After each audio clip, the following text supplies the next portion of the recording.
Press that. Yep.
Ladies and gentlemen, the Alabama Senate will now come to order.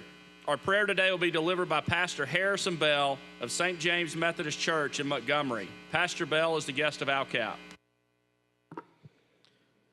Friends, before we pray, I just want to say a personal thank you.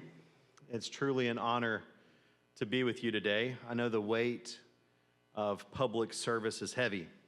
It's filled with long hours, apparently long hours that you're going to have today. Complex decisions, and oftentimes you go with little recognition. And so on behalf of so many in our communities, thank you for your dedication, for your leadership, for your sacrifice to serve the people of Alabama. Martin Luther, the great political reformer of the 16th century, said that political work is holy work because through political work, you join God in bringing order to chaos. And so hear me say this. Thank you that your work matters, and it's really appreciated. Let's pray together. Gracious God, we thank you for gathering us here today as this legislative session comes to a close. Your word reminds us in Micah chapter 6 to act justly, love mercy, and to walk humbly with you. That's our prayer. That's our prayer for every leader in this room and for the people that they serve. We're grateful for the dedication, long hours, difficult decisions made by these women and men over these past weeks and months. Thank you for the ways that they've worked to care for our communities and for the sacrifices they and their families have made to serve our state. As they wrap up this session, we ask for your blessing over each one of them. Give them rest, refreshment, and renewed strength come tomorrow. And we pray your blessings over the entire state of Alabama. From the smallest towns to our largest cities, may justice, compassion, and peace guide us in all the days ahead. Thank you again for this opportunity to serve and lead. Help us to do it all with wisdom, humility, and courage. And we ask this in the mighty name of Jesus Christ. Amen. Amen. Thank you.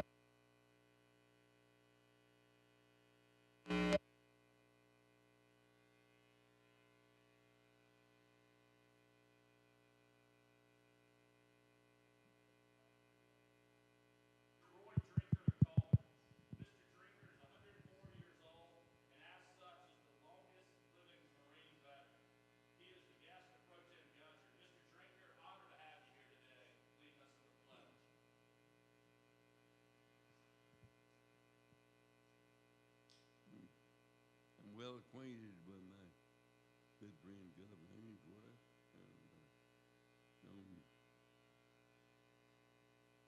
the Chairman Pro Tem since he was a Churchill boy. And some of you all, and it's such an honor to be here. Such a real honor. And if you all will join me in the Pledge of Allegiance to our flag. I pledge allegiance to the flag of the United States of America and to the republic for which it stands, one nation, under God, indivisible, with liberty and justice for all.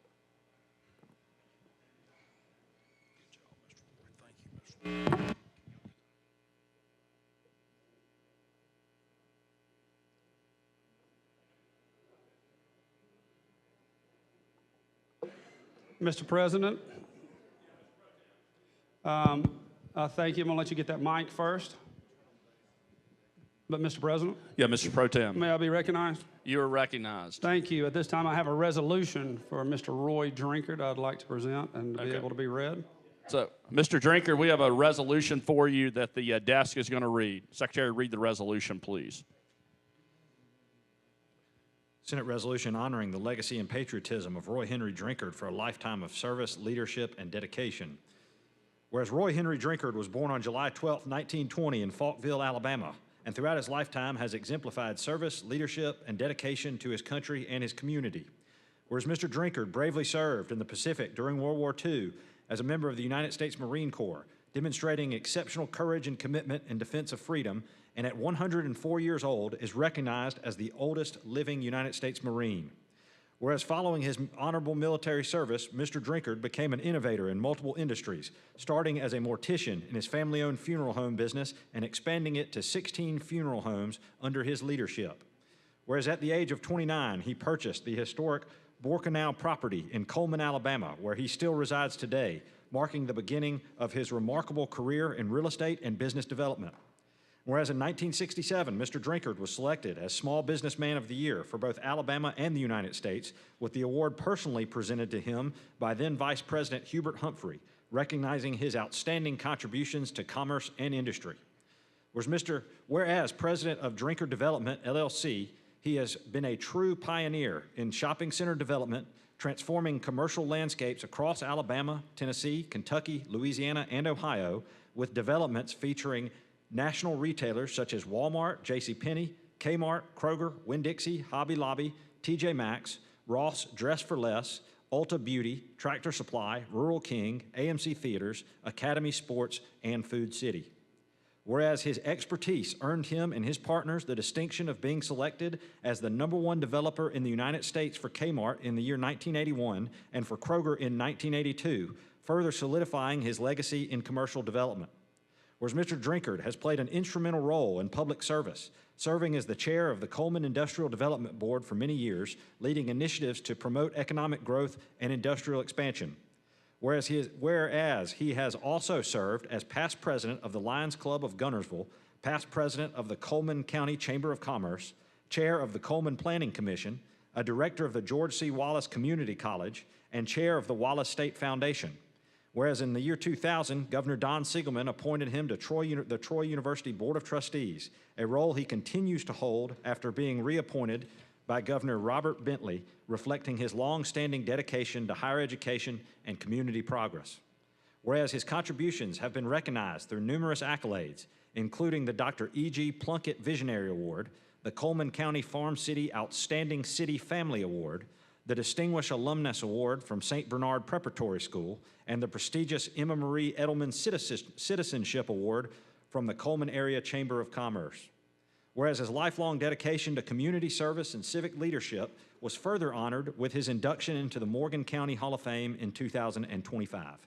Whereas one of his most cherished recognitions is his appointment as a Duke of Hazard by Mayor Bob Gorman of Hazard, Kentucky, a testament to the goodwill and camaraderie he has fostered throughout his life. Whereas on his final legislative day, Mr. Drinkard will lead the Pledge of Allegiance, a momentous occasion reflecting his unwavering patriotism and lifetime of commitment to the ideals upon which this nation stands. Now, therefore, be it resolved by the Senate of the Legislature of Alabama that we hereby recognize and honor Roy Henry Drinkard for his extraordinary achievements, his contributions to business and civic leadership, and his steadfast devotion to the United States of America.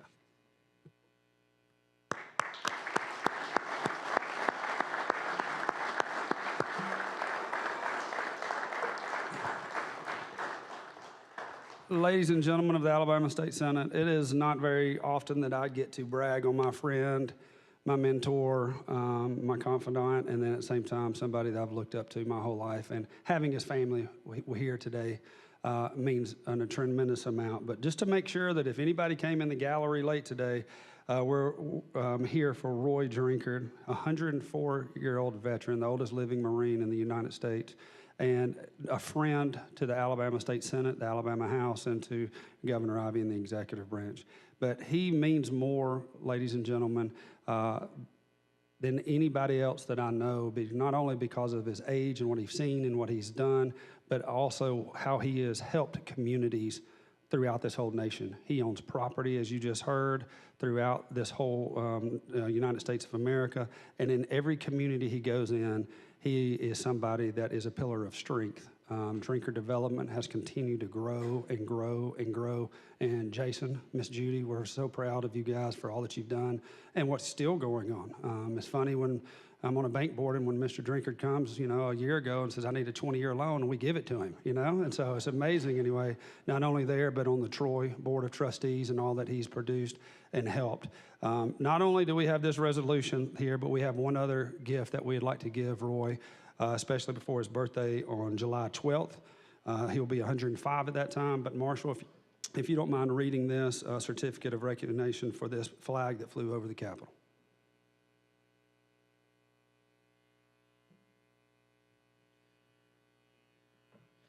Governor Kay Ivey, State of Alabama, presents this certificate of recognition to Roy Henry Drinkard. This Alabama state flag was flown at the Alabama State Capitol on May 13, 2025, to honor the legacy and patriotism of Roy Henry Drinkard for a lifetime of service, leadership, and dedication to our nation and to the state of Alabama. Signed, Governor Kay Ivey.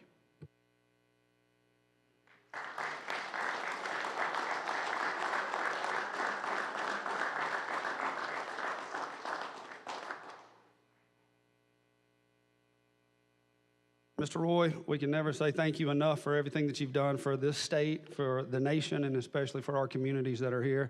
We just wanted to make sure that we recognize you and your family as we're here, and your business confidence. Miss Judy, I know how much time and effort you put into drinker development and helped see it grow over the many years and how well y'all are doing. But just thank you for being on the floor with us today. Having the grandsons here, thank y'all so much. It means a lot. And I've got my son right up there, that Mr. Little Roy is what I call him, had his birthday yesterday, 22nd birthday. Happy birthday. Jason Grimmett, I appreciate you more than you know, my friend, and what all you've done for the communities all over. But thank you for being a friend of mine since high school all the way till now. But what y'all have done is amazing here. And so I just wanted the Alabama State Senate to recognize you in a proper way. And I hope that these gifts are our tokens to say thank you for everything y'all have done. Thank you so much. All right. If we would like to get some pictures real quick, if anybody, Mr. Leader, anybody else would like to get pictures, I would. And Camden, if you'll take some with us.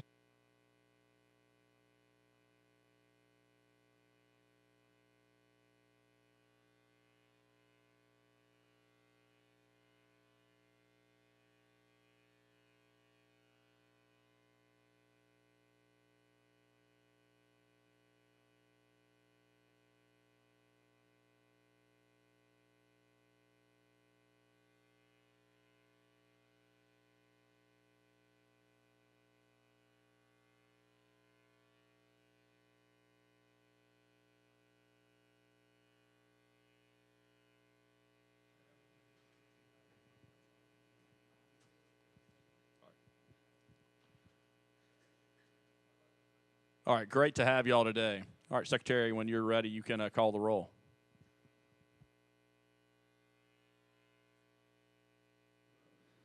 Strawbritton. Mr. Allen. Mr. Barfoot. Mr. Beasley. Mr. Bell. Mr. Butler. Mr. Carnley. Mr. Chambliss. Mr. Chasteen. Ms. Coleman. Ms. Coleman Madison. Mr. Elliott. Ms. Figures. Mr. Gavan. Mr. Gudger. Mr. Hatcher. Mr. Hovey. Mr. Jones. Mr. Kelly. Mr. Kitchens. Mr. Livingston. Mr. Melson. Mr. Orr. Mr. Price. Mr. Roberts. Mr. Sessions. Mr. Shillnut. Mr. Singleton. Mr. Smotherman. Mr. Stewart. Mr. Stutz. Mr. Wagner. Ms. Weaver. Mr. Williams.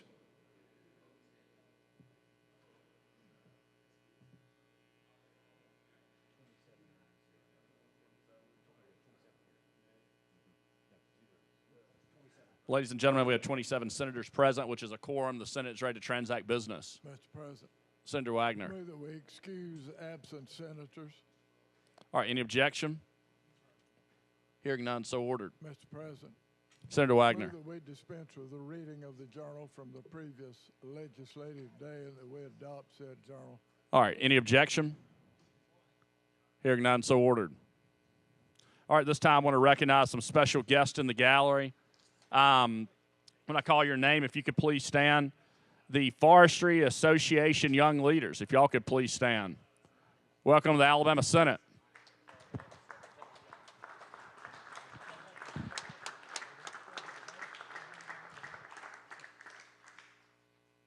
Next, the guest of Senator Kitchens and also guest of Lieutenant Governor Nathaniel and Braden Frederick, if y'all could please stand. Welcome to the Alabama Senate.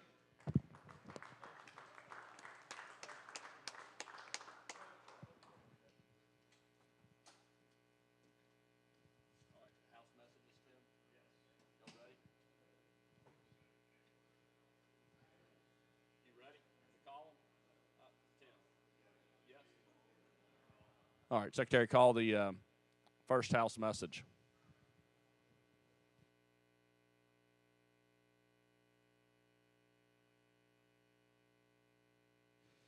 Message from the House. Mr. President, the House of Representatives has amended as therein shown and as amended has passed the following Senate bill and returned same herewith to the Senate. Senate Bill number 171 relating to navigable waters. Signed, John Treadwell, Clerk. Mr. President. Senator Chambliss. Mr. President, this is a bill that was amended in the House. It was amended due to my oversight. I was supposed to amend it up here, but I forgot. And the amendment just clarifies that this applies to navigable and non-navigable waterways. So with that, I would make a motion for concurrence using the long roll. We don't have a roll. Okay, Secretary, call the long roll, please. Mr. Albritton. Mr. Allen. Mr. Barfoot. Mr. Beasley. Mr. Bell.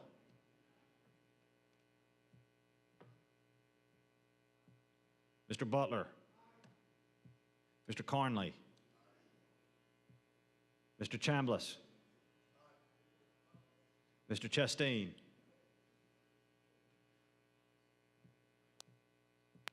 Ms. Coleman. Ms. Coleman Madison. Mr. Elliott. Ms. Figures.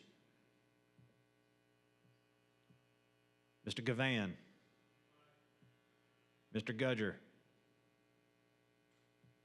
Mr. Hatcher. Mr. Hovey. Mr. Jones. Mr. Kelly. Mr. Kitchens. Mr. Livingston. Mr. Melson. Mr. Orr. Mr. Price. Mr. Roberts. Mr. Sessions. Mr. Shelnut. Mr. Singleton. Mr. Smithman. Mr. Stewart. Mr. Stutz. Mr. Wagner. Ms. Weaver. Mr. Williams.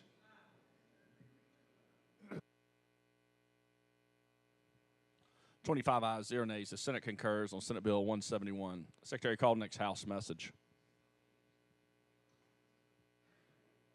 Message from the House. Mr. President, the House of Representatives has amended as therein shown and as amended has passed the following Senate bill and returned same herewith to the Senate. Senate Bill number 88 relating to expungements by Senator Orr. Signed, John Treadwell, Clerk. Mr. President. Thank you, Mr. President. The House did two things. They expanded from 14 days to 30 days for a hearing notice and also added that notice would be given to the victim. And I'd move that we concur with the House amendment, Mr. President, using the previous roll. Any objection? Hearing none, so ordered. Mr. Albritton. Mr. Williams. 25 ayes, 0 nays. The Senate concurs on Senate Bill 88. Secretary, call the next House message. Message from the House. Mr. President, the House of Representatives has amended as therein shown and as amended has passed the following Senate bill and returned same herewith to the Senate. Senate Bill number 76 relating to juries by Senator Weaver and Chambliss. Signed, John Treadwell, Clerk. So this is the bill that addresses jury duty for breastfeeding mothers. And when we were on the floor, we were talking to Senator Smitherman about some concerns that he had.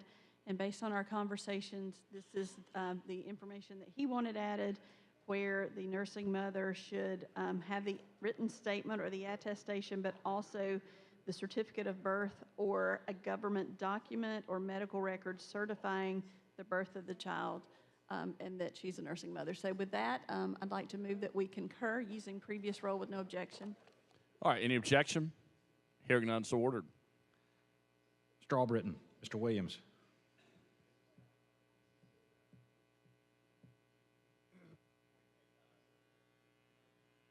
$28 ayes, 0 nays. Senate Bill 76 passes. Thank you, Senator Weaver. All right, Secretary, call the next House message.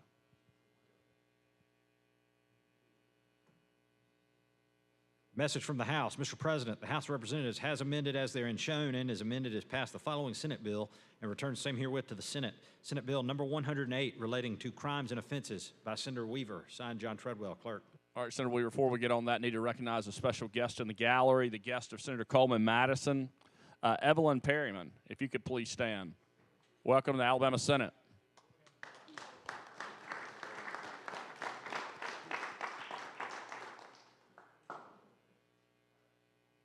This is the bill that addresses mail fraud, and there was an amendment added to add the crime of receiving stolen mail to mirror the current Alabama law on receiving stolen property. So I think that's a good amendment, and with that, I'd like to make a motion to concur using previous rule with no objection. Any objection?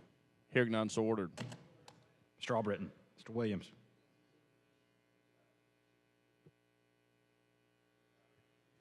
(28 ayes, 0 nays). The Senate concurs on Senate Bill 108. Thanks, Senator Weaver. Secretary, call next House message.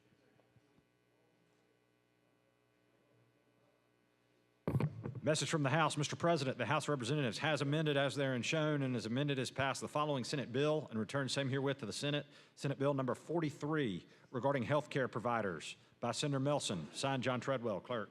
Senator Melson. Mr. President, this amendment simply added another person involved or entity involved with the contract, and I'd like to concur with the House using previous row. All right, any objection? Hearing none, so ordered. Mr. Albritton. Mr. Williams.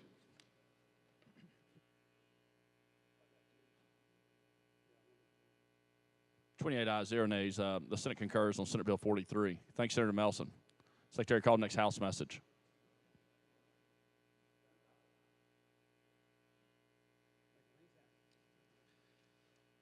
Message from the House. Mr. President, the House of Representatives has amended as therein shown and as amended as passed the following Senate bill and returns same herewith to the Senate. Senate Bill number 42 regarding highways by Senator Melson. Signed, John Treadwell, clerk.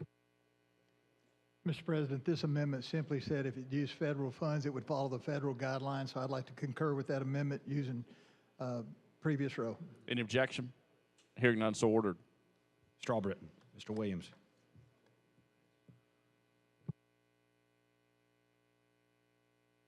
(29 ayes, 0 nays). Senate Bill 42 passes. Thanks, Senator Melson.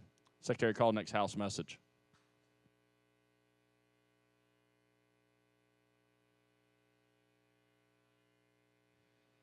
Message from the House. Mr. President, the House of Representatives has amended as therein shown and as amended as adopted the following Senate Joint Resolution and returns same herewith to the Senate. Senate Joint Resolution number 92, encouraging the Alabama Growth Alliance to develop recommendations for the enhancement of rural Alabama through the Alabama Rural Roadmap. Signed, John Treadwell, clerk. Mr. President, Senator Gudger. I'd like to make a motion just to concur with the House message coming up for the SJR 92. Using previous roll. Using previous roll without All right, objection. any objection? Hearing none, so ordered. Mr. Albritton. Mr. Williams. 29 ayes, 0 nays. The Senate concurs on SJR 92. Thanks, Senator Gudger. Secretary, call next House message.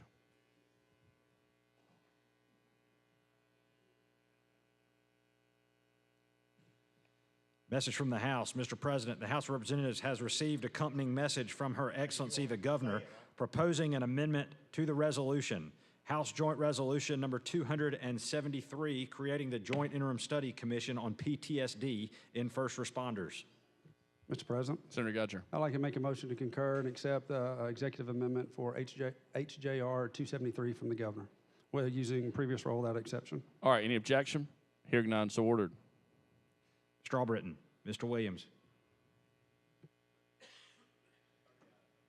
30 ayes, 0 nays. The Senate concurs on HJR 273. Thank you, Mr. President. Senator Gudger, before you go, if I can get everybody's attention real quick, let's give Senator Gudger a round of applause. You've done a tremendous job as your first year as pro tem. Thank you.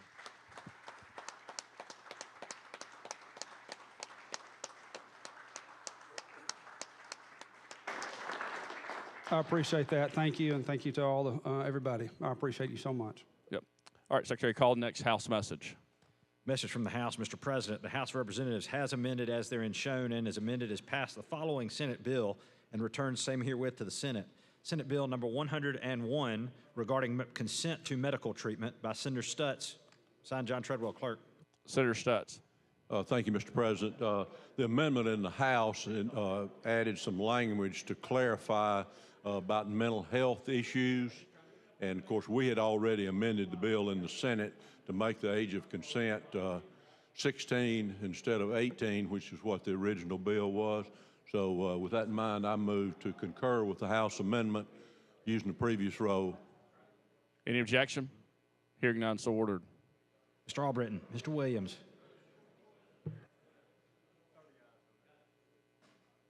30 ayes, 0 nays. The Senate concurs on Senate Bill 101. Thank you, Senator Stutz. Thank you, Mr. President. Secretary, call the next House message. Message from the House. Mr. President, the House of Representatives has amended as therein shown and as amended has passed the following Senate bill and returned same herewith to the Senate. Senate Bill number 206 regarding veterans by Senator Carnley. Signed, John Treadwell, Clerk. Mr. President, this is an amendment that was added on in the House to change some of the language on one section just to line it up with the federal code that we're following with this bill. And so I would like to concur with the House substitute using previous role. Yes. All right, any objection? Hearing none, so ordered. Mr. Albritton, Mr. Williams. 30 ayes, 0 nays. The Senate concurs on Senate Bill 206. Thank you, Mr. President. Thanks, Senator Carnley. Secretary, call the next House message. Message from the House. Mr. President, the House of Representatives has amended as therein shown and as amended has passed the following Senate bill and returned same herewith to the Senate. Senate Bill number 142 regarding voting by Senator Kitchens. Signed, John Treadwell, Clerk. Mr. President, Senator Kitchens. thank you. This bill, this amendment, what it did was a reporting requirement that we had worked on. We actually had put this on the House bill, but the Senate version passed. So it was just dealing with the reporting requirement of February 1st. So I would move that we concur using previous role without objection. All right, any objection? Hearing none, so ordered. Mr. Albritton, Mr. Williams.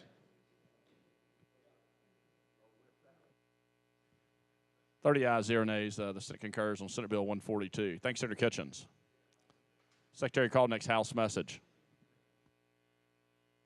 Message from the House. Mr. President, the House of Representatives has amended as therein shown and as amended has passed the following Senate bill and returned same herewith to the Senate. Senate Bill number 53 relating to immigration by Senator Kitchens and others. Signed, John Treadwell, Clerk. Mr. President, the amendment that was put on in the House expanded some of the exemptions that we already had put on here in the Senate and offered some clarification on that. So I would move that we concur using previous role without objection. Any objection? Hearing none, so ordered. Mr. Albritton, Mr. Williams. 30 ayes, 0 nays. The Senate concurs on Senate Bill 53. Thank you, Senator Kitchens. Is that all the House messages? All right. Senator Wagner.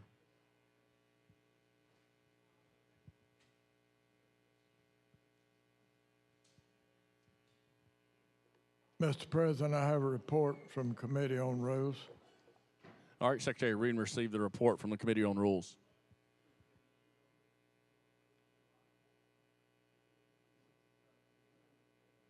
From the Committee on Rules, Senate Resolution number 98, Special Order Calendar.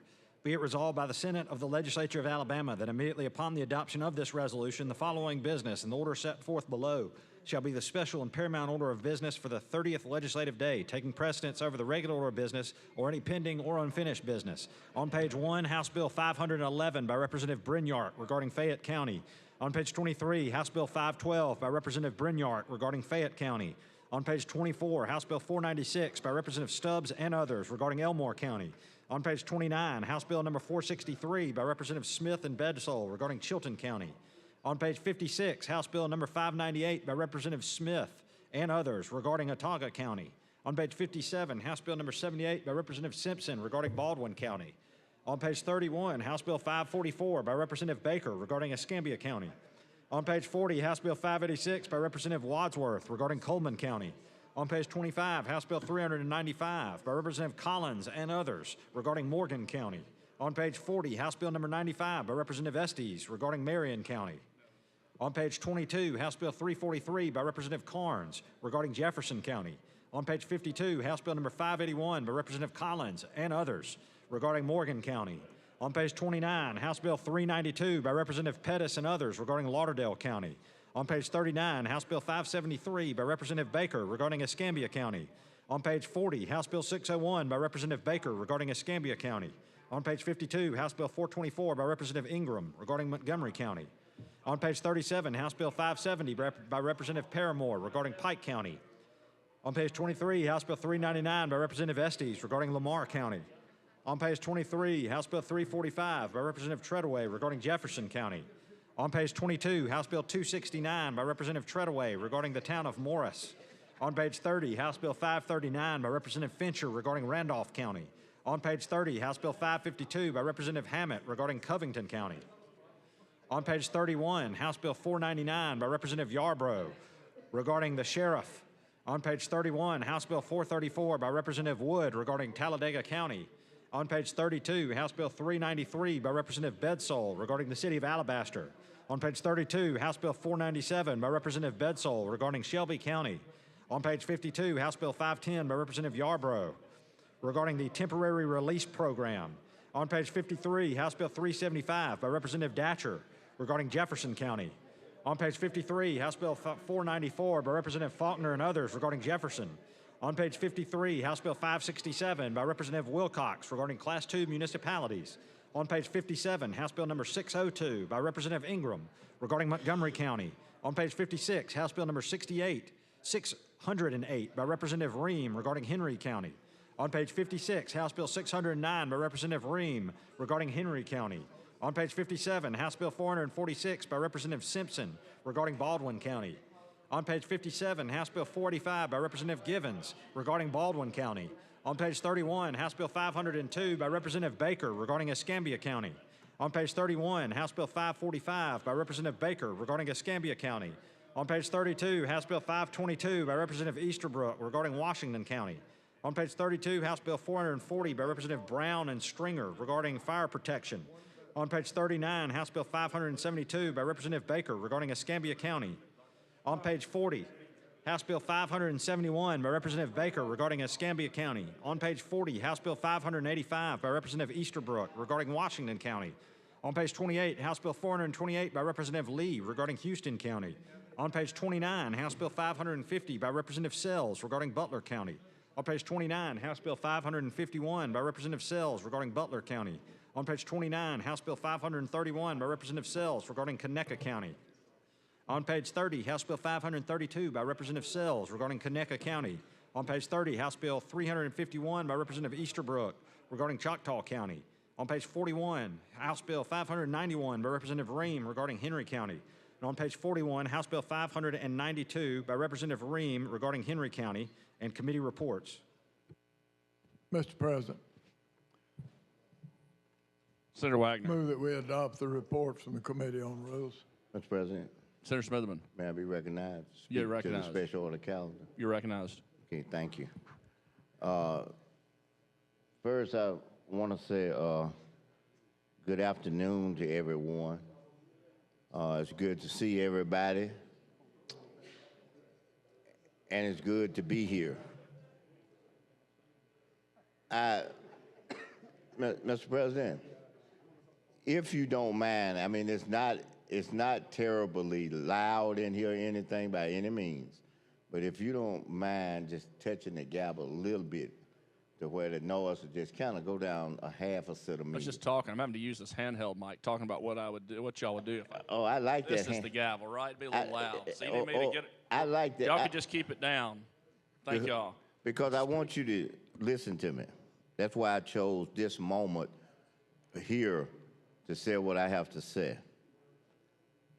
I look at this calendar, and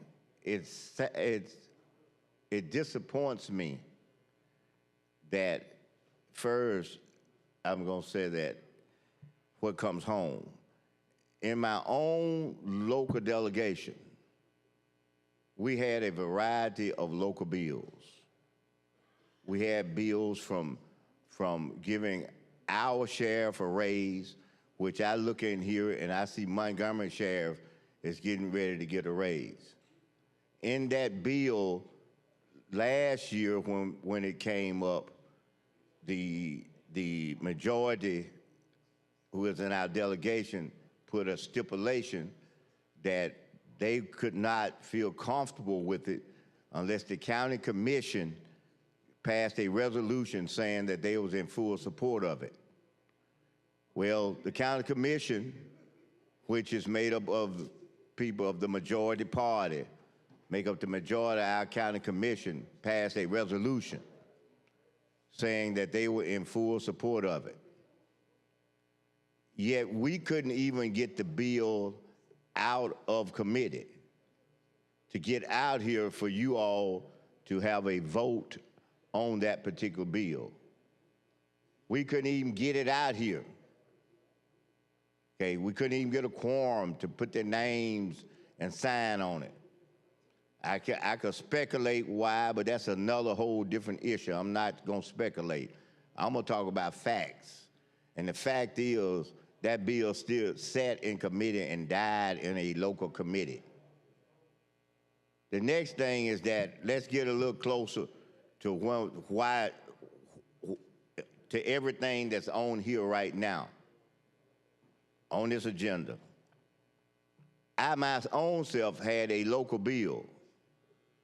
For all of you all who have a Board of Education, if you go to either one of these tables and ask them, what is the expense allowance of your board member, you will find that most likely it'll be $900 a month.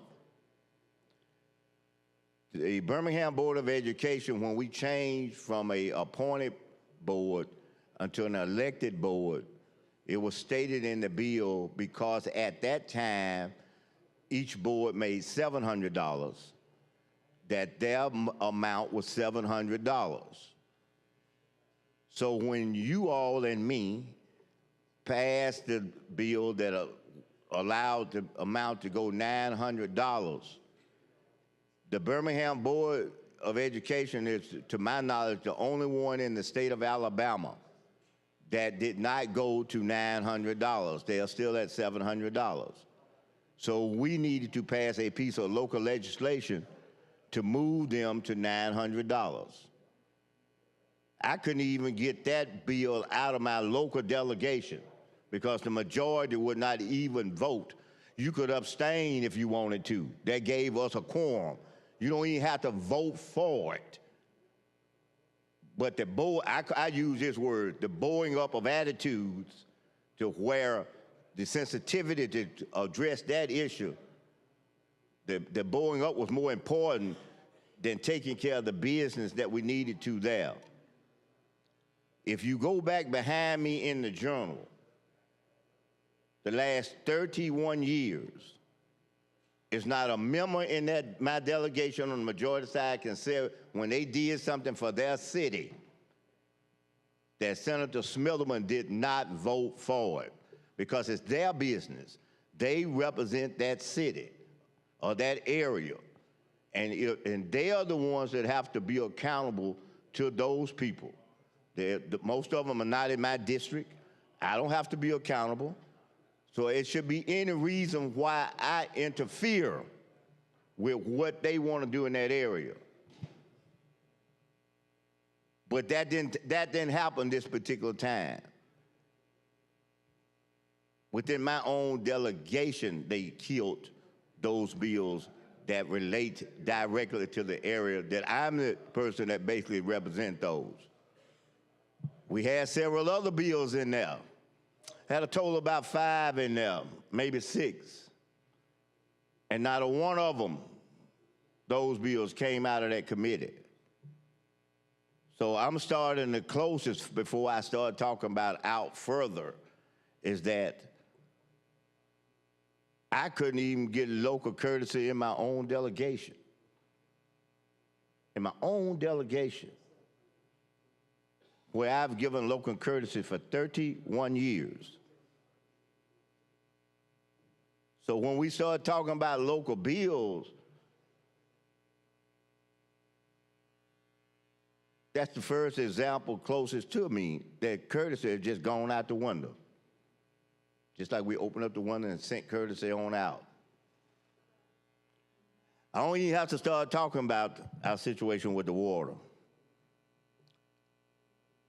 No one even sat down to have a conversation. Nobody.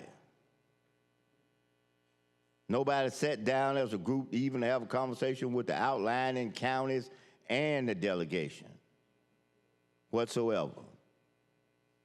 And imagine this, everybody. Just imagine it now. All y'all got involved in our local situation. Everybody in here. But where was local courtesy? I only said that just to say that please, don't get upset if it's a situation where people happen to talk on these bills. Don't get disturbed. Don't get bent out of shape because you created what we're dealing with in this session. So I had to say that because it's so easy to want to blame somebody else and get an attitude at somebody else and get mad at somebody else. But you created it. You created it. You know, so we find ourselves where we are because you created it. I myself had nothing to do with creating either one of them situations I just told y'all about. But how in the world would you expect someone who those situations happen and all of a sudden they just supposed to kind of say, okay, it happened and, you know, we don't worry about it. They just continue on. That's unrealistic to expect that. You had to expect a person was not going to be satisfied with that happening to them when it happened. You just had to. But I'm not here to talk about the water. I'm here to talk about, number one, local courtesy. I'm here to talk about, number two, how in the world can you not get a bill at your local delegation that's local in nature and don't even apply to some of your other members in there? And you know what they said. The truth hurts. And you see how bad it hurt because all three of my members in my delegation have gotten up and left out of here because they don't want to hear the truth. They gone, y'all. They don't want to hear the truth. They don't want to hear the truth that they created in part while we are up here now. They don't want to hear that. But that's just the truth. Because nothing I've said up here has not been the truth. So I just kind of wanted to do that while we had this moment to talk about the special order calendar. And I don't, and let me say this, I don't even have to go into this, but I am. Much time we got left? Oh, 5 minutes, okay. I don't even have to go into it, but I will because it's another fact. I'm just guessing. I didn't count them up.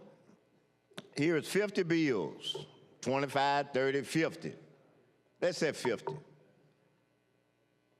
What's 1/3 of 50? Let's see, if it was 15, that'd be 45, 16, that'd be 48. So it's almost about, I'm gonna round it off, 17. 17 of these bills are supposed to be from the minority side, House or Senate or wherever wise. I think we got how many on here? 3? We got 3 out of 50. 3 out of 50. And let me say this. I know what probably would be said to me is that these are the bills that have come up, and these are the only available bills, and we put all of them on there, and that's what happened. Well, if people downstairs had been listening at what I was saying, like people upstairs heard what I was saying, but yet, as a whole, upstairs, we didn't do what I was saying. So I really don't expect, or would not expect the House to do it. is that the reason it's like this is because of the same thing that happened to the senator from Greensboro. We send bills down there. They don't want to hear them. They don't want to work with them. So how in the world can bills get up here to us if the council members in his district in the House has the bill and it does not get up here to us? Y'all understand what I'm trying to say? Is that it's an intentional and I can only call it deliberate effort not to put our bills on for whatever reason. I don't know what people reasoning, but I can know whether our bills are put on or not. And according to this right here, we got 3 out of 50. So there again, just as this, I have an article on the wall in my office, and the next time one of y'all come in there, just look up on the wall, and what the heading of that wall, I want you to just focus on all that I've said when I said this. And then at this point, Senator, if you would like to come, I'll yield to you, or either otherwise I'll let the body go on and vote. And that is simply this: walk a mile in my shoes. That's what it says. And it talks about me, but walk a mile in my shoes. Because what I just told you all is the mile. Be in my shoes to where you got a local delegation that will not even get a bill out because they tied all up into all this other stuff, such as the water and everything else. So since there's a little disagreement there, we ain't gonna do this. I assume that was the general attitude. Okay, so walk a mile in my shoes. So when this there is a problem, then don't get upset. I have to keep saying that again. Just walk in my shoes. Put yourself in my shoes, in my place. Then you'll have some understanding.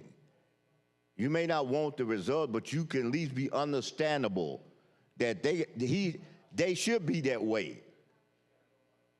But if you can't put yourself, you can't walk a mile in those shoes, you will never understand.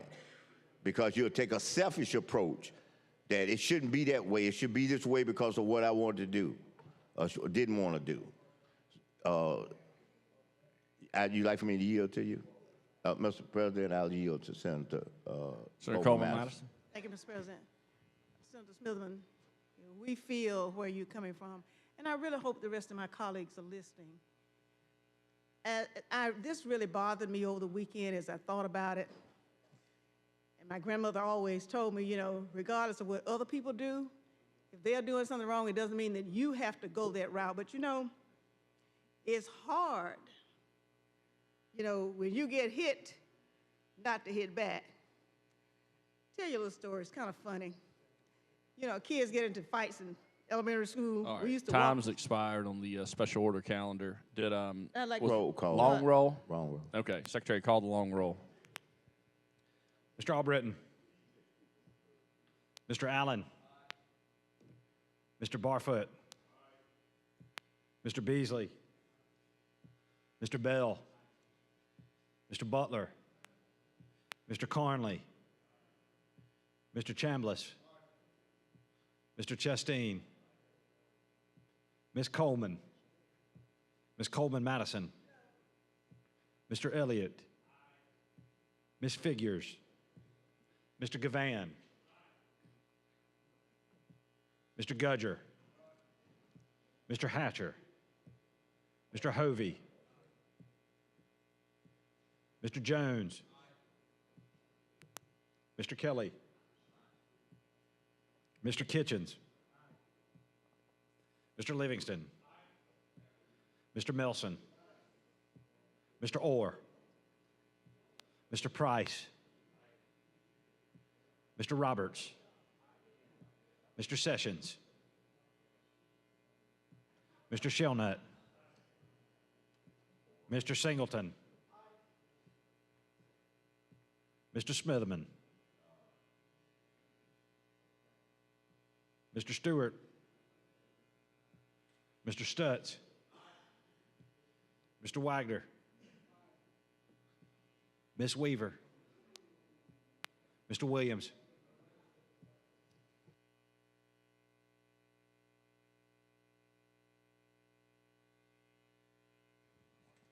All right, 28 ayes, 1 nay, 1 abstention.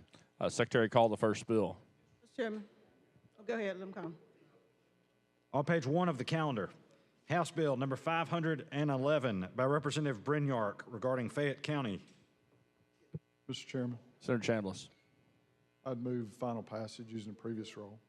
Mr. Chairman, I'd like to speak on the bill. All right, you're recognized. Thank you, Mr. Chairman. I want to complete my story that I started to tell when I was interrupted. We're going to get back to the bill because it does relate to it. But as I said, as kids, you get into fights sometimes. I never was that type, but sometimes you kind of push when kids pick on you. As a kid, I always enjoyed reading the Bible and stuff. And, you know, the story about if it hits you on one side, you turn the other cheek.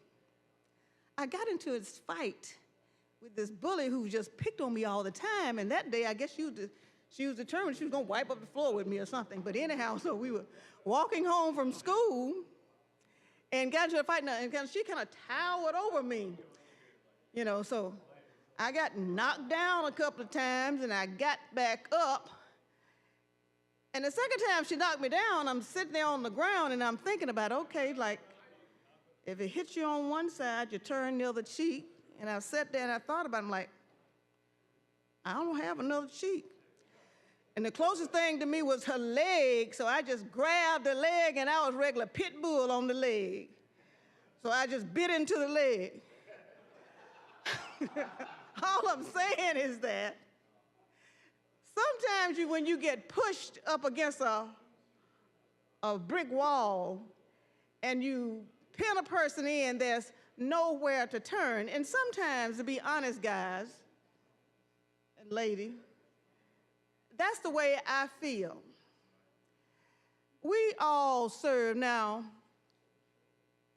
My side of the aisle is not an aisle anymore, but my side of the corner over here may not be the majority.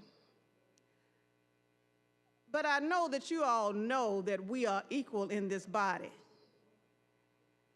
I'm not the minority when it comes down to being an Alabama state senator. I'm a senator just like you. I respect everybody in here, and I only request that you respect me. If I've got an issue with you, even if I come to this podium and ask for a point of personal privilege, those of you who know me know that I have already expressed my concern first to you. I'm going to bring it to you first and tell you, I've got a personal privilege that I'm going to point out on you. I just want you to be aware. To me, it's about integrity. It's about the oath that I took to uphold the laws, the rules, and you don't change the rules because you can. Now, when it comes down to this calendar, and all of these bills on here are local bills. We've never had a calendar. This almost looked like the Big Bertha calendars. We've never had a calendar like this. Long. All of these bills are the ones that we could have passed if we had just been fair about home rule of others. I, too, have a local bill that never came up. Ask the chair, send a note, go to the office, and then I'm talking about these are my folks. These are local bills. We pass local bills, as I tell people, like a hot knife through butter. We're not even paying attention because if it's your bill, if it's your local bill, your people have sent you here to say, this is what we want. I'm not going to question it. I'm for home rule. Anybody that knows me know that I'm for home rule. I came out of local government. If you go back in history, I was the one who introduced and sponsored the bill. You remember when we had the ballots and everybody's bill was on the ballot It was very long. Local bills was on the ballot. My thing is that if it's not about my county, we don't need to vote for it. I passed a bill to say that if it doesn't involve your county, that it's not even on the ballot. That's how that came about. This is not a cafeteria plan. We need to be fair. You don't pick and choose what you call a local bill if it's about my county. I don't pick and choose about a local bill when it comes down to your county. If we want to start shooting my dog and I'm shooting your cat, hey, we'll just have dead animals. Nobody's going to have a pet. So all we're asking for is a little fairness. You don't have to like me, but let's ask for some fairness in this chamber. Let's be men and women of honor and integrity. Let's be men and women of honor and integrity and respect the rule of law that we all stood and took an oath to abide by.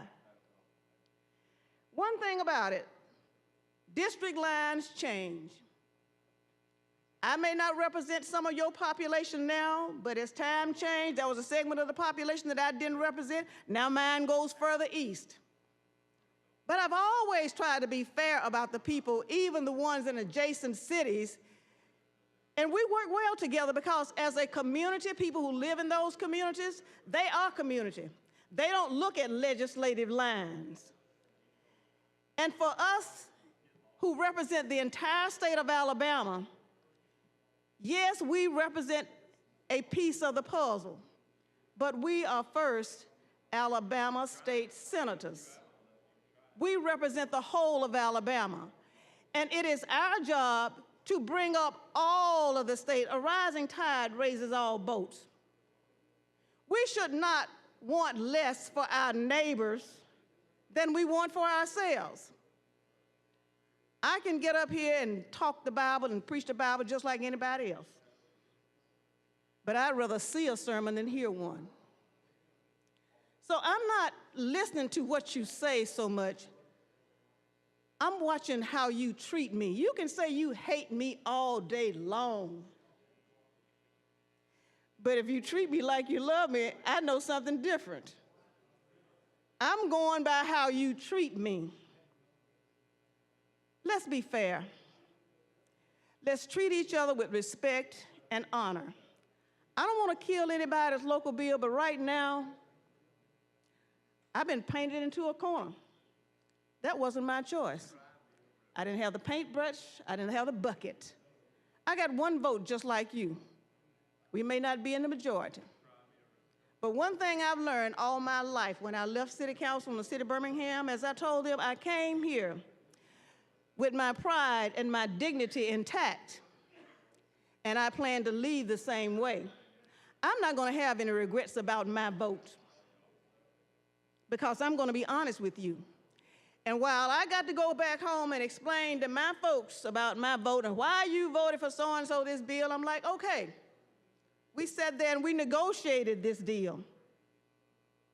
It wasn't what we wanted, but we gave our word, and it means something to me. We said, this is something we could live with. It's not what we want, but it lessens the harm to people. No, it doesn't give Birmingham the control of the Waterworks Board, but Birmingham has had control of the Waterworks Board. And I want to say to my citizens who are listening, what has really changed? Did the water system move? Did the facilities move? What are we really changing about the water board? We're changing the board members. Are we adding new members from other counties? No, we're not. That was done some 10 years ago. The lieutenant governor has a seat. I wasn't in favor of that, Governor.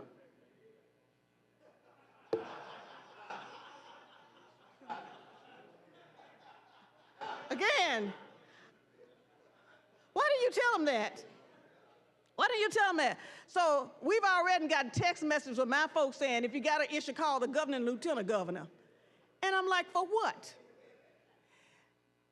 My response to them was, did you call the other people that had appointing authority about the other issues? You see, we got to see it from both sides as well. And so at the meeting that we're having, I'm going to tell you just like it is to my citizens who are listening. I'm going to tell you just like it is, because I remember the history of the board and the Waterworks Board when we had two water systems, an industrial and a public water, and we merged those. I heard all the complaints, and I met with the board. I requested to meet with them because I was hearing the same complaints about the bills going up and the water sewage and everything. And there was a little community of Sandusky. They were on what I call a water party line. I hadn't seen that since I was a kid. We had a party line telephone, you know, where you got 10 or 12 people on the phone line. And if you picked up and somebody was on courtesy, you hung up, you didn't listen, although we did have some folks who did listen. But they were on a party water line where there were 5 or 6 families on that one line, and that winter was very cold and the water line broke. And it was a distance from where the rest of the houses are located, and they didn't know it. That water ran for I don't know how long, but the bottom line, the largest water bill I saw for one family was $2,500 for the month. We worked with the system to get them individual meters, but we had to run a line, and we still had to work with them. And understand, that was during E.B. McLean's tenure. That was in his district. I didn't even represent those people. They were not even in my district, but they looked at me as part of their representative family. What I'm saying is that district lines changed. Mine still didn't change going that way, but it didn't make any difference. It went the other way. But people are in the same community. Those people were in the same community of Forestdale and Sandusky. They have needs and they hurt just like everybody else. And I'm just asking my colleagues to be fair. To just be fair. We are all family because this is the state of Alabama. We may look at ourselves as being the head thumb, or you could be the little one that everybody pisses on. But I can tell you this much, if you hurt this one, the whole hand hurts. We are the hand. And when we come together, we can do things together. We are stronger together. We can't afford to piss on anybody in here. We all represent the same number of people. So I'm just asking us to be fair. Let's not be selective about, we don't want his bill to pass. His people want it. Your people want it. Let's be fair. Let's not hold up local legislation. But I'm going to tell you today, y'all done painted me into a corner, my friend. We can talk. I don't have no choice. I don't have no sprayer to get out or whatever. I'm just here. So I'm like Smitherman. I stand here with the tools you gave me to work with. You gave me one vote. I have a voice. I'm going to use it today based on how I feel. I yield back to Senator Smitherman.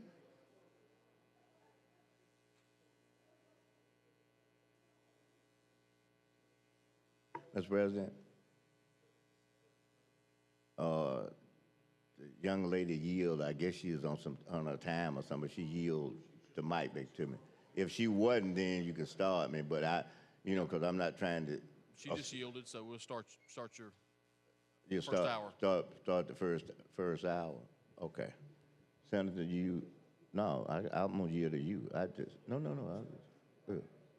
But I didn't see you. Okay.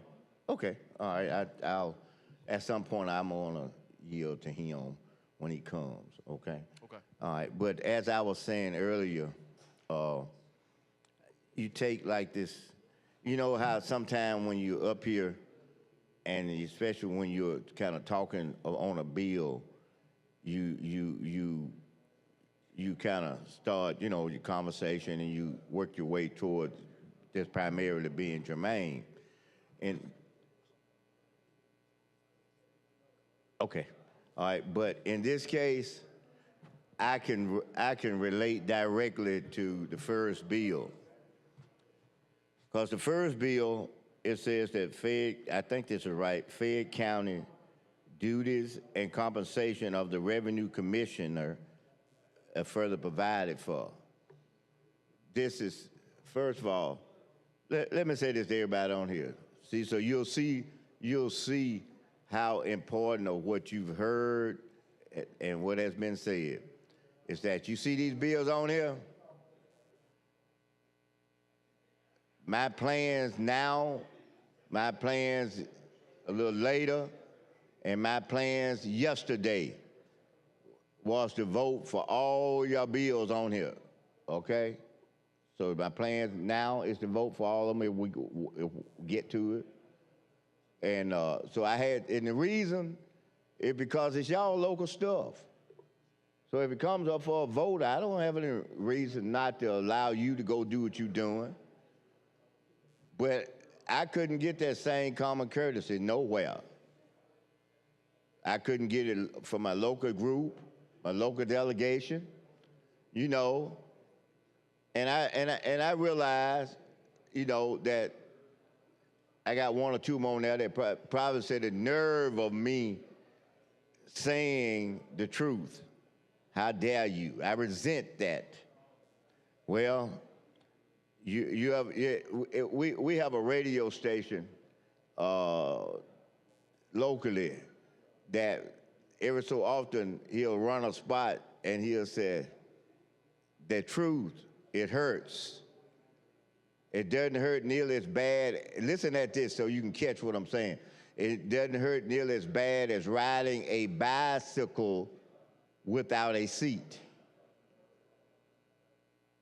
But it hurts. And that's the truth, what I told you. A bill that deals with the Board of Education of the city of Birmingham, which 2 of the 3 people in my delegation don't touch or represent 1 iota of the city of Birmingham. It's going to make a decision among themselves whether the Birmingham Board of Education should or should not be able to pay their own selves $200 additional.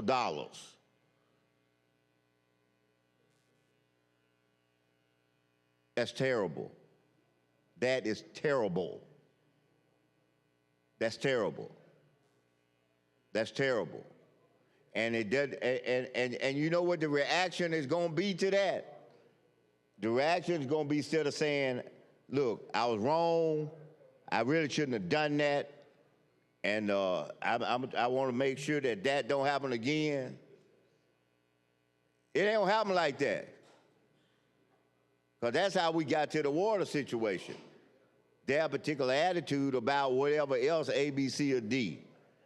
So now you getting ready to, I'm predicting, you getting ready to see literally the demise of our local delegation.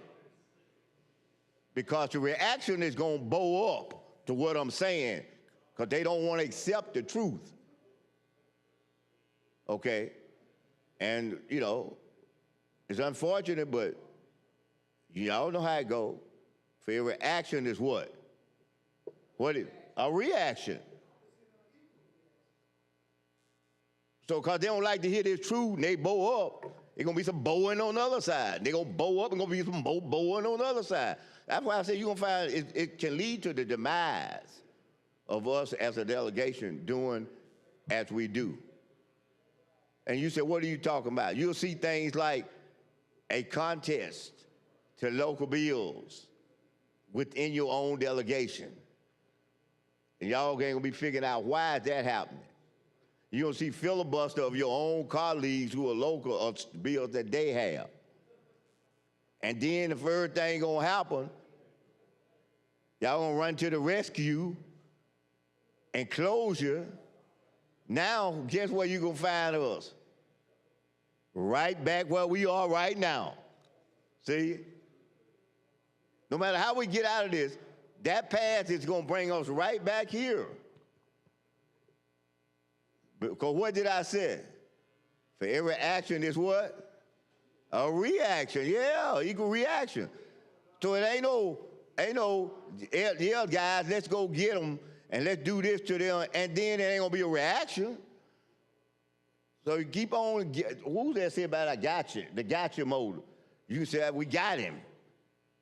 Then they gonna turn around, I was gonna have another way, and then you come back, that's all it's gonna be the disintegration.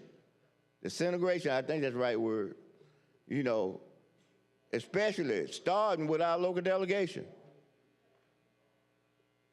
Yeah, because the reaction to what's being done, it's gonna do it. You know, I told you that's why you don't see them one of them sitting in their seat. Because they don't want to hear the truth. Because the truth hurts. It hurts. Yes, it hurts. And that's what you're hearing in here. I'm not saying, it's not one word I've told you all that's not been the truth. Not one word. All you got to do, you can go to the local delegation chair and say, show me them bills that he talking about. You'll see the bills. You know how sometimes we walk bills out and you have to vote? You'll see on the sheet there's 3 votes and nobody else voted. You got to have 4 to have a quorum because it's 7 of us. So then, and because we only have 6 senators, if 3 don't vote, we can't advance the bill. See, that's what I'm saying. I mean, the proof is there, what I'm saying to y'all. The proof is right there. This ain't some off the wall criticism of somebody or something like that. I'm just speaking the truth. And you see how the truth parallels with where we find ourselves now. Because guess what? The 150,000 people I represent want me to represent them just like they want to represent their people. And see, and that's a total disregard for those people. Because let me name places that when you don't give that consideration to the citizens of Senate District 18, let me tell you some of the citizens that you are not giving the consideration and the respect to. I'm gonna have an honor roll. Try the citizens of Mountain Brook, because they live in Senate District 18. Try the citizens of Homewood, because they, in fact, half of the whole city, because they live in Senate District 18. Talk about the citizens who live in Hoover, and Ross Bridges, and Forest Park, okay? Let's talk about those citizens as well. Those citizens are affected by what they're doing, just like all the rest of the citizens. So I'm standing up here for all them and for all my other citizens as well. See, you have to see the perspective of why I'm up here. See, you have to see that. Their actions are affecting all these people that I've just told you about, whether directly or indirectly. Because we have several other bills up there that's in there as well. See, so guess what?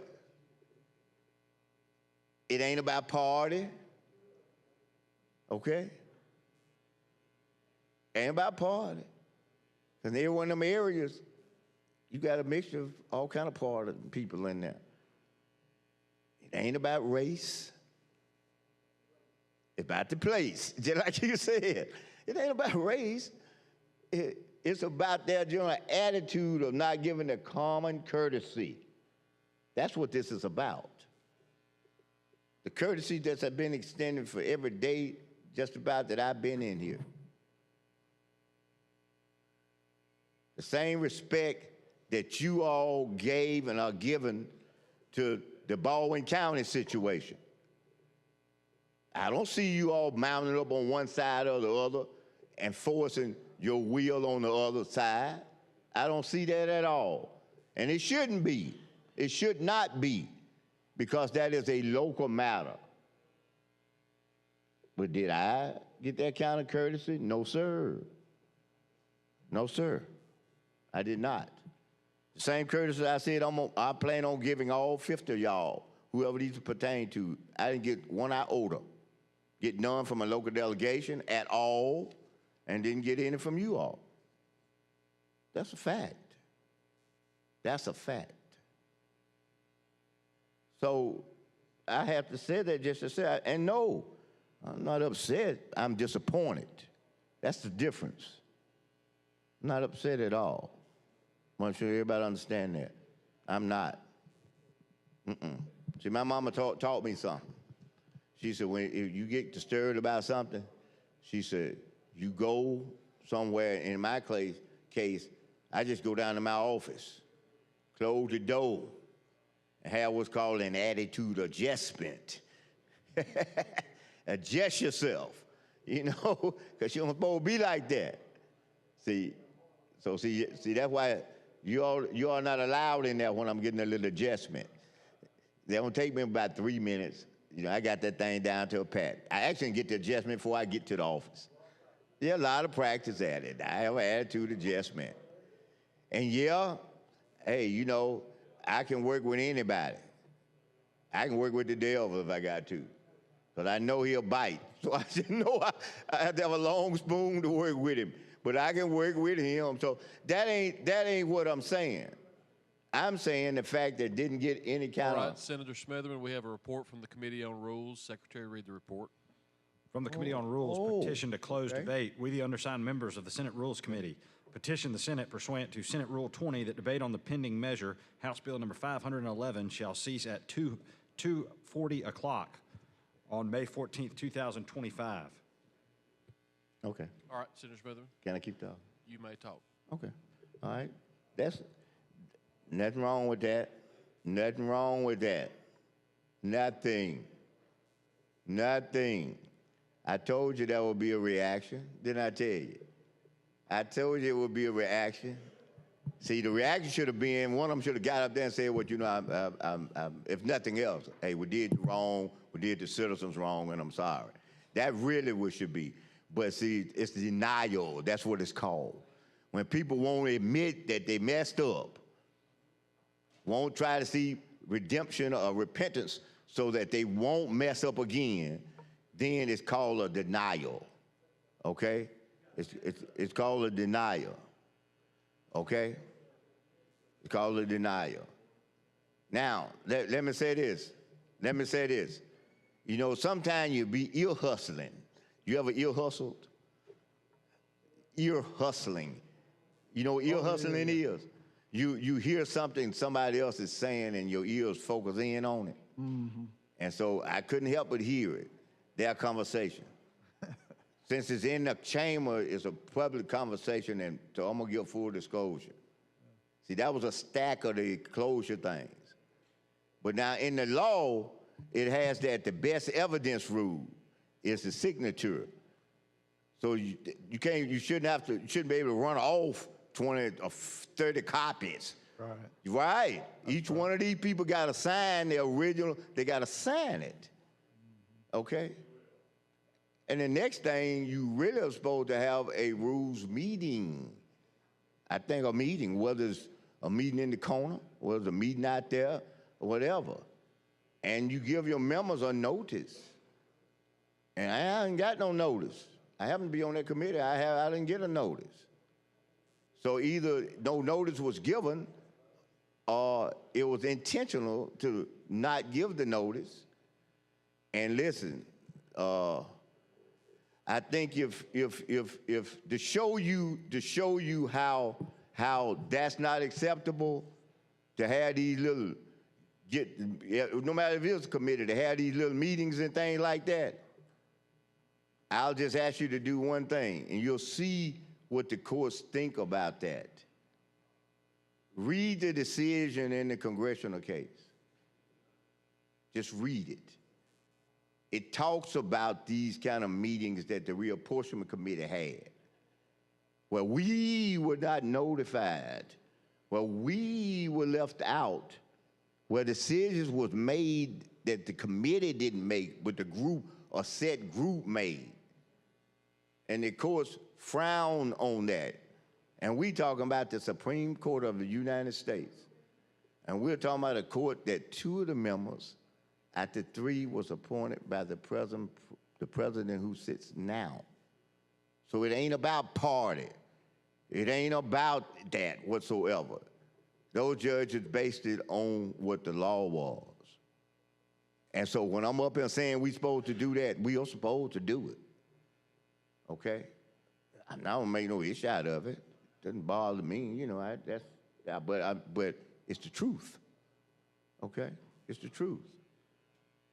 So, you know, and of course, you know, I expected that to take place, you know, about the closure. You know, listen, I've been standing up here on the signing that day for 31 straight years. I understand what's happening. I'm not confused. You know, I'm not confused or, you know, bothered or anything. I'm not confused. Just using the tool. Yeah, I'm not confused. You know, not at all. I'm not going to even be the person that's going to be up in the majority of the evening, being closed. It won't be me. You know, you watch, and you're going to say, he said that. But I just took this opportunity on the very front end to be able to have this conversation, you know, about what we, you know, what I was talking about, because it need to be said. And the whole body need to hear. Because, see, I guarantee you, y'all didn't know that them local bills, I bet you it wasn't 5 people other than the people in my delegation knew that they were sitting on my local bills and wouldn't even bring them out of committee. See, I know y'all didn't. I know you didn't. See, that's why I'm up here. I got to let you know what's happening. See, a lot of times you see the reaction to what people do and not know why, okay? So I think it's important that I had to share with y'all to tell you why, you know, tell you why. That's all. That's like the penalty in football. It's always the second, the reaction that gets caught. That's it. That's it. You said it right. You said it right. See, so and see, that path ain't gonna get us where we're going. You know, it may get us down the road, but we ain't gonna get to the journey we trying to get to. That's all that I'm saying. You know, it becomes a grind when all we got to do is just do the right thing. That's all we got to do, just to do the right thing. Right thing. Common courtesy. That's all. What does that take? It don't affect nobody. That's what I'm trying to say. That's akin, I didn't say it was, it's akin to being mean-spirited. It's akin to it. I mean, I can get the most purest form. I keep going back to that board education bill. Ain't got nothing to do with none of them. Don't represent them. None of them. Don't represent them one iota. So to not do it, that's mean-spirited. Because it ain't no other reason. I mean, they don't represent them. Don't represent them at all. So there's no reason, you know, other than being mean. That's all. That's all, you know. But I don't choose to be mean. No, just like Senator Coleman, the senator from Jefferson County said, I don't choose to be like that. That's why I'm telling you up front, you ain't got to be worried when you close your thing, go through, when your bill come up to vote. I'm gonna let you know, you can start counting at number 2, 3, no, you gonna vote for your bill. You can count number 3, 4, 5, and 6, because I'm gonna give you my vote right now. Okay, so I'm gonna let you know, you ain't got to worry. Because I'm gonna give you the same courtesy that I'm telling I ought to be getting. I'm gonna give it to you. I mean, that's just that fact. As much as I wanted to vote no on the whole thing, what did I do? I abstained. Because I ain't want to vote no against nobody even not having the agenda up here. I had to think just for me. I said, no, you don't want to vote no. Yeah. So no, I'm not gonna do that. I just got to eating some pound cake and some Blue Bell ice cream. I'm What trying to flavor? be as sweet as I can be today. You have vanilla? Oh, it's vanilla.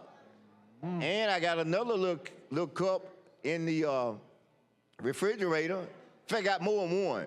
And I call it the Senate cups. So anybody can get one if you want to. It's in the refrigerator. Little cups? Little cups, individual cups.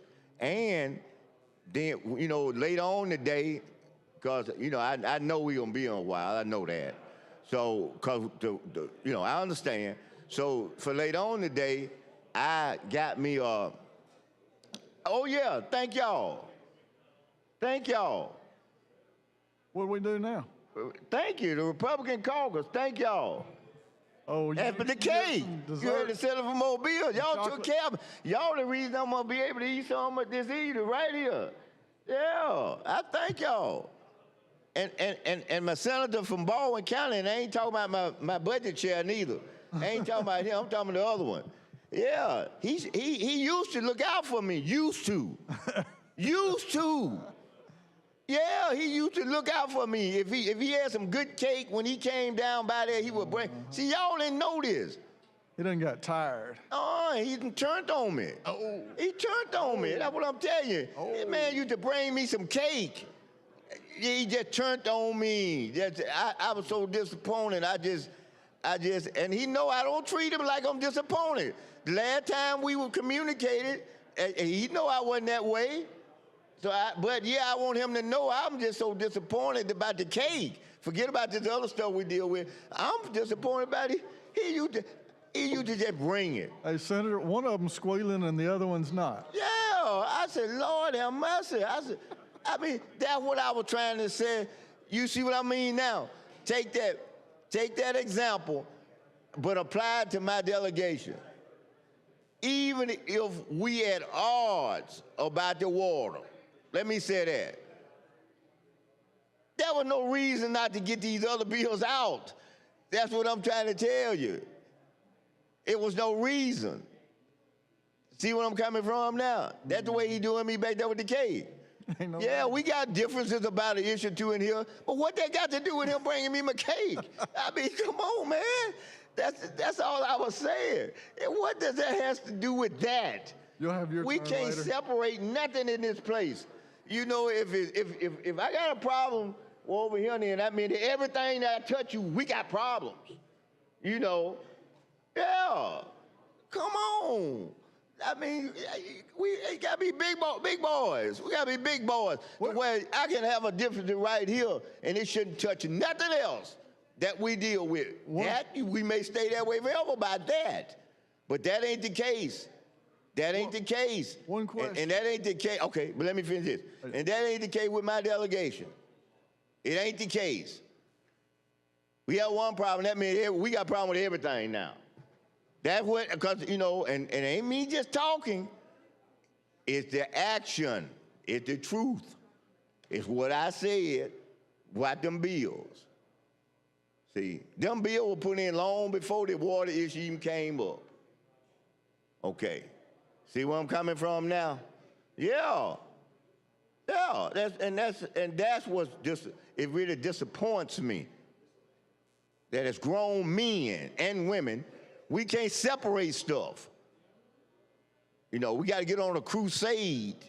You know, we can't separate.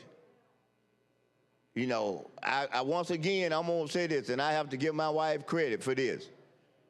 In 1994 or 95, I think we actually came in the January of 95. The first day I backed off from the porch at the house, she was standing there on the porch. The first day I came down here. And she said, Roger, I want you to know something. And then make this be your guide. She said, there are going to be issues that are ours. And there are going to be issues that are D's. She said, but you follow the path of the issue if it's right. Not if it's an R or a D, but if it's right or not. Good advice. Yeah. But my delegation don't carry that advice. They don't carry that. See, they get upset with something or whatever it is they get. And then they say, oh, well, we got to take that posture. And you might say, why would you say that? Because the actions. I mean, I'm just talking about what happened. I ain't talking about what people's opinions in their head. I'm talking about what they have done. I'm on the last day of this session. Ain't no holy way that bill can come out of committee, come out here, go to the House and do that. No. So they killed my local bills just because they ain't like something. Because the show wasn't a bill, because it don't pertain to them at all. Okay? And I've never done that action to them the whole time that any of them I've been in the legislation with them. Never. Never. Never. When I presided from up there, never mistreated one of them. Never. They can't tell you one time that I have. And to be treated like that, and then get upset because I ain't skinning and grinning and like it, that you treat me like that, because that's what you begin to see reactions now. You know, how dare you say that? How dare you? How dare you not like me doing you like that? And you don't smile and accept it and keep your mouth closed. How dare you? That's the attitude I see now. How dare you? So yes, that's that concerns me, because I don't like what I see at the end of that path where we headed. I don't like that. I don't like that. It's not good. It's not wholesome, and it's not beneficial at all. See, I'm gonna say it louder. It's no reason. It's no reason. It's primarily part of the reason that Huntsville, Montgomery, and Mobile, or Mobile County, Madison County, and I think Montgomery's in Montgomery County, and Montgomery County is on our heels in Jefferson County, because you all are moving in a more cohesive way of doing what you're doing, and we begin to splinter apart. That's what's beginning to happen. We begin to splinter apart, and so I just said that just to say that it's unfortunate. Let me see, we got about 5 more minutes before they start the closure thing. And I'm gonna pre-announce that I'm gonna, it's how many pages your bill? 2, 3, 4, 1? 5 or 6. 5 or 6. Then, I'm gonna ask for it to be read and, little stuff like that, So it'll give us an idea. This first bill will give us an idea, a measure, how long it takes when you close it without the BIR, okay? Because normally my time measures because we have a BIR and, and then all of that, So since we don't have a BIR, then we know we start out with 20, because that's what the closure petition says. All right. So I imagine, depends on the size of the bill, and when you have a roll call vote, each bill will probably be a minimum of 25 minutes and probably a maximum of 35. When you agree, that's probably reasonable. Probably an average of 30. Yeah, probably average about 30. Okay. So then we do the math, and we'll figure out how many between now and, and I'm sure everybody's going to stay to midnight. So, now I hope everybody did what I did. Okay? This is what I did. I rode into town that, hey, I ain't got that. But I rode into town, and I decided that I ain't had no money on me. Okay? Had $4. $4 little. Okay, so I figured I need to go to some kind of little ATM and get enough money to get some gas. So I went and got a little gas money, and I went and filled my tank up. Because, see, I don't want to be stopping getting no gas around midnight. I want the tank to be full. Okay? All right? Now, and the same thing about eating. We ought to get some food around about 5 or 6. See, that'll carry us on, you know, and need some of them little snacks in here, not in here, but back there. You know, that's when we get around about 10, so you get a little munchy. That's what some folks call it. You know, need a little something like that. But, and I hope that we get a full meal. You know, I mean, pizza all right, nectar. I eat pizza. It's all right, and that kind of stuff. But we need some with some grit in it, you know? Protein. Protein, there you go. Protein. Proteins. We need a little protein. You know what we really ought to do? Steak night on Sunny Day. I'm gonna tell you what we really ought to do. And just think about it. And we ought to do this. You know, we ought to take about 30 minutes, and then we just need to chip in. I think how many, 8 of us? That's 8, 16, 12, 32, okay, yeah. And then we need to just have one of them big, just for 30 minutes now, because we got to get back in here, because we got the closure, you got to have the time, because you're trying to get the bill. For about 30 minutes, let me see what can we do with a big enough space. What's a big enough space that we can all eat together? 200. Yeah, all of us. I'm talking about both parties and everything. See, y'all don't realize this, but some of y'all ain't been here long enough to know we used to do that. Do you remember, Senator, when even when we had these big disagreements about bills, you know what we used to do? We used to go into a recess and we'd go up to Star Wars. Okay? So nothing formal about it. And we just have it's not a fight, I ain't mean like that, but we just have a knockdown drag out. You said what you thought about the bill. I said what I said. Time's expired. It's expired. Time's up. Yeah. At the proper time, I want to get the bill read, and I need long roll. Okay. All right, so we got to vote on cloture petition first. Y'all want the long roll and the cloture petition too? Yes, sir. All right. Secretary, call long roll. Mr. Albritton. Mr. Allen. Mr. Barfoot. Mr. Beasley. Mr. Bell. Mr. Butler. Mr. Carnley. Mr. Chambliss. Aye. Mr. Chasteen.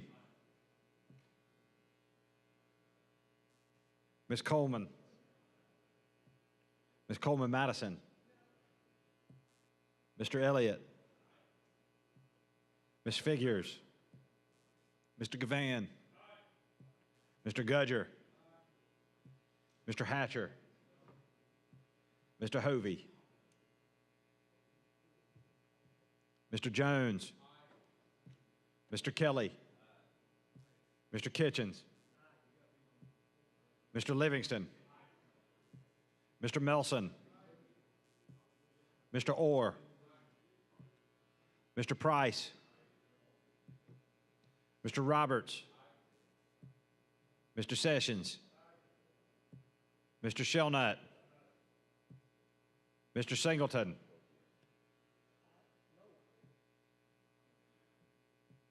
Mr. Smotherman. Mr. Stewart. Mr. Stutz. Mr. Wagner. Ms. Weaver. Mr. Williams.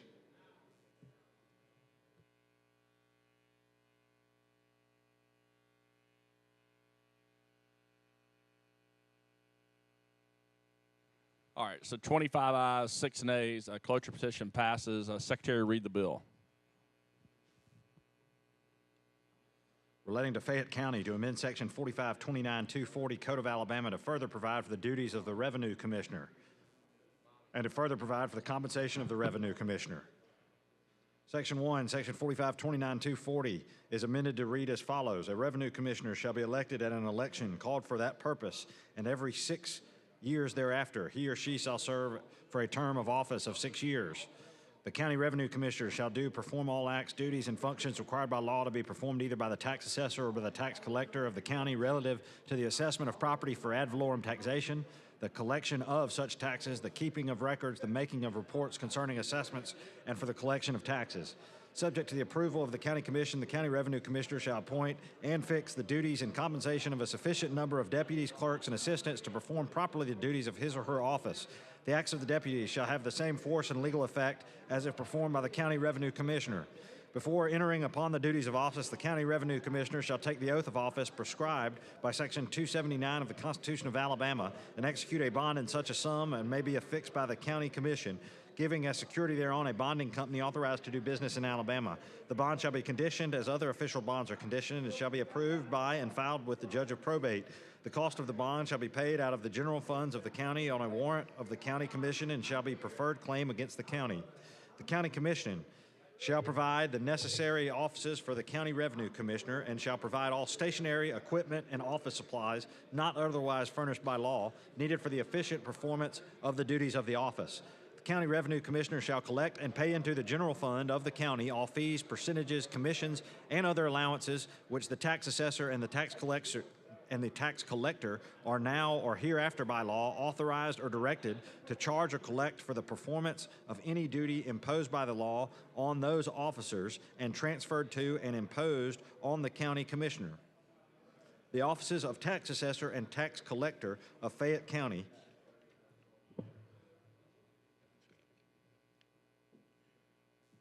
are hereby abolished. Section 2, until October 1, 2027, the Revenue Commissioner of Fayette County shall continue to receive the same base annual salary by the Commissioner as receiving on September 30th, 2025. Beginning October 1, 2025, in addition to the base salary authorized in subsection A, the Revenue Commissioner shall receive an expense allowance of $15,000 per annum payable in equal monthly installments from the County General Fund. Beginning October 1st, 2027, the Revenue Commissioner's base salary shall be $67,000 per annum, and the salary and expense allowance authorized in subsections A and B are void. This act shall become effective on June 1st, 2025.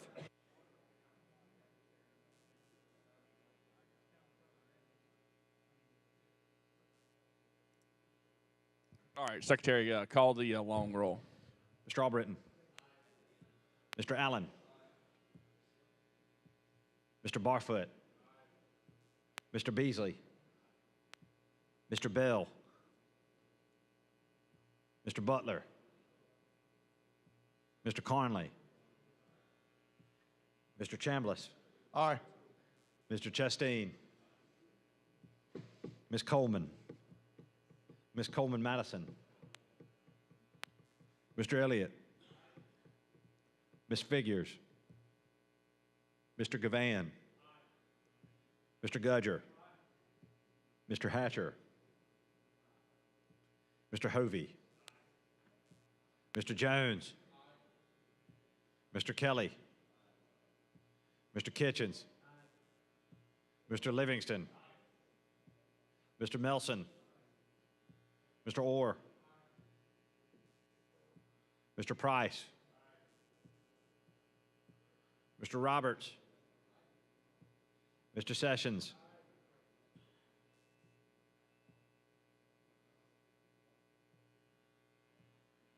Mr. Shelnut. Mr. Singleton. Mr. Smithman. Mr. Stewart. Mr. Stutz. Mr. Wagner. Ms. Weaver. Mr. Williams. Williams.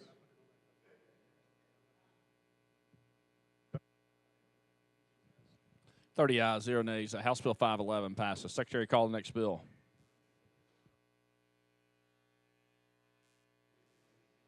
On page 23 of the calendar, House Bill number 512 by Representative Brinyark regarding Fayette County.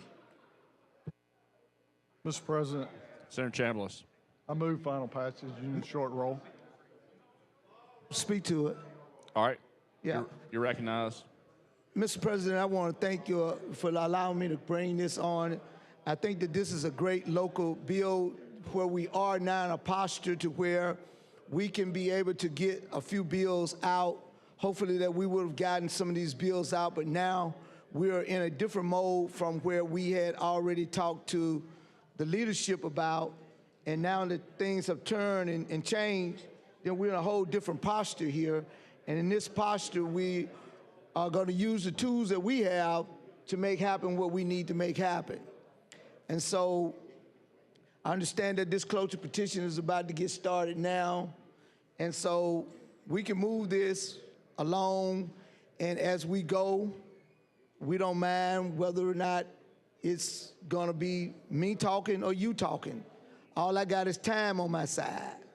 11 hours, 11 hours.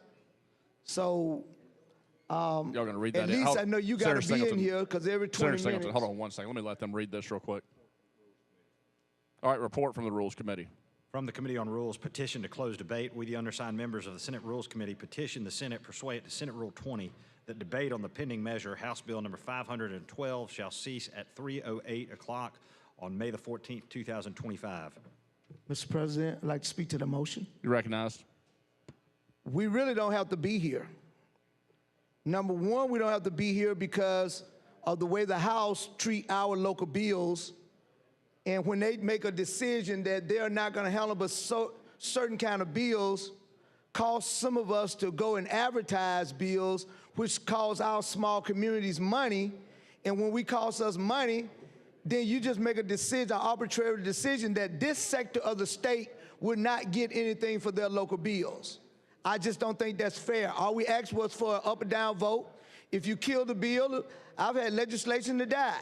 That's all we asked for, was an up or down vote to make sure that the money we're spending on this advertising is not cheap for these small communities. And so if the House has a process by which the House then you file a local bill, and once the bill is going as a local, I understand, like we do, have to go through another committee, but at least in the Senate, it comes back to the original House, which is the local House. Therefore, it goes out as a local bill because it was advertised as a local bill. But in the House, once it goes through that second bill, it becomes a general bill. So one will ask the question, well, why would you have to advertise in the House if they're not going to treat it as a local? That's just money being spent.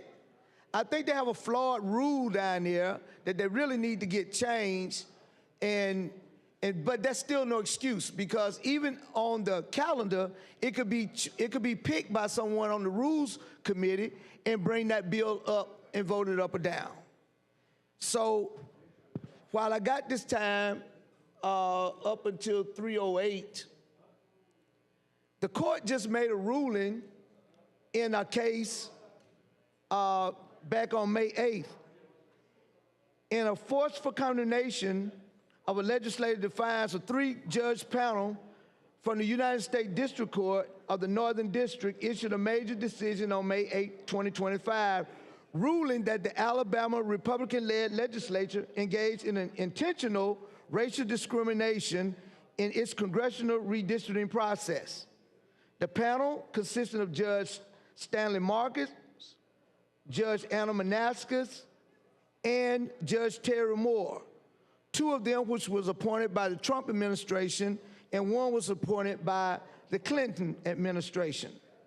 The ruling came in response to a set of consolidated cases, the Singleton versus Allen, Milliken versus Allen, and the Castor versus Allen, which challenged Alabama 2021 congressional map under Section 2 of the Voters' Right Act and the 14th Amendment. The plaintiffs contended that confining black voters to a single majority black district, which was District 7, effectively diluted their political influence despite the sizable and compact black population spread across the state. The U.S. Supreme Court upheld the lower court decision to block the 2021 and 2023 ruling. In an alleged effort to comply, the legislature adopted a 2023 map, but the plan to maintain only one majority black district and fell short of the requirement previously outlined by the courts. The legislature conceded that the revised map did not meet the terms of the court mandate and effectively admitting to its noncompliance. As the judge panel wrote, "We are not aware of any other case in which a state legislature faced a federal court order declaring its electoral plan unlawful dilutes minority votes, responds with a plan that the state concedes does not provide that district. The court sharply criticized the legislature action as deliberate and discriminatory, describing the 2023 plan as an effort not merely to resist judicial guidance, but to undermine its entirety. We cannot understand the 2023 plan as anything other than an intentional effort to dilute the black Alabamians' voting strength and evade an ambiguous requirement of the court's orders. This record thus leaves us in no doubt that the purpose of the design of the 2023 plan was to crack black voters across congressional districts and thereby intentionally perpetuate the discriminatory efforts of the 2021 plan. The panel note that legislative justification for the map, citing so-called traditional redistricting principles, lack credibility. These rationales, the court found, were developed in secret with no input from Democrat leaders and no sincere attempt to remedy the previously identified violations.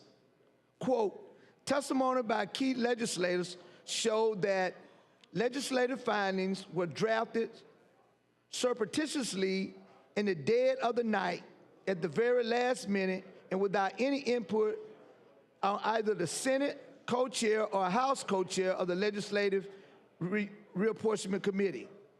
The legislator knew that federal law required that purposefully refused to provide it in a strategic attempt to checkmate the injunction that ordered it. The panel also reaffirmed that this was not a borderline legal question. The plaintiffs demonstrated that black voters were both numerous and geographically concentrated enough to justify two opportunity districts that racially polarized voting patterns were unmistakable. The court made it clear that while the plaintiffs offered several legitimate alternative maps, those efforts were repeatedly dismissed by state lawmakers. The court ultimately concluded that the legislature's actions were not simply misguided, but intentionally obstructive. By striking down the 2023 plan, the courts not only confirmed violation of both the Voting Rights Act and the Constitution, but also imposed a permanent injunction. The decision left open the possibility of subjecting Alabama to federal pre-clearance future redistricting efforts, even though Section 5 had been voted down by the courts. The decision stands out for its strong language and rare judicial consensus. All three judges appointed by the president from both major parties, President Clinton, President Trump, and the Alabama legislature act with discriminatory intent. The panel's statement underscored the broader implications. The legislature has raised the stakes of its litigation well beyond redistricting. Respect for judicial process is a small price to pay for civilizing hand of law, which alone can give abiding meaning to the constitutional freedom. Ultimately, the court noted that it came to the conclusion with great reluctance and dismay and even greater restraint. Why?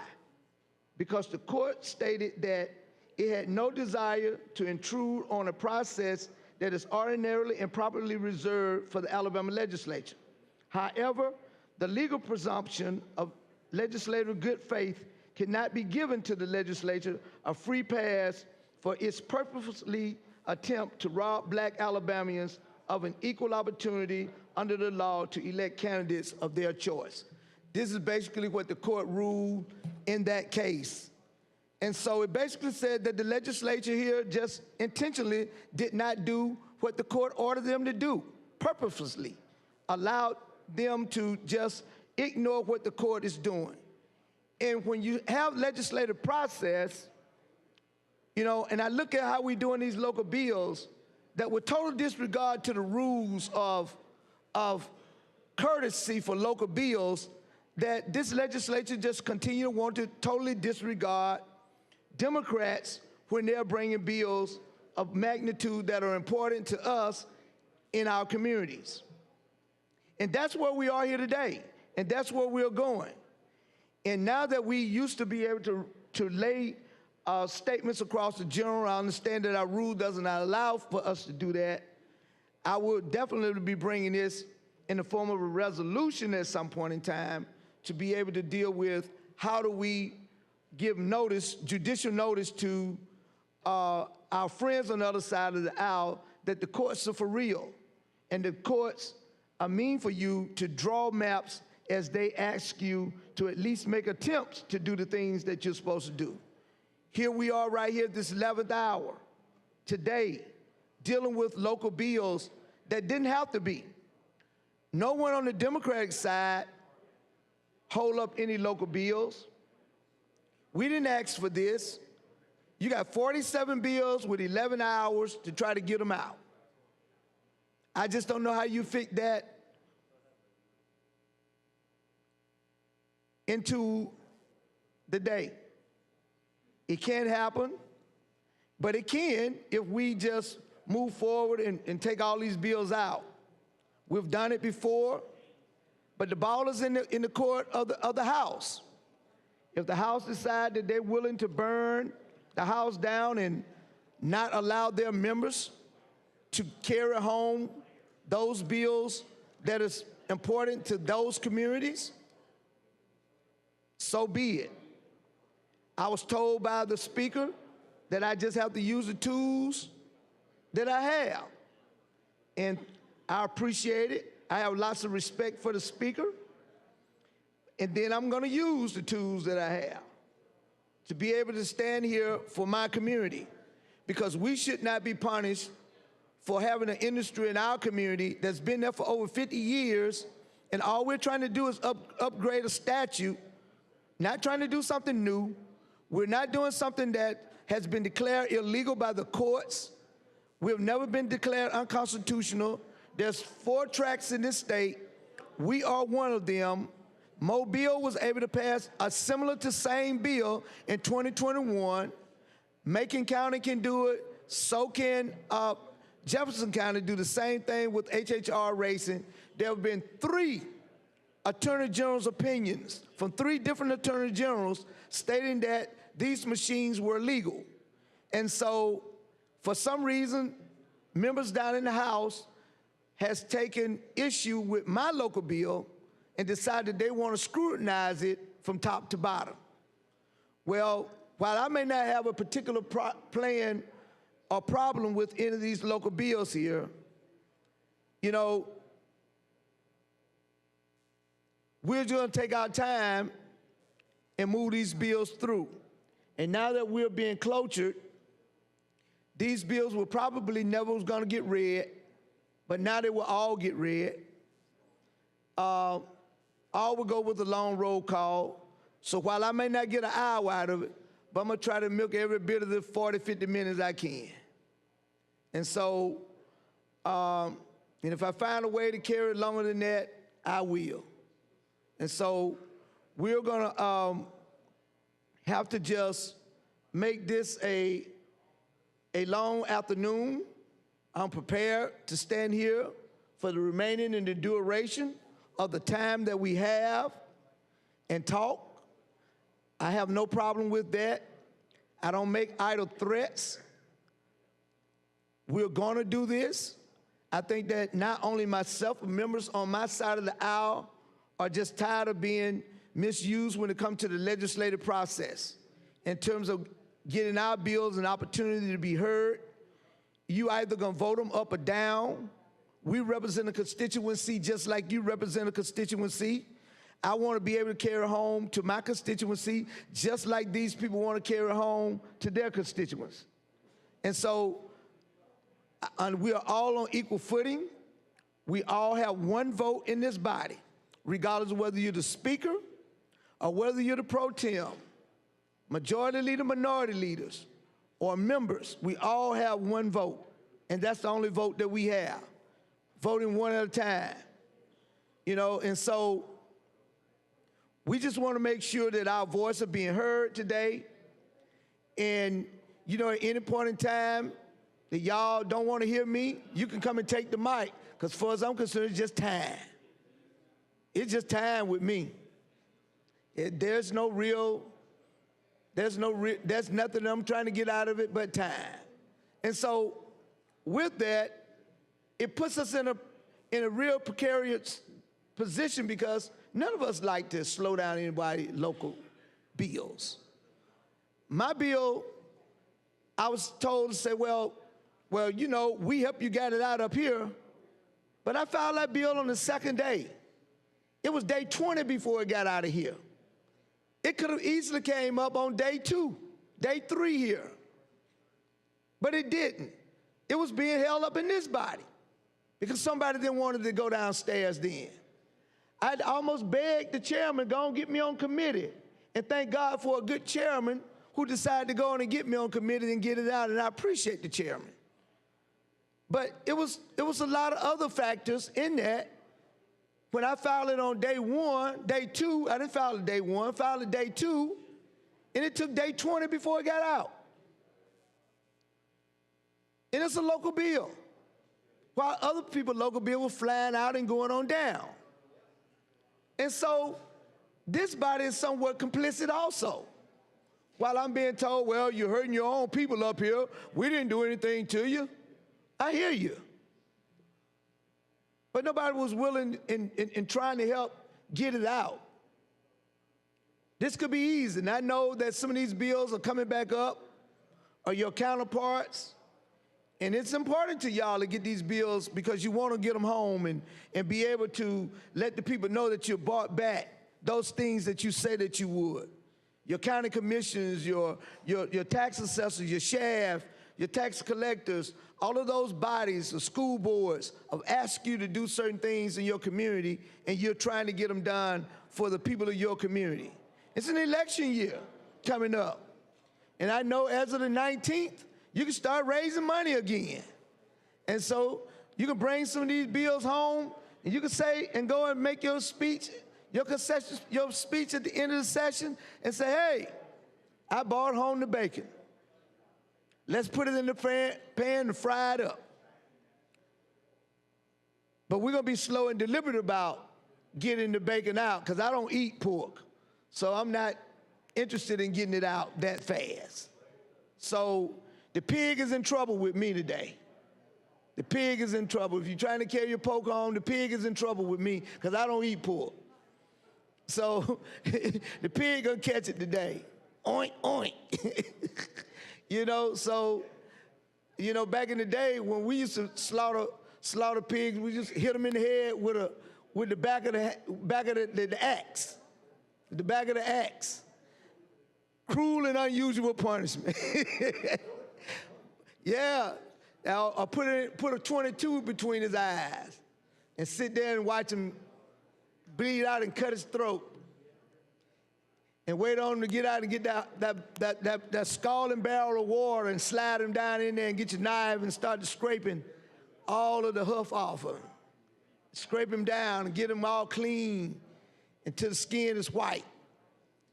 Wash him down and gut him out and get your chitlins out and all of that. You know, y'all on that side, I'll probably throw all that away. My folk, we used to eat all that stuff. Because sometimes that's all y'all gave us from the hog. When we cleaned the hog, that's all you gave us, the scrap. And so we made that work for our families. We made it work. We know how to make it work.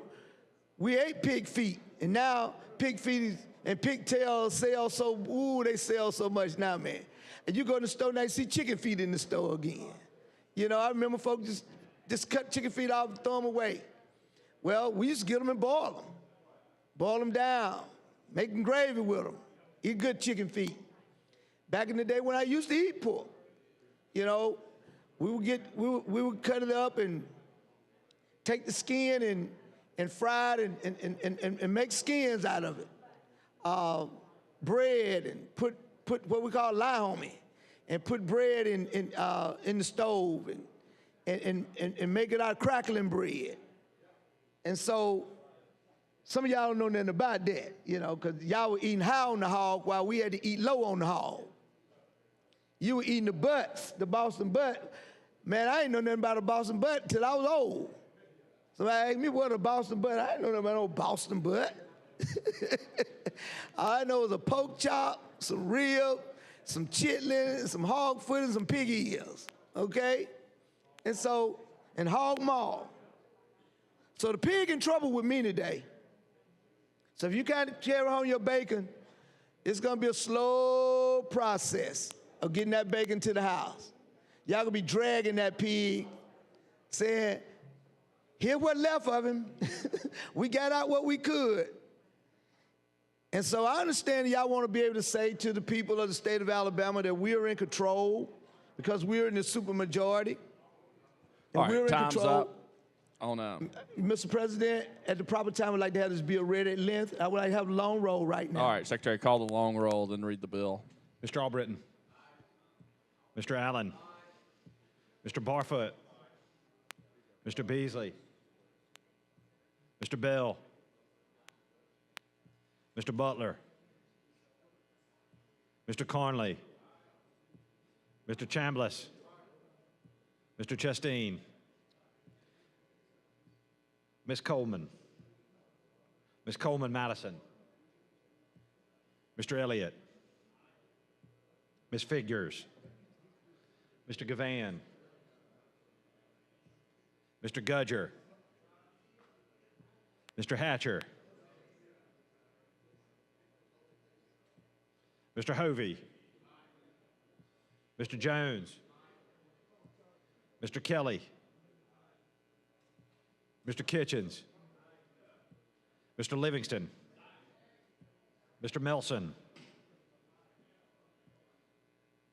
Mr. Orr. Mr. Price. Mr. Roberts. Mr. Sessions. Mr. Shelnut. Mr. Singleton. Mr. Smitherman. Mr. Stewart. Mr. Stutz.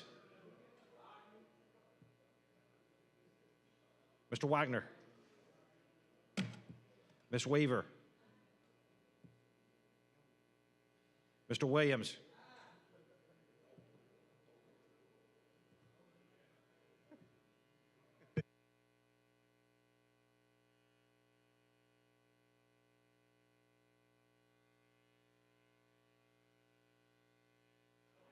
$25 ayes, 4 nays. The cloture petitions adopted. Bill read at length, please. All right, Secretary, read the bill.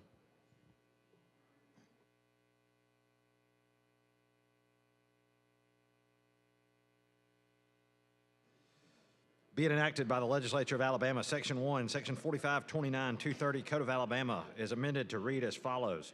Section 4529-230 until January 18th, 2027, the Sheriff of Fayette County shall continue to receive the same base annual salary the Sheriff is receiving on September 30th, 2025.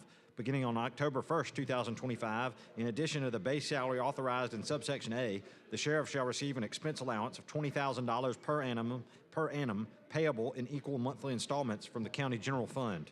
Beginning January 18th, 2027, the Sheriff's base salary shall be $80,000 per annum, and the salary and expense allowance authorized in subsections A and B are void. Section 2, this act shall become effective on October 1st, 2025.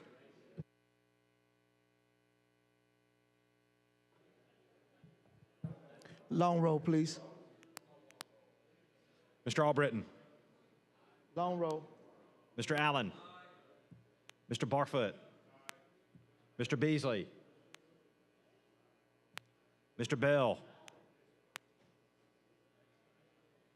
Mr. Butler. Mr. Carnley. Mr. Chambliss. Aye. Mr. Chasteen. Ms. Coleman. Ms. Coleman Madison. Mr. Elliott. Ms. Figures. Mr. Gavan. Mr. Gudger. Mr. Hatcher. Mr. Hovey, Mr. Jones, Mr. Kelly, Mr. Kitchens, Mr. Livingston, Mr. Melson, Mr. Orr, Mr. Price, Mr. Roberts,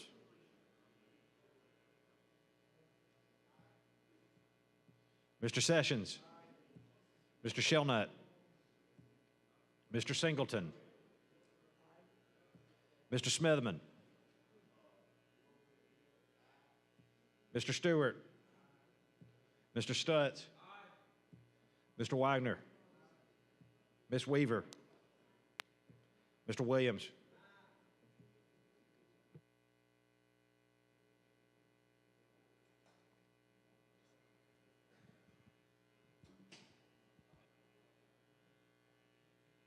(28 ayes, 0 nays). House Bill 512 passes. Secretary, call next bill. Thank you, Mr. President. On page 24 of the calendar, House Bill number 496 by Representative Stubbs and others regarding Elmore County. Mr. President, I'd move for final passage of HB 496. Mr. President, I'd like to speak to the motion. Okay, you're recognized. Thank you, Mr. President. And I'm sure that 496 by Representative Stubbs is a local bill that will relating to Elmore County. Okay. To the purpose of amendment to the Constitution of Alabama for 2022 to allow the county commission to levy a county excise tax. Here's some more Republican taxes. Here they are. It's Got part of the a don't like report taxes. from Committee on Rules real quick. Let me let them read this in. Yes. From the Committee on Rules, petition to close debate. We, the undersigned members of the Senate Rules Committee, petition the Senate pursuant to Senate Rule 20 that debate on the pending measure House Bill 496 shall cease at 3:35 o'clock on May 14th, 2025. Speak to the motion. All right, you're recognized. Yes, here we are, Mr. President, with some more of these tax bills that my counterparts across the aisle is so adamant always talking about they're against tax. So here we are levying another county tax on the people for property taxes. But if that's what the folks over there want, then that's what they want.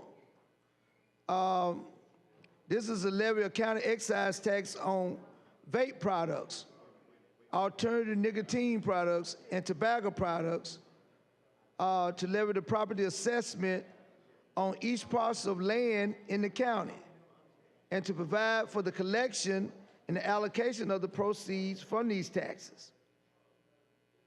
Wow. And so this is a constitutional amendment going to be voted on by the people. It said this action only applied to Elmore County.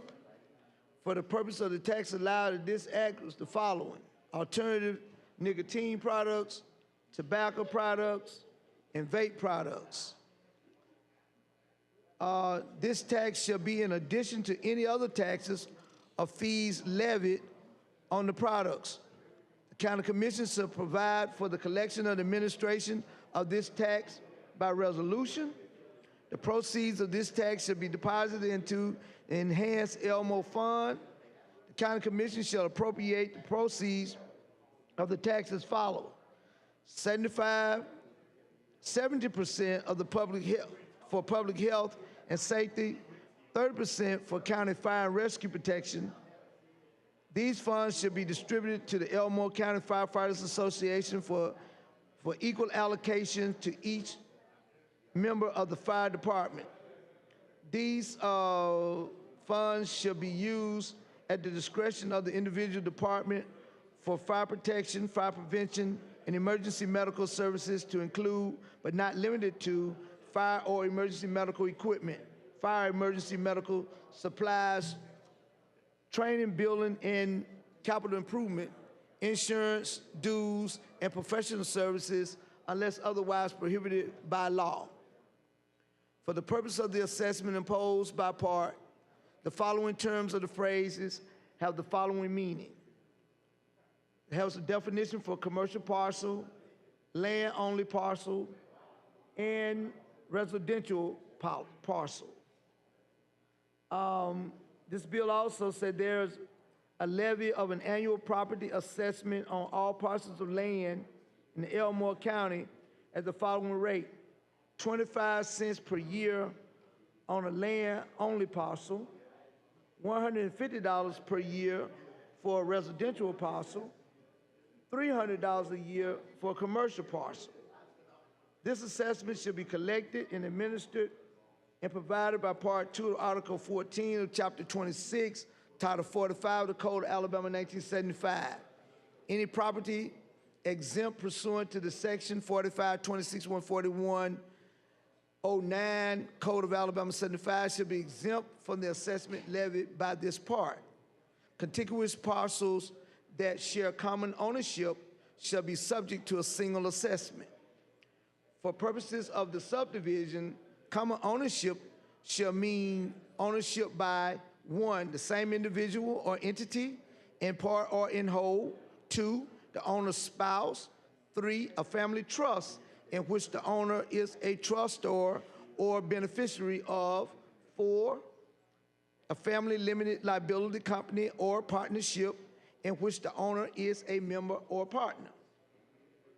D1, the proceeds of the assessment shall be distributed to the Enhanced Elmo Fund. The County Commission shall appropriate the proceeds of this assessment as follows: 85% of the proceeds from the levy pursuant to the subdivision B2 and B3 for public health and safety. All remaining proceeds for county fire and rescue protection. These funds should be distributed in the manner as the fire protection fee levied in Part 2A of, unless otherwise provided by local law. Upon ratification of this constitutional amendment, the Code Commissioner shall number the parcel for this number as appropriated in the Constitution, omitting to the instruction paragraph, and may make the following non-substantive revisions: change capitalization, hierarchy, spelling, and punctuation for purpose of style and uniformity.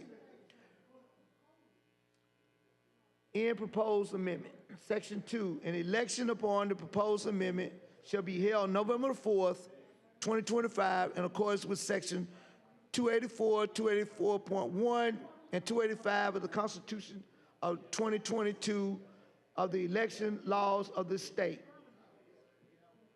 So you're going to have an election going to be held, I guess, during the general election on this particular tax. So it look like they're getting some vape tax and they're getting a little land parcel taxes. They're going into the Enhanced Elmo Fund. That fund going to be fat. That's going to be a fat fund over there in Elmo. They're going to be able to, firefighters should not need anything for a while. Shouldn't need anything for a while over there. People over there. And see, if these people want to pay property taxes and tax on vapes and nicotine, that's what they want in their community, they have a right to have that. And I applaud them for bringing the bill when they see where there's a need in their community and they want to make sure it's right. Just like my bill would help my hospitals. It's going to help schools. It's going to help volunteer fire departments over in my community, the bill that I have down there in the House. It's going to help all of these entities continue to thrive, because even with our school system, we were putting a little bit over $1 million a year back through some of the bingos and all over the years back into the school system. And that was helping the school system because in Greene County, they don't have local dollars. So this was a way of creating some local dollars and to be able to put it into a fund and for them to be able to help out with education in the county. Some of that money was going to these small municipalities in the areas to make sure that municipalities can keep up, do things, cut grass, be able to buy equipment, a number of things that municipalities could do with those dollars that they were getting in from the source that was being provided. Recreation, making sure that we can keep up with Little League and things of that nature for our kids to be able to play some ball or have access to parks and things of that nature. So a lot of this was in that bill to allow for us to be able to upgrade that statute, give money to a lot of these entities that were helping in our community and making sure that they were getting that money to the proper place. And so, because you don't pass my bill doesn't mean my business is gonna shut down. You know, we're not gonna shut down because we're not illegal, we're not unconstitutional. It has been deemed to be constitutional, has been there since 1975, I think full operation in 1977 with dogs. Then they later came in 2005, 203, 205 with a bingo amendment that allowed bingo to be played in that facility also.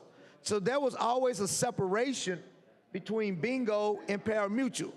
Bingo was played on the lower floor, and pari-mutuel has always been on the top floor. So there's a difference. So even when there was the raids back in the early days of the Raleigh raids, they could only shut down the bingo part because the other part of it was always legal, and therefore you couldn't shut that down. Those lights are gonna be on in Greene County, whether you're trying to stop them or not. I know the House keep talking about that comprehensive bill that they sent up here and that we wouldn't vote on. Well, we voted on it. It lost. They fell in love with a piece of legislation that they wanted to happen. I love the legislation also.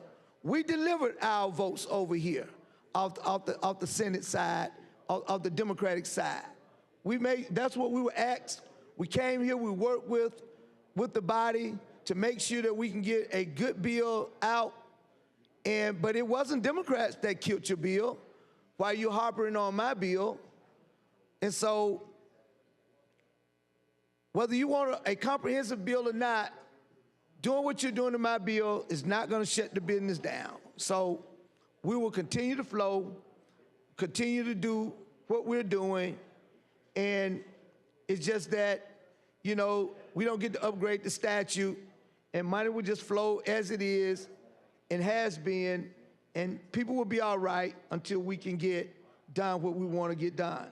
Maybe I need to kiss the ring and ask the Speaker next year, Mr. Speaker, can I bring my bill before I advertise it?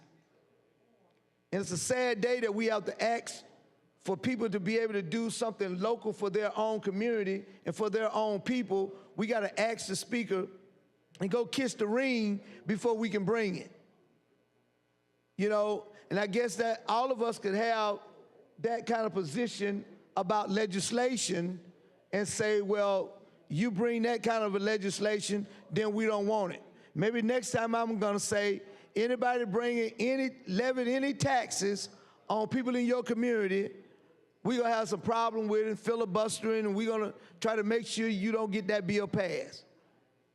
That would be crazy for me to do that when the people of that community obviously want it because the legislative delegation has put that bill in, and the legislative delegation is the voice for the people of that community here in this particular body and in this legislature.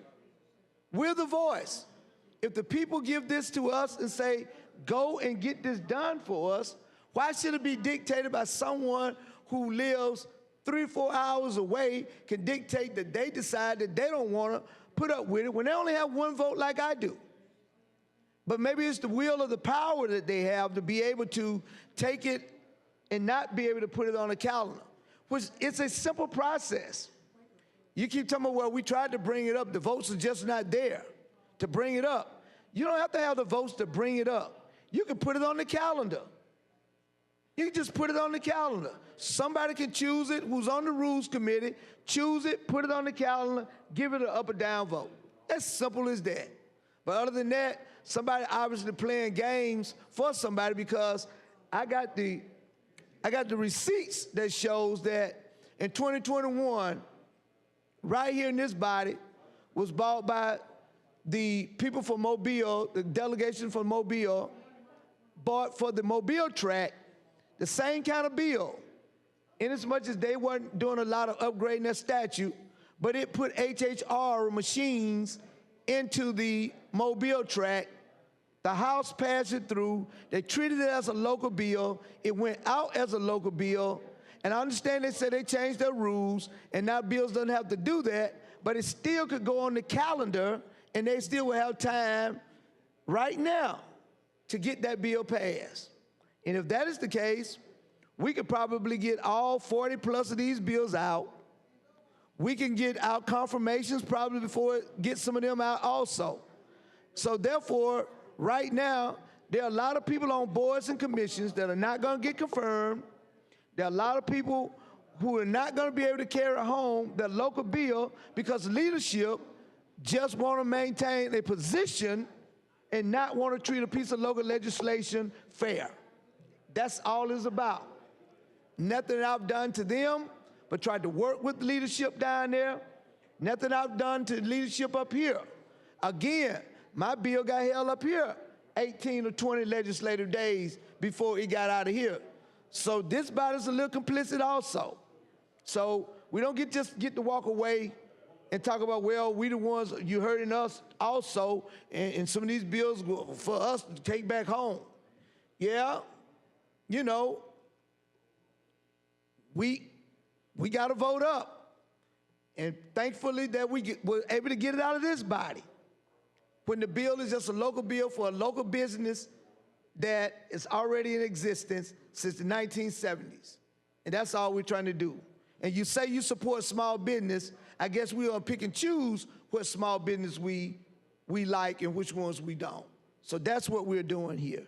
And so if that's the case, I've had legislation to die down here before. We got legislation I filed that committee chairmen won't even bring it up in the committee. Won't even bring it up. We have legislation, so we're used to this process. We're used to the process of legislation dying. We're used to that. We're used to legislation not going anywhere. And I'm okay with that. But I can't stand for people not to be disingenuous about what piece of legislation that they want to pass and what piece of legislation that they don't. I guess they're the almighty kings in this body. We got to kiss the ring and ask them, can we have our legislation passed? Or can we get our legislation up so that we can be able to vote? Not one Democratic piece of legislation is on this calendar. And you expect for us to just run through a calendar and allow you all to continue to do, you get to take home what you want to get to take home, but we don't have that, so we can go home and say to our people that we delivered also. We have a rule, a courtesy rule, Rule 80, courtesy for local legislation. And I appreciate the Senate for at least respecting that to a certain point. At least respecting that to a certain point. And so in the House, just decide that they want us to kiss the ring, or not us, but me, particularly. And I've talked with the leadership there, spoke with them at length, tried to reason with them, tried to give them a way out, but they just decide that they don't want it with the excuses that the votes are not there. Well, then bring it up and let it die then. That's all I ask, is a vote. And we can move on. But, you know, but when you start talking about that, then I find out that even over on my side, there are other legislation, local legislation that people have that doesn't even come up and give it an opportunity to get voted on. We represent a constituency also. We want our constituency back home to understand that we are here fighting for them and we can deliver what they ask us to deliver. That's why we have local courtesy. All the other stuff in the general bills, we can fight over those. We may have our differences on it, but we never stand here and try to kill any one local bill. At this point, while we're standing here, we're still voting for these local bills. We're still giving them a vote and saying it's okay because we believe in this local process. We believe that the people over in Elmore County should be able to tax their folks the way they want to tax them. We believe the fact that they should put a tax on anything that they want to put a tax on. If it's Elmore County, that's Elmore County business. You can tax what you want to tax. I don't care if I come to Elmore County, and if I stop in Elmore County and do business in Elmore County, then I just have to pay the tax on those products if I decide to buy those products. That's just like. Same thing if you came through Hale County, Greene County, Sumter, Marengo, Tuscaloosa, counties that I represent. Whatever it is that may be there, the law, we are law-abiding citizens, and we follow the rule of law, and we purchase and we pay the taxes necessary. But at the end of the day, we're not standing and telling someone what you can and cannot do, what you can or cannot, that you can't bring this piece of legislation because we are not going to deal with your legislation after we have advertised, and it costs us money to advertise these bills. Maybe what we need to start doing from the governor's office on down, just start the posting to us before legislation starts. If the governor, because she even got to the point of where the governor's not going to sign certain bills. Let us know before we start. You ain't going to sign these bills before people start advertising bills. There's some bills right here. That's why we had to go the night we had it, because there were certain bills while we were here today on the 14th. Because there were certain deals that the executive branch said that they were not going to sign. You make up in your mind that that's what you're going to do. When we are here and people are working for our communities, we represent these communities. We have to deal with these communities. When y'all just make an arbitrary decision about what you are or not going to do with our local legislation.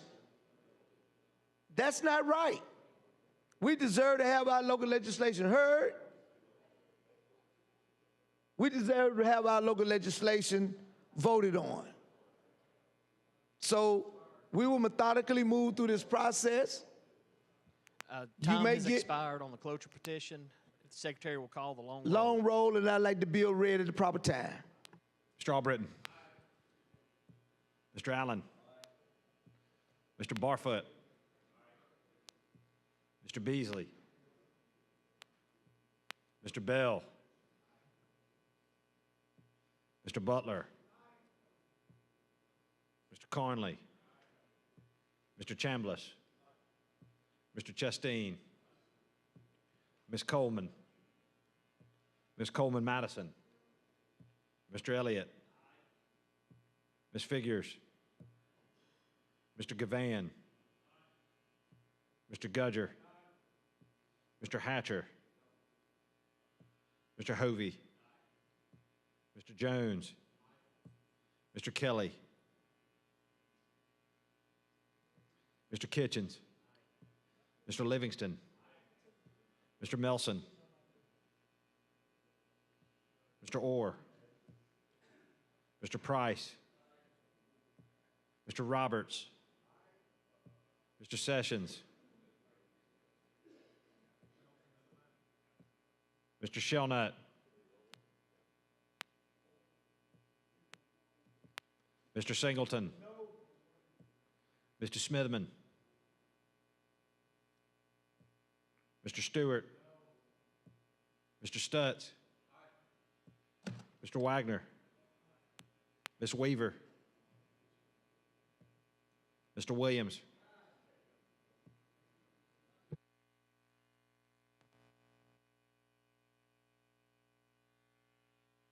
(22 ayes and 5 nays). The motion's adopted. Secretary, if you will read the bill.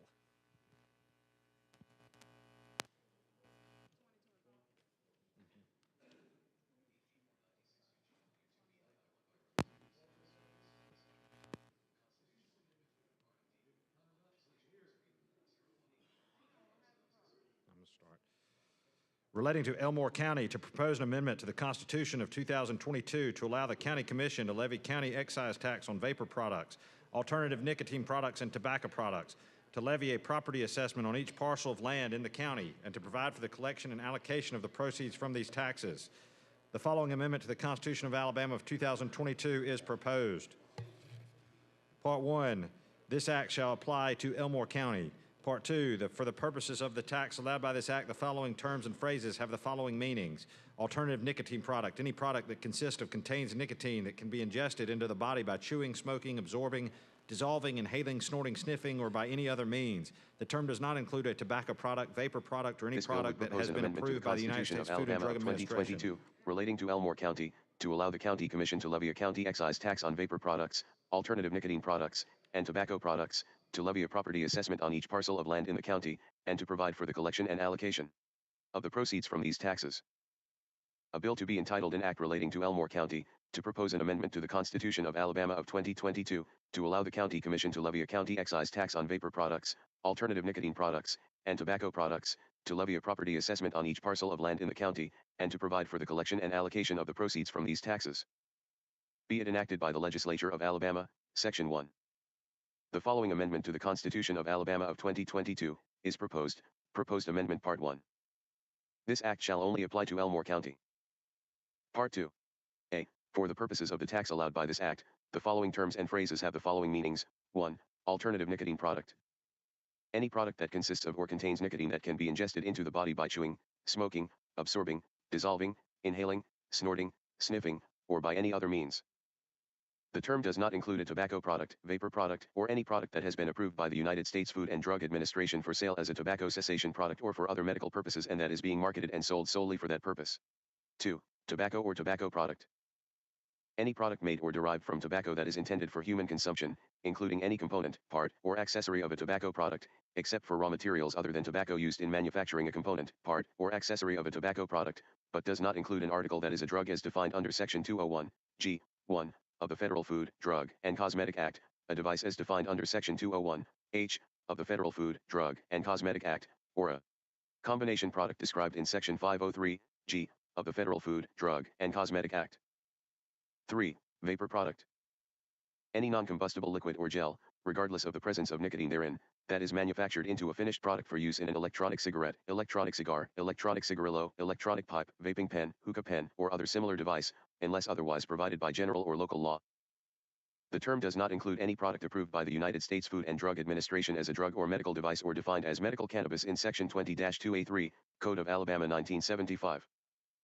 B. The County Commission may levy a county excise tax in Elmore County at the rate of 4.5% of the gross proceeds of the wholesale sale of vapor products, alternative nicotine products, and tobacco products in the county.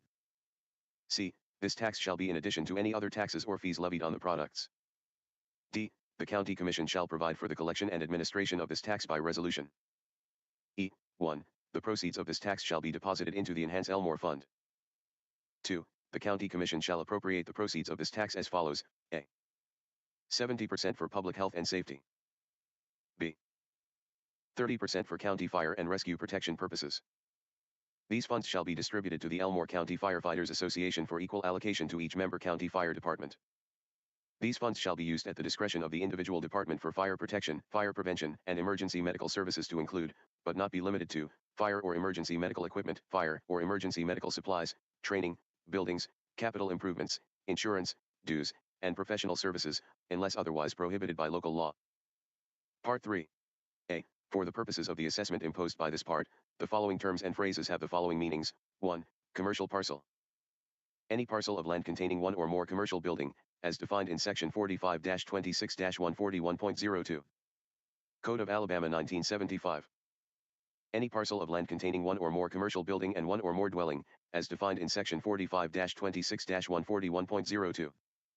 Code of Alabama 1975, is classified as a commercial parcel. 2. Land-only parcel. Any parcel of land not classified as a commercial or residential parcel. 3. Residential parcel. Any parcel of land containing one or more dwelling, as defined in Section 45-26-141.02. Code of Alabama 1975. B. There is levied an annual property assessment on all parcels of land in Elmore County at the following rates. 1. $25 per year for a land-only parcel. 2. $150 per year for a residential parcel. 3. $300 per year for a commercial parcel. C. 1. This assessment shall be collected and administered as provided by Part 2 of Article 14 of Chapter 26 of Title 45, Code of Alabama 1975. 2. Any property exempt pursuant to Section 45-26-141.09. Code of Alabama 1975, shall be exempt from the assessment levied by this part.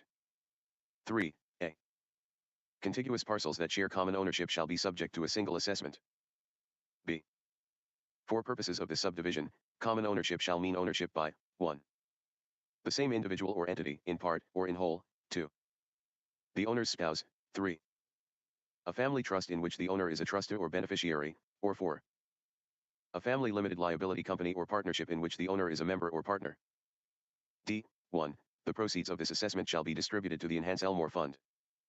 2. The County Commission shall appropriate the proceeds of this assessment as follows: A. 85% of the proceeds from the levy pursuant to subdivisions, B. 2, and B. 3, for public health and safety. B. All remaining proceeds for county fire and rescue protection purposes. These funds shall be distributed in the same manner as the fire protection fee levied in Part 2 of Article 14 of Chapter 26 of Title 45, Code of Alabama 1975, unless otherwise provided by local law. Upon ratification of this constitutional amendment, the Code Commissioner shall number and place this amendment as appropriate in the Constitution, omitting this instructional paragraph, and may make the following non-substantive revisions: change capitalization, hierarchy, spelling, and punctuation for purposes of style and uniformity, correct manifest grammatical, clerical, and typographical errors, revise internal or external citations and cross-references, harmonize language, and translate. Effective dates. End proposed amendment. Section 2. An election upon the proposed amendment shall be held on November 4, 2025, in accordance with Sections 284, 284.01, and 285 of the Constitution of Alabama of 2022, and the election laws of the state. The appropriate election official shall assign a ballot number for the proposed constitutional amendment on the election ballot and shall set forth the following description of the substance or subject matter of the proposed constitutional amendment, relating to Elmore County, proposing an amendment to the Constitution of Alabama of 2022, to levy a county excise tax on vapor products, alternative nicotine products, and tobacco products, to levy a property assessment on all parcels of land in the county, and to provide for the collection and distribution of the proceeds from these taxes into the Enhance Elmore Fund. Proposed by Act _____. This description shall be followed by the following language: yes, no, dot. Section 3. The proposed amendment shall become valid as part of the Constitution of Alabama of 2022, when approved by a majority of the qualified electors voting thereon.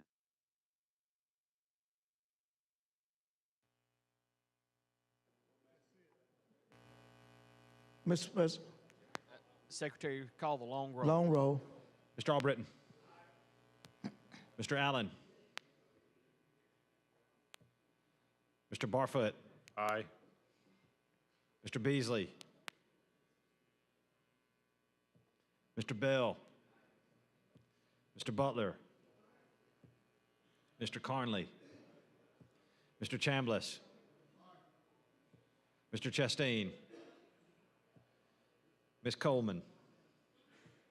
Ms. Coleman Madison. Mr. Elliott. Ms. Figures. Mr. Gavan. Mr. Gudger. Mr. Hatcher. Mr. Hovey. Mr. Jones. Mr. Kelly. Mr. Kitchens. Mr. Livingston. Mr. Melson. Mr. Orr. Mr. Price. Mr. Roberts. Mr. Sessions. Mr. Shelnut. Mr. Singleton.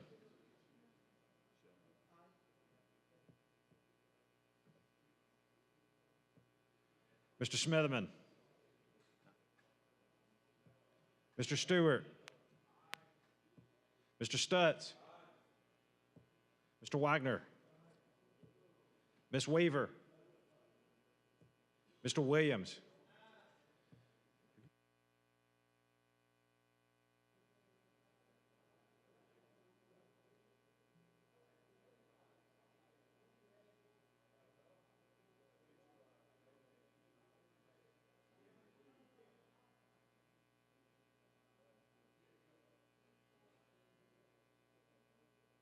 There's 22 ayes, no nays, and 2 abstentions. The bill is passed. Thank you. I move for certification. Mr. President, I'd like to speak to the certification motion. You're recognized. Thank you. Thank you, ladies and gentlemen. Yeah, I know y'all don't know nothing about the certification motion to speak to. It's 15 minutes. You can speak to the certification motion. Let me teach y'all the rules, okay? I see you looking puzzled because you never heard anybody speak to the certification motion because we always just let it pass. And I'm telling you, you got to learn the rules now. You got to understand the rules now. I can speak 15 minutes to the certification motion, okay? Get y'all understand. You don't know nothing about that.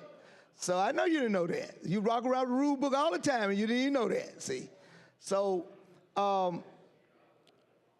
that's where we are different at, you see, when you start talking about these rules. We ain't just sitting over here pillar-palling all the time. So in any constitutional amendment on a certification motion, you got 15 minutes that you can speak on it. So I think that, you know, again, here we are with the local people of this community, have a local bill. Now, if any one of us had voted no on the certification motion, then this bill will have to go statewide. All it needs is one vote, no, and it will have to go statewide. That's not our intent here today, is to push anybody into a statewide voting bill for that community. The state should not have to vote across the state against someone else's local bill.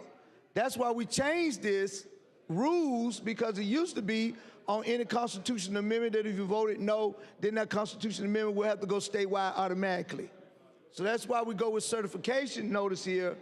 And once we get a certification notice out and you lay it on the table, then you have to worry about somebody bringing it back up and or getting that bill pushed statewide. And so under the rules, it allows us to be able to do this. And I get to speak 15 minutes on a certification motion. And so I'm not sure when that time is up. What time is that 15 minutes up? It's not on the board. 12 more minutes? Okay, all right. And so we just need to get these bills out because we could have easily gone through some of these bills, and I understand where y'all are. You gotta be able to show the public that you're in control. But you gotta learn the rules to be in control. So when y'all get the rules down, then you can prove to the people that you're in control. You can't prove to people you're in control when you don't understand the rules. You know, you just follow the motions. And so you're going through the motion and not understanding what you're doing, thinking you're doing something to us, well, all the institutional knowledge is over on this side of the aisle. And so that's why we're going to continue to move this process to where we have to do a little rule teaching class up here, sir. We have to teach a little rule teaching around here. And so hopefully that, you know, that we can continue to move this process. And I know that people are going to come back up here and trying to bring certain bills at a certain hour of the night. I already understand that process is going to happen. And so this bill will get its certification and it'll move on. And so we don't want to be here where we are. We just want to make sure that we're being treated equally in this process. You're not going to run over us, you know, because at the end of the day, if you take this mic and you do this, it's just time for us. That's all it is. It's just time. You waste it or I waste it. In this process, the way this goes down, I know you can't go back in your office and sit down because every 20 minutes you're going to have to vote. So you either going to have to be walking up and down the hall or you got to sit out here and be out here with me. I love it. You don't get to go and sit down and relax in your office because you got to be out here so you can vote every 20 minutes. So you're gonna probably walk 2 miles up and down that hall between now and 11 o'clock, 12 o'clock. So when that bell ring, get you back up and down this hall, we'll work it all out. And so this is just a classic example of people in the rules. I thought they would just go on and, you know, I was able to get 15 more minutes on this bill. 15 minutes that if we hadn't been closer, and that I wouldn't have even asked for. Wouldn't even ask for it to be read. Would have just talked on it and let it go. But now we get this time. We'll continue to move this time forward. And so I just want, I think there's one other constitutional amendment that's going to be in here, and we'll deal with it also. 395 is a constitutional amendment. It's going to come up a little later. And I'm not sure how many more in here of the 40-some odd that are constitutional amendments. I can guarantee you we won't get to all 47 of them. You might get 12, 13 out of this tonight. You would not get the 40. You would not get confirmations. If you change out after these and you go to another calendar to bring out some more bills, it's still just time.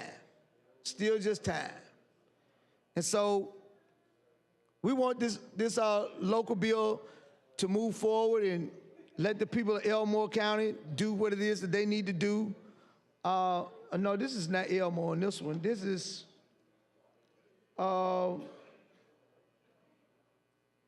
496. Yep. Yeah, Elmore County. Yes, Elmore. Yep. So we'll still let the people of Elmore do what it is that they have to do, get their out, and we don't want this bill to have to go statewide. We want the people of Elmore to be the only someone who vote on this particular bill because it only deals with Elmore County. That's all it does. It's Elmore County. And that's all it deals with. And only the people in Elmore should have that right to be able to say what they want or not want in their community. If this tax comes up and the people vote it down, then the people have spoken. If this tax, that means that the county commissions and those people who gave the resolution to you all weren't in tune with the people. It wasn't what the people wanted. So it was just what they wanted and not what the people. A lot of times people vote these taxes down when we impose these taxes on people and we don't have that communication back with the people. And that's what happens. And so the people will let you know whether or not they want this tax or not. You know, that's like people always asking me, say, hey, why don't y'all have term limits? We do. It's called the people. When the people don't want you no more, they'll get rid of you. It's called the people. They'll get rid of you when they don't want you. That's what democracy is about. You don't have to come in and say, well, you're going to only serve 2 terms and go home. If the people want you out of here in the first term, they'll get rid of you. You don't just automatically get to have those terms just because you say you're going to have them. You might not make it to 2 terms. You may not be what the people thought you were or what you were going to do, and you may have not done those things, and therefore people are going to get rid of you. We have term limits, and it's called the people, and that's who should be the final arbiter of who get to stay down here and represent them. It's the people, and that's what democracy is about. The government, other people, for the people, by the people. That's what a participatory democracy is about, when people can be able to participate through their votes. Their vote is their voice. They voted me to come down here and lend a voice. Now, I sometimes give them 2 voices because I bring little Bobby with me sometimes, and they get a bonus. My people do. And so they get a bonus sometime. And so we're gonna keep moving this thing on until we get to midnight tonight. And I am gonna stand here for as long as I have to and talk about these local bills, and we will get them out. And somebody's gonna go home, and the only thing they're gonna say is that them Democrats wouldn't let our bill out. It's easy to blame it on us. It's easy. So when you do that, you look at yourself in the mirror before you tell them that.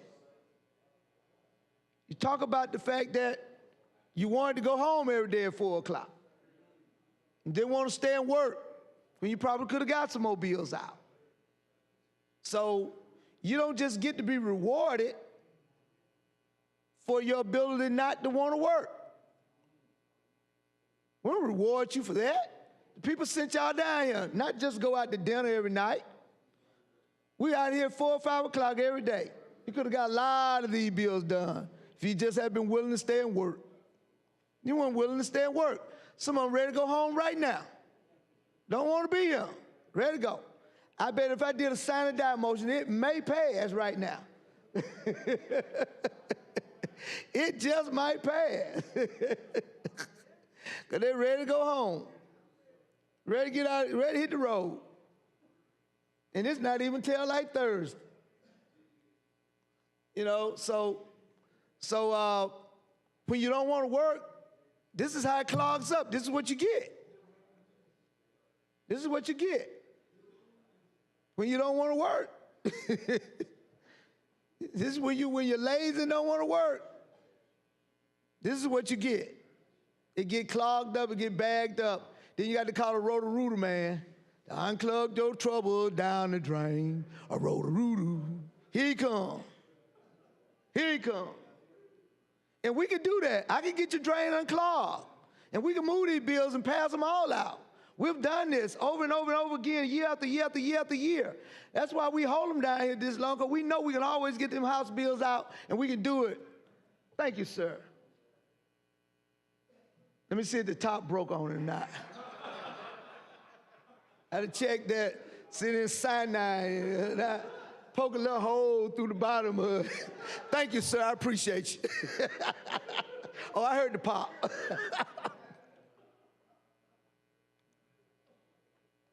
I have to be very, very careful. It's just gonna make me sleepy. That's it. You know, people get real serious about this legislation around. Over the weekend, someone put my name out there about a piece of legislation. I probably got 15 to 20 calls.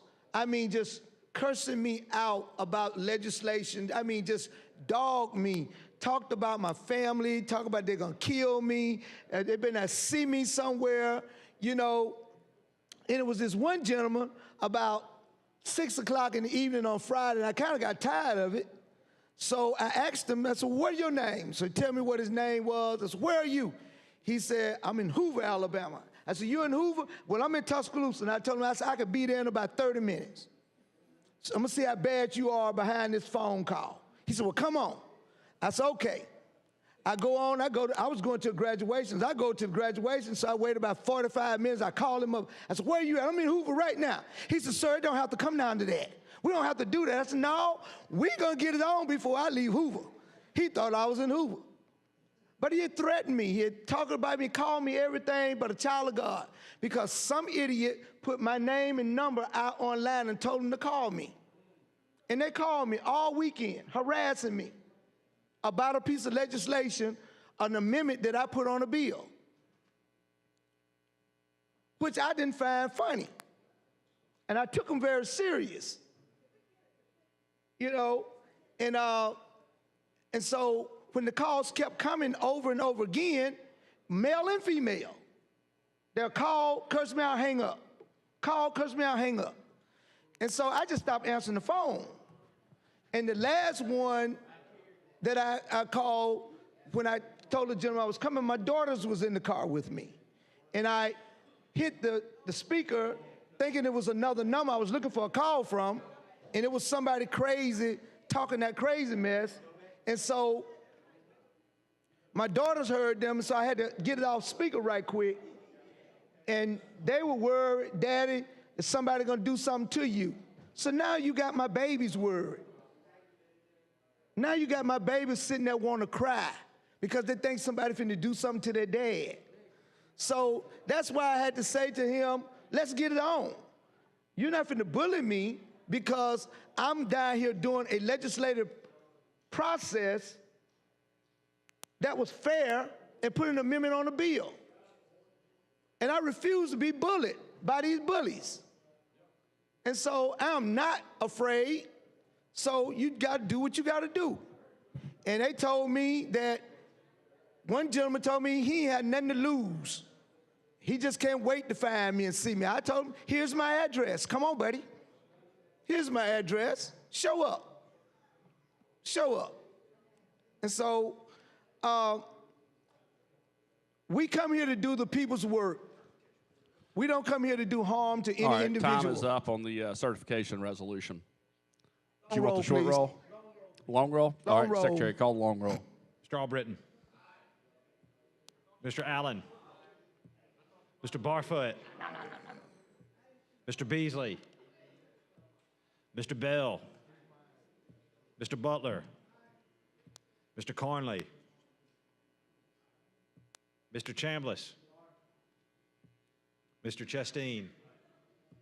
Ms. Coleman. Ms. Coleman Madison. Mr. Elliott.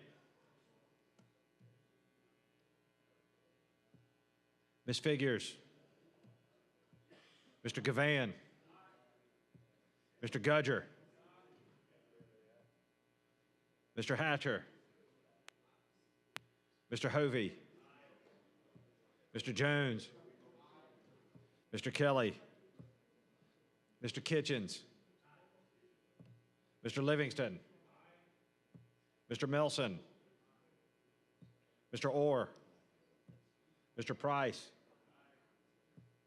Mr. Roberts. Mr. Sessions. Mr. Shelnut. Mr. Singleton. Mr. Smitherman. Mr. Stewart.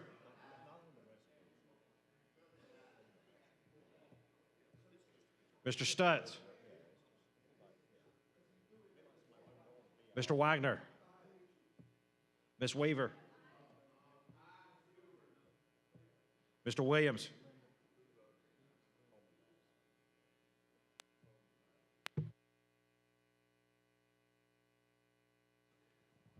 All right, 28 ayes, 1 nay. The certification resolution is passed. Secretary, call next bill.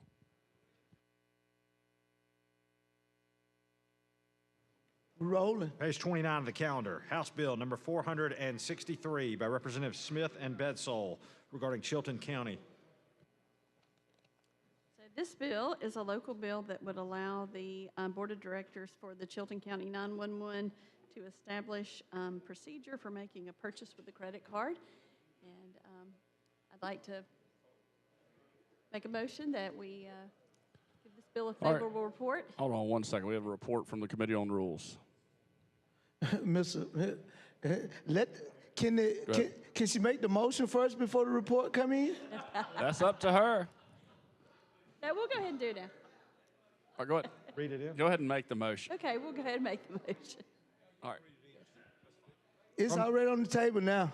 From the Committee on Rules, petition to close debate. We, the undersigned members of the Senate Rules Committee, petition the Senate pursuant to Senate Rule 20 that debate on the pending measure 463 shall cease at 4:25 o'clock on May 14th, 2025. Speak to the motion, Mr. President. All right, hold on 1 second. Senator Weaver, do you want to be recognized or are you good? I'm good. All right, Senator Singleton. I got you. Well, if you can give it to her, it's going to be just time for me. It don't matter. So anyway, I think this is a good bill for 911. Little short bill. We're going to get it read. And let me see, it's not a certification bill, is it? Okay, all right. It's for Chilton County. For your 911, we're going to get them a credit card so they can do a little business. Nothing wrong with that at all. Nothing wrong with that. Y'all ought to be able to do that. It's your business, it's your local community. If that's what they want, and if they go mess up them credit cards, it's on them. If they go out doing something they have no business, it's on them. So y'all should be able to allow your people to have a debit card, a credit card, and let the director of the 911 to be able to purchase those tangible kinds of personal properties or services that they need. And I know I did one for my sheriff a year or so ago for the first time that they were able to get a credit card for the sheriff department. Our rules are a little antiquated and based on what they were doing in the Constitution. So the sheriffs have to come back and get a bill to be able to do that. And so my local sheriff did that. I think I might have carried a local bill instead of them doing a statewide bill. I carried a local bill for about 3 or 4 of my counties during that session just to get credit cards for them to be able to carry their cards and to be able to do that. So I think this is a great thing that Chilton County want to do. And they should be able to purchase those products that need it. Because a lot of times going out trying to carry a check with you, everywhere you go, you might not be able to carry that check when you go to buy something, but you can have a card in your pocket. You can go and purchase it through the card. Or if you're going to order it offline somewhere, you can order it offline with the card, and you don't have to worry about, trying to go to that place or send them a check in the mail. Purchase order got to come down first, sign the purchase order get there, send it out, and all that documentation where you can go and pay for it, bring it in, for receipts, document it, and let everything go according to the way it is. And I'm sure that they will set up a procedure or process about who's the one who's going to spend it. I'm sure everyone is not going to have that card in their hand and be able to just free nilly-willy with it at E911. It's more than likely the director or anyone at the director's direction to be able to do that. People are good stewards over their money, and I think that they should have that right to be able to do that. And so with that, we're just going to continue to press on and get these kind of bills out and allow Chilton County and their people to, in their boards of commission, they will have to adopt policies and procedures about which this is going to be spent. This is good.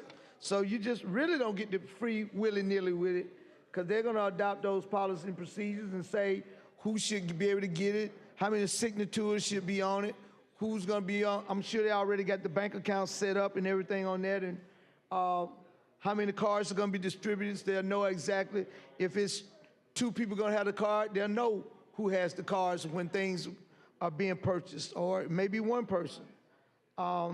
A monetary limit on the total monthly amount that may be purchased with a credit card and debit card, taking into consideration the monetary limit of the discretionary fund used. So I guess they say, okay, y'all can only spend up to $1,000 a month or $5,000 a month on certain items, day-to-day transaction, and maybe big items. Then the board may have to vote to be able to purchase those big items. And they can set up those kind of rules any kind of way they want to in terms of how they set up. And no one here need to be telling them how to do that. They need to be able to do it. And I'm glad to see that you left the process with them and not us trying to tell them how to do it in the legislation. Only thing we're doing in here is saying that there must be a process by which you would do, and they'll go back, do a resolution based on that, they'll get it out, and then they'll go to their bank, send it to the bank, order those cards. The cards will be given out to those members with their name, with the name of the E911 on it, and those people who are authorized to use that card. So this is a good bill, great bill. I think that you're doing a great job at representing your area. This is what your people want. This is what your people should have. Just like my little old bill. That's what I want. That's what I think my people to have. I don't think I need to be trying to kiss the ring for somebody who says what they think I ought to have and or not have. That's on them. It's not on me. And so I'm just, little old fellow up here in this process.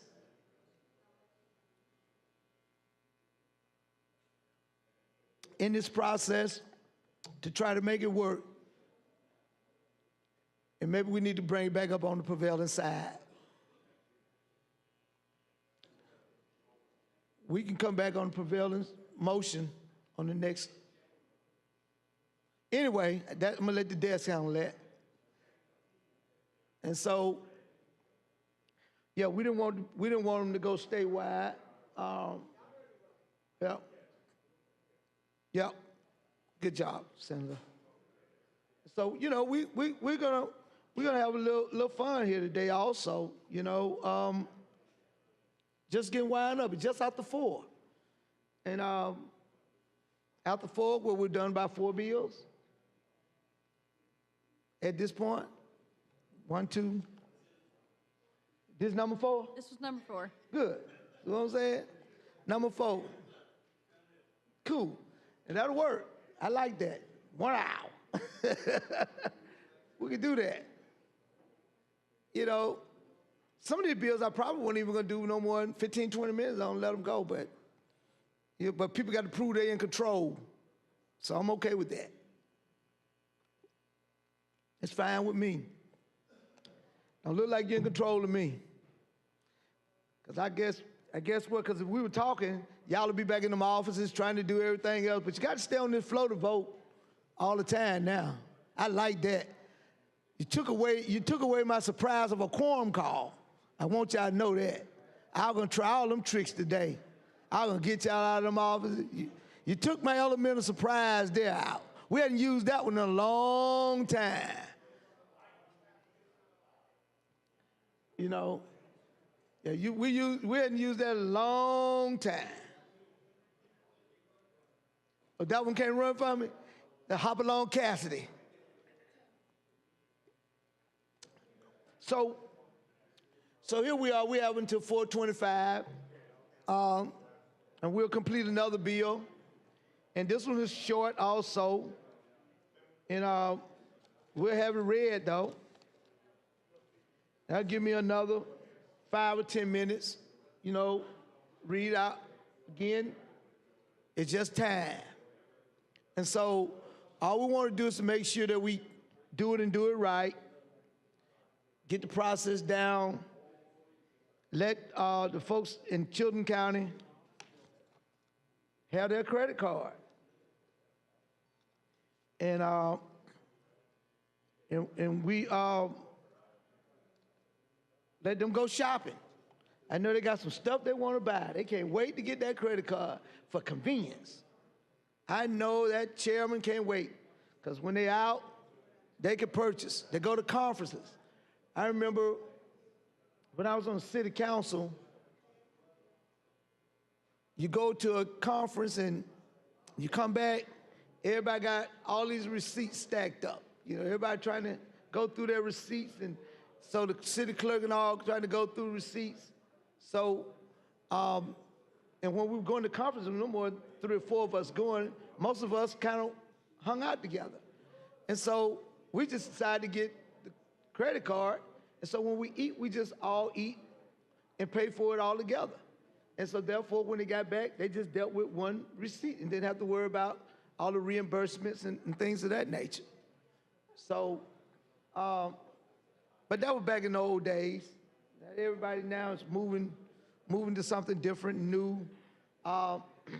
In a minute, it won't even be a credit card. It'll be something else.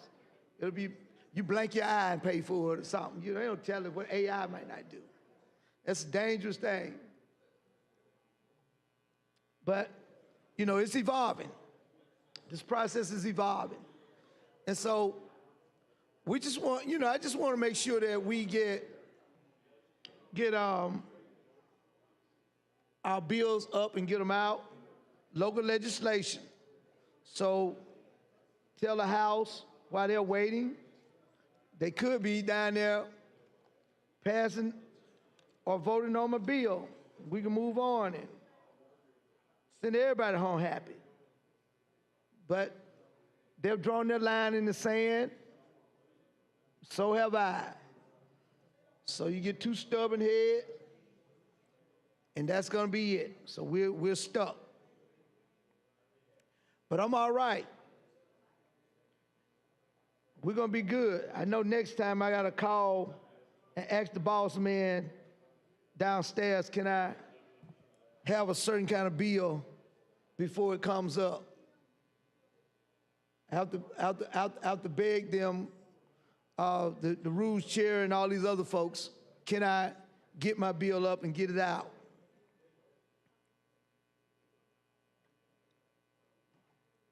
So this is the process. It can go to the governor's office, let the governor decide whether she wants to sign it or not.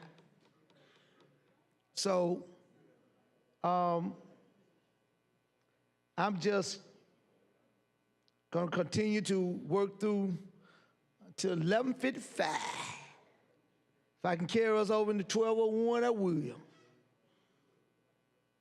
And I know there's probably going to be several more petitions coming, and there's probably going to be someone going to try to sneak in another calendar here and bring it up, go back to another calendar, and try it again. So that's fine.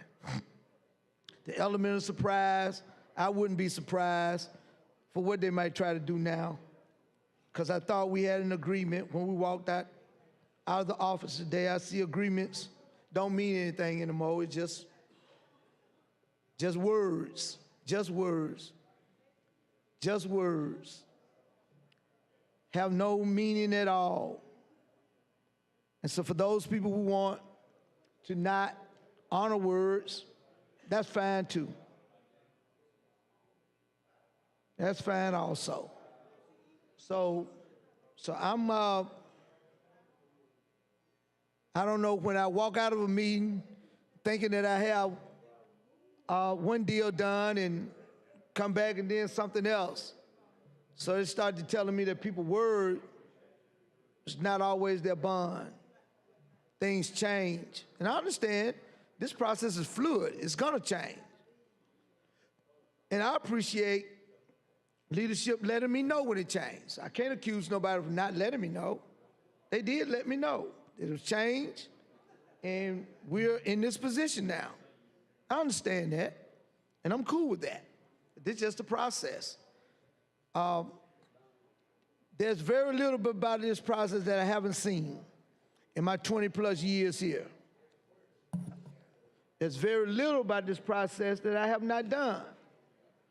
But killing somebody local bill is one of them. I've never done that. As one, no one could ever accuse me of is killing intentionally someone's local bill. But I guess after the day, whatever is left, you can blame me for that. Then you said, Bible saying you can't say that because you killed a whole lot of local bills. Then I'll take it. If that's where you want to go, then that's what I'll take. I own it. I will own it. I'm not going to run from it. I'm not going to hide from it. I will own it. And so that's where we are. So this bill, 425, got 5 more minutes, okay. So we're gonna let Chilton County get their bill out, and so they can get them a credit card and move on. And the senator from that area has come and represented her district well, because that's what the people wanted. Just like my people told me that that's what we want. And I don't understand yet why I can't have, for my side of the state, I can see if it was a general bill that people were against. We all go against general bills that can or cannot work across the state, or for some reason people may have a hard problem with it. But when we start talking about local areas, start talking about local courtesy and allowing people to introduce bills for their local area, I guess now the new rule is we need to put in the rule book, call the speaker before you advertise and see is it okay before it get down to their house, or call the pro tem or the governor to see whether it's okay to advertise before you spend your money on it, to see whether or not it's okay before it get to their house. And so I guess we have to start to asking the question in the summertime and try to get it all geared up. So if I go with my people and ask my people, tell me that they want something, then I got to say to them, I got to ask someone else, and they're going to probably look at me like I'm crazy and say, well, what we elect you for? If you got to go and ask someone else, can you introduce something on our behalf? Or can you get something passed on our behalf on the local level that has nothing to do with them? But you got to ask them for their permission. So maybe that's what I got to do from now on, is ask for permission. Permission granted or permission denied, one of the two. And I have one of these Governor Abbott pens that I got from the bill signing.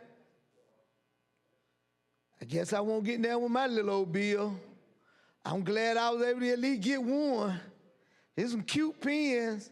They write good, but won't now be for my little old bill. It was somebody else's bill. It wasn't for mine. And maybe I'm gonna miss out on the bit. Got a name on it, a signature, but she won't be signing SB 90. It's dead, dead, dead. Somebody else gonna go to the grave with them today. SB 90 won't be the only one to go to the grave today.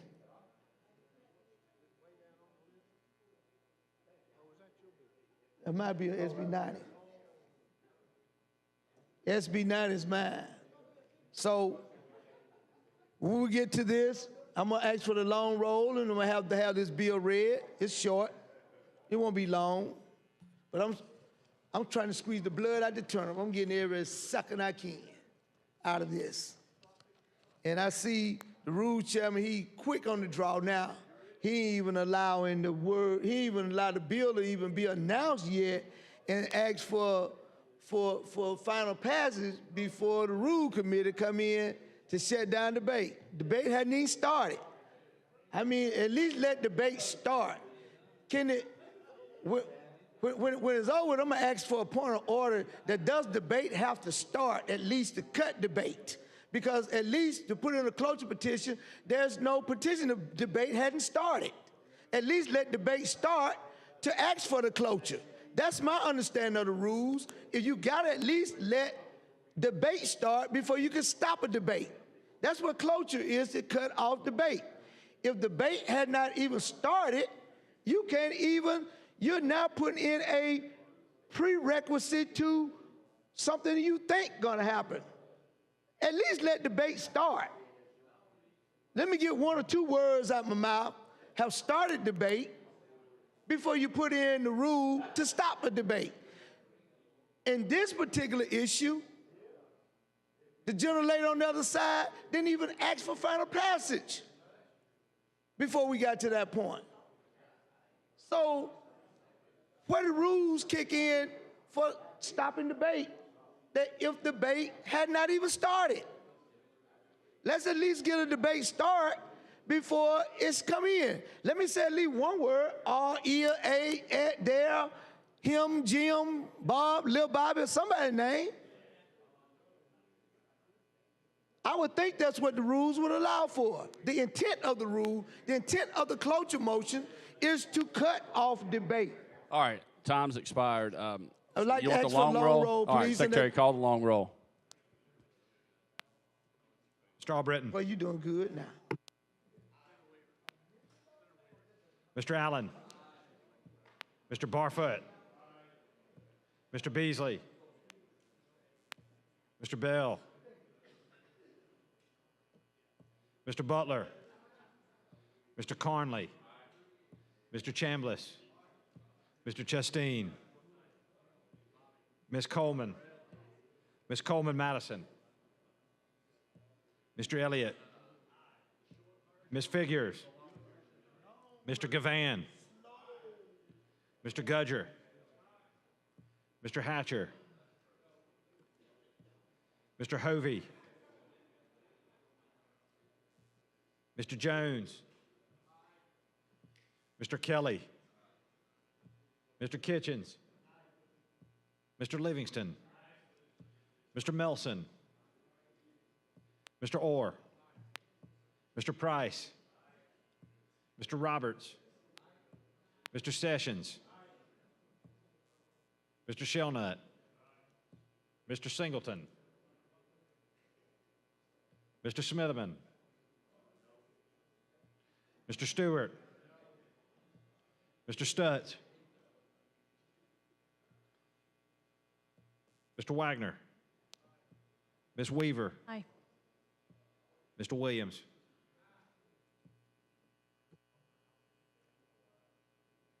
Mr. President, I'd like to have the bill read at length.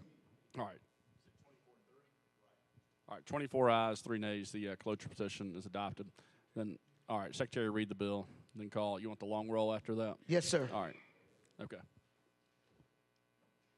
Relating to Chilton County to authorize the Board of Commissioners of Chilton 911 to establish procedures for the Director of Chilton County 911 to make purchases using a credit card or debit card issued to Chilton County 911 under certain conditions. Being enacted by the Legislature of Alabama, Section 1, for purposes of the section, the following terms have the following meanings. 1, Board of Commissioners, the Board of Commissioners of Chilton County 911. 2, credit card, a line of credit issued by a domestic lender or credit card bank. Debit card, a card issued by a bank in relation to a checking or savings account authorized by law to be expended at the discretion of Chilton County 911. Director, the Director of Chilton County 911. B, to provide convenience in making purchases of tangible personal property or services by Chilton County 911, the Board of Commissioners of Chilton County 911 may adopt procedures to make certain purchases using a credit or debit card issued to Chilton County 911. The procedures at a minimum shall include each of the following: a monetary limit on the amount of any individual purchase which may be made with a credit or debit card, a monetary limit on the total monthly amount that may be purchased with the credit card or debit card, taking into consideration the monetary limit of the discretionary fund used, procedures to ensure that the Director of Chilton County 911 or the Assistant Director, if designated by the Director, has sole access to any credit card or debit card or debit card numbers, access codes, or security codes. Procedures to keep accurate records of all purchases made with a credit card or debit card, which shall be periodically reviewed during required audits. Procedures to ensure that all credit card or debit card bills are carefully reviewed by the Director each month to ensure that no unauthorized charges appear. Procedures to ensure that all credit card or debit card bills are paid in full on a timely basis each month to avoid service charges, late fees, or interest payments. The Director shall select a credit card or debit card provider or providers taking into consideration each of the following. 1, whether the credit card or debit card issuer requires an annual fee for using the card. 2, whether the credit card or debit card issue offers rewards or rebates based upon purchases made using the account. 3, the interest rate, service charges, finance charges, or late fees that will be assessed in the event of a bill that the credit card or debit card issuer is paid late or the balance is not paid in full. 4, whether penalties or fees will be assessed against the Director in the event he or she decides to terminate the credit card or debit card. 5, any other consideration deemed relevant by the Board of Commissioners. D, in the event of a credit card or debit card provides rewards or rebates based upon the use of any card, any rewards or rebates earned from the card or cards shall be deposited in the discretionary account of the Chilton County 911. E, the sole purpose of this section is to provide Chilton County 911 a more efficient method of making payment for authorized purchases of tangible property or services. Nothing in this section authorizes the Chilton County 911 to expend funds in excess of those otherwise validly appropriated by law, or authorizes Chilton County 911 to establish a debt of Chilton County or the Chilton County Commission. This act shall become effective on June 1st, 2025. Long roll. Motion for final passage. Mr. Albritton. Mr. Allen. Mr. Barfoot. Mr. Beasley. Mr. Bell. Mr. Butler. Mr. Carnley. Mr. Chambliss. Mr. Chasteen. Ms. Coleman. Ms. Coleman-Madison. Mr. Elliott. Ms. Figures. Mr. Gavan. Mr. Gudger. Mr. Hatcher. Mr. Hovey. Mr. Jones. Mr. Kelly. Mr. Kitchens. Mr. Livingston. Mr. Melson. Mr. Orr. Mr. Price. Mr. Roberts. Mr. Sessions. Mr. Shelnut. Mr. Singleton. Aye. Mr. Smithman. Mr. Stewart. Mr. Stutz. Mr. Wagner. Ms. Weaver. Aye. Mr. Williams.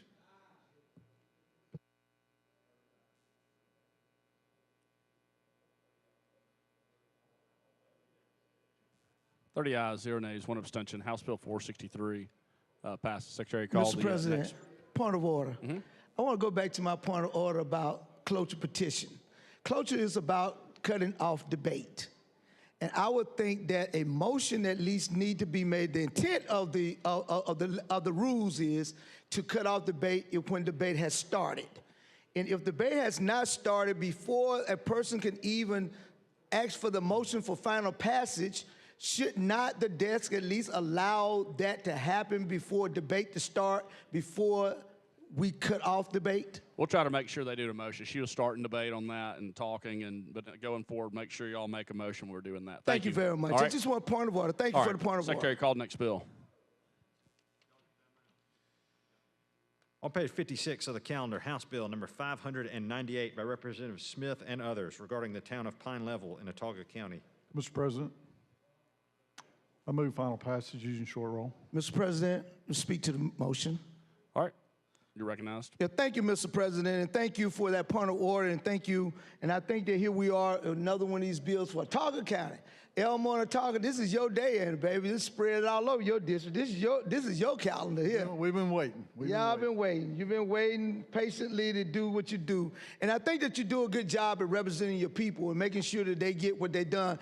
This is the kind of thing that we want to make sure that that happens, you know, in terms of these bills, to make sure that it does happen, that they get what they're doing, you know. So we just want to make sure that it is done in the proper manner and done at the proper time. And so what you're doing is making sure that your people get what they want. You know, I understand now a cloture petition is going to come in, and we're going to then talk to that petition, and before we can get in there, so we'll make it work. All right, got a report from Committee on Rules. Mr. President.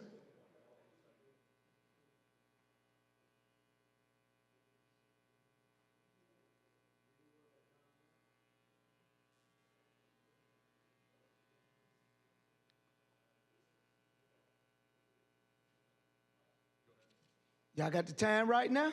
From the Committee on Rules, petition to close debate. We, the undersigned members of the Senate Rules Committee, petition the Senate pursuant to Senate Rule 20 that debate on the pending measure 598 shall cease at 4:56 o'clock on May 14th, 2025. Mr. President, just a quick point of order. Can I have those names read? Who signed the petition?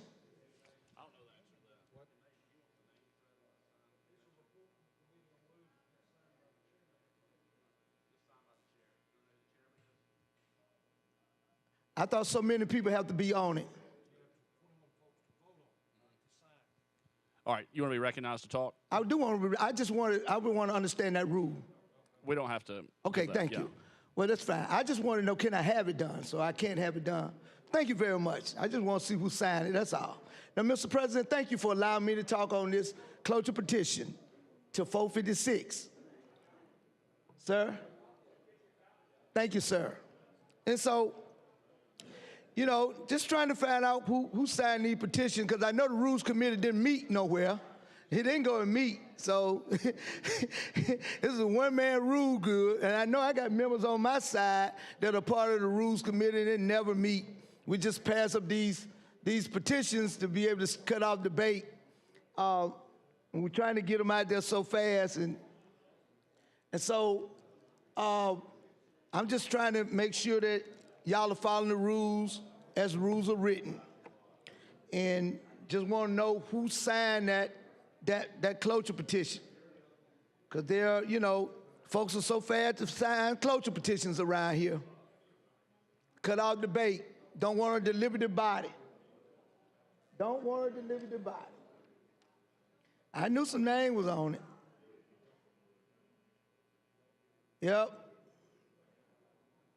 Yep. Those are the usual suspects. Those are the usual suspects. The ones who want to go home every day early and don't want to hear nobody else talk. Those are the usual suspects. And so, you know, we're just gonna, this is for Autauga County this time? This, I got the bill over here, This- 598. Oh, here it is, right here. I got you. Let me just see what y'all doing over there. All right. Oh, so y'all trying to extend some boundary lines. Y'all taking a little property now. Y'all expanding the city a little bit, huh? That's right, that's right. Growing, just growing. Now, there's lots of meets and bounds in there. You got to read them too, right? Yep. A lot of leaps and bounds in this. So y'all gonna be going into someone else's territory, huh? Are you, No, it's unincorporated now. it's an unincorporated area? Okay, it's an unincorporated area. So you're doing them a favor by bringing them some services now. Now they can probably get city garbage and water and all that other stuff they probably wasn't getting in the. Well, Town of Pine Level's pretty new, so they won't get a lot of services right off the bat, but long term, hopefully that'll be the case. Yeah, but somebody has to be picking up garbage right now. Is it the county doing that? Yeah, it's a contract, county It's a contract. general contract with the county commission that does that? Or the sanitation department? No, it's a contract for services. Outside company does it. Yeah, but they have to contract, who they contract with? That's right. It's an outside third party. It's not a. They contract with the county though? That's right. With the commission? Yep. To do that, that's what I'm saying, yeah. That's right. Yeah. Right. Like Arrow, Waste Management. Meridian. Yeah, that's who y'all have? I think it's Meridian, yeah. Okay. I know we were doing waste management at one time. My city of Greensboro still have their own garbage truck. They pick up their own. Yeah. And work their own people. Some cities do, some don't. Some counties do, some don't. Right. And they get to carry it out. And the only problem is these landfills, because most of the rural areas had to shut down their landfills back in the 80s and 90s because. Subtitle D. Yeah. Yeah. And so I remember on city council before I left, we had, ADM had us, we had to clean one up before and then shut it down. So I was on the council and worked with the mayor, and he put me over that committee of making sure that cleanup happened. Oh. And so we got it cleaned up. ADM came in and inspected, and they approved of it. We shut it down and moved forward. I know some stuff was up under that ground, probably. I don't know, but hey, we got the approval, and we moved. That was 2002. Yeah, my last time when I was there, just before I came to, 2000. It was 2001, just before I got elected to come to the House. We did that, and we were able to get it cleaned up. But this area is gonna go out. What, maybe another, how far is that town from where you are, from the limits that you're going now? Was it maybe a mile out, a couple miles, or? Probably a mile. Does it pick up your current police jurisdiction? Yeah. So I don't know about all of it, but some. Yeah, but pick up most of your current jurisdiction. Yeah, in that direction. Yeah. Right. You don't have to worry about that bill that the senator from Mobile had to say that y'all can't be doing certain things outside the police jurisdiction. That's right. Right. So now you're bringing them in so everybody can do it. But because of that bill, it doesn't expand. Right, it doesn't expand. It's frozen. It's frozen. Yep. He messed up a lot of little cities that way, man. He did. He messed a lot of little cities up, man.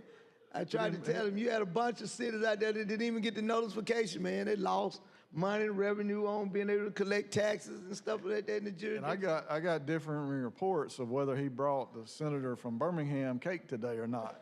One said he didn't, one said he did. I don't know. I heard he did.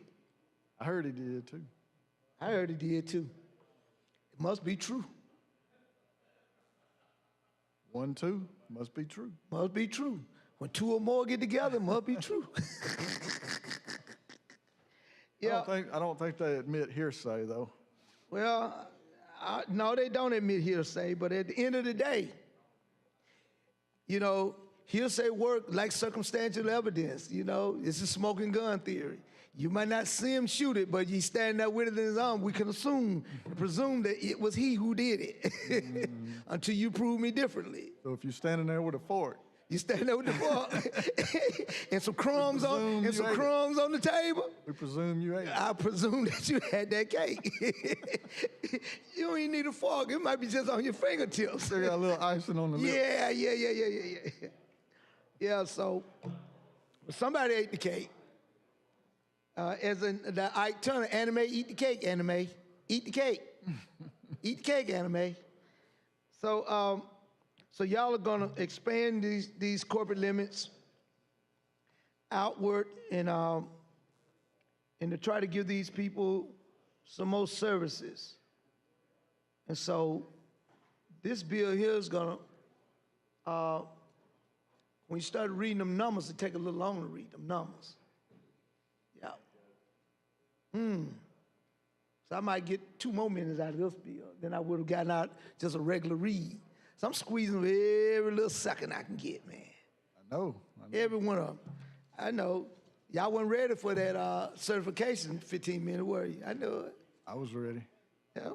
You thought I wasn't ready, though. No. No, I knew you was ready.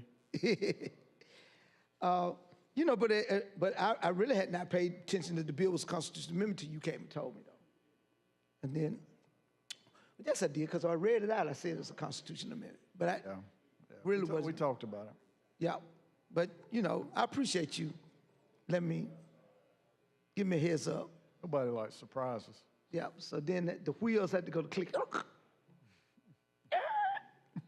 Clyde bringing it. Got to get it. But I'm okay with y'all doing this. This is a good bill. If you want to expand your corporate limits, do the things you want to do. I'm sure that there are some people out there who may say they don't want it, they don't like it, they don't want to be in the city of Otago or whoever expansion they're going to be, and you're going to get some of that. Sure. And so, but at the end of the day, it works out for the betterment, because if you see where it saves you a lot more money by going on and providing service or you're making more money off the services, you know, you at least are now serving people. You should be able to serve these people. And they're unincorporated areas. Someone need to serve them.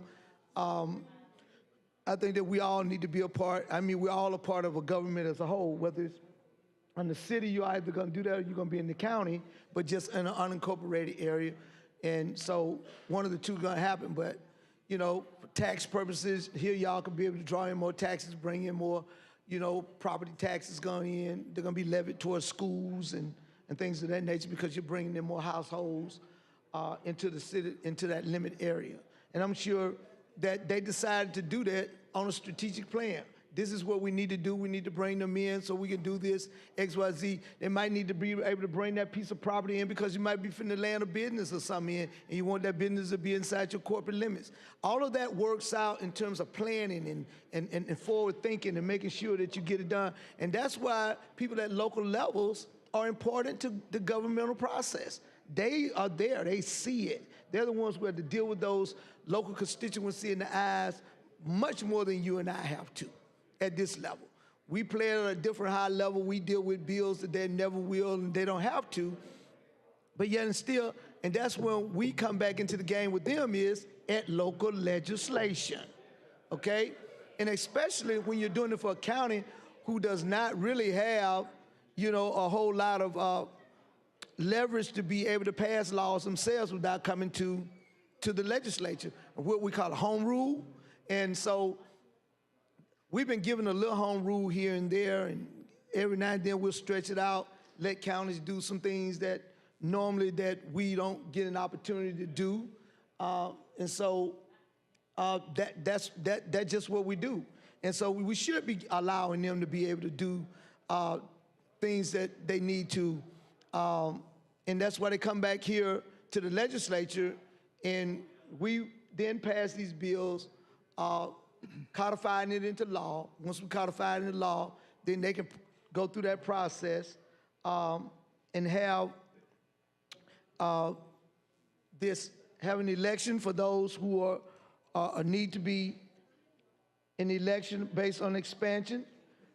Some folks will call for an election. Some folks do it, you know, just by statute. And so, you know, the choices of what y'all decide to do here was to do it by statute. And so and you bring in those other areas into your cities. And so I think that this unincorporated area is probably going to be the bigger benefactor of this at the end of the day. Like you said, in 5 years, they'll probably be growing and growing and growing. You'll probably get more people building homes in those areas because now they still know they're a part of the collective inside the city limits. So people want to live in there, want those services, to make sure that they get those services as those areas grow. You build a school out there, you build a new business out there, homes are going to pop up around, and people are going to start doing it if there's going to be a growth pattern there. And so that's what you call growing. And a city is growing, and a growing city needs to be able to expand. And stuff like this, I think counties should be able to do without even coming to us personally, you know. But at the end of the day, this is the process. They have to come to us and basically say, hey, this is what we want to do, and we make an agreement to do it. The local delegation, your local delegation, I have nothing to do with this, don't care nothing about it, have not read your bill, don't care anything about what's in your bill, you know? But when you get a bill that people want to go through and scrutinize it just because it's your bill, then that's when I take, you know, I take that to heart sometimes, you know, because I don't bother anybody else's local bills. And I've said this over years and years, and then I've been told, you know, you always get that proverbial next time, man. Well, this was my next time. I was told that last year, next time. Because it died on the last night, same like this year, died on the last night, was first on the calendar. The same bill was first on the calendar, was picked by the speaker last year. It was picked as the speaker's bill. This bill didn't go through all the scrutiny it did, no more than they talked about it last year, but for people to jump up and have all, it's the same exact bill. And the speaker chose it last year as his pick. And then when we started doing what we did up here, and the House and the Senate wasn't in agreement, and they went home. So they killed a lot of bills down there when they went home. We stayed up here and tried to work a little bit more to get some things out before we left and signed and died. But at the end of the day, it was number one on the calendar. Had they got to the calendar, it would have been, it was the speaker's pick. It would have been voted up or down, and I would have been fine. You know, and so now this time, they're just adamant about it. There's just no way. Nobody want it. Nobody like it. They've just made it a bill that nobody want and nobody like. Because this is what you're saying. I asked the speaker, give me that same courtesy to make it your pick this time, and let me see whether people are going to vote it up or down. And let it be an up or down vote. Can't do that. I don't know what happened between last year and this year. I haven't done anything personally against anybody.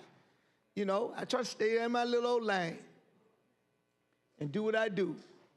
Try to make this process move smoothly and make it work for the people of the state of Alabama. I'm a state senator. In as much as I represent Senate District 24 as my core, but I'm a state senator. I was over there this morning. The bill that we signed, those bills that we signed this morning wasn't about somebody's district.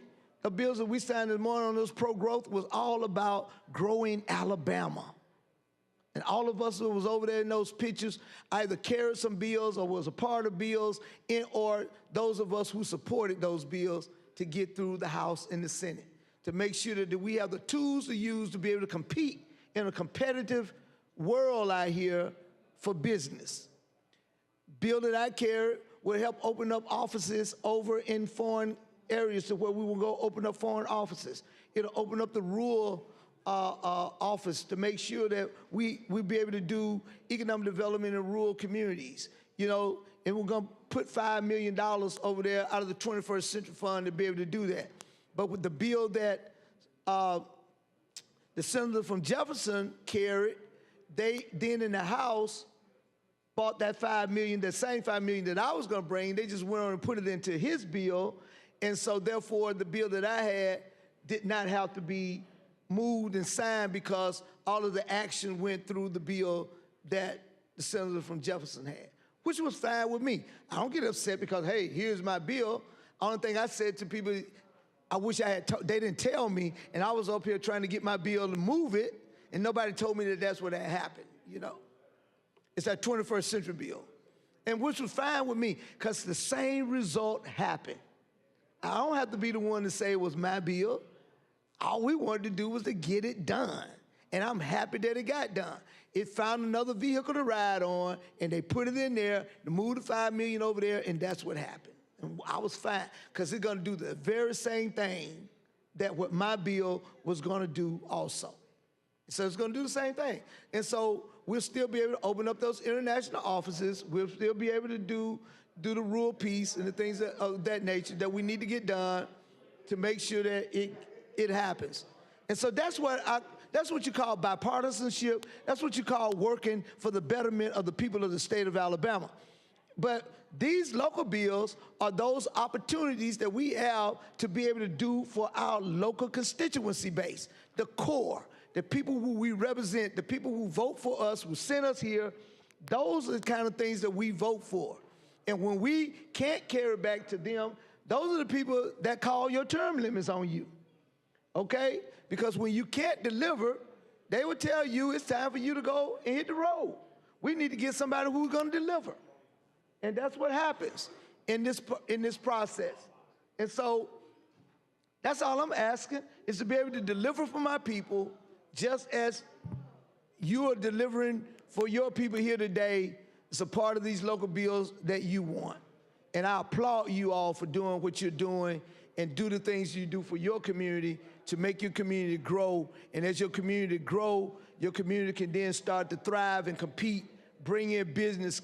And when we do that, Senator, we're able to retain talent in our area, when we're able to bring in jobs to keep talent in our area. For those jobs that we keep, because otherwise, people are going to be moving and going somewhere else, and when they start moving to go for work, that's when you start seeing population shifts. That's when you start seeing communities lose out. That's when you start seeing your district change, because now people are moved and you don't have that required number of the 150,000 that you thought you had in your area. Now you're down to 130,000. Now you got to go over to another counting pool somewhere else to get some more folks just to make up your 150,000. All right, time has That's what expired on happens. the cloture petition. I would like, Mr. President, allude for the long roll. All right, I hear you want to use the short roll? No, long roll. Long roll. Okay, got it. All right, Secretary, call the long roll. Long roll. Mr. Albritton, Mr. Allen, Mr. Barfoot, Mr. Beasley, Mr. Bell, Mr. Butler, Mr. Cornley, Mr. Chambliss, Mr. Chasteen, Ms. Coleman, Ms. Coleman-Madison, Mr. Elliott, Ms. Figures, Mr. Gavan, Mr. Gudger, Mr. Hatcher, Mr. Hovey, Mr. Jones, Mr. Kelly, Mr. Kitchens, Mr. Livingston, Mr. Melson, Mr. Orr, Mr. Price,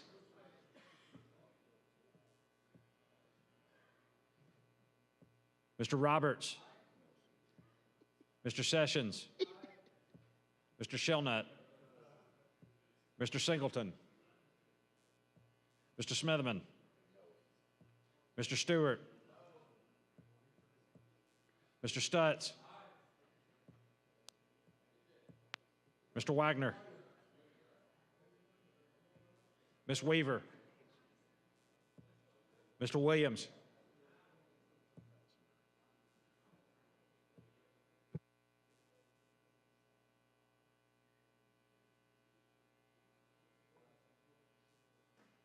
Mr. President. 26 ayes, 6 nays. The cloture petition's adopted. Request the bill be read. All right, Secretary, read the bill.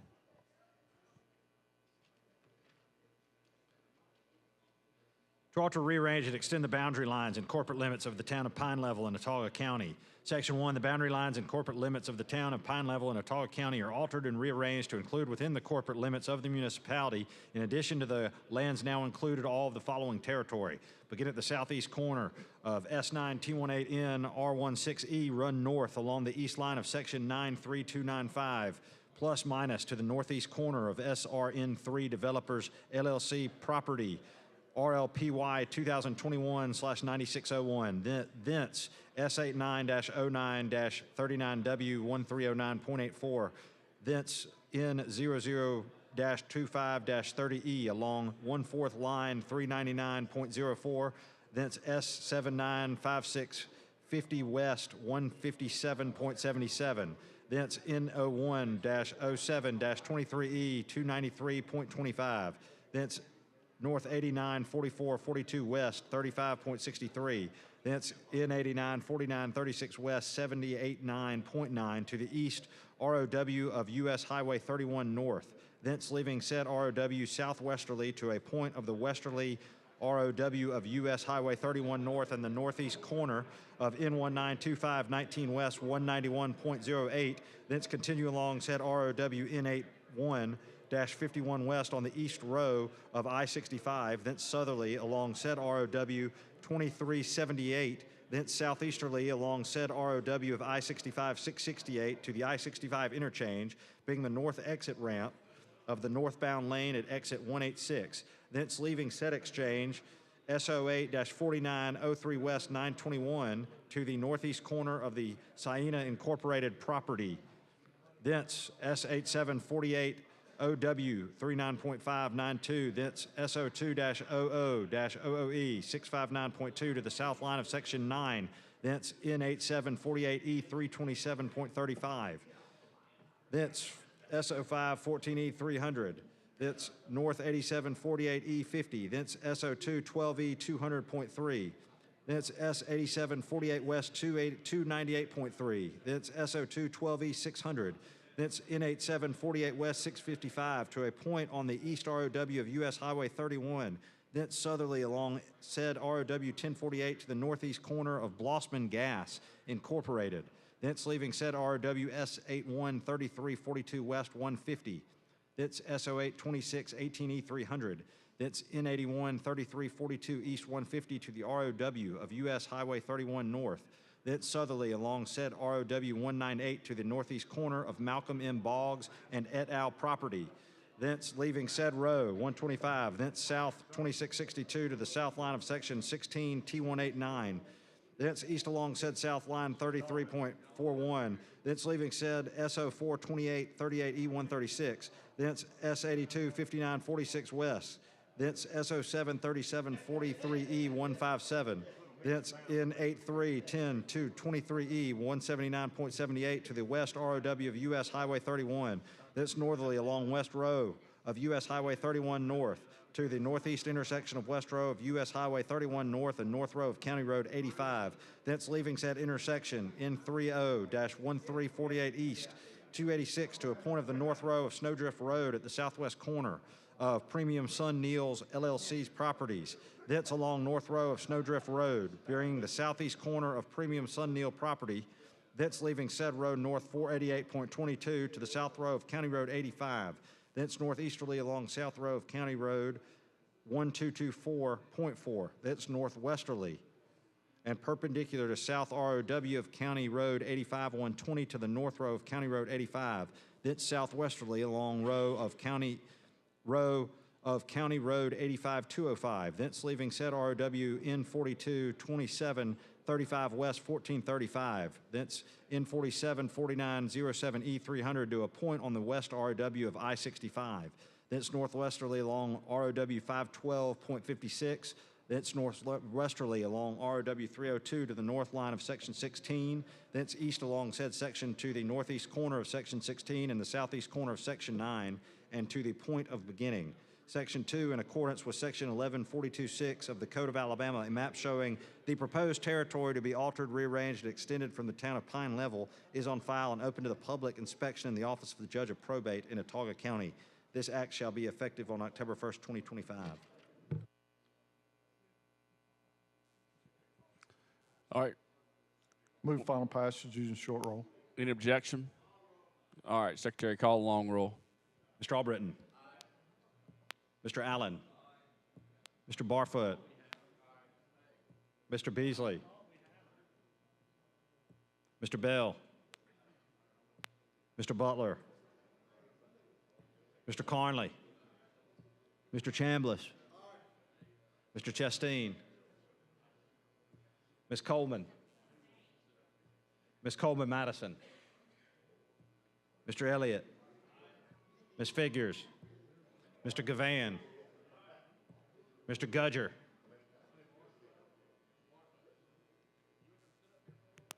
Mr. Hatcher. Mr. Hovey. Mr. Jones.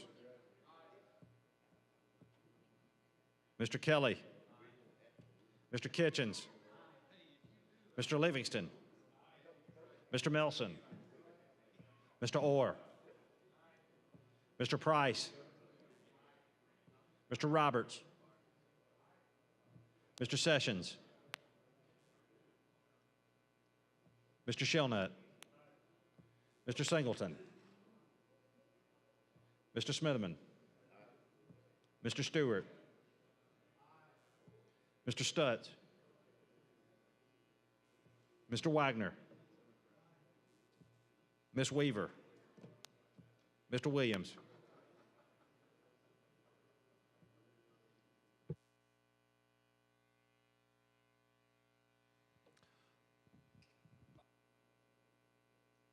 $27 ayes, 2 nays, 2 abstentions. House Bill 598 passes.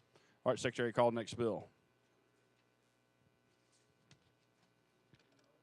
On page 57 of the calendar, House Bill number 78 by Representative Simpson regarding Baldwin County.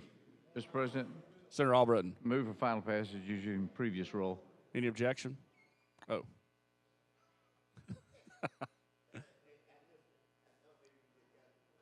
You want to speak to the motion? All right, you're recognized.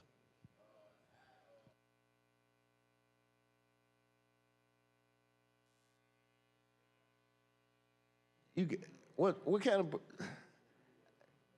I don't want to put you on the spot, but I sure don't understand what this is about the branch of government proceedings in branch house. And they said, Baldwin County provides for court proceedings in branch courthouse. I thought it was only one court proceeding, all of us in the state, that uniform. What y'all got going on down there in Baldwin County that you try to do different? Tell me what's going on in whatever number of words or less.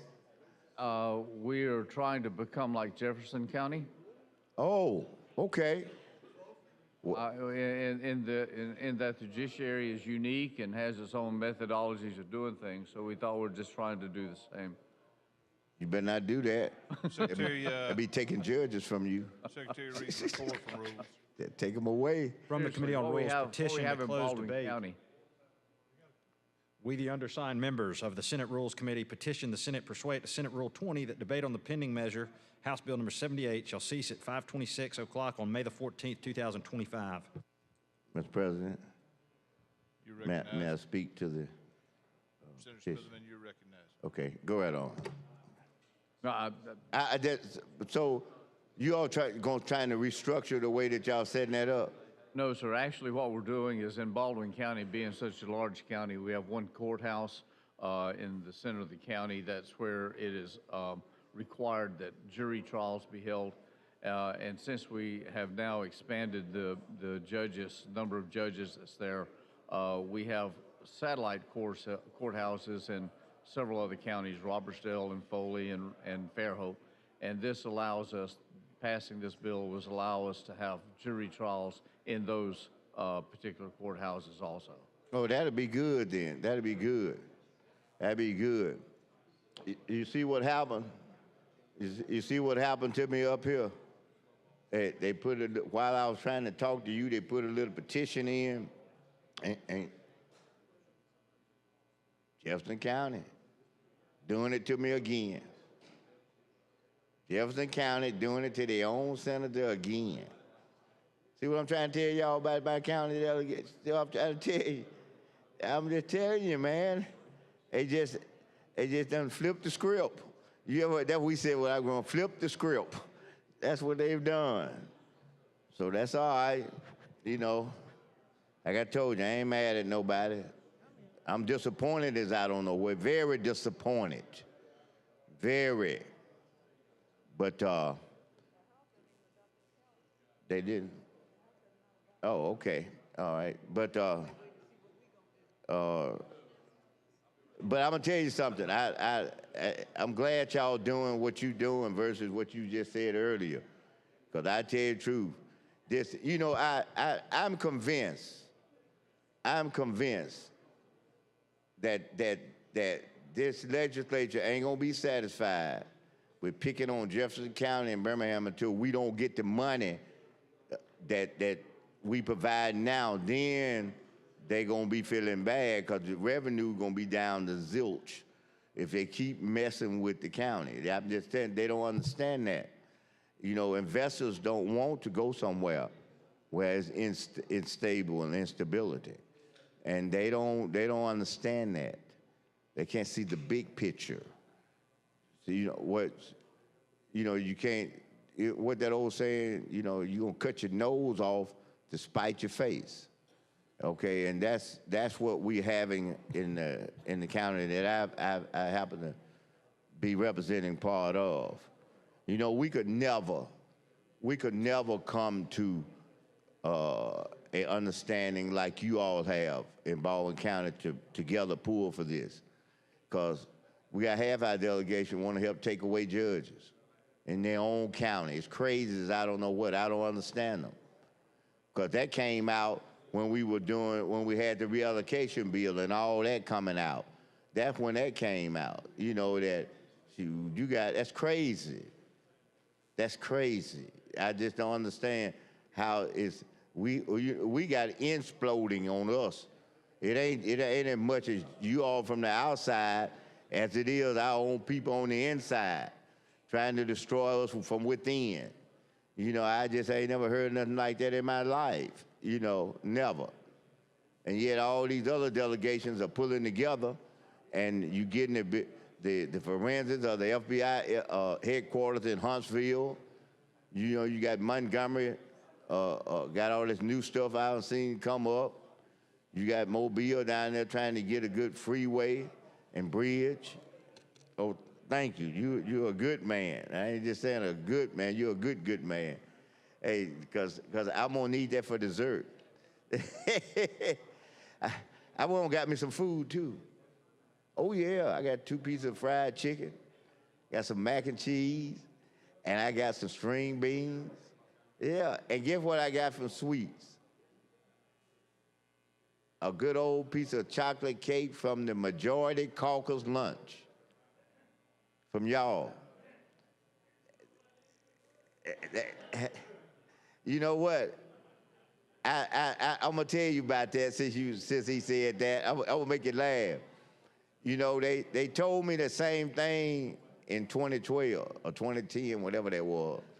They said the same thing, and this is what I told them. And I told them, I said, now in your case, you're talking about the cake, so it's the same principle apply. It's just a different area. In that case, they were talking about, you know, it's snakes in here and they'll bite you. Just like you joked me about that, they said that. And so I said, okay. So I looked around and I was joking. I said, oh, I got bit. And then I said, I know you think the poison gonna go at me and I'm gonna die. And I was playing, so I was doing like this and I popped back up. I said, guess what though? I said, I got the antidote for the poison. So whatever you got in there, I got the little antidote. It may be to tie my tongue. You might have some little stuff in there to do that. Then I got the little stuff to loosen it up, you know. But no, we could never do that, y'all. We could never. Once upon a time, we used to could do that. But no, not with this group here, we can't do it. These folks, they don't even understand that they doing it to their own self. You know, I tried to tell y'all, when I say y'all, I'm talking the majority of that when y'all took over. Y'all came in here, we had to pay up to a reasonable amount we had the cost of living that would automatically bring us up as the cost of living and everything. And you all came in and just cut every dime of that off. You cut the cost of living off and everything. And that's what I just said. You cut your own nose off to spite your face. You trying to get back at us. You know, as a party. I ain't talking about me as an individual. You're trying to get back at us, and they doing this and they doing that, and you were never killing your own self. I tried to tell them. I mean, really, I did. The ones who was him there, I tried to say y'all. Not me. I mean, because we're not the majority. We're not the people most of the people come to and talk to about. It's y'all. I tried to save y'all. You didn't want to be saved. That's just that simple. You didn't want to be, you know. Just I said, okay, all right. And I know a senator from your way that his last name started with a P. Don't call his name. It started with a P. He resigned. He represented Point Clear. You know what I'm talking about, don't you? Used to be budget chair here. Ran a company that did offshore, I think with the oil or whatever, cleaning up or something like that. You kind of know who I'm talking about now? Yeah, that's why he left. And right after that, he told me, he said, no, this ain't gonna work right here. You know, because I'm telling you, they was up to about 60. Y'all don't know what we get now for expenses. Yeah, that had you at 60 plus a cost of living. I mean, you know, the cost thing. Yeah, you could easily at least worth your time. Because, I mean, you take it like a man like you, shoot, every time you blink your eye out here in 1 hour, that's $600. See, what I'm trying to tell you, I know that just penny change what I'm talking about, that 60 or 70 compare a man like you. And I'm complimenting you. I'm not saying it the other way. Yeah, but I'm just trying to tell you, that's the way it was with them. Same way, they out there losing money. This man got that big company and he up here.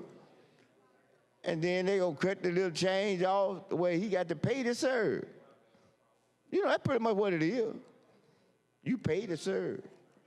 And I don't mind it, but I mean, it's just that when I see other states, you know, I mean, look at this.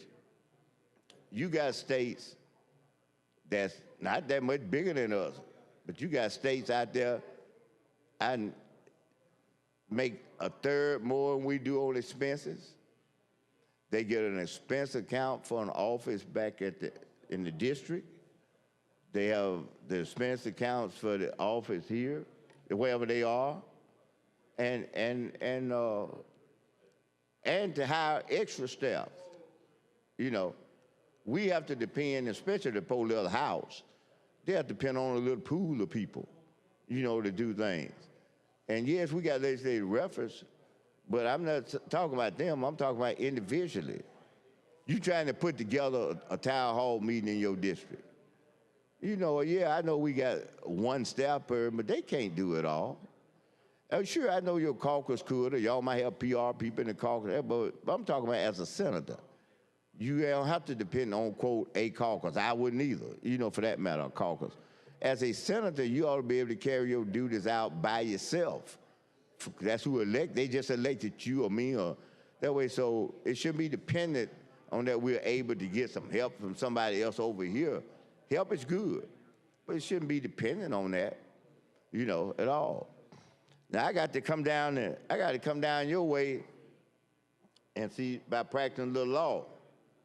Because you know, you know my saying, have case, will travel.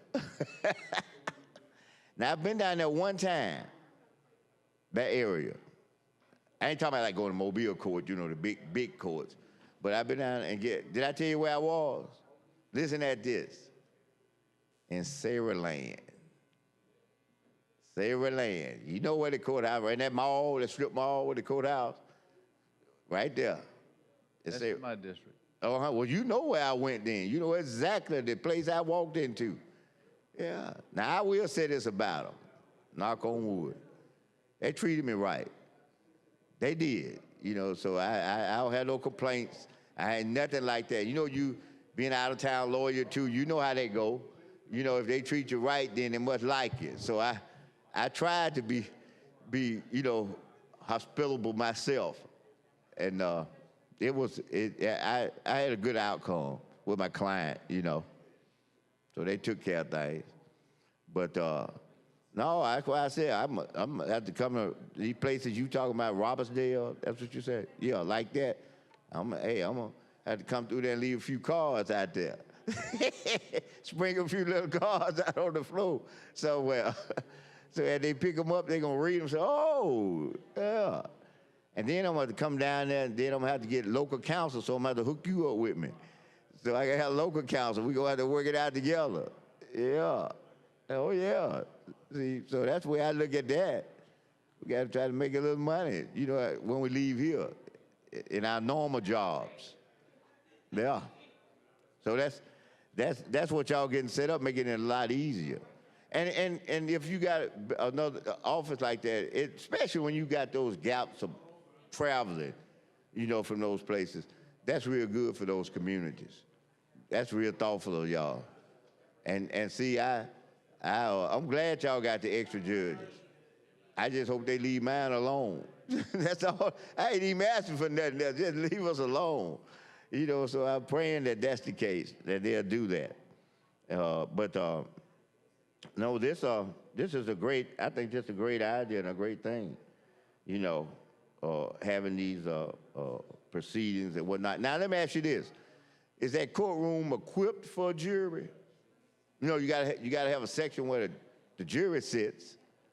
So are they equipped yet? There's several that already are. There's some that will need to be refurbished and redesigned, but the county's in process of taking care of that. Okay.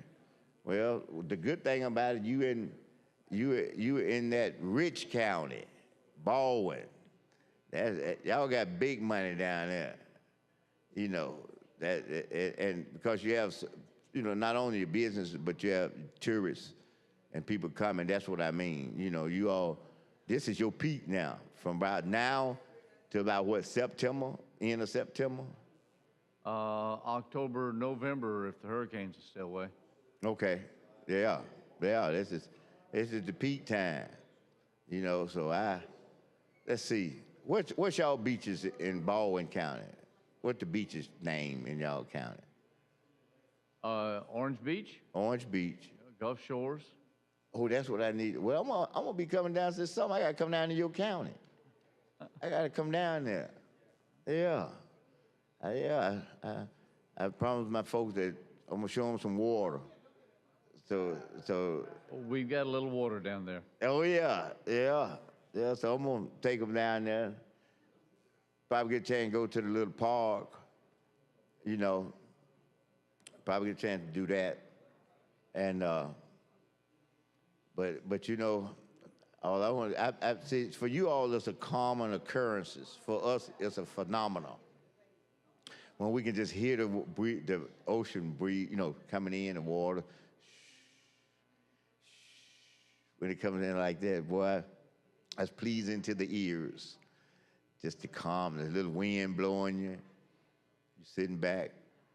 You know, I could enjoy that life. And economically, I could live it too.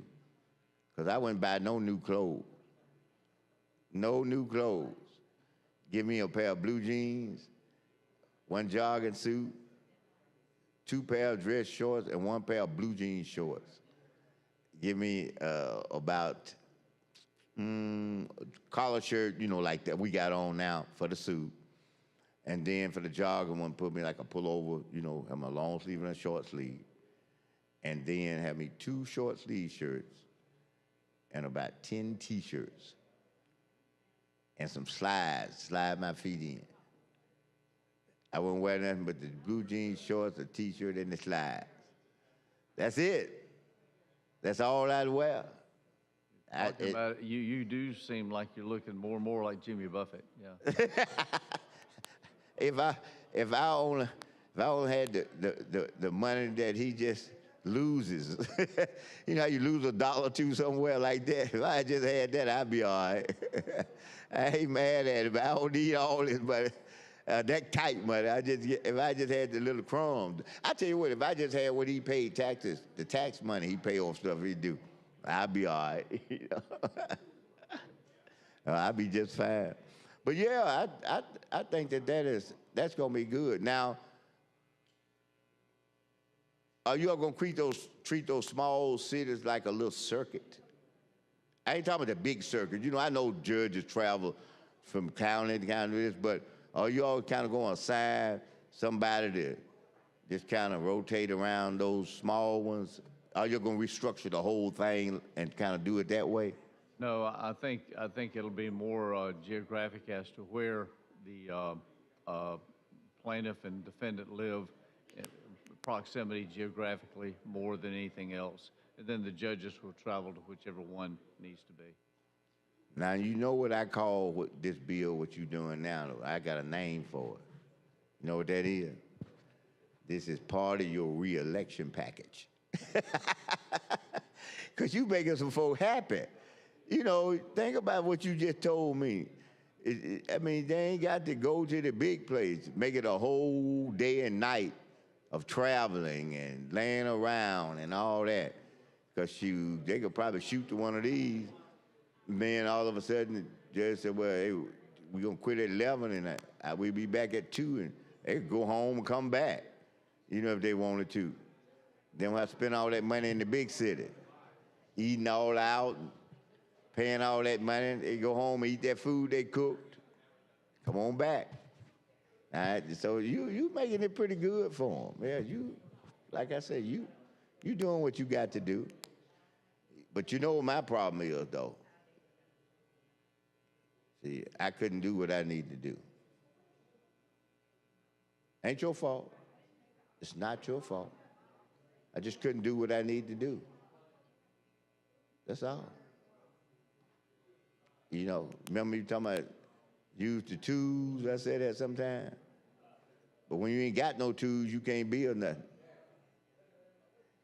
And the tool, my tools were put in the tool shed, and they locked the door. They didn't want me to go back in there and get my tools. Yeah, that's what done happened to me. Can't get the hands on the tools. So I'm trying to knock on the door. That's what I'm doing. How much time we got? We got 1 minute? Okay. Well, I hope you get a chance to get you some rest in. You know, I do. Hope you do. Hope you don't work too hard. I got a trial Friday. Out of my county, so I got to travel. I told you FK will travel. I got to travel. It's just a divorce. That's all. Probably the judge done told we ain't gonna get but a half a day. So I got to pack it all in quick. And so we gonna see how it gonna go. Yeah. Yeah, we gonna see how it's gonna go.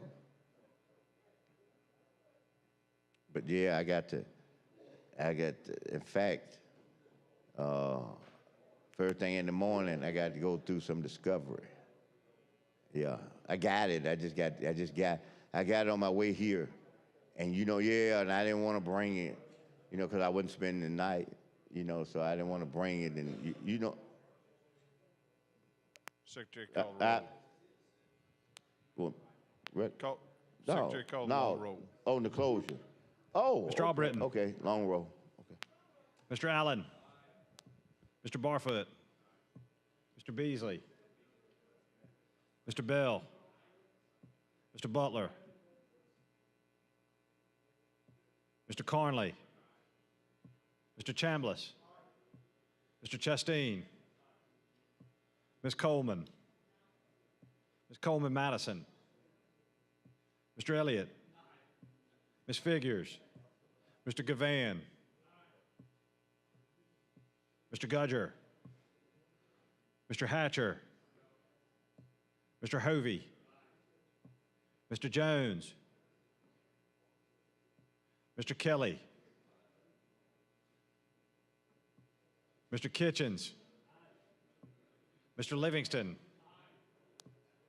Mr. Melson. Mr. Orr, Mr. Price, Mr. Roberts, Mr. Sessions, Mr. Shelnut,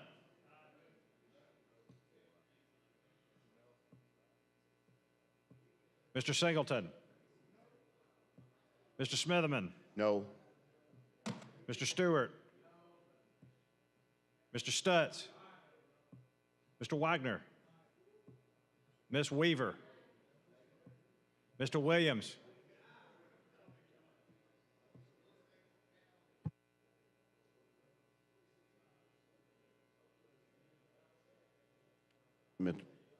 Mr. President. 26 ayes, 7 nays. The petition is adopted. Senator Smitherman. Mr. President, request the bill be read.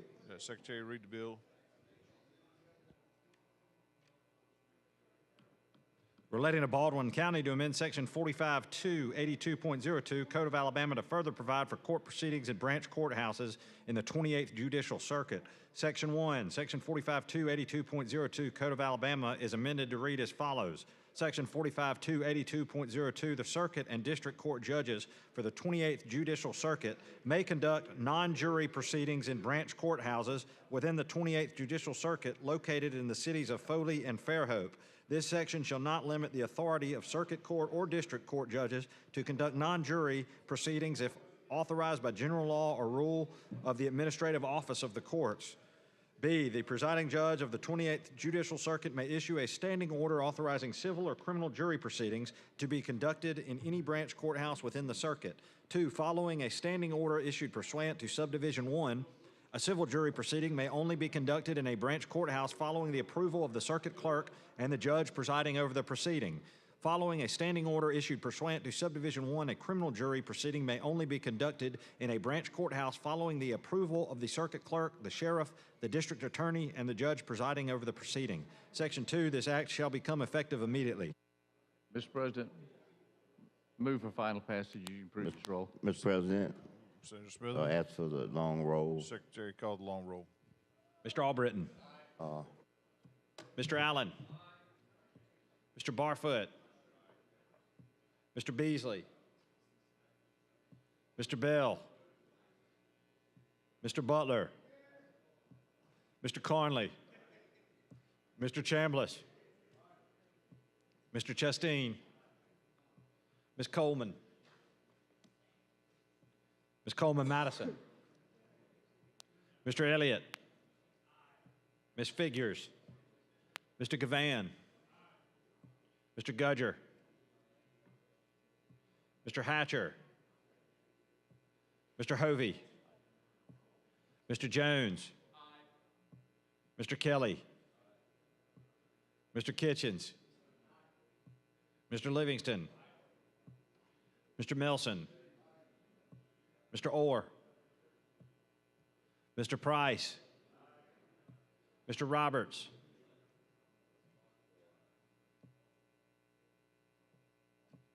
Mr. Sessions. Mr. Shelnut. Mr. Singleton. Mr. Smitherman. Mr. Stewart. Mr. Stutz. Mr. Wagner. Ms. Weaver. Mr. Williams.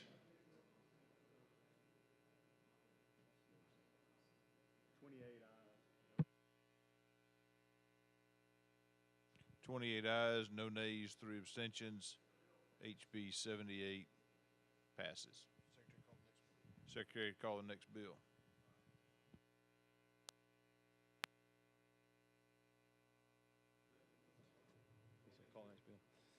On page 31 of the calendar, House Bill number 544 by Representative Baker regarding Escambia County. Mr. President, move for final passage using previous roll without objection. Senator Smitherman. I'd like to be recognized to speak. You're recognized. Okay. Let's see. Oh, you represent Escambia County? Yes, sir. How many people live in Escambia County? 36,472. That's pretty good. What's your largest city in that county? Atmore, population of 8,928. Oh, that's Escambia County when you're going down through that way. Atmore down that way. Yes, sir. No wonder you had the interest you got. I didn't realize that. I mean, I knew you represented somewhere like that, but I didn't know you represented that. You sound like one of my constituents. Yeah. I didn't know that. Yes, sir. Good. I'm gonna come down there then. Mr. Secretary, You're welcome to come on down. You know, I am. I'm gonna call you now before I come. Well, Senator please. Smitherman, Yes. we've got a report for Committee on Rules. Mr. Secretary, if you will read that. Okay. From the Committee on Rules, petition to close debate. We, the undersigned members of the Senate Rules Committee, petition the Senate pursuant to Senate Rule 20. The debate on the pending measure 544 shall cease at 5:53 o'clock on May 14th, 2025. Can I? Senator Smitherman, I thought you weren't going, I thought you didn't want to be recognized on this one. I did. You're recognized. Thank you. I appreciate you. Yeah, I'm gonna let you know. I'm gonna call and let you know when I come down through there. I'm gonna come though. You know. We look forward to having you. Yeah. So Atmore is the largest city in there. Okay. Yes, sir. Okay. Now, will that penal facility be affected by the new facilities we building? Because you got a prison down there, don't you? Yes, sir. There's north of Atmore, there's two facilities, Holman and Fountain. Okay. So will the new facility that we building have an impact on that? Oh, yes, sir, it will. In a positive or negative way? Well, the construction will be positive. It'll have an increase in population and provide much better facilities for all. What they gonna do with the old facilities? We'll talk to DOC and figure out what they're going to be doing. Okay. I got you. I see what you're saying. You don't think they might just gut it out and make some places where folk can live? Something like that? Somebody might come in there and do that? Maybe so. Yeah. Convert those facilities? Yep, could be. Yeah. All that's state property. So. That always state. But what makes somebody come by from the state? You'll have to talk to the DOC authorities and others along that line. Yeah. Okay. I just thinking about that. You know, you could. You know, you got so many things out there. I'm sure it had to be refurbished, but I mean, you ought to have a gymnasium out there, some kind of. They don't have nowhere to exercise. Down there now, yeah. There's an open courtyard, basketball courts out there now. Oh, okay. Well, that makes sense. I've never been able to hit the baskets very well there. Listen at you. Yeah, you know, now that you said something about basketball, you made me think about it. You know, I'm looking at Coach sitting down there. I'm looking straight at him. He know what next month is. At June for the high school basketball. They give us 1 month. So June is our month. You know, I got jealous of our girls team. I'm gonna just tell you. They lost the state by 1 point. And because they were so recognized, they got invited to participate in a tournament during the season. And guess where it is? Hawaii. Think about that. I told them, I said, they waited till I stopped coaching the girls, then now they gonna get a chance to take a trip to play in a tournament in Hawaii. So you know they're having fundraisers now. They raising money. That's right. I told them, don't y'all need a trainer or somebody? A medic person or a trainer? I said, so I had to tell them that. I see we got a guest up here with us, the sponsor of this bill. I see him over there. Hey, you ain't got nothing to worry about. This bill gonna pass. You ain't got to worry. If we can, I'm gonna make a move. Let's suspend the rules so he can go sit down in your seat and rest. He ain't got to be walking, standing up. That's a good man right there, though. I'm gonna say that. I'm serious. I mean that. He's a good person. You're a good person, man. But yeah, this one here, Let's see, due to appointed compensation of medical exam. Oh, yeah, yes. I think this is a great bill. You know, this bill was just like what I was talking about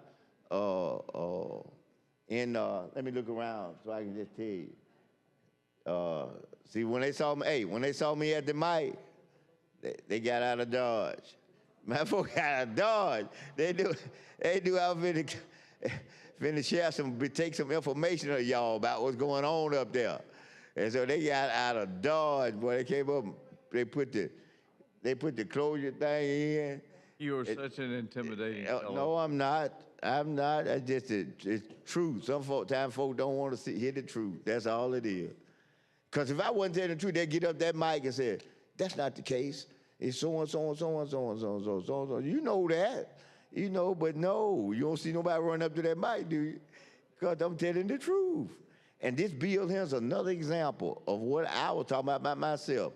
You all can come together so you can, it's the Escambia County. It says the powers, the duties, the appointments, and the compensation of the medical examiner. Okay? We can't do that for our sheriff. We can't do it. Can't do it. We got deputies that make more than our sheriff. Imagine that. Make more than the sheriff. Okay, who's over them and responsible for the whole county. That makes no sense. Makes no sense. We ain't asking the state for no money. Make no sense. And the county commission gave their blessings. So I mean, what else can you do? What other signal that you need? You know. So this is you all are a prime example of what should be taking place in these kind of situations. So I commend you all. I commend you. You know, I commend you. Yes, I do. Then, after y'all, we got Coleman expanding their limits. The next bill. You know what they're going to do, don't you? They're going to spend all the way, Coleman going to expand all the way down to the Jefferson County line. They're going to come all the way down there with us. It'll be one great city, big city of Coleman. You're going to take in all that property. Polar Hansville, they just going to wipe. I believe they're going to just suck up Hansville. I know some folks don't like it because they probably live in Hansville. But I think Coleman just going to scoop them up. You know, they growing. They growing up there. So I think they're going to scoop them up. And Lord, when y'all get that development up there, what that Smith Lake? Oh, I don't either. But when I know we passed a bill in here for some development of a resort and an airport strip or something up there like that. Man, when they get, up there in Coleman. Yeah, so when that happens, oh man, they gonna take off. They gonna take off. They gonna have beaches all around the lake and everywhere else. Oh, it's just gonna be big time. Yeah. So Coleman's trying to become like Baldwin? No, nobody can be Baldwin. Nobody can be y'all. You all are the poster for us when it comes to relaxation and all of that. No, we can't touch y'all. I can tell you that. It just how often, let me ask you this. When y'all had them storms and things, I'm not talking about that necessarily hit y'all, but the waters be rough out there. How far do them waves come in? You know, do they come in 10 feet, 20, 30? Just, in that. I ain't talking about the actual tornado hitting y'all now. I'm just talking about. You're talking about the hurricane? Yeah, like it might be out there on the ocean. You know, sometimes, because I know when I do when I get a chance to go to the beach a little bit, I see out in the water storms never come, but the water be rough. You know how you be on them boats and that water be rough and them waves come in.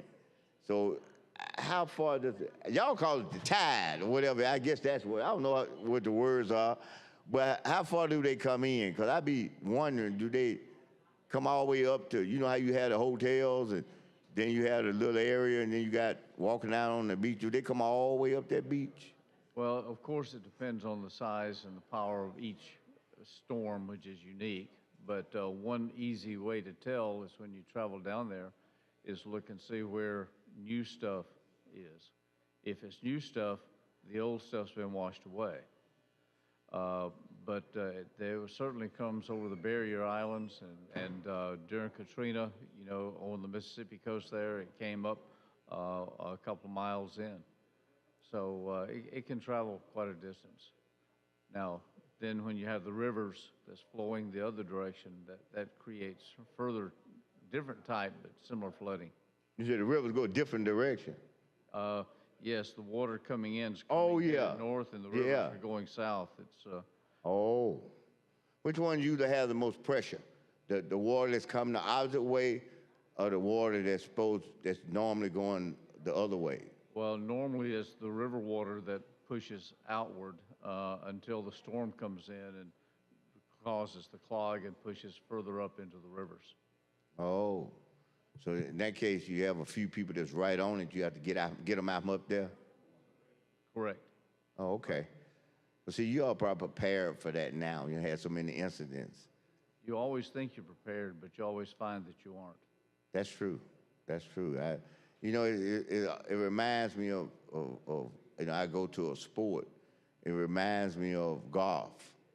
You know, you can go to the driving range and hit all the perfect shots you want to. Senator, I've heard hurricanes compared to a lot of things, but I've never heard a hurricane compared to golf. Oh, yeah. It's the same thing. By preparation, you can hit the ball all the time you want to at the driving range, but when you go out there to play and the ball's sitting sideways on the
are there some little islands out there, you know, off the water down there off of Baldwin County? You know, you can buy a little island.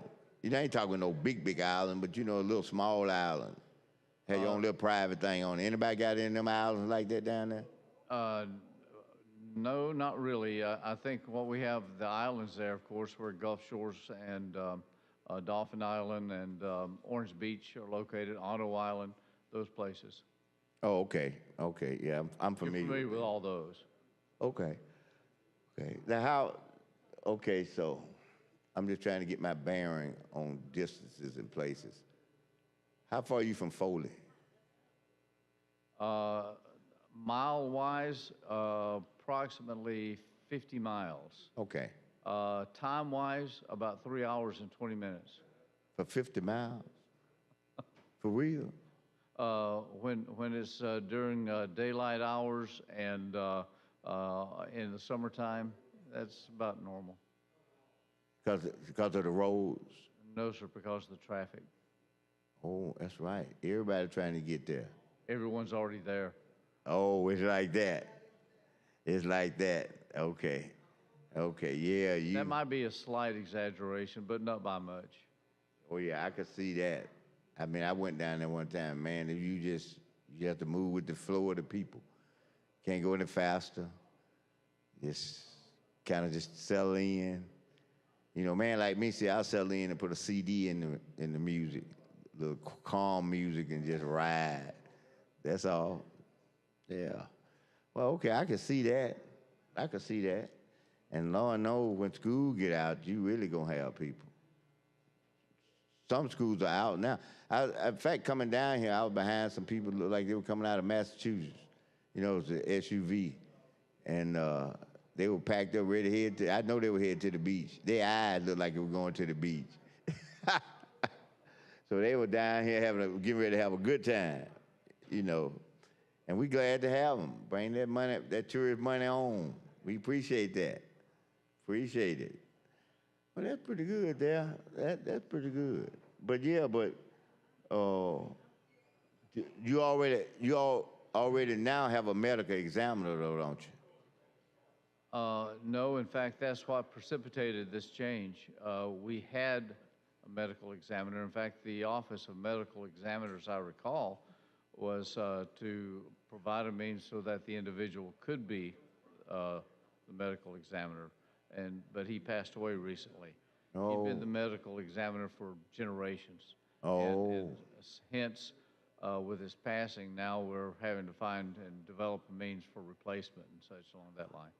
You gotta, hey, like I said, I have these little words I use sometimes. So you all got to increase the duckies. If you want to get the person that y'all deserve and probably won't, you got to do something about that compensation. Well, not just the compensation, but also the methodology, the procedure to be used for appointment and such. We don't even have that set up. So there's several things that this does that are good to procedurally protect the process and also ensure that we get quality people. Okay, well that's good then. I think that's wonderful, man. Look at you, taking care of business. That's why they got you down here. You know, well, you know, as I said earlier, I try to do the same thing, but I've got a few impediments that are the cog in the wheel of progress. They're like little cogs in the wheel of progress, you know, and it's amazing, you know. So how many people do you all have your own separate delegation? In Escambia County? Yeah. No, sir. I'm the only senator for the county, and we have 2 House members. One lives in Covington County, and one lives in Escambia County. Now, what other county that you're the only senator in? Is there another one? Yes, sir. That Which would one? be Washington County.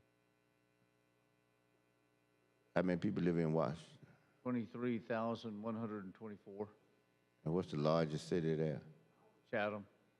Chatham. I ain't never been to Chatham. 1,611. Okay. Now, I may be a little bit off on those numbers, but those are close. Okay. As of the last census, I believe. Yeah. Is it another county that you have that you don't? I've got Mobile and Baldwin County, but I'm members of both delegations. Okay. Mobile has its delegation. Baldwin has its delegation. Okay. Okay. Well, that's good then. That's good. That's what I'm talking about. Yeah, you don't have them kind of problems like I do. Now, not in those areas. Well, I take that back now, 'cause I know a little problem you're working with right now. So I better take that back, what I just said, you know. Never underestimate us. We create our own issues, don't we? That's good.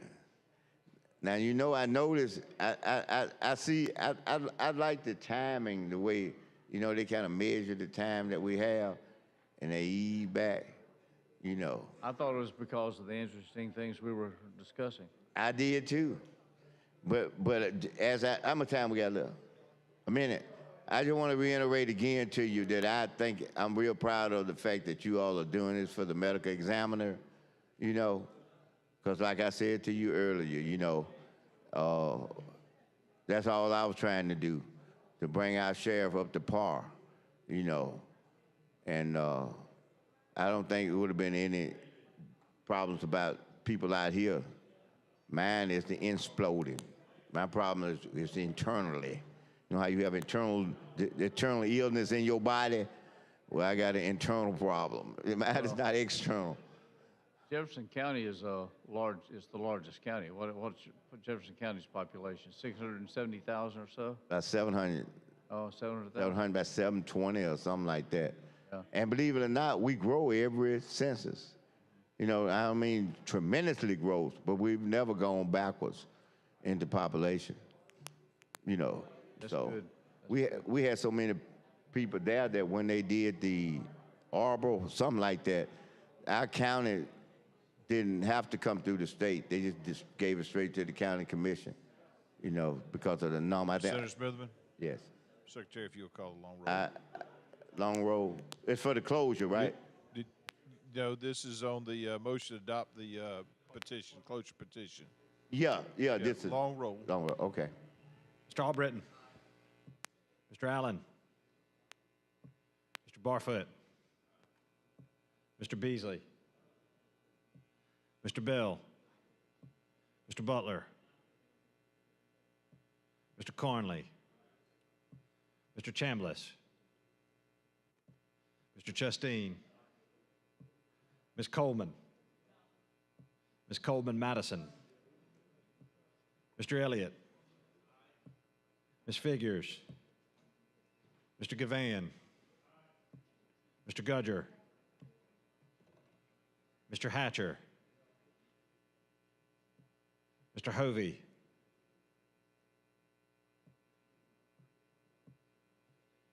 Mr. Jones. Mr. Kelly. Mr. Kitchens. Mr. Livingston. Mr. Melson. Mr. Orr. Mr. Price. Mr. Roberts. Mr. Sessions. Mr. Shelnut. Mr. Singleton. Mr. Smitherman. Mr. Stewart. Mr. Stutz. Mr. Wagner. Ms. Weaver. Mr. Williams.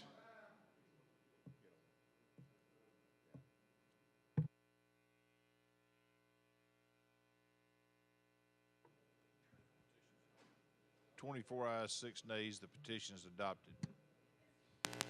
Mr. President, move for final passage using previous roll. Senator Smitherman? Ask the bill be read, and I'll also, I know I got to raise my hand, but I'm asking for a long roll call. Secretary, if you'll read the bill. 4G33DL 26-1 by Representative Baker, NNP, RFD, Local Legislation First Read, 08 APR 25A Bill to be entitled an act relating to Escambia County, to amend sections 45-27-60.01, 45-27-60.02, 45-27-60.03, 45-27-60.04, 45-27-60.06, 45-27-60.07, 45-27-60.12, and 45-27-60.15. Code of Alabama 1975, to further provide for the powers, duties, and appointment of the county medical examiner, and to repeal section 45-27-60.14, Code of Alabama 1975, relating to the compensation of the county medical examiner. Be it enacted by the legislature of Alabama, section 1. Sections 45-27-60.01, 45-27-60.02, 45-27-60.03, 45-27-60.04, 45-27-60.06, 45-27-60.07, 45-27-60.12, and 45-27-60.15. Code of Alabama 1975, are amended to read as follows: 45-27-60.01, A. The County Medical Examiner Escambia County Medical Examiner shall be a physician licensed to practice medicine in Alabama. B. The Escambia County Medical Examiner shall be appointed by the Senior State Medical Examiner in Region 4 of the Alabama Department of Forensic Sciences.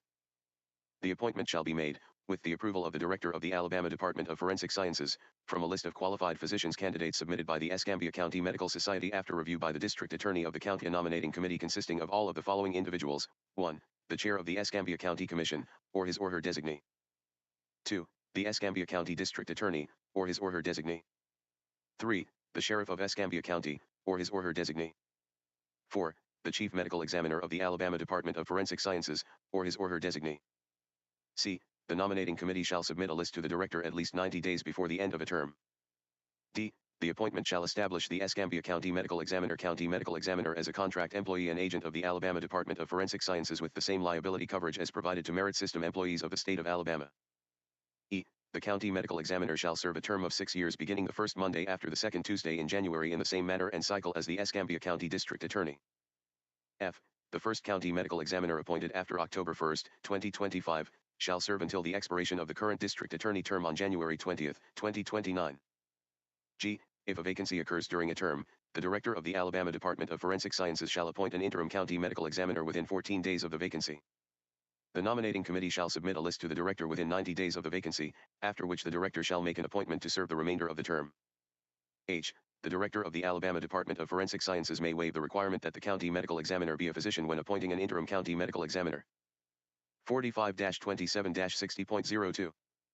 The Escambia County Medical Examiner shall may appoint one or more Assistant County Medical Examiners to assist the investigation and certification of deaths from the list of qualified physicians provided by the Escambia County Medical Society.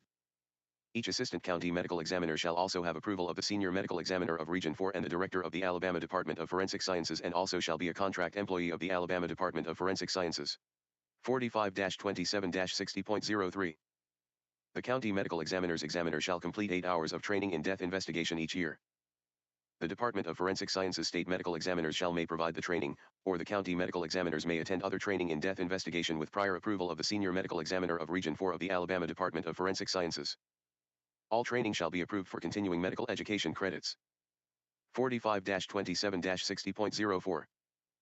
It shall be the duty of the County Medical Examiner, or designated Assistant County Medical Examiner examiners, to investigate any death in Escambia County when the death falls within one or more of the following categories. 1. Deaths that occur suddenly and unexpectedly, that is, when the person has not been under medical care for significant disease of the heart or lung, or other disease. 2. Deaths suspected to be due to violence, resulting from any one of the following: suicide, accident, homicide, or undetermined injury, regardless of when or where the injury occurred. 3. Deaths suspected to be due to alcohol, or drugs, or exposure to toxic agents. 4. Deaths due to poisoning. 5. Deaths of persons in the custody of law enforcement officers or in penal institutions. 6. Deaths suspected to be involved with the occupation of the decedent. 7. Deaths unattended by a physician. 8. Deaths due to neglect. 9. Any stillbirth of 20 or more weeks gestation unattended by a physician. 10. Deaths due to criminal abortion. 11. Any death of an infant or child under 19 years of age where the medical history has not established some pre-existing medical condition to clearly explain the death and the preterminal circumstances. 12. Deaths which are possibly directly or indirectly attributable to environmental exposure not otherwise specified. 13. Deaths suspected to be caused by infectious or contagious disease wherein the diagnosis and extent of disease at the time are undetermined. 14. Deaths occurring under suspicious or unusual circumstances. 15. When a body is to be cremated, dissected, or buried at sea. 16. When a body is brought into Escambia County without proper medical certification. 45-27-60.06. A. After investigating a death, if the County Medical Examiner or the designated assistant is satisfied that the death was not caused by criminal act or omission and that there are no suspicious circumstances about the death, then the County Medical Examiner, or designated assistant, may execute a death certificate as required by law, and authorize release of the body for final disposition on a certificate as prescribed by the State Health Department. B. The County Medical Examiner shall contact the Office of the District Attorney and the State Chief Medical Examiner of the Alabama Department of Forensic Sciences under the following circumstances: 1. If the deceased is unidentified. 2. If the County Medical Examiner suspects a death was caused by a criminal act or omission. 3. If the cause of death is obscure. C. In the event of a death qualifying under subsection B, the State Medical Examiner County Medical Examiner shall further examine the body, take, retain, and examine or have examined whatever tissues, biological fluids, or other evidence from the body that he or she deems necessary to determine the cause, manner, or circumstances of death, and the identity of the deceased. The county medical examiner or state medical examiner shall then execute a death certificate, as required by law, and also shall authorize release of the body for final disposition by executing a certificate required by the State Health Department. 45-27-60.07. A. And in compliance with the provisions of Section 36-18-2, an autopsy or postmortem examination may be performed by a state medical examiner at the written direction of the governor, the attorney general, a circuit judge, or the Escambia County District Attorney or his or her authorized representative in any case in which the attorney general or the district attorney is conducting a criminal investigation. B. The county A state medical examiner or the state medical examiner may authorize an autopsy or postmortem examination, or the autopsy may be performed by the state medical examiner or state medical examiner, when the county medical examiner suspects the death was caused by a criminal act or omission, or the cause of death is obscure or, in his or her opinion, an autopsy is advisable and in the public interest. C. In a death where the county medical examiner does not deem it advisable and in the public interest that an autopsy be performed, but the next of kin of the deceased requests that an autopsy be performed, the state medical examiner, or a designated pathologist, may perform the autopsy and the cost therefore shall be paid by the next of kin. The funds paid by the next of kin shall be deposited by the state treasurer into the Forensic Services Trust Fund. 45-27-60.12. The county medical examiner shall maintain the reports of death investigations conducted by the Escambia County Medical Examiner and a copy shall be forwarded to the Region 4 Laboratory of the Alabama Department of Forensic Sciences. These reports, or true copies thereof duly certified by the county medical examiner or the director of the department, are admissible in evidence in any court in Escambia County, with or without testimony by the county medical examiner or Department of Forensic Sciences officials, provided, any person preparing a report given in evidence pursuant to this article may be summoned as a witness in any civil or criminal case by either party to the cause. 45-27-60.15. Upon beginning January 15, 1998, title and control of all equipment in the office of the Escambia County Coroner shall be transferred by Escambia County the county to the County Medical Examiner and to the Alabama Department of Forensic Sciences. The Escambia County Commission shall establish a medical examiner fund. Thereafter, all funds previously appropriated by the County Commission to the Office of Coroner shall be appropriated to the Medical Examiner Fund. The appropriation shall be in the amount agreed to between the County Commission and the Alabama Department of Forensic Sciences County Medical Examiner's Office each year, but the amount shall not be less than the amount appropriated to the Office of the Coroner in the Escambia County 1997-98 fiscal year budget. The Senior State Medical Examiner in Region 4 of the Alabama Department of Forensic Sciences, in conjunction with the Escambia County Medical Examiner, shall review the funding of the County Medical Examiner each year with the Escambia County Commission to assure adequate support for the investigations of death in the county. Section 2. Section 45-27-60.14, Code of Alabama 1975, relating to the compensation of the County Medical Examiner, is repealed. Section 3. This act shall become effective on October 1, 2025. Mr. President, move for final passage using previous roll. Mr. President, request a long roll. Secretary, call the long roll. Mr. Albritton. Mr. Allen. Mr. Barfoot. Mr. Beasley. Mr. Bell. Mr. Butler. Mr. Carnley. Mr. Chambliss. Mr. Chastain. Ms. Coleman. Ms. Coleman-Madison. Mr. Elliott. Ms. Figures. Mr. Gavan. Mr. Gudger. Mr. Hatcher. Mr. Hovey. Mr. Jones. Mr. Kelly. Mr. Kitchens. Mr. Livingston. Mr. Melson. Mr. Orr. Mr. Price. Mr. Roberts. Mr. Sessions. Mr. Shellnut. Mr. Singleton. Mr. Smitherman. Mr. Stewart. Mr. Stutz. Mr. Wagner. Ms. Weaver. Mr. Williams.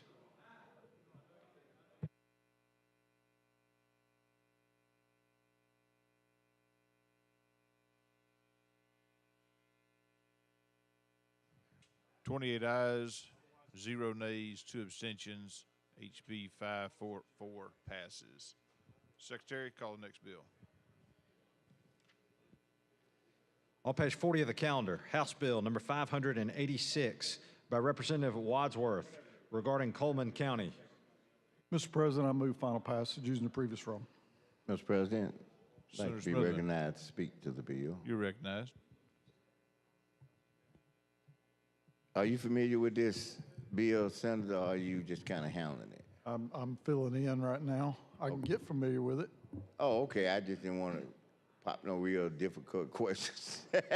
You know, I wasn't doing that because, well, let me say this. Can you tell by that bill how much the city is expanding by?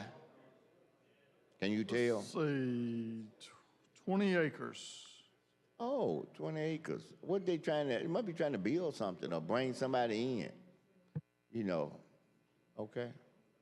Must be somebody, some kind of The business legal coming in. description doesn't include any roads or anything like that, so there's no. Senator Chambliss, we've got a committee rules report.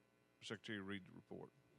From the Committee on Rules, petition to close debate. We, the undersigned members of the Senate Rules Committee, petition the Senate pursuant to Senate Rule 20 that debate on the pending measure 586 shall cease at 6:29 o'clock on May the 14th, 2025. Mr. President, may I speak to the motion? Petition? To the petition? Okay. We can continue talking. We can, hey, Senator, you can, if you want to, we can Yes, continue sir. talking. Yes, sir. So about 20 acres. That's not a lot of space. That's not a lot. No. Because I can visualize what about 17 acres look like. So if I can just imagine my eyes, that's not a lot.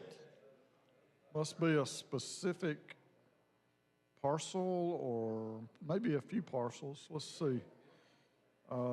Distance of 13, 26, 31 to a point. The north, roughly 661 to a point. Then south, 1326. So it looks like it's half of a 40. Okay. Okay, I got you. Well, that's. I wonder which direction that's going. I kind of get a feel for. I've been to Coleman enough to get a feel for kind of the way it is. Up. I didn't turn the page. There's parcel 2. Oh. It's on both sides. I thought it was just on one side. Let's see. What page you on? Because I got a copy of the bill over here. I'm on page 2 now. Okay. Parcel 2 is 26.17 acres, so roughly 46 acres, a little over 46 acres. There's 2 parcels. Okay. Oh, 46 All acres. right. Oh, okay.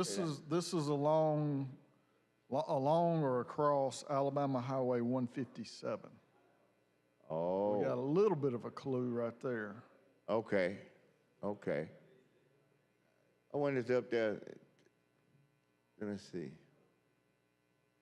Just trying to imagine 57. I wonder if that main road that come up by Hansel, you know, if you come off the freeway coming my way, you get off and kind of go through Blunt County and keep on going. Is it that way, or I wonder, is it the one that you get off? You know, see, there's an exit before that main Coleman exit. Yeah. It's got 3 Coleman exits. It's an exit, then the main one, and there's that other one like you're going on toward Tennessee. Right, because we used to ride that road going up to Florence. Yeah.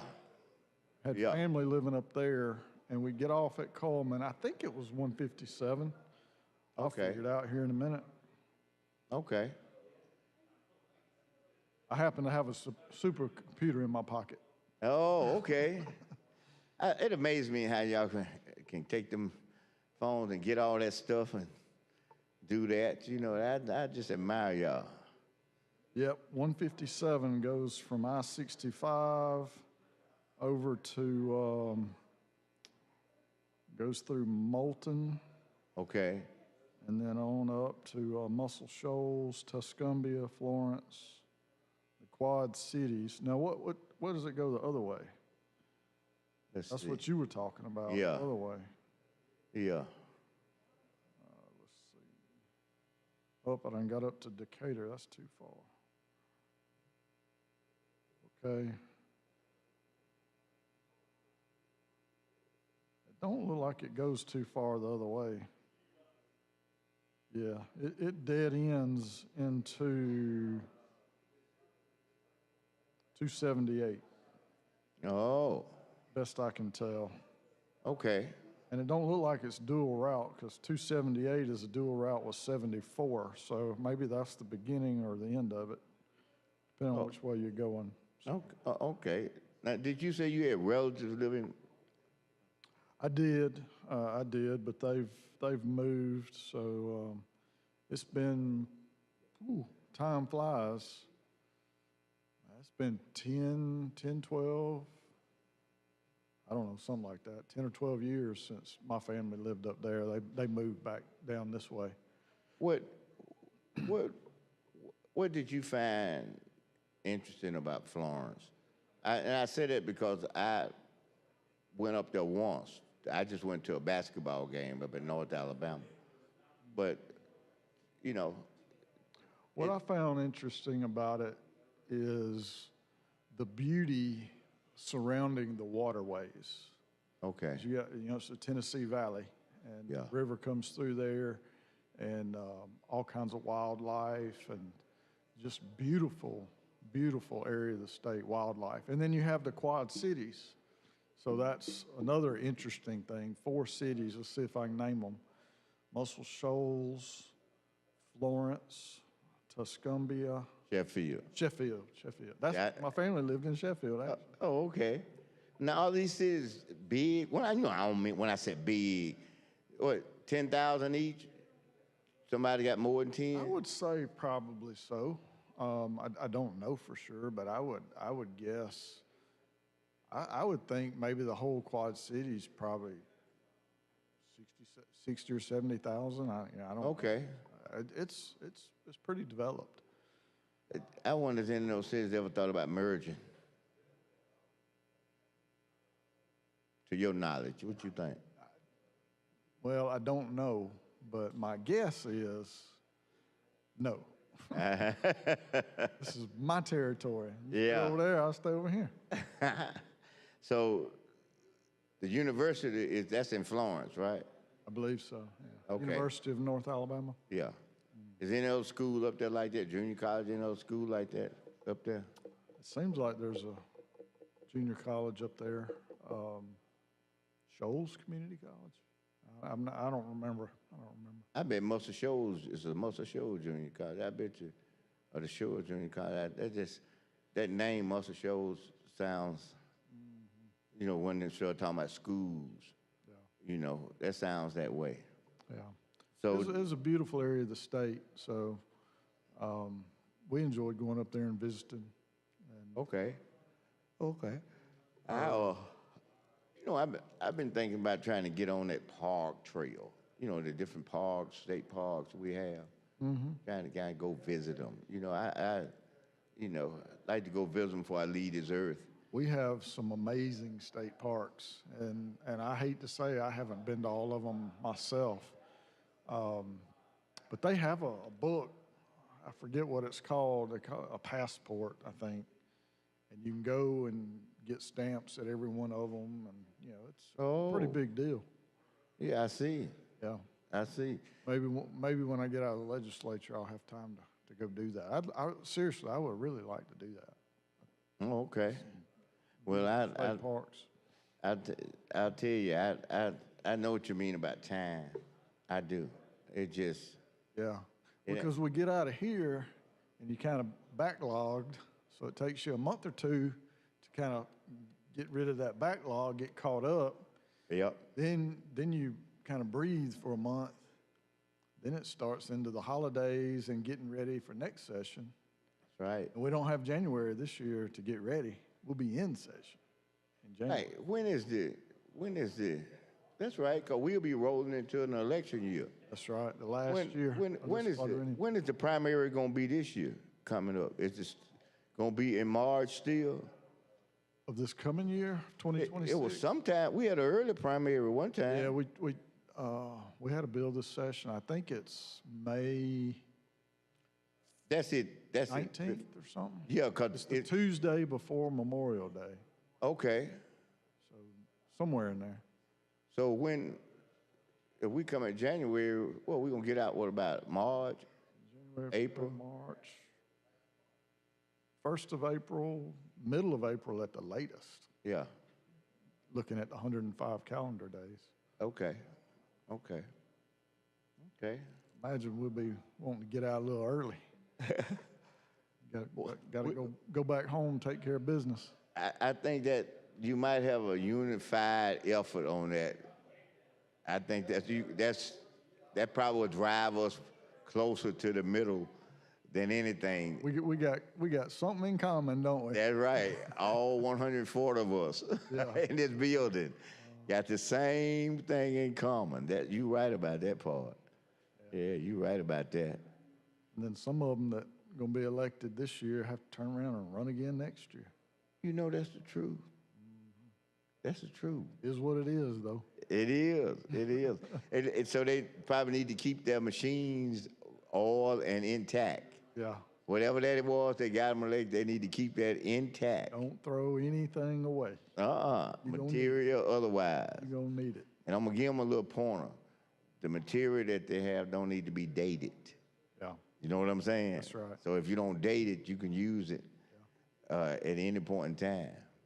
I still have mine from 2013, 14, ready to go. I do too. Ready to go. I do too.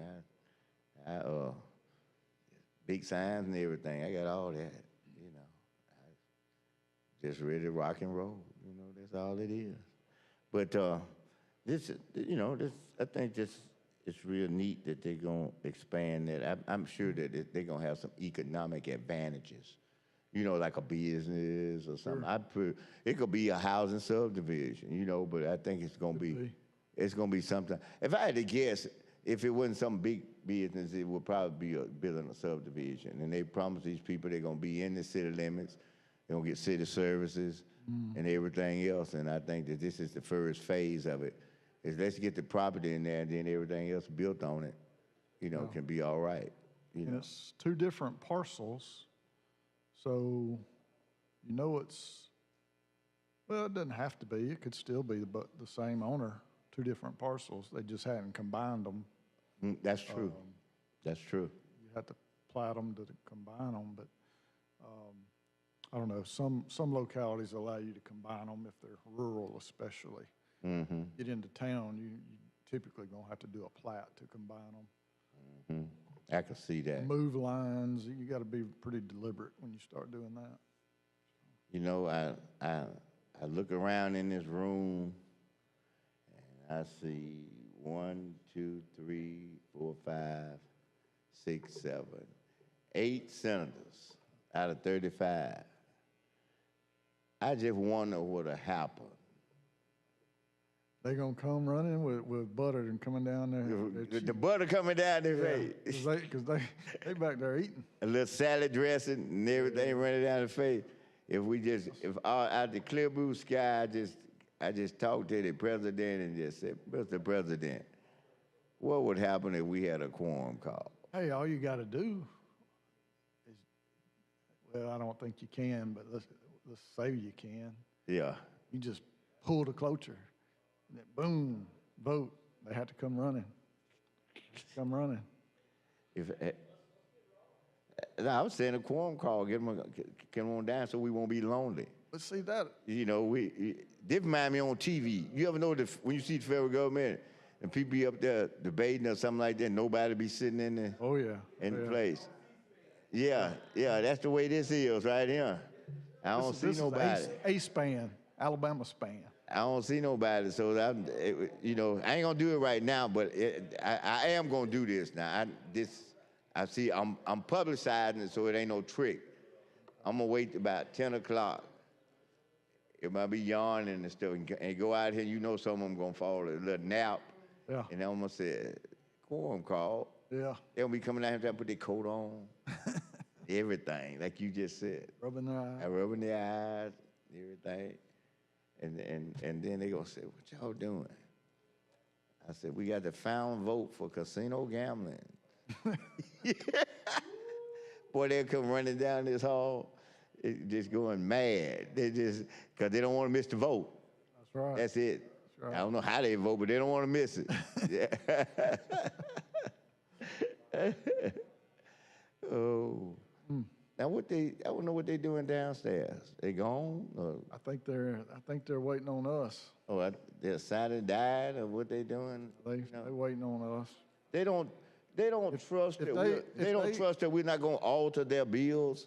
Well, see this. if they sign died, our bills can't get back to them. These bills can't get back to them. Why it's got to get back to them? Because they have to transmit it. Oh, we can't transmit it up here. It's got to go back to the house of origin and then across the street. Oh, where they gonna be? Where they ain't going nowhere. They'll be here with us. Yeah. I got you. I got you. I got you. Yeah. Okay. I heard them up there talking about sign and die up there. I heard some sign and die talk up there. Yeah, I've seen probably 5 different definitions of sine die today. Hey. Everybody making up all kinds of funny stuff. Well, my definition is that sign and die means goodbye. Goodbye. See you next time. Yeah, see you next time. Shoot. Now remember, after what happened to Conley, we playing the house in a Ryder Cup golf. We're not playing any more softball. No more softball. It ain't worth it, is it? No. It ain't worth it. I mean, now when he get hurt just running, I know he bumped into somebody, but just still break your hip? No. Serious. No, Serious. It's time for the golf. Ryder Cup. That's right. And I had... And folks don't play golf, we can have a dual event. We can have Ryder Cup and we can have bowling. Yeah. You know, easy stuff. I'll be over there playing cornhole. Oh, no, let's bag it out. Let's have the Ryder Cup and the cornhole. Yeah. Yeah. You can have it at the same place. Yeah. We got enough people who like that. Yeah, we can take that title too. And then the trophy for the cornhole gonna be, you know, the little thing they throw the cornhole in. We're gonna have a little small one and a little bitty small cornhole. Yeah. And it'll be made out of bronze. The little thing you throw in it be just there, said the winner. A little plaque under there. Yeah. That's what the trophy ought to be for the cornhole. That'd be good. Yeah. Do you play ref often? Do you play often? Nah, here and there, not a lot. Okay. No, I know with golf, I used to play a fair amount until I got elected to the Senate. I know what you mean. And then I played once about a year in, the second time about 2 years in, and the sole come off of my shoe. Oh my God. Then dry rotted. Ooh. And I'm like, you know what? I'm done. Yeah. I'm done. I had a pair that cracked. You know how they kind of crack at the top. Yeah. So I hadn't swung a golf club, and I take that back. I have gone to I can't think of the name of it, but you have the big nets up there. Yeah, I know what you're talking about. Top Golf. All that, yeah. Top Golf. Yeah. I've been there a couple of times for birthdays or events or whatever, but I hadn't been back on the green. I just have to keep business going. I can't hit the ball like I want to when I'm at Top Golf because my torque is so much thrust. I could literally throw myself off the end of that thing down off in there. You know what I mean? Yeah. I'd be leery, so I'll do it, but I'm just leery about my balance, you know, of putting so much torque in and that takes you on out. Yeah. You know. I was gonna tie it back to this bill here because you know we had to stay germane. Yeah. And then just speculate what they might be doing on this property. Probably go to Top Golf. But that might get me in trouble. Yeah, that might happen. Who knows what they doing? I don't want to. We got the pro tem down there. This is district. He might can tell us. Yeah. Yeah, Mr. Pro Tem. What they gonna do with this property that we about to pass in Coleman? That we want to know. We've been guesstimating it. All of us been up here guessing. We done gone from a We done gone from a housing subdivision to a Top Golf to a manufacturing. So what they gonna do with this? All of the above. Yeah. He's been too busy working on leadership stuff and keeping us flowing. I know, he had. Anyway. Yeah. He had to be out of the room, so I got up here and. Oh, you did? You know, that's one of the things I told him. I said, you be working so much trying to do different stuff that you don't even take care of your own stuff. That's right. That's right. Yeah. I mean, you can ask Representative Taylor Harper. Yeah. He provided and got money for everybody you could think of that was in the legislature and forgot to get something for himself and laws. Yeah. You gotta pay attention to all of it. And we gotta help out, because Yeah. He's got things he's got to do for us. Yeah. So then we have to do stuff to take care of him too. That's right. That's right. I agree with you on that. I agree with that. That's a full-time job. A job and a half. Yeah. And a All right, half. time is up on the cloture petition.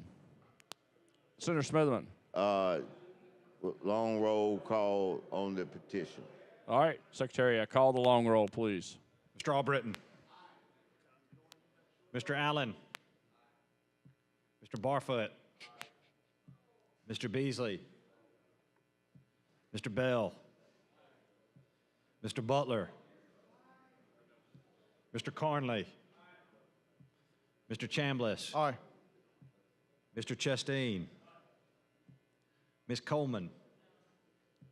Ms. Coleman-Madison. Mr. Elliott. Ms. Figures. Mr. Gavan. Mr. Gudger. Mr. Hatcher. Mr. Hovey. Mr. Jones. Mr. Kelly. Mr. Kitchens. Mr. Livingston. Mr. Melson. Mr. Orr. Mr. Price. Mr. Roberts. Mr. Sessions. Mr. Shellnut. Mr. Singleton. Mr. Smitherman. Mr. Stewart. Mr. Stutz. Mr. Wagner. Ms. Weaver. Mr. Williams.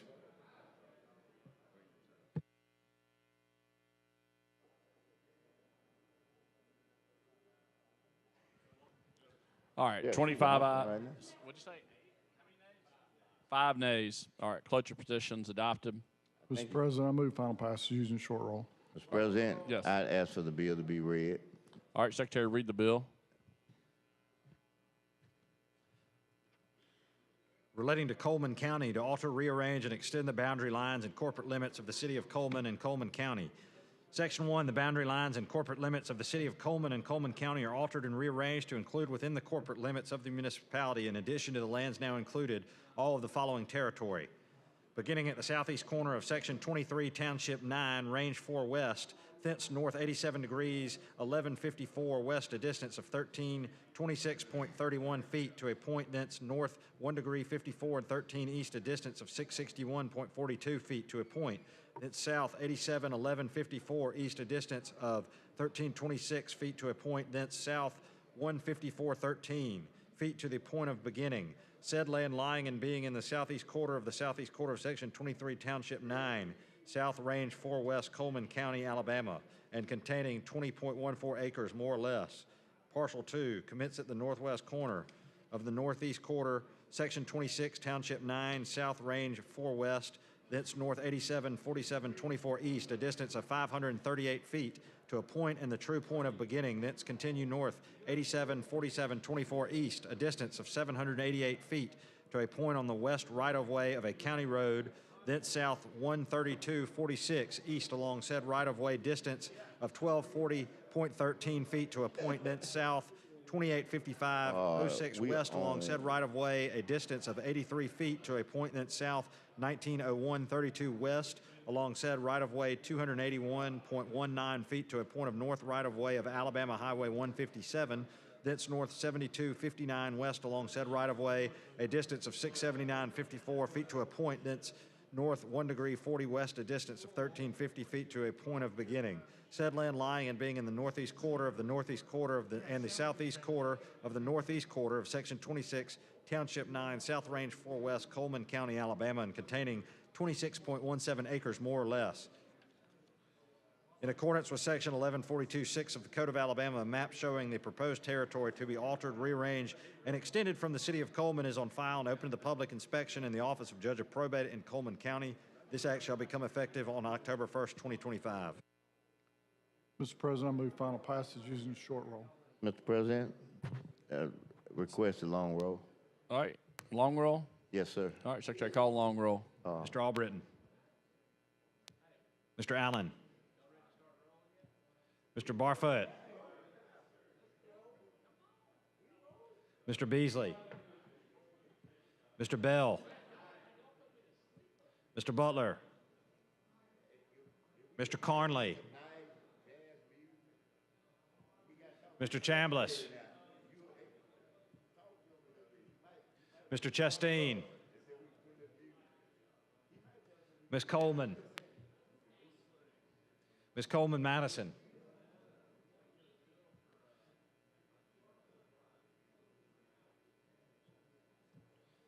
Mr. Elliott. Ms. Figures. Mr. Gavan. Mr. Gudger. Mr. Hatcher. Mr. Hovey. Mr. Jones. Mr. Kelly. Mr. Kitchens. Mr. Livingston. Mr. Melson. Mr. Orr. Mr. Price. Mr. Roberts. Mr. Sessions. Mr. Shelnut. Mr. Singleton. Mr. Smitherman. Mr. Stewart. Mr. Stutz. Mr. Wagner. Ms. Weaver. Mr. Williams.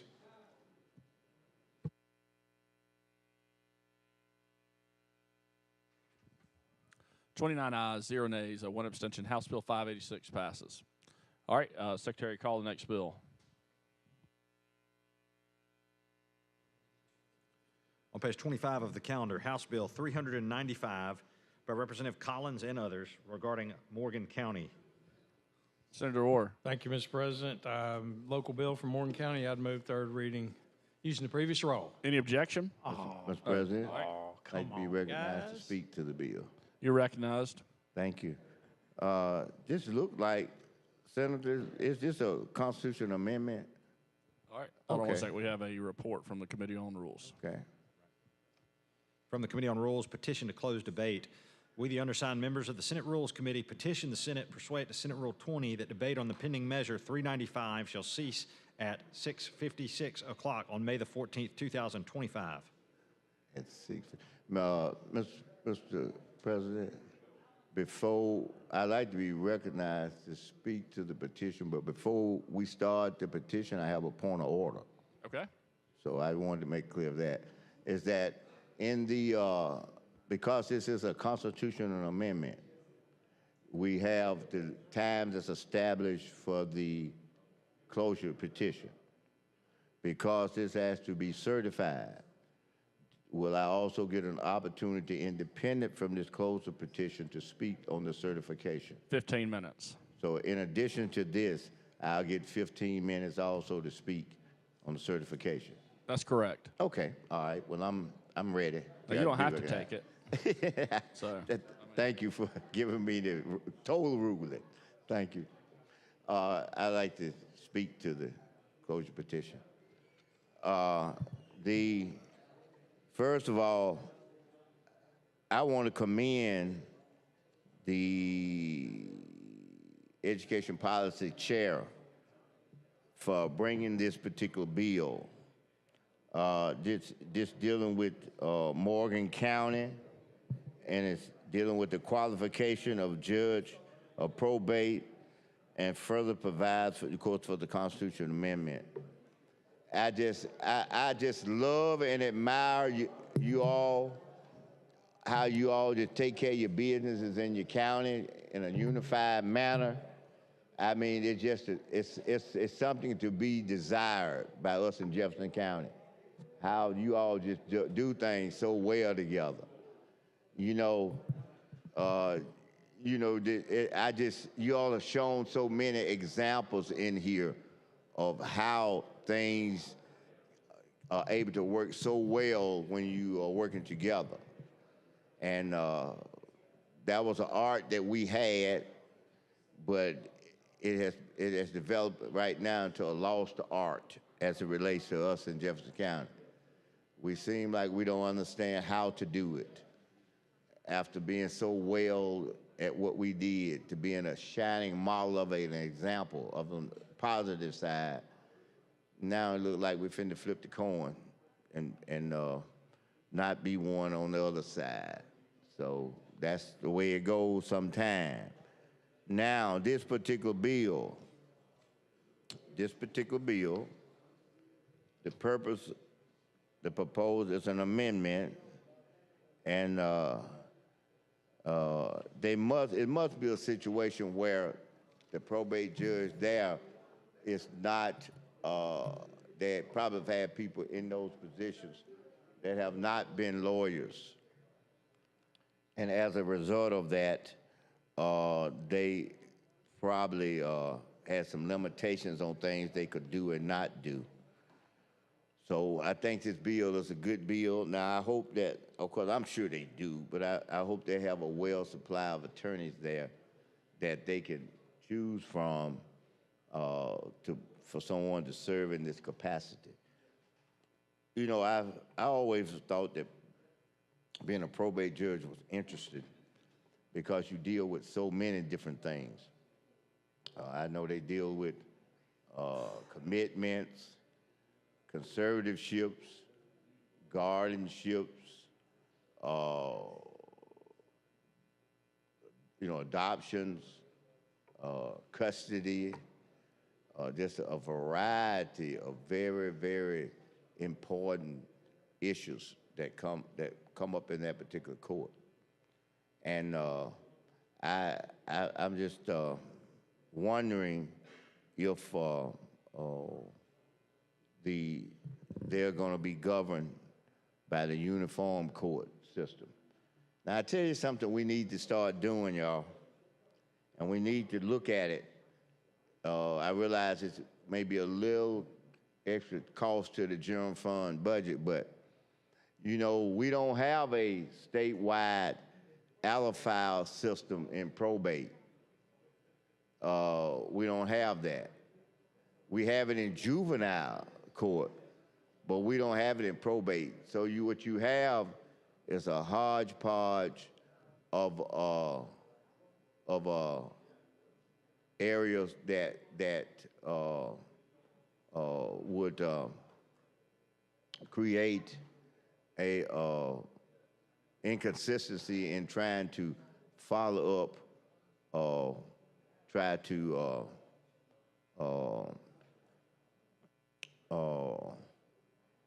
how should I say it, being able to look behind court proceedings and being able to see what took place if there was a pre-existing issue in a particular another jurisdiction or another circuit. And so that's one of the things that we must work on to be able to do what we need to do in that regard, okay? That's one of the things that we need to do. I would also say that we are in a situation here where, and if the sponsor was up at the mic, I would ask him, I would say, you know, how large, who can tell me how, I see a senator over there, he might know, how large is Morgan County? Anybody know can tell me how many people? About 25,000. Oh, 125,000. What's the largest city in Morgan County then? Those number of people. I have. Athens. I don't, you're not talking about Huntsville, Decatur. Decatur. Oh, let me tell you something about Decatur. I mean, it's a good thing. And I want, ooh, I'm so glad you told me. Is that one of your, Decatur High School, is that one of your schools? Okay, I'm making a request. Oh, and you the man too. Budget chair and everything. Listen at this. The Decatur High School girls basketball team, they need some service grant money. Okay? Now I know you didn't believe I was gonna be up there lobbying for the Decatur High School girls basketball team, but they need some money. I'm telling you what, you have a new coach, and he is one of the most outstanding coaches in this state. The reason I know, I coached along with him for 7 years. In those 7 years, listen at his record. He went to the state 5 of the 7 years, the Final Four. No, I'm gonna get it straight. 6, I think it's 6 years. And he went to the Final Four, thank you, 4 of the 6 years. And he made the finals 2 of the 6 years, and both years lost by 1 point that he went to the final. That's how good a coach he is. I mean, he is top notch. I'm just telling you.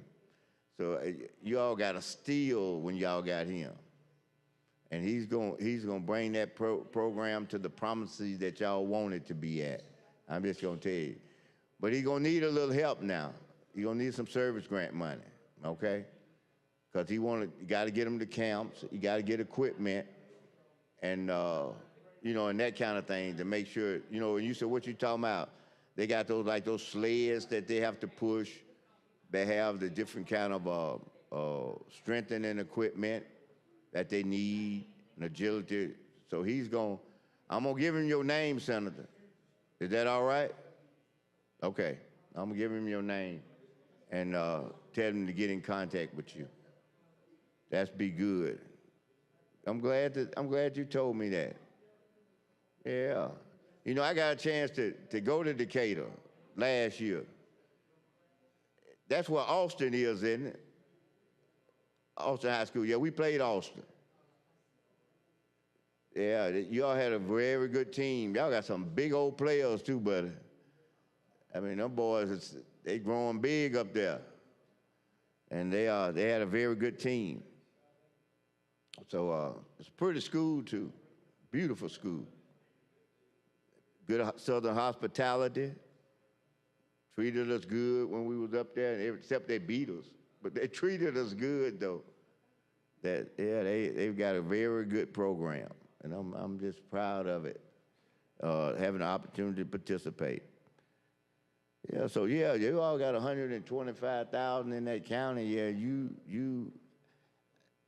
I wonder, what y'all just have one probate judge for that county? It'll be this one that we getting now? Okay. Yeah, it's a very good thing that you all are doing that then. I'm proud to hear that. So, but yes, I've been up there. In fact, I actually, what's the name of that golf course up there? Burning Tree? That's it, isn't it? Burning Tree.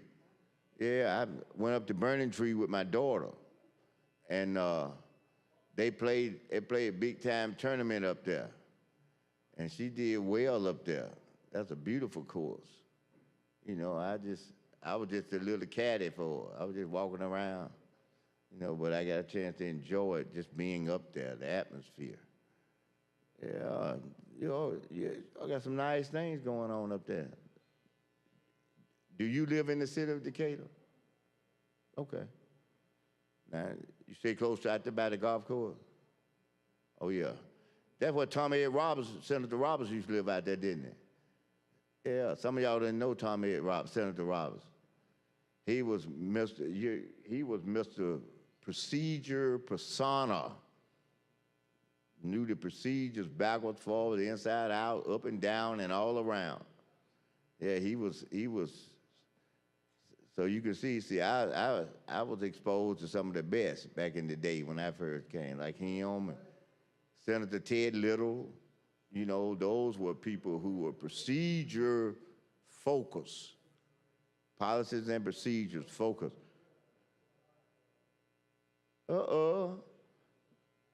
Policy and procedure focus. That's the main thing. Where my senator? Oh, there he is back there. He doing all right? Yeah, I thought that's the senator behind you, the one sitting behind you. Yeah. Okay. They want to make sure he was all right now, you know, because he can't be sitting for so long. You know, he don't want his things to stiffen up on him or do nothing like that, you know. Not at all. Not at all. Yeah, so I understand fully how that go. So, but no, this, you know, it's pretty simple little old bill right here. It just talks about the judge of probate. They, you know, doing a real good about them. You give them concurrent jurisdiction, equity jurisdiction, concurrent with that of the circuit court in cases originally filed in the probate court of Morgan County, if the judge of probate is licensed to practice law in the state of Alabama. Now, the significance of that is that it'll take some of that load off the circuit court judge, and it will allow the opportunity to have a speedier trial because you're not waiting on the rotation in the circuit court, that they can actually hear it in probate itself and bring a final adjudication. So what that means is that with the concurrent jurisdiction, that means that the ruling out of there, you will actually have to appeal it to the Court of Civil Appeals. You can't appeal it from, well, I'm saying you can't, but under some circumstances, you can't appeal it to the circuit court. Because if it's an area where they have concurrent jurisdiction, that means they have equal authority, and a court of concurrent jurisdiction is not going to necessarily go behind another court of that jurisdiction to review their decision. So you have a situation here where you got to rev it up and get ready to go at it when you're at the probate level in a case like that. You know, as an attorney, I had an opportunity to do that, and but I had one area wasn't concurrent, so I actually had a chance to appeal from there to try it in circuit court, and then of course it went from there to the Court of Appeals, and to have one case that has to go through that cycle twice, that's a long time. But if you look into the journals of the review of the laws by the Supreme Court or the Court of Appeals, the definition of what qualifies as a valid will, at that time, the model case that they used was the case that we were trying to use as sort of the model case to be able to show you the elements that would be acceptable or that would allow for it to be brought into probate, the will itself. So and then probate, I tell you something, it goes to the heart and core of things, especially when you're talking about taking care of someone who needs help.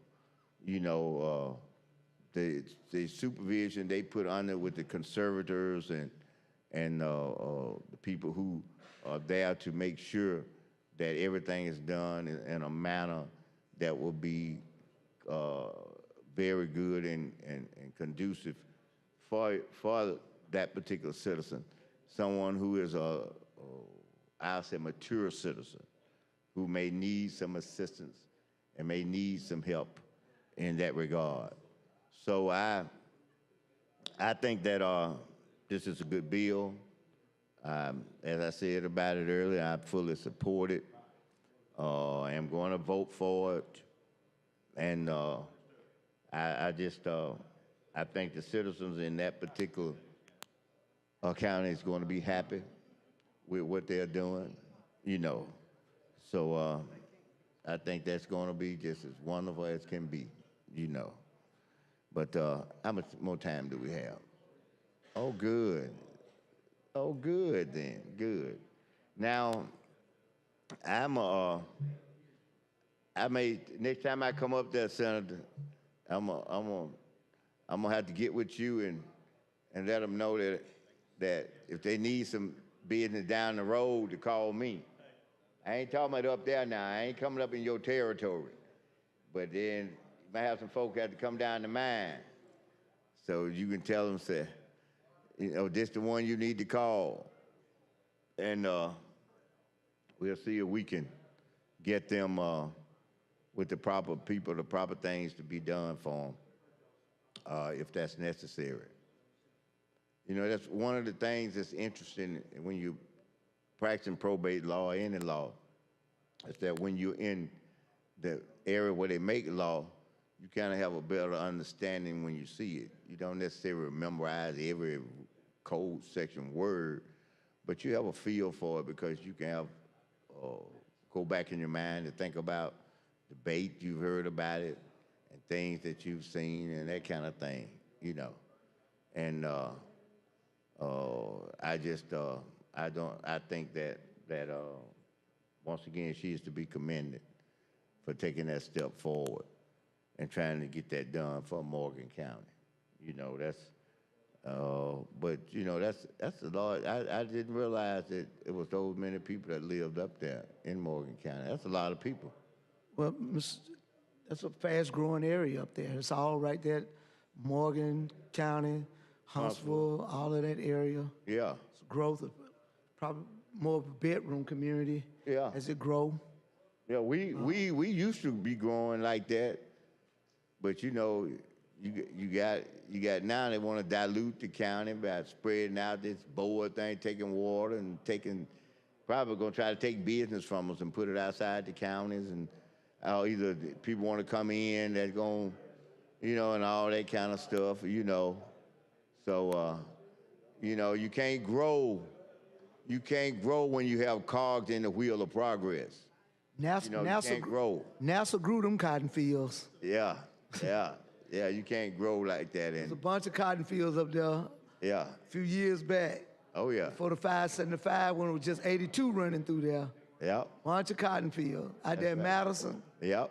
Now it's growing into a little metropolitan area out there. It sure is. Some cotton fields turning into stadiums and ballparks and that's right. Shopping centers and houses and apartments and condos and all that. Yep. Yeah. They growing out there, and as senators in the state, you want to see that. Oh yeah. You want to see that, you know, because they got a lot of high tech up there. You bring it in. You brought in. I mean, you got just about every Fortune 500 company in the state that's up. I mean, in the nation is up there, represented somehow. Right. The time's up on the cloture petition. Absolutely. Long roll? Long roll. All right, Secretary, call long roll. Mr. Albritton. Mr. Allen. Mr. Barfoot. Mr. Beasley. Mr. Bell. Mr. Butler. Mr. Carnley. Mr. Chambliss. Mr. Chasteen. Ms. Coleman. Ms. Coleman-Madison. Mr. Elliott. Ms. Figures. Mr. Gavan. Mr. Gudger. Mr. Hatcher. Mr. Hovey. Mr. Jones. Mr. Kelly.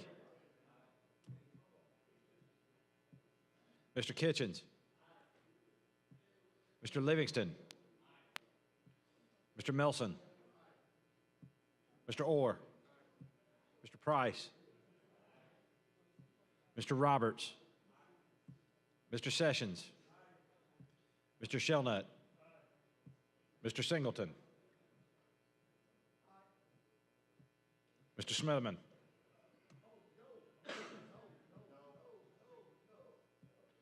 Mr. Stewart. Mr. Stutz. Mr. Wagner. Ms. Weaver. Mr. Williams.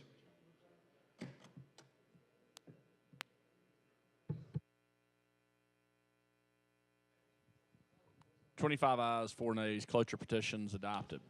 Mr. President, just a point of order. All right. At what point in time I can start talking on the certification? We got to, pass the Got bill. to pass the bill first? Yeah, you want to pass the bill at the long roll? I want to be a red. I was hoping you'd forget. Yeah. All right. Wait a minute. Hold. A semi point. You A want it semi read? point of order. I know even until you go on, but see, I'm gonna have a point of order where he'll stop for a second. You say what now? You want the bill read? All right. Yeah. All right, Secretary, read the bill.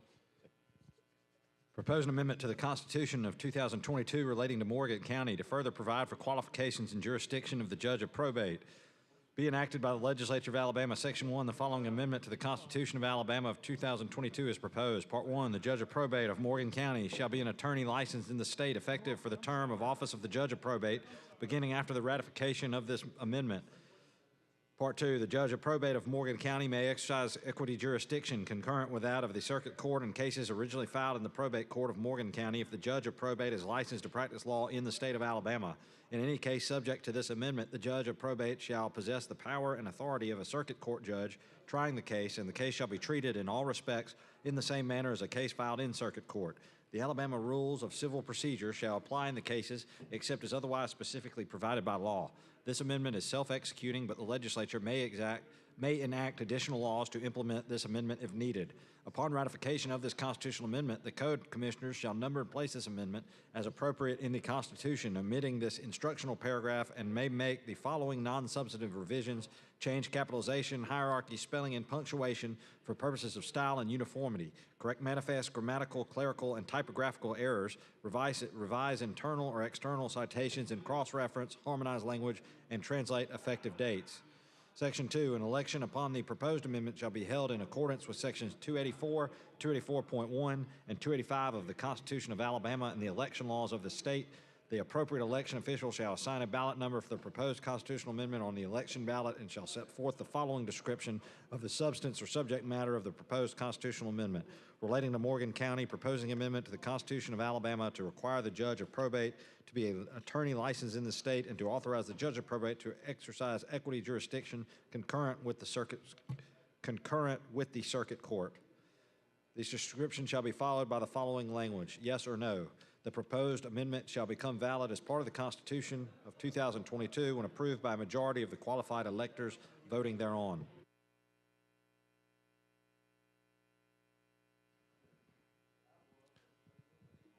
Bill's read. Y'all want the long roll? All right. Secretary, call the long roll. Mr. Albritton. Mr. Allen. Mr. Barfoot. Mr. Beasley. Mr. Bell. Mr. Butler. Mr. Conley. Mr. Chambliss. Mr. Chastain. Ms. Coleman. Ms. Coleman Madison. Mr. Elliott. Ms. Figures. Mr. Gavan. Mr. Gudger. Mr. Hatcher. Mr. Hovey. Mr. Jones. Mr. Kelly. Mr. Kitchens. Mr. Livingston. Mr. Melson.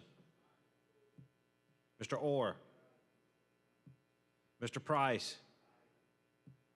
Mr. Roberts. Mr. Sessions. Mr. Shelnut. Mr. Singleton. Mr. Smitherman. Mr. Stewart. Mr. Stutz. Mr. Wagner. Ms. Weaver. Mr. Williams.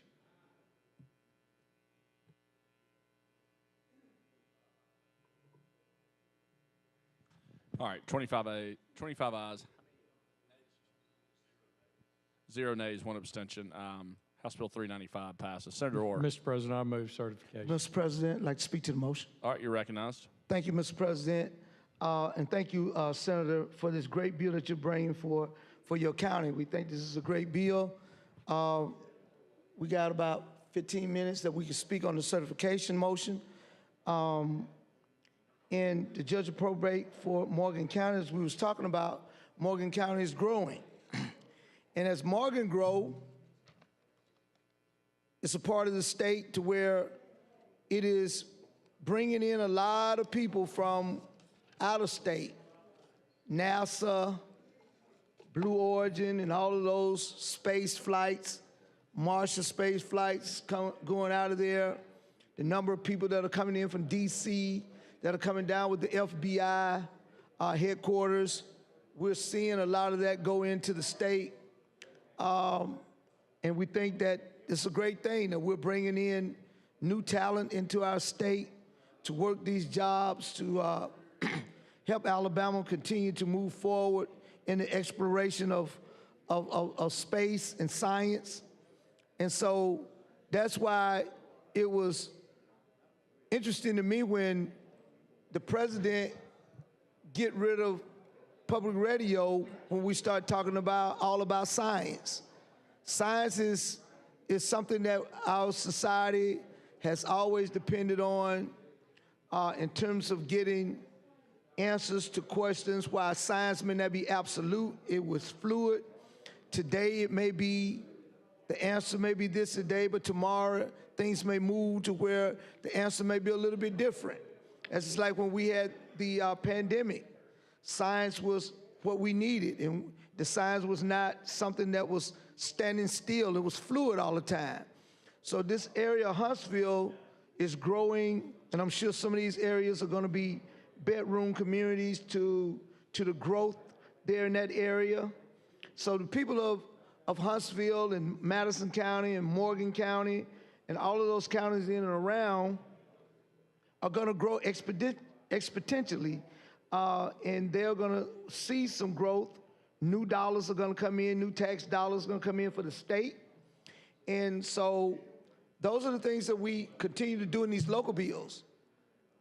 But, you know, in my area, my local bill will allow us to continue to have jobs, to be able to do schools, be able to work with our community hospital, be able to work with different organizations, the health department, all of these areas to where we will give money to in my local bill. And that's why I think that these local bills are important.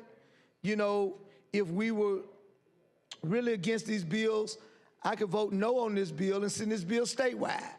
And so therefore, most of the time when we get bills like this that go statewide, they die. But we're open and we're trying to be, you know, give this process an opportunity. Hopefully that the House will understand that there's a lot of bills that are going to be left on the table. We can cloture, you can cloture as fast as you want to, but you're still going to get to 47. You might get a max of 15, 16 out of this process that we're in now. Somebody's still going to go home unhappy. Then I understand that y'all talking about bringing back the blue bill back around 8:30, 9 o'clock. Ain't no secrets in Montgomery. I already know. I already know you're going to be, it ain't going to be no surprise. Then that means you got to get off of this calendar. That means that somebody's bill going to die. That's another hour going to be gone. That another bill going to not pass off this calendar. Because you got to bring another calendar. Because then if you bring it up out of order, you got to get unanimous consent. We're going to object to that. So you have to bring a calendar. So if you bring a calendar, then I'm going to have 20 minutes to talk on that calendar. Then you have the bill. We'll get it up. You'll probably petition it. So that's another 30, 40 minutes. Have it read. We're getting maybe 50 minutes out of that bill, 60 minutes, an hour. Then if you go back to this calendar, you got to reintroduce this calendar again. Just can't bring this same calendar back. You got to bring another calendar back. Then we'll get 20 more minutes to talk on that calendar again. By that time, we'll be almost 10 o'clock. We getting there. So I'm just letting you know how it goes. you're gonna get what you get. So you can bring it like you want to. You can bring all the red meat you want on the next calendar, but somebody's not gonna carry something home locally. You're gonna sacrifice your local folk by trying to bring in another calendar. So it just depends on who's gonna be the sacrifice. You know, you're gonna get sacrificed anyway. The sacrificial lamb is gonna get slaughtered. And so I'm standing here to slaughter the lamb. Well, the hog, because I eat lamb. I don't eat pigs. So you won't be able to bring no bacon to the house. Somebody's not gonna take some bacon home. And this could be avoided, Go talk to your colleagues downstairs, and I think that y'all just talk to them and then tell them, you can do what you want to do. I know how them little sidebar conversation. I just go back and tell them we talked to them. But there are House members down there who gonna be highly upset because they advertise these bills also, just like I advertised my bill. They advertise their bills. And that's gonna be lost dollars to that community. They got to re-advertise again. We may end up in a special session back sometime in September, October, probably on reapportionment, because the court basically said that y'all just messed it up, did it bad. Nobody even tried to even give the court any consideration. 3 Republican-appointed judges I hope y'all read it. So it's embarrassing when you read it based on what has happened. And so I like to think that the people to whom I deal with every day, hearts are not what these judges say they saw.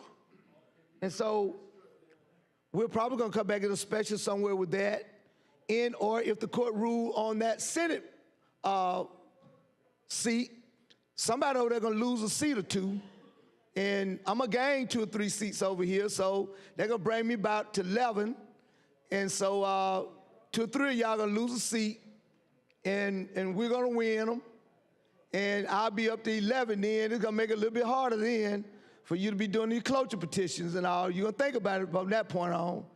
The pendulum is gonna swing because the same judge that is doing that case were in this case, Judge Manassas. She see how y'all operate, and so she's probably gonna do it, and some things are gonna probably move in North Alabama, some things will move here in Montgomery, and I'm gonna put some good candidates in the race, and we'll win some. We'll win 1 or 2 of these seats. I bet you that. We'll win 1 or 2 of them. Because people lazy ain't doing their work. And give me some good candidates. And so somewhere we're gonna win 1 or 2 of them. So I'm just telling you how it's gonna work. So you might as well get ready for it. Start raising your coins. You can start raising money on the 19th. Start raising your little coins. Get them together. And get ready to compete. And so, those are the kind of things that, people need to just look at. You're not always going to be here in this position.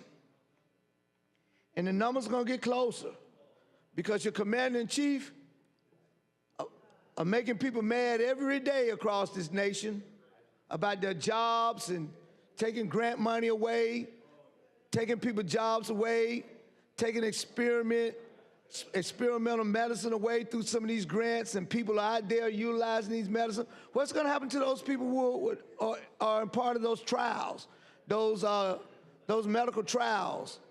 We don't know what's going to happen to those people. That's just medicine that they won't get anymore because the hospitals was getting it through grants and they was going through other companies to do it, unless some pharmaceutical company get ready to pick it up and want to continue to do the trial, or if the research has to stop and they can no longer do the research. What happened to cures and common cures for diseases that we have and we continue to catch and we continue to spread simply because we have a commander-in-chief and a person who's over public health don't believe in certain things that they don't believe in. So we're gonna be hung up. You're demanding the Department of Education. We really don't know what that's gonna look like for the state of Alabama. So there are gonna be a lot of people out there that are gonna be unhappy. You're not always gonna have that race base that always plays to try to divide people up And race is the biggest way to do that. You scare people, you fear them that if you don't do this here, they're gonna take over. That's what you fear them based on Latinos and Mexicans who come to this country. That if you don't get rid of them, they're gonna take over and have everybody feared. And that's the biggest fear factor. And while they got me and you arguing about that, Dodge is up there. The biggest alien in the nation is taking away your rights. And it got everybody in here, Social Security card and numbers and your credit and all that stuff that they're watching over at Dodge, and they're getting all of these big contracts that they're getting. They call it the PayPal syndrome. You know, PayPal and all the boys of the big high-tech companies, I think Zuckerberg may be the only one that stepped outside that realm and didn't want to be a part of that process. But they're all making money through the Trump administration right now, while we down here bidding for them while they're becoming billionaire after billionaire after billionaire over and over again. I think they for the race to see who's going to be the first trillionaire. So you got the biggest alien up there from South Africa who were born in apartheid, whose parents probably practice apartheid, and they believe in race segregation and keeping folks segregated. This is the kind of person that Elon Musk is. And so he got a lot of his other folks. There's a Botha who owns a big company. All of them are German-based. That's why he be saluting to the German and with the little Heil Hitler, whatever he does with his hands all the time. And we go for that. Y'all wouldn't have went for that 5 years ago before you bought into this, because they're saying what you want to say. And what it says to me is it's true to your heart, because what the court said about you all in this, how you just basically discriminated against black in that case, it's a travesty. It's a shame. And so we're going to be here. You can't get rid of us. You've slaved us. You've hung us. You beat us. You tried to exterminate us. You put us in jail, prison, and we still rise, still strong, still showing. You can't close to this one, baby. You can't close to these 15 minutes. Ain't no need you looking at the clock. Can't close to this one. These my 15 minutes. And so this is what's going on. So, and then I guess you're bringing the blue bill up, so you just start to shoot people of color down in the streets, and nobody will get any kind of retribution for doing it. So just shoot them down and say it's constitutional. So we don't know what's unconstitutional yet. Every officer that I know basically has gotten off. But for the TV looking at George Floyd, they would have not gotten off. And so Rodney King had a full tape beating that man to death. And Rodney just want to say, can we all just get along? Can we all just get along and beat that poor man to death? But this is kind of stuff that Trump have y'all on, try to keep us separated from each other while they steal America from us. Somebody offered him a $400 million airplane. He gonna take that plane. He just gonna go back and get it out of the election. He gonna take that plane. He gonna take it. He gonna take it. So all I'm saying, people, is we work together in what's supposed to be bipartisan manner until it's not. Until you're ready to go and do your thing, and then you just want to run over us on it. But it's okay. We're going to stand in, and we're going to use the rules to the best of our ability to do what we need to do to the end. We got it to 12 midnight, 7:15 now. And so we're going to keep on rolling. Somebody offered me a pair of hard shoes over on the other side because they didn't want to see me in these soft tennis shoes standing up all day. Size 10. I'm waiting on them to get that hard bottom up here. Then I'm just going to go grab a stool and sit down. They want me to sit down at my desk, but I'm going to grab a stool and sit right here. And so, or I might even grab the wheelchair. That's what I'm about to say. The center of the wheelchair, maybe even his walker, to stand up for a while. You know, see, can I stand on solid ground? And again, people, we don't have to be in this posture. We're only in this posture because this is where y'all want to be. You want to be, because this is your, show them you in control. We got them under control. This is what you want to show the public. And ain't nobody think about whether y'all under control or not. All they do is see me stand up here and they're going to say, Bobby Singleton and they're running the Senate. And y'all don't like that when they say that. All right. The time's up on the certification resolution. You want the long roll? Long roll, Mr. President. All right, Secretary, Long call roll. the long roll. Mr. Albritton. Mr. Allen. Mr. Barfoot. Mr. Beasley. Mr. Bell. Mr. Butler. Mr. Carnley. Mr. Chambliss. Mr. Chastain. Ms. Coleman. Ms. Coleman-Madison. Mr. Elliott. Ms. Figures. Mr. Gavan. Mr. Gudger. Mr. Hatcher. Mr. Hovey. Mr. Jones. Mr. Kelly. Mr. Kitchens. Mr. Livingston. Mr. Melson. Mr. Orr. Mr. Price. Mr. Roberts. Mr. Sessions. Mr. Shellnut. Mr. Singleton. Mr. Smitherman.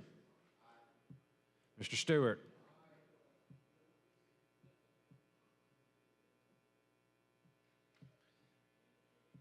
Mr. Stutz. Mr. Wagner. Ms. Weaver. Mr. Williams.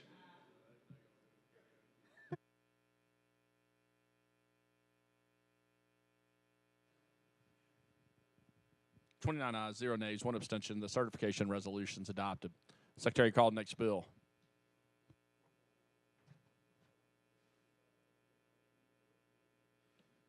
On page 40 of the calendar, House Bill number 495 by Representative Estes regarding Marion County.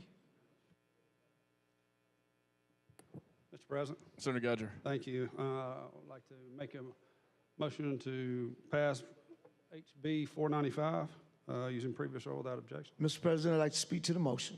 All right, you're recognized. Well, thank you, Mr. President. Now allow me to speak to this motion. I know the cloture petition is going to be coming up here real soon. Before we can even get to speak to the motion, when we were supposed to be a deliberative body and nobody wanted to deliberate about these particular bills, they want to deliberate in a deliberative body. So I guess we just a bill pusher. We've got a report from Rules. Yes, sir. From the Committee on Rules, petition to close debate. We, the undersigned members of the Senate Rules Committee, petition the Senate pursuant to Senate Rule 20 that debate on the pending measure House Bill 495 shall cease at 7:41 o'clock on May 14th, 2025. Mr. President, I'd like to speak to that motion. All right, let me get it up on the board, and you're recognized. Thank you, Mr. President. So, Mr. President, we're a deliberative body, and so I guess the Rules Committee don't want us to deliberate here today about these local bills or any other bill, I'm sure, that's going to come. They don't want us to do anything with them, so we could just throw that so-called deliberative body out the door. And so they're already pre-writing times into petition motions already. And so with that, we're just going to utilize the tools that we have and maintain what we got, because, you know, when you're told one something and then something else happened, you just make adjustments. Nobody mad. We just make adjustments. And we do what we have to do to make the adjustments that need to be made. Because I think that when you start talking about back the blue and police immunity and people shooting people down, I guess you think it only happens in our community. But when it starts happening in your community, and then they're going to tell you about it, you're going to be, man, we should have never passed that bill. Families are going to be out. People will get shot, won't die, be paralyzed for the rest of their lives, be something that someone did and find out that they didn't have a gun, only had a telephone in their hand. And these officers are doing it. I got a package in there from my office, and people were sending, I guess it's from North Alabama, and it showed a bunch of pictures of even some of you all in here on some of those pictures that they sent to my office that they were asking that you all continue to support these issues. So those are the kind of things where people are going to come down and show it in their votes. Because while you think that you're insulated because this seemed to be a red state, people's pocketbooks are hurting too. The price of eggs hadn't gone down yet that your president promised that they're going to go down. Nothing has gone down. It's only gone up, and shortages of. So all that they promised that they were going to do for folks has not happened. And they were going to do all this on day one. And here it is, day 105, and ain't nothing happened yet. And so the American families are hurting. And while we are here trying to make sure that people get away with murder, which is that's what it's going to be, just pure murder, because you think it's only going to affect a certain sector of people, then you're in for a rude awakening.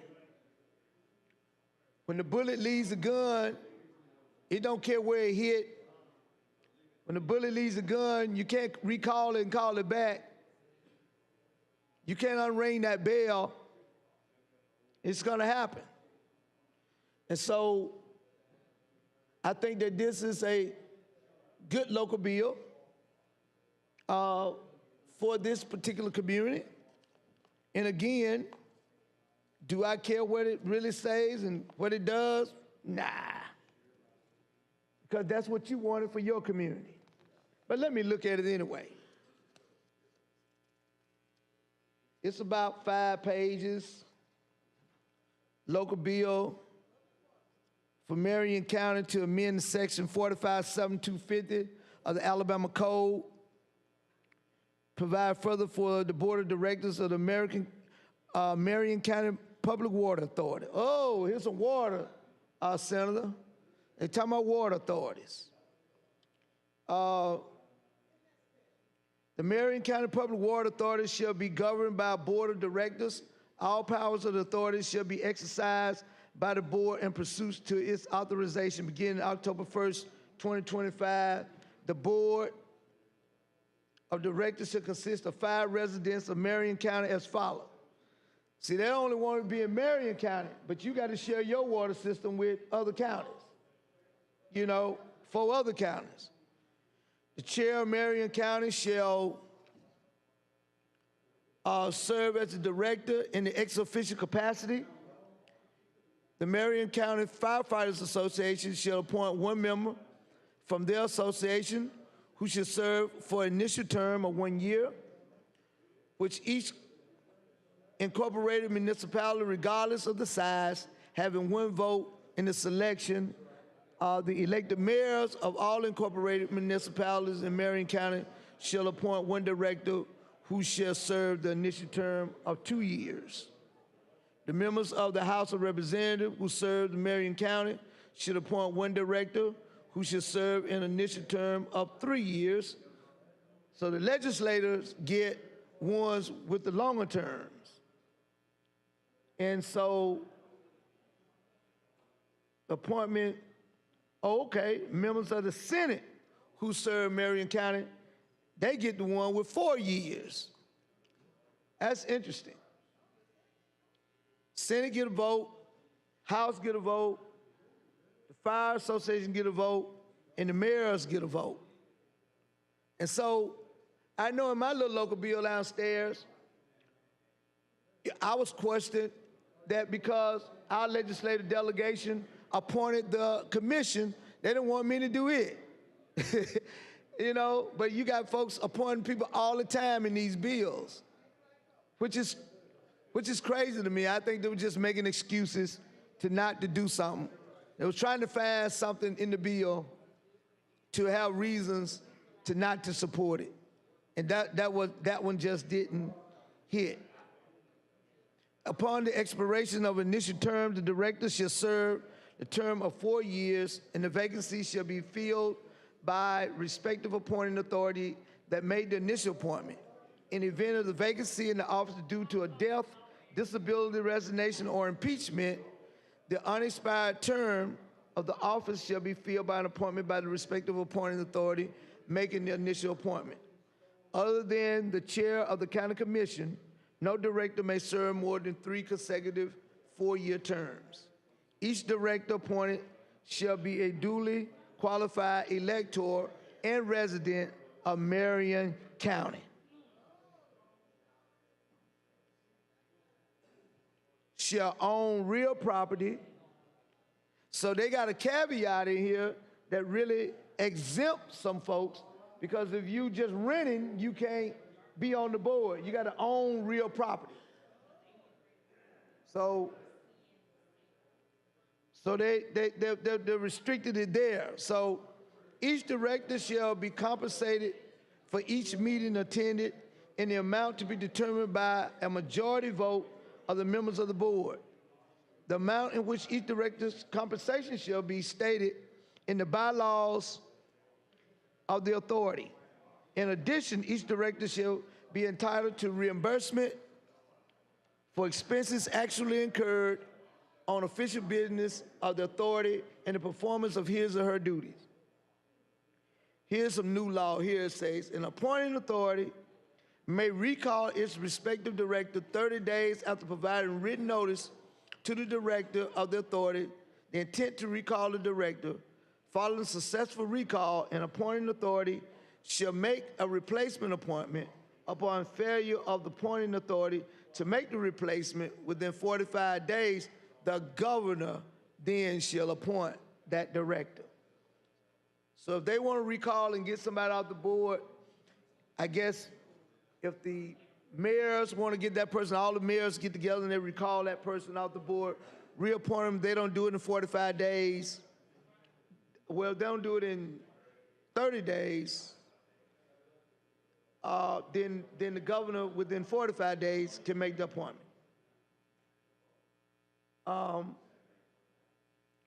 So these board members are going to get paid. They get to set their own salary. And that's their local business. That's on them. And if that is something that they want to do, it's fine with me. You know, I think there's an exclusion of a certain class of people which is excluded because they may not own property in that county. So you excluded a full class of people that are still paying taxes, who are, even if they're renting, they get a bill in their name, who are customers. And I think that on any water system, a customer should be able to be on the board. So, but at the end of the day, this is what they want in this county. And Representative Estes brought this bill for Marion County, and they'll get it all set up, and they'll run it accordingly. And so we're just going to continue to watch this, and we want Marion County to be able to do what it is that they do. And I'm sure that they're going to set this up, get those board members in, and get them all, do a great selection. And, you know, I don't know what the population up there for Marion County is. I don't know if there's any room for diversity or anything of that nature. But at the end of the day, there's nothing in there to say that they have to do that. But that's on Marion County. They do what they want to do. It's Marion County Water Authority. And just like my local bill is what me and my people want. And so everybody would nod with you and tell you, you're right, you're right, you're right. But nobody want to do nothing about it. So, you know, it's easy to cowardly move yourself out of it and instead of standing up and doing the right thing. You know, tyranny will always survive when good men and women do nothing. So if you stand around and do nothing, it will always prevail. Even when you start telling me you're right, I get members over here would tell me, man, I ain't want that bill, I don't like that bill, but then steadily vote for it. Instead of standing up and being men and women about it and just say and voice your opinion and be against it. But then I guess they'll get whooped in place. Maybe folks started getting phone calls in the middle of the night. If you don't vote for this bill, then we'll whoop you in place. So, but you know, I'm glad I don't have to bow down to those kind of masters telling me what I am and I'm not gonna do, because I speak for my constituency. That's where I speak for, not one or two people who we think that are empowered and that they're gonna get rid of me or I get primaried if I don't do the right thing. And the right thing that they're asking you to do, you know it's not the right thing principally to do, but you go on and go with it. And so, well, that's where we find ourselves, that we gotta stop, doing these cowardly acts and stand up and be men and stand up against the powers and principalities, I think that's what the Bible said. I'm not a scholar on it. And so, but at the end of the day, we got to stand up against those and make sure that we say what we believe in. Don't come whispering in my ear over here when it go down. I really didn't believe in that, but I had to vote. No, you didn't. No, you didn't. I think everybody over on this side of the aisle vote their conscience, vote what they feel. Ain't no retribution, because the people sit you down here to vote, not to groupthink, to be individuals, to make sure that you supply. But I guess you want you now that you better follow President Trump's agenda. And I think that that's the new thing out there now. If you ain't voting for that, then you are against me. And so I understand y'all might be in a hard situation, but I never had to bear that cross, even when Democrats were in power. I never had to bear that cross. I've always been my own independent thinker and do what I want to do to vote the way I want to vote, whether Republican or Democrats. I've always represented my constituency and what my constituents send me down here to vote for them and to represent them. A lot of times they might not even know what's going on down here, but I try to protect them from all that harm that is going to come upon them, knowing that they allow me to have that voice. And so that's where we are, and I think that in these local bills, it's where people are able to go back home and express that this is what we want. The average citizen probably don't know about this bill that's living in that community. You got a resolution from your county commission or water board or somebody, and you took it, because we only, most of the time in these towns, talk to leadership. We don't be talking to the average, everyday citizen who in the grocery store in the street and ask them what they want. Even when you go to town hall meetings, you don't get a consensus of what the folk want. You come back down here and still do the same thing. You tell them what you want them to hear, they clap for you, you give them these high-profile bills that you pass, and they give you a hoorah, and then you come down here and pass stuff when they vote against their own interests. Voting against their own interests sometimes, because a lot of times they just don't know. And when we don't stand up, it shows.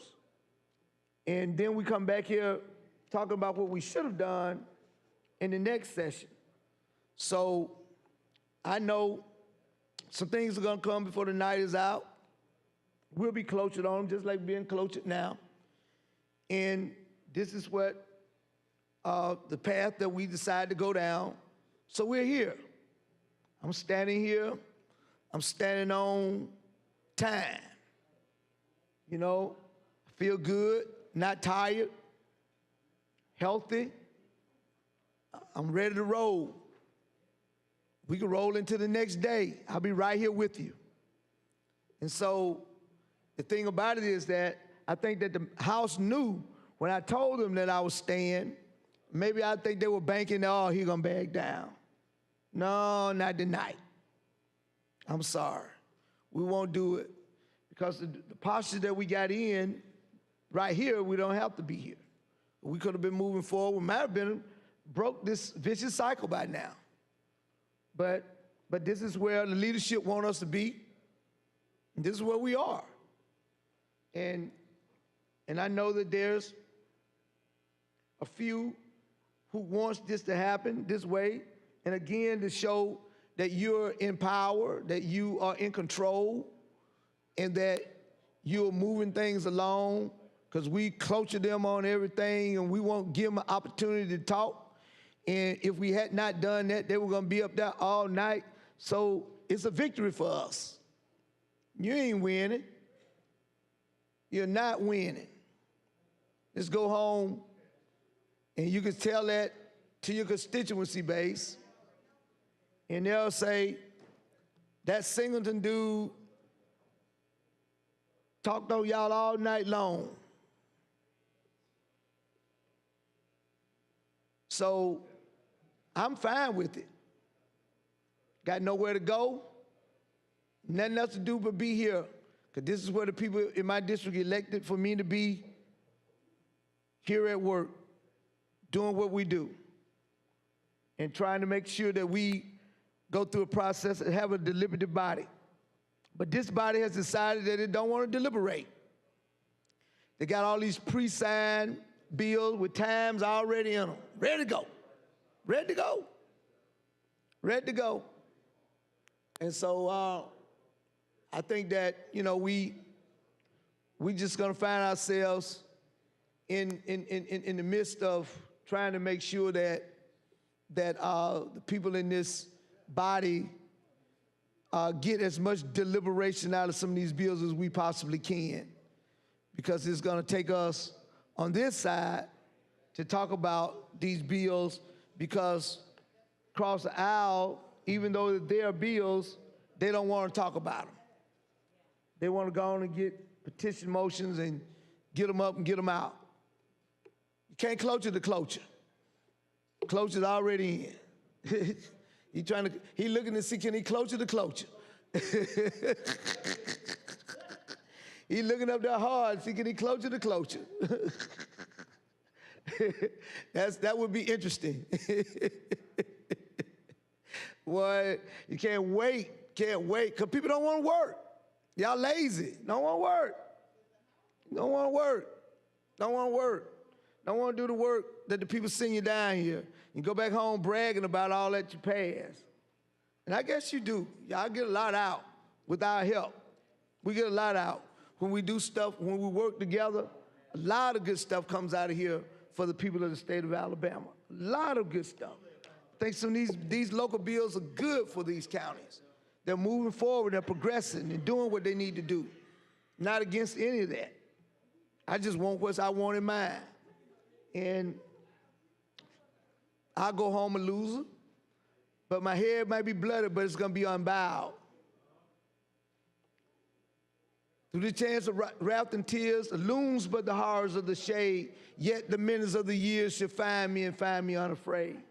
It matters not how straight the gate, but how charged with punishment the scroll. I am the master of my faith. I am captain of my soul. I do that out of the night that covers me. And so I don't worry about having to look up to kings, nor do I look down on peasants. I don't answer to a master who tell me that I got to vote a certain way. I'm going to vote my conscience, and I'm going to vote for each and every one of these bills.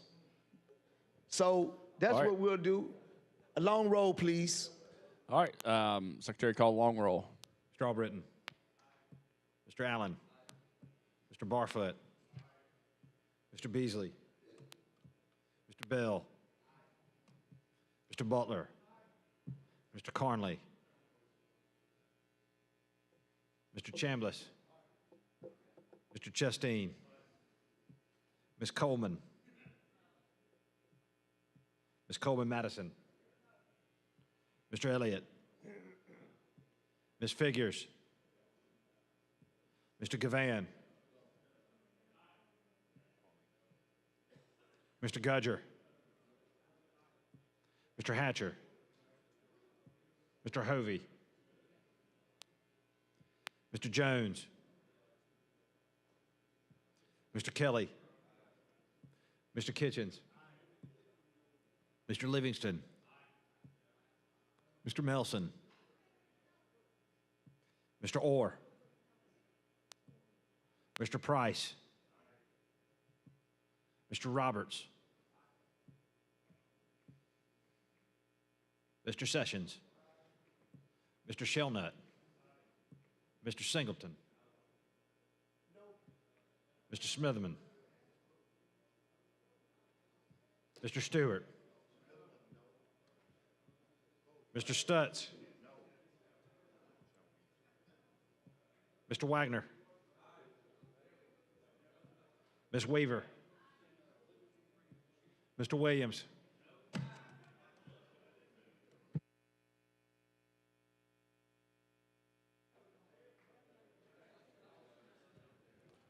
All right, 26 ayes. What'd you say? All right, 6 nays. Cloture petition passes. Thank you, Mr. President. All right, huh?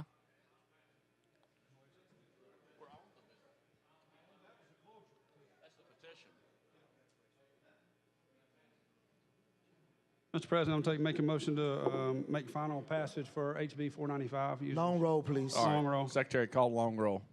Mr. Albritton, Mr. Allen,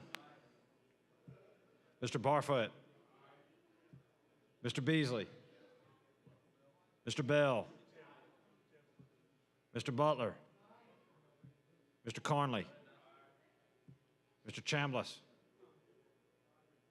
Mr. Chastain, Ms. Coleman,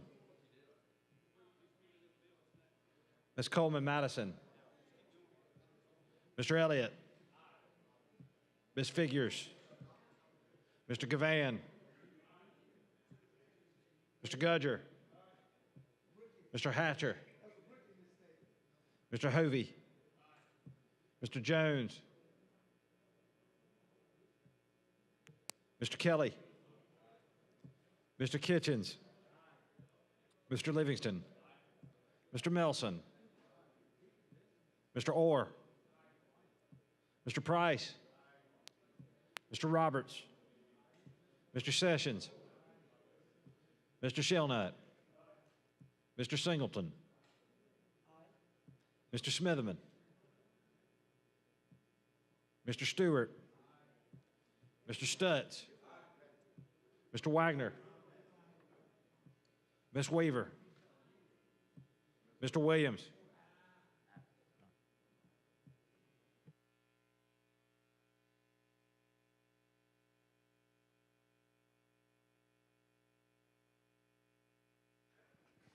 $28 ayes, no nays, 3 abstentions. House Bill 495 passes. Thank you, Mr. President. I appreciate it. All right, Secretary, call the next bill. On page 22 of the calendar, House Bill number 343 by Representative Carnes regarding Jefferson County. Thank you, Mr. Chairman. House Bill 343 by Representative Carnes requires all Jefferson County employees to be member of the Personnel Board. About 99% of the employees are already a member of the Personnel Board, so we're not talking about it affecting too many of the employees. So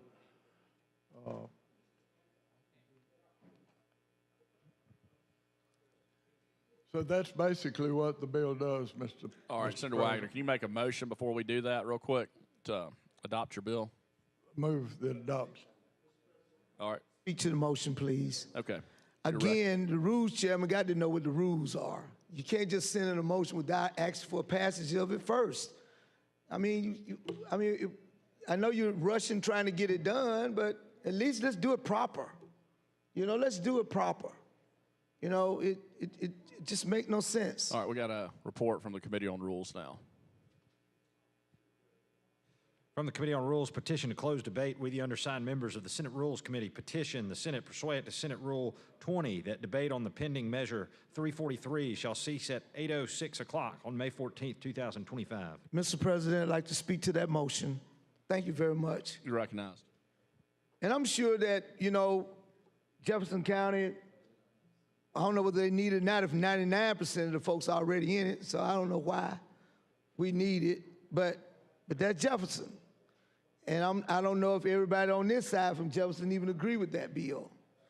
And I know that the sponsor coming up from there, it's just lucky that I cannot just jump on this bill like I want to simply because of the sponsor. Ain't no need me telling you for whatever reason it is. It would be personal because of the sponsor. And I hope he's listening. Never had a conversation with the man a day in my life, but it's something about him. But anyway, I think he's a great person. So we're gonna move forward, and I think that this is a bill that I don't know whether everybody agree with that in Jefferson or not. I know some members on my side said they didn't like it. And maybe they might want to come up here and talk about what they like or don't like about it. But if not, we'll just move forward. We got this 20 minutes and we're going to talk. 8:06, it's going to be my time. Time is winding down. And I know that we're coming into another calendar here in a little bit. People have been pressured that they got to bring something out. Instead of standing up against the power to be, they got to have it. We're the legislative branch. Yes. Mr. President, I would like to yield to the gentlelady from Jefferson I yield to her. Thank you so much, Mr. President. I was kind of reflecting a little bit on the sponsor of the legislation that we have before us, and it reminded me of some years ago when I was serving in the House. And I had a piece of local legislation. Actually, the Senate sponsor was my predecessor, Senator Priscilla Dunn. And it was a piece of legislation that the city of Midfield wanted. They had town hall meetings in the district, which is what we required because of the nature of the bill. They had town hall meetings, the city council passed a resolution, and so they wanted these traffic camera light, one of those school zone type things. It was two different ones. One was for a school zone and the other one was the traffic camera, which is not popular. But again, one of the things we required, because it was a local piece of legislation that the citizens knew about it, people supported the effort, the money was gonna go specifically to help fund their police department. So I get it passed out of the House committee, the Senate version now. And on the day that it was coming up as a local bill on the House, and again, we used to have some level of professional or colleague type of courtesy when it came to local pieces of legislation. So I didn't even think anything about it. Again, passed the legislation out of both bodies. We're at the final step now on the floor of the House. But that particular day was the same day that I had 3 high schools, including the high school that my daughter was attending at the time. So all of these were championship teams. It was 3 different schools, 2 schools in my district, 1 school outside of the district. So all of these kids were there in the gallery, and I told them, hey, it'll just be a little while. I've got 1 bill on the calendar. We'll get it passed really quick. It's a local piece of legislation. I was explaining them the difference between statewide legislation and local legislation. And I got all these kids up there. Family members are up there as well, because my daughter was a cheerleader at the time, and her school was one of those championship schools. And the sponsor of the legislation that we have before us now stood on the other side of the well and kept me in a debate for 2 hours back and forth, or, and downstairs, you can only talk 10 minutes at a time. It was a local piece of legislation. Same sponsor. Same one that for the 23 years that I have been here has done everything that he could do to take away the Waterworks Board, and he's finally been successful now. But a piece of legislation that my city, small city, town hall meetings, community knew it was coming, city council passed a resolution, mayor supported it as well. They have a strong mayor type of government, so the mayor actually also gets a vote on the city council as well. And a gentleman from a whole nother city decided that he didn't want my city to have those two pieces of legislation to pass that day. It's two of them, I said one. One for the school zone, and then one for the traffic camera lights. We had a big debate about it in committee. I actually had a piece of legislation that was a full Jefferson County permissive piece of legislation. Some of those other folks didn't want it. Cool. We'll just move forward with my city. But the gentleman from Jefferson County decided that my city did not deserve to get a piece of legislation passed that they voted on. Town hall meetings, the senator and the representative that represented that area, city council passed a resolution, mayor supported, money to be able to pay for their police department. That same gentleman that's sponsoring the legislation that's before us right now decided that my small city, because he didn't want it, and he didn't think we should have it. Same gentleman. Same gentleman. And we just, as a body, should not do that to each other. I don't go to Vestavia Hills and tell them what they ought to do with their city. I don't represent Vestavia Hills. Actually, I don't tell any of my cities. We have a partnership. As a matter of fact, I actually had a mayor who's a little bit upset with me right now. Had a mayor in one of my cities who asked me to sponsor a piece of legislation to take their city from at-large city council elections to district. Same thing I told that mayor. You had your town hall meetings. Your city council passed the resolutions. If they support it, I'll sponsor it. That did not happen. So I didn't sponsor the piece of legislation. But on that previous one, they did everything I asked them to do. And the gentleman from Jefferson County, same sponsor of this legislation, decided he knew more, or he knew what was best for my city than the folks that represent it. I don't do that to other folks. And it is, unfortunate is not even a strong enough word, that there are folks in the more affluent areas of Jefferson County who think they know more. They have a paternalistic thinking. We know more than the city of Birmingham. We know more than the city of Midfield. We know more than the city of Brighton, Lipscomb, Bessemer. We know more than they do. So listen to me. So that day, actually it ended up being a positive outcome that day because I was not clotured that day. We were able to have debate that day. I was able to make my case for my city that day, and we did pass that piece of legislation. As a matter of fact, we passed that piece of legislation, and then my dad ended up being upset with me later on because he ended up getting one of those traffic camera tickets that you get. And actually, it wasn't his ticket. He was upset because he had purchased a vehicle for one of my children. It was one of them that had gone through the light. And of course, mama then ended up having to pay the ticket because it goes to the person that the vehicle was registered to. But that gentleman decided that he knew more than I did about my own district and the people who represent the area. And that just should not be how we operate as a body. Because I don't know if my colleagues think about this on the other side, but politics is a cycle. When I was first elected in 2002, I would have never thought that there would be a time when Republicans were in control. When I was elected in the House in 2002, there were 105 members in the House and 66 Democrats.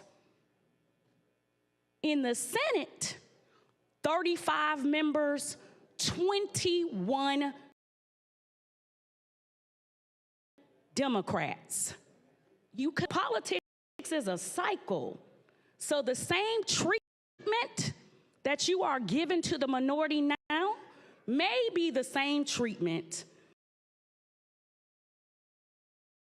that maybe you might not get, but maybe your child that may run, or someone who represents your community will run. Your grandchild may be serving here in the legislature 20 years from now, and maybe the senator from Selma might still be here in 20 years because he's a young fella, and maybe a few more of them that are in their 30s may still be here, and they may remember when they were in the minority and how they were treated in the minority. So, a lot of people in here talk about the Bible, and my Bible says you reap what you sow. That's what mine says.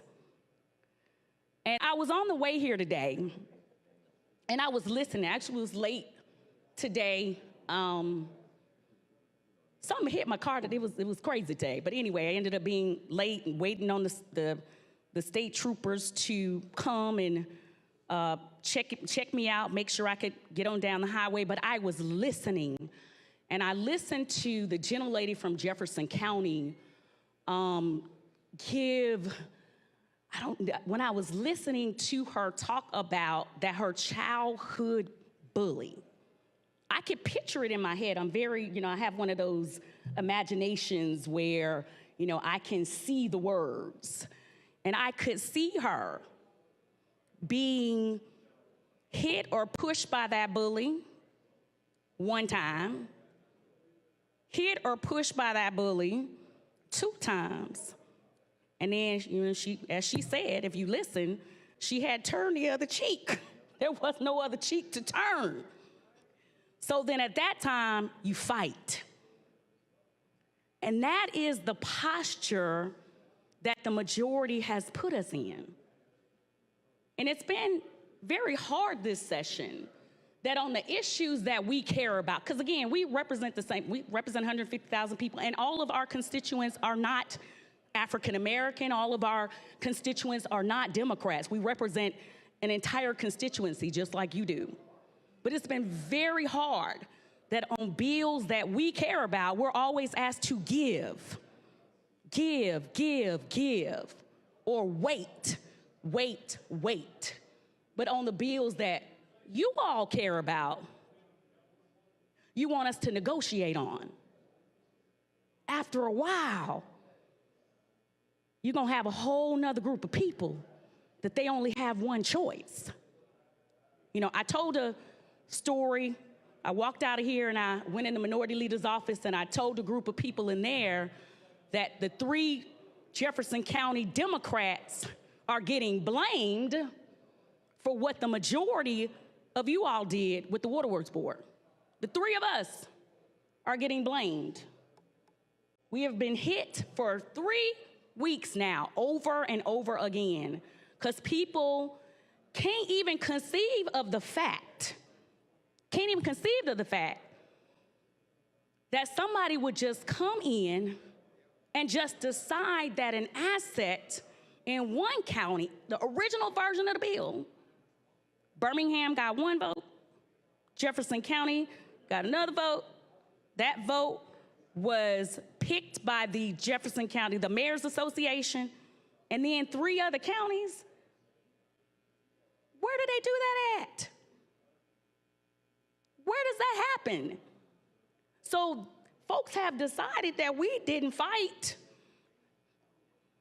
folks have decided that the Jefferson County Democrats, we must have something to do with it. We must be getting something out of it. That's what the majority did to your colleagues. By not even considering or having empathy for other people. Standing in somebody else's shoes. Just sitting back to think about how the citizens of the city of Birmingham feel right now. Right now, that first board meeting is going on, and the optics are glaring. The optics are glaring.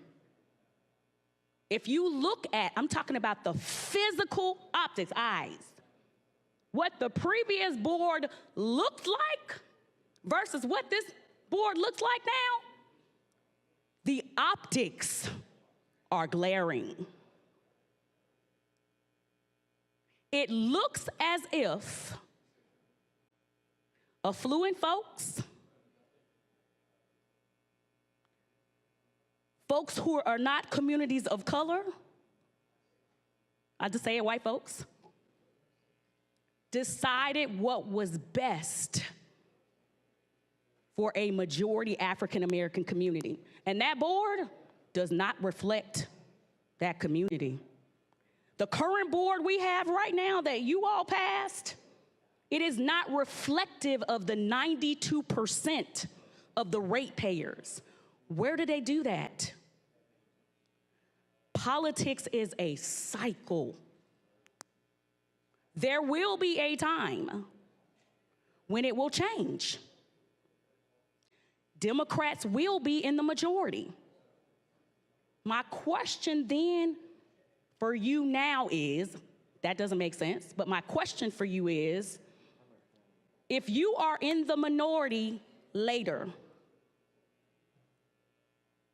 how do you think that majority is going to treat you after you've treated us the way that you've treated us, especially this session? This has been an extremely hard session.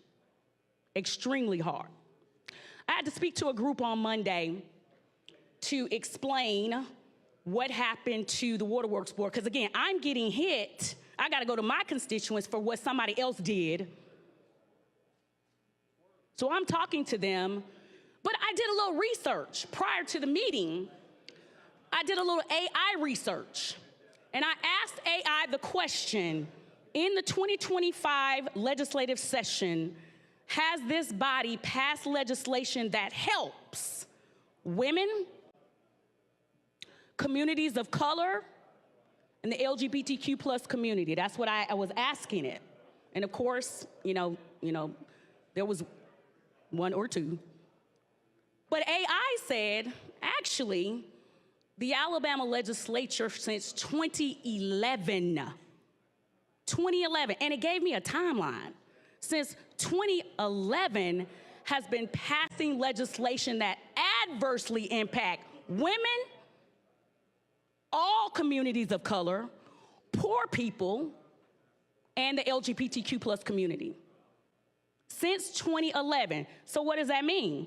When the 2010 takeover happened, from that moment forward, the majority start chipping away. And the first bill it mentioned, which was HB 56, sponsored by a former member, and he and I, politics are very different now. We were very different. He has a radio program right now. I don't know if I'm supposed to call his name or not, but HB 56, because he's not a member anymore, Scott Beeson. That bill was touted at the time, 2011, as the most restrictive immigration bill in this country. I remember standing in 16th Street Baptist Church, moderating a panel on HB 56 with members of Congress. Black caucus from all over the country came to Alabama because of HB 56. So from 2010 to 2025, the majority, based on ChatGPT, not Marika Coleman, has continuously chipped away at rights and freedoms for women, communities of color, the LGBTQ plus community. And in 2025, it specifically, ChatGPT. Time's expired on the cloture's petition. Secretary, call the long roll. Long roll. Mr. Albritton. All right, Mr. Allen. Mr. Barfoot. Mr. Beasley. Mr. Bell. Mr. Butler. Mr. Carnley. Mr. Chambliss. Mr. Chasteen. Ms. Coleman. Ms. Coleman Madison. Mr. Elliott. Ms. Figures. Mr. Gavan. Mr. Gudger. Mr. Hatcher. Mr. Hovey. Mr. Jones. Mr. Kelly. Mr. Kitchens. Mr. Livingston. Mr. Melson. Mr. Orr. Mr. Price. Mr. Roberts. Mr. Sessions. Mr. Shelnut. Mr. Singleton. Mr. Smitherman. No. Mr. Stewart. Mr. Stutz. Mr. Wagner. Ms. Weaver. Mr. Williams.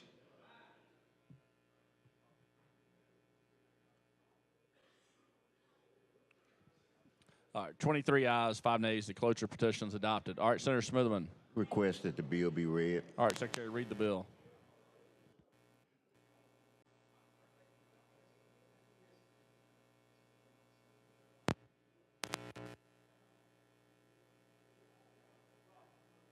HB 343 XD8 N5E7-1 by Representative Carnes, NNP, RFD, Jefferson County Legislation First Read, 27 Feb 25. A bill to be entitled an act relating to the general retirement system for employees of Jefferson County, to amend sections 4537-123.01 and 4537-123.50. Code of Alabama 1975, as last amended by Act 2024-260, 2024 regular session, to remove certain provisions tying eligibility to participate in the plan to an eligible employee's civil service classification with the Personnel Board of Jefferson County, to provide that every eligible employee other than part-time employees employed by the county on and after October 1, 2025, shall be a mandatory member of the system and make contributions thereto, to provide that individuals elected or appointed to a full-time county office created by the legislature or otherwise provided for by the Constitution of Alabama of 2022, and part-time employees of the county shall remain optional members in the system on and after October 1, 2025, and to make non-substantive, technical revisions to update the existing code language to current style. Be it enacted by the Legislature of Alabama, Section 1. Sections 4537-123.01 and 4537-123.50. Code of Alabama 1975, as last amended by Act 2024-260, 2024 regular session, are amended to read as follows: 4537-123.01. For the purposes of this part, the following terms shall have the following meanings. 1. Act. The act adding this part, to be called the General Retirement System for Employees of Jefferson County Act. 2. Active member. An individual who currently is employed by the county or other entities set forth in subdivision 20, and is making employee contributions to the system pursuant to section 4537-123.82. 3. Actuarial equivalent. Effective July 30, 1984, or such other dates as set forth in Exhibit A to the plan document, which is maintained in the office of the Pension Board, a form of benefit differing in time, period, or manner of payment from a specific benefit provided under the plan but having the same value when computed using the mortality tables, the interest rate, and any other assumptions last adopted by the Pension Board, which assumptions shall clearly preclude any discretion in the determination of the amount of a member's benefit. 4. Actuarial gain. As defined in section 4537-123.106, F. 1. 5. Annuity starting date. As used in subpart 6 and in section 4537-123.106. Means, with respect to any member, the first day of the first period for which an amount is paid as an annuity, or, in the case of a benefit not payable in the form of an annuity, the first day on which all events have occurred which entitles the member to such benefit. 6. Basic average salary. Generally means, effective as of February 1, 2010, the monthly compensation of a member averaged over the period of 36 consecutive months of paid membership time during which such member's average monthly compensation was higher than any other period of 36 consecutive months of paid membership time. For example, if a member terminated employment on June 20, 2010, and his or her highest consecutive 36-month period ends on the member's date of termination of employment, then the measuring period for determining basic average salary would be from June 21, 2007 through June 20, 2010. The following rules shall apply in calculating basic average salary. A. Daily compensation calculation. Subject to the additional rules stated in the subdivision, the compensation earned in each year, or portion of a year, during the 36-month period shall be determined on a daily basis. The total of the compensation earned in each applicable year, or portion thereof, shall be added together and then divided by 36 to arrive at the member's basic average salary. If the foregoing process is not workable in some situations, then the pension board shall approve a different method which is reasonable given the terms of the Act and the individual circumstances. B. Use of unpaid membership time. The compensation paid to a member during unpaid membership time shall only be considered in determining the member's basic average salary for periods of employment prior to August 16, 1996. C. Tacking of non-consecutive paid membership time. Separate periods of paid membership time may be tacked and considered as consecutive if the member does not have any paid membership time between the periods so tacked. For example, if the member did not have any paid membership time between two periods of paid membership time due to a leave of absence, the leave of absence would be ignored in calculating basic average salary. D. Post-termination. Notwithstanding any provisions of this plan to the contrary, a member's final paycheck from the county shall be counted in computing a member's basic average salary, but only to the extent that such paycheck constitutes compensation, and the highest consecutive 36-month period otherwise would end on the date of the member's termination of employment. 7. Beneficiary. The individual, or entity, designated as provided in Section 4537-123.103, d. to receive the benefits which are payable under the plan upon or after the death of a member. 8. Benefit enhancement. An across-the-board increase to a previously awarded benefit to which a member is entitled. 9. Commission. The Jefferson County Commission. 10. Compensation. A. With respect to any member means, 1. The regular salary or hourly wages paid to a member, based on his or her pay grade, as established by the Personnel Board of Jefferson County, or other appropriate authority, for a calendar year ending with or within the applicable plan year including any employee contributions pursuant to Section 4537-123.82, A. 2. Plus any accumulated vacation time paid by the county, 3. Plus workers' compensation benefits, only as described in subdivision 65, and 4. Any differential wage payment, as defined in 26 U.S.C. 3401, H. 2, generally relating to military pay. B. Bonuses, overtime, longevity pay, paid accumulated sick leave that is paid in the form of a lump sum, uniform allowances, expense allowances, and any other non-regular forms of compensation are excluded. C. Compliance with 26 U.S.C. 401, A. 17.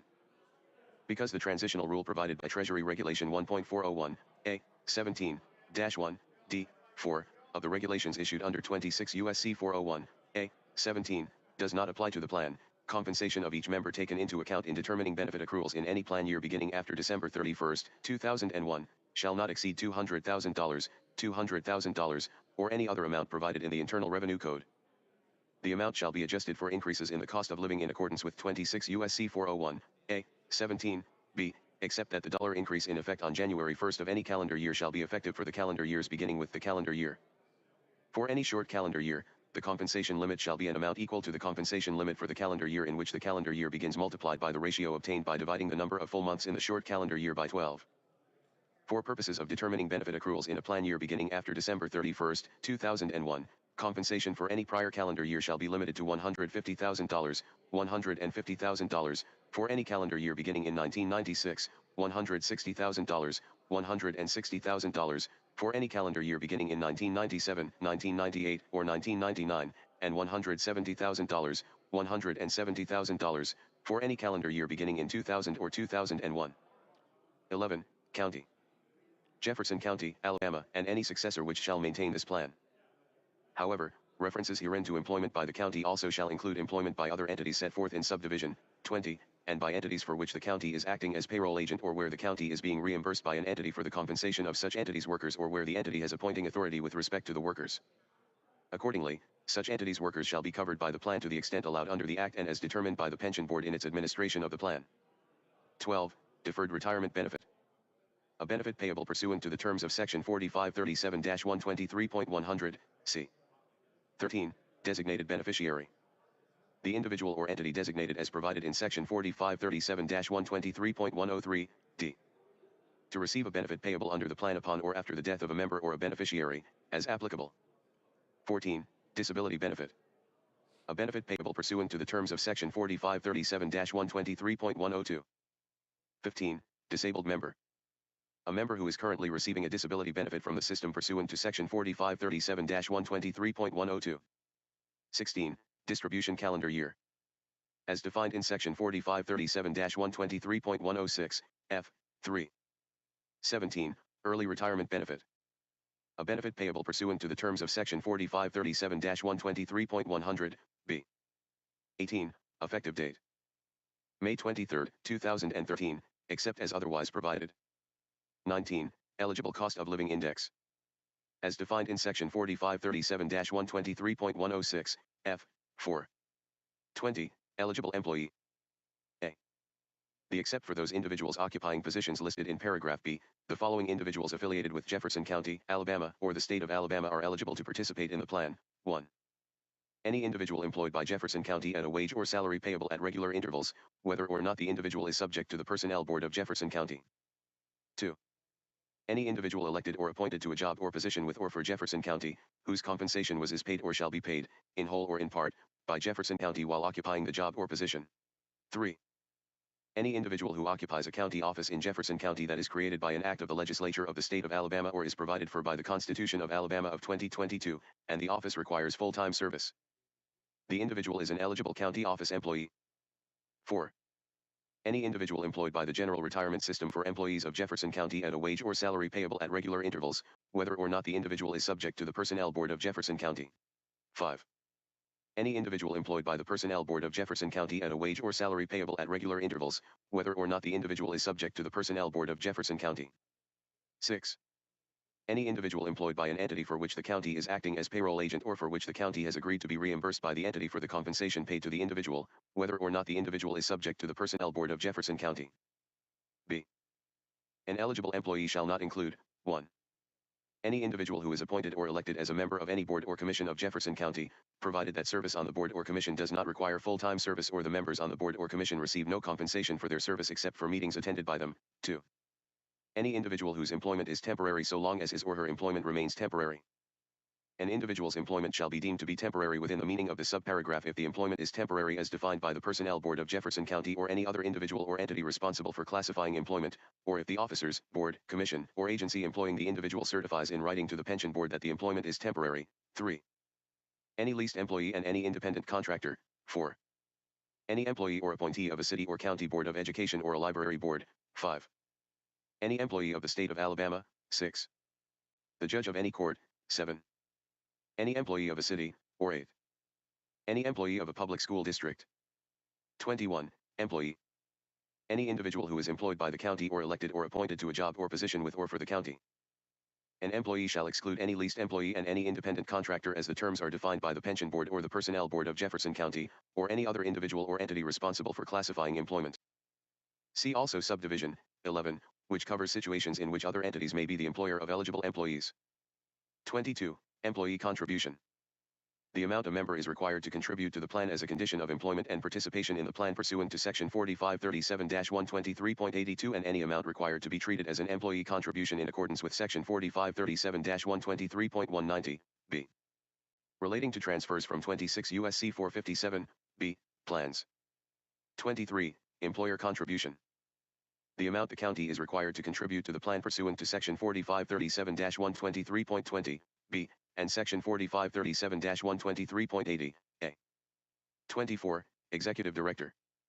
The individual designated by the Pension Board to manage the employees and day-to-day administration of the system. The individual shall not be employed by the Jefferson County Commission or subject to the Personnel Board of Jefferson County or any other individual or entity responsible for classifying employment. 25. Fiscal year. The system's accounting year of 12 months commencing on October 1st of each year and ending the following September 30th. 26. 415 compensation.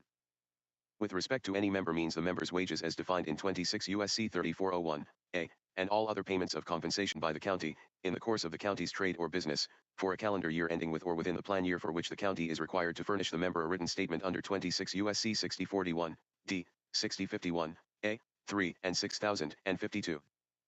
415 compensation shall be determined without regard to any rules under 26 U.S.C. 3401A, that limit the remuneration included in wages based on the nature or location of the employment or the services performed, such as the exception for agricultural labor in 26 U.S.C. 3401A, 2.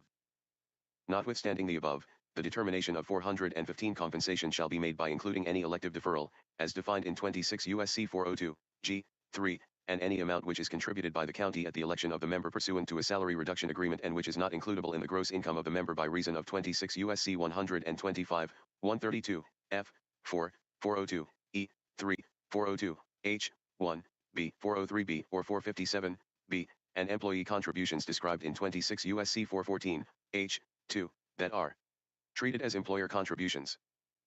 For this purpose, effective January 1, 1998, amounts not includable in gross income under 26 U.S.C. 125 shall be deemed to include any amounts not available to a member in cash in lieu of group health coverage because the member is unable to certify that the member has other health coverage, provided the county does not request or collect information regarding the member's other health coverage as part of the enrollment process for the health plan. A. Compensation paid after severance from employment. With respect to limitation years beginning on and after July 1, 2007, 415 compensation shall be adjusted for the following types of compensation paid after a member's severance from employment with the county, or any other entity that is treated as the county pursuant to 26 U.S.C. 414, B, C, M, or O. 1. The following amounts shall be included in 415 compensation to the extent these amounts are paid by the later of 2 months after severance from employment or by the end of the limitation year that includes the date of such severance from employment, I, regular pay. 415 compensation shall include regular pay after severance from employment if, A.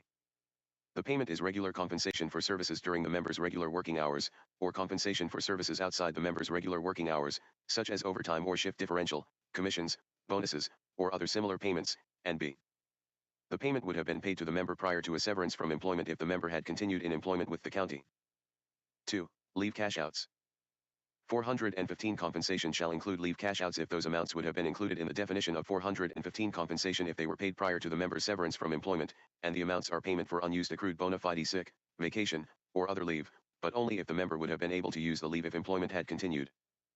3. Deferred compensation. 415 compensation shall include deferred compensation if the compensation would have been included in the definition of 415 compensation if it had been paid prior to the member's severance from employment, and the compensation is received pursuant to a non-qualified unfunded deferred compensation plan, but only if the payment would have been paid at the same time if the member had continued in employment with the county and only to the extent that the payment is includable in the member's gross income. 2. The following amounts shall not be included in 415 compensation, I, salary continuation payments for military service participants. 415 compensation does not include payments to an individual who does not currently perform services for the county by reason of qualified military service to the extent those payments do not exceed the amounts the individual would have received if the individual had continued to perform services for the county rather than entering qualified military service. 2. Salary continuation payments for disabled participants. 415 compensation does not include compensation paid to a member who is permanently and totally disabled, as defined in 26 U.S.C. 22, E, 3. B. Administrative delay or the first few weeks rule. With respect to limitation years beginning on and after July 1, 2007, 415 compensation does not include amounts earned but not paid during the limitation year solely because of the timing of pay periods and pay dates. C. Back pay. With respect to limitation years beginning on and after July 1, 2007, payments awarded by an administrative agency or court or pursuant to a bona fide agreement by the county to compensate a member for lost wages are 415 compensation for the limitation year to which the back pay relates, but only to the extent the payments represent wages and compensation that would otherwise be included in 415 compensation. 27. Investment manager. An entity that has the power to manage, acquire, or dispose of plan assets and acknowledges fiduciary responsibility to the plan in writing. The entity shall be an individual, firm, or corporation registered as an investment advisor under the Investment Advisors Act of 1940, 15 U.S.C. ADB 1 through ADB 21, a bank, or an insurance company. 28. Involuntary deferred retirement benefit. A benefit payable pursuant to the terms of Section 4537-123.100, C. 3. 29. Internal Revenue Code. The Internal Revenue Code of 1986, Title 26 of the United States Code, as amended or replaced from time to time. 30. Joint survivor. The designated beneficiary of a deceased member who shall become a member of the system upon the deceased member's death and who is eligible to receive payment of a pre-retirement joint survivorship pension benefit pursuant to Section 4537-123.103 or a post-retirement joint survivorship pension benefit pursuant to Section 4537-123.101. 31. Joint survivorship pension. Either a pre-retirement joint survivorship pension or a post-retirement joint survivorship pension. 32. Life expectancy. As defined in Section 4537-123.106, F. 5. 33. Medical advisor. The pension board's medical advisors or other appointed physicians or vocational specialists. 34. Member. Any eligible employee who, depending on the context as used throughout this plan, participates, or participated, in the plan as either an active member, a retired member, a disabled member, or the joint survivor of a deceased member who is receiving payment of a pre-retirement joint survivorship pension benefit pursuant to Section 4537-123.103 or a post-retirement joint survivorship pension benefit pursuant to Section 4537-123.101. 35. Missing beneficiary. The designated beneficiary of a member whose whereabouts are unknown to the system or who is non-responsive, or both. 36. Missing participant. A member of the system who has separated from employment with the county without refund of his or her employee contributions and whose whereabouts are unknown to the system or who is non-responsive, or both. 37. Non-service connected disability. A total disability or partial disability while the member is employed by the county that is not a service-connected disability. 38. Non-vested. All members who are not vested. 39. Paid membership time. The time during which a member made, or shall have made, employee contributions to the system and other previous retirement systems, provided, however, that if a member, for any reason, including termination of employment, withdraws his or her employee contributions, the period during which the employee contributions are withdrawn shall be considered unpaid membership time, unless it was previously converted to paid membership time. Paid membership time also shall include a member's absence due to qualified military service. Years of paid membership time shall be calculated in accordance with Section 4537-123.84. 40. Partial disability.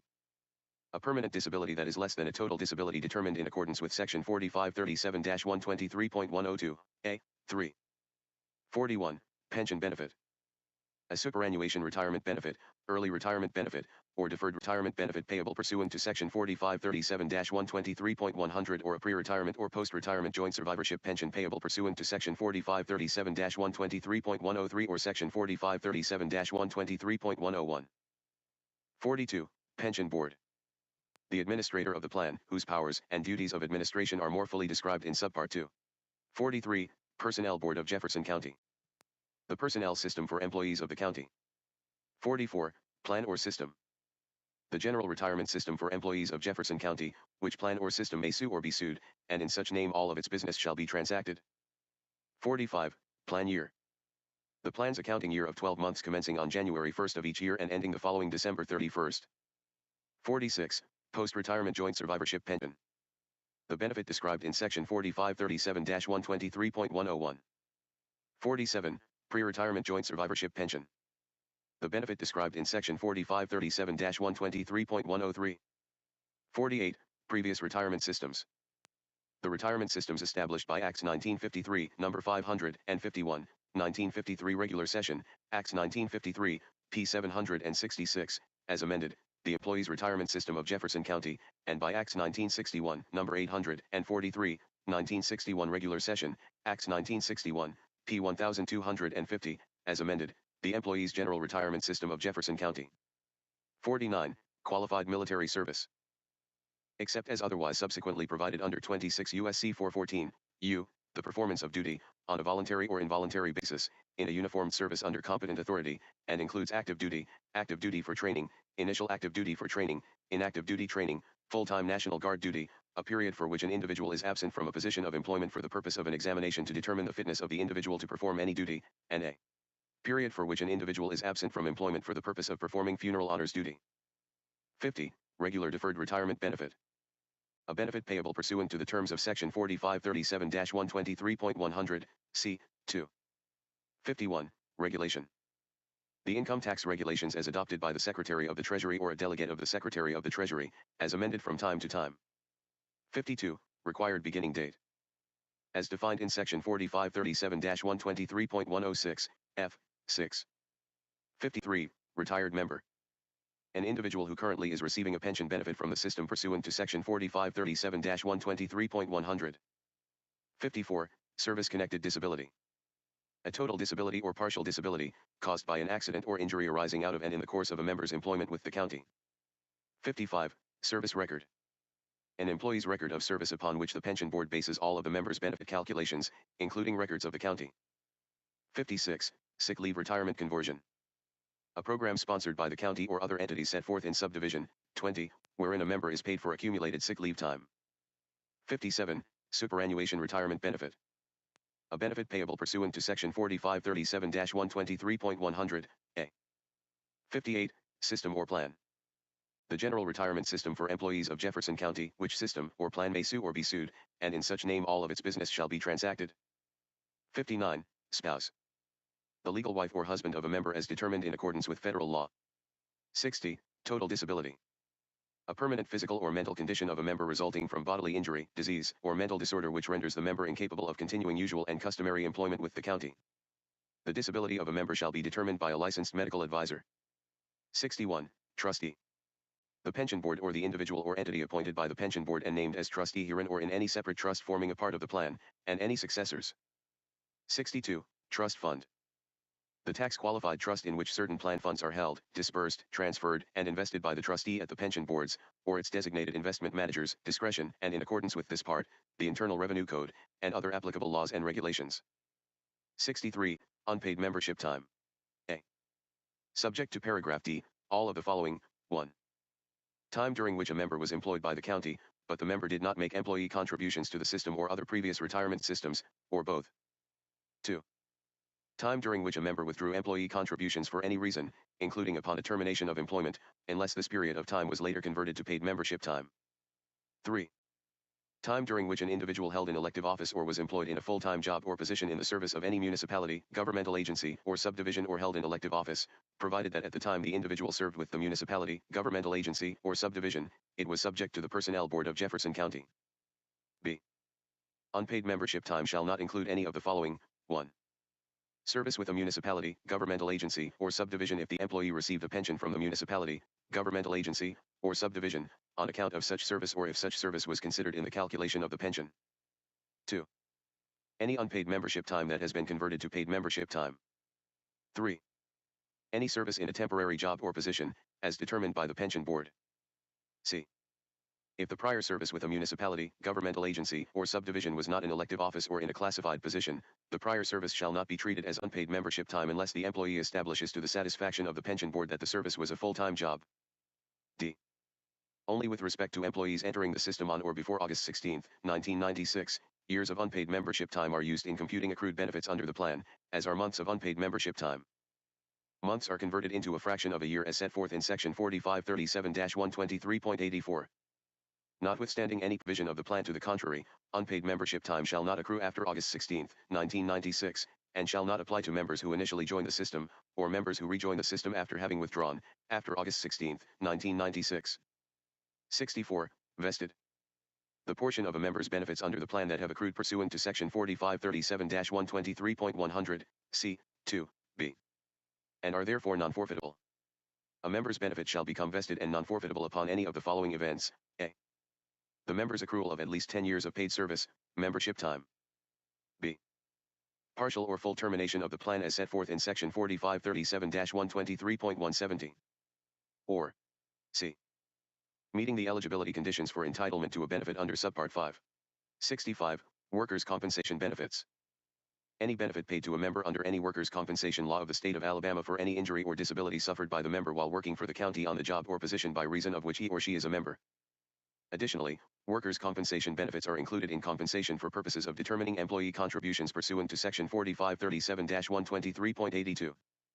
Workers' compensation benefits are included in compensation for purposes of calculating a pension benefit only if inclusion of the workers' compensation benefits produces a higher benefit than exclusion of such workers' compensation benefits. 4537-123.50. Any eligible employee may become a member of the system as described in this section. Notwithstanding the following, any individual who was a member of the system prior to the effective date of the amendment and restatement of the plan shall continue to be a member of the system. 1. Mandatory membership. Except on and after October 1, 2025, and except as otherwise provided in subdivision 2, Every eligible employee who occupies a full-time position subject to the Personnel Board of Jefferson County shall become a member of the system and shall make employee contributions to the system in accordance with Section 4537-123.82. If an employee subsequently occupies a position not subject to the Personnel Board of Jefferson County, the employee shall remain a mandatory and contributing member of the system, except as otherwise provided herein. 2. Optional membership. The following eligible employees may exercise on and after October 1, 2025, any individual elected or appointed to a full-time county office in Jefferson County that is created by an act of the legislature or pursuant to the Constitution of Alabama of 2022, and any part-time employee of the county shall have the option to become a member of the system by filing with the executive director an executed declaration stating that he or she elects to become a member of the system, subject to all of the rights and liabilities of members of the system. The declaration shall be in such form and time as the pension board may prescribe. Once the declaration is accepted by the pension board or a representative of the pension board, the eligible employee then shall become a member of the system and shall begin to make employee contributions to the system in accordance with Section 4537-123.82. The election to become or not become a member, once exercised, shall be irrevocable. A. Eligible employees not subject to the Personnel Board of Jefferson County. Any eligible employee who occupies a full-time or part-time position not subject to the Personnel Board of Jefferson County may not become a member of the system unless he or she exercises the written option to become a member. B. Eligible county office employees and eligible part-time employees. Notwithstanding the mandatory membership provisions in Subdivision 1, any eligible county office employee, as defined in Section 4537-123.01, and any part-time employee who occupies a position subject to the Personnel Board of Jefferson County may not become a member of the system unless he or she exercises the written option to become a member. Section 2. This act shall become effective on October 1, 2025.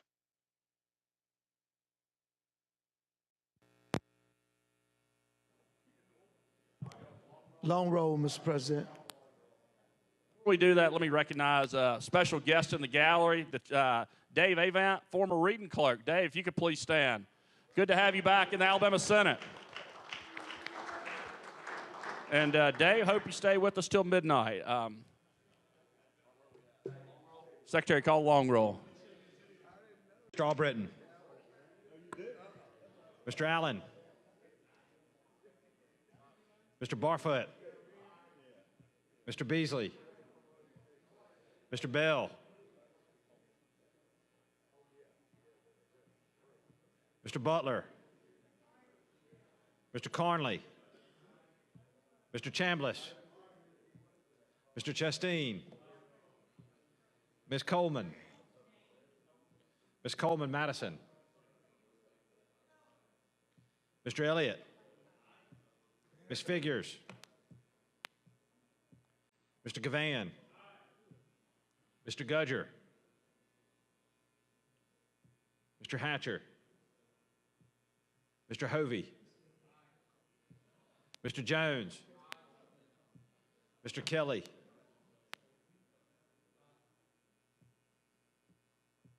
Mr. Kitchens. Mr. Livingston. Mr. Melson. Mr. Orr. Mr. Price. Mr. Roberts. Mr. Sessions.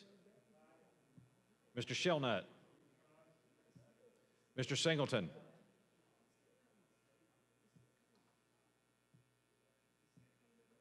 Mr. Smitherman. Mr. Stewart. Mr. Stutz. Mr. Wagner. Ms. Weaver. Mr. Williams.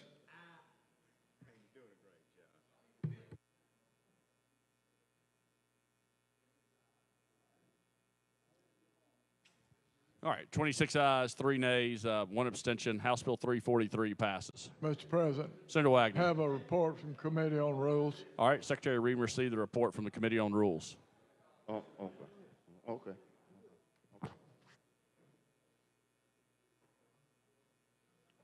From the Committee on Rules, Special Order Calendar, Senate Resolution Number 99, be it resolved by the Senate of the Legislature of Alabama that immediately upon the adoption of this resolution, the following business in the order set forth below shall be the special and paramount order of business for the 30th legislative day, taking precedence over the regular order of business or any pending or unfinished business.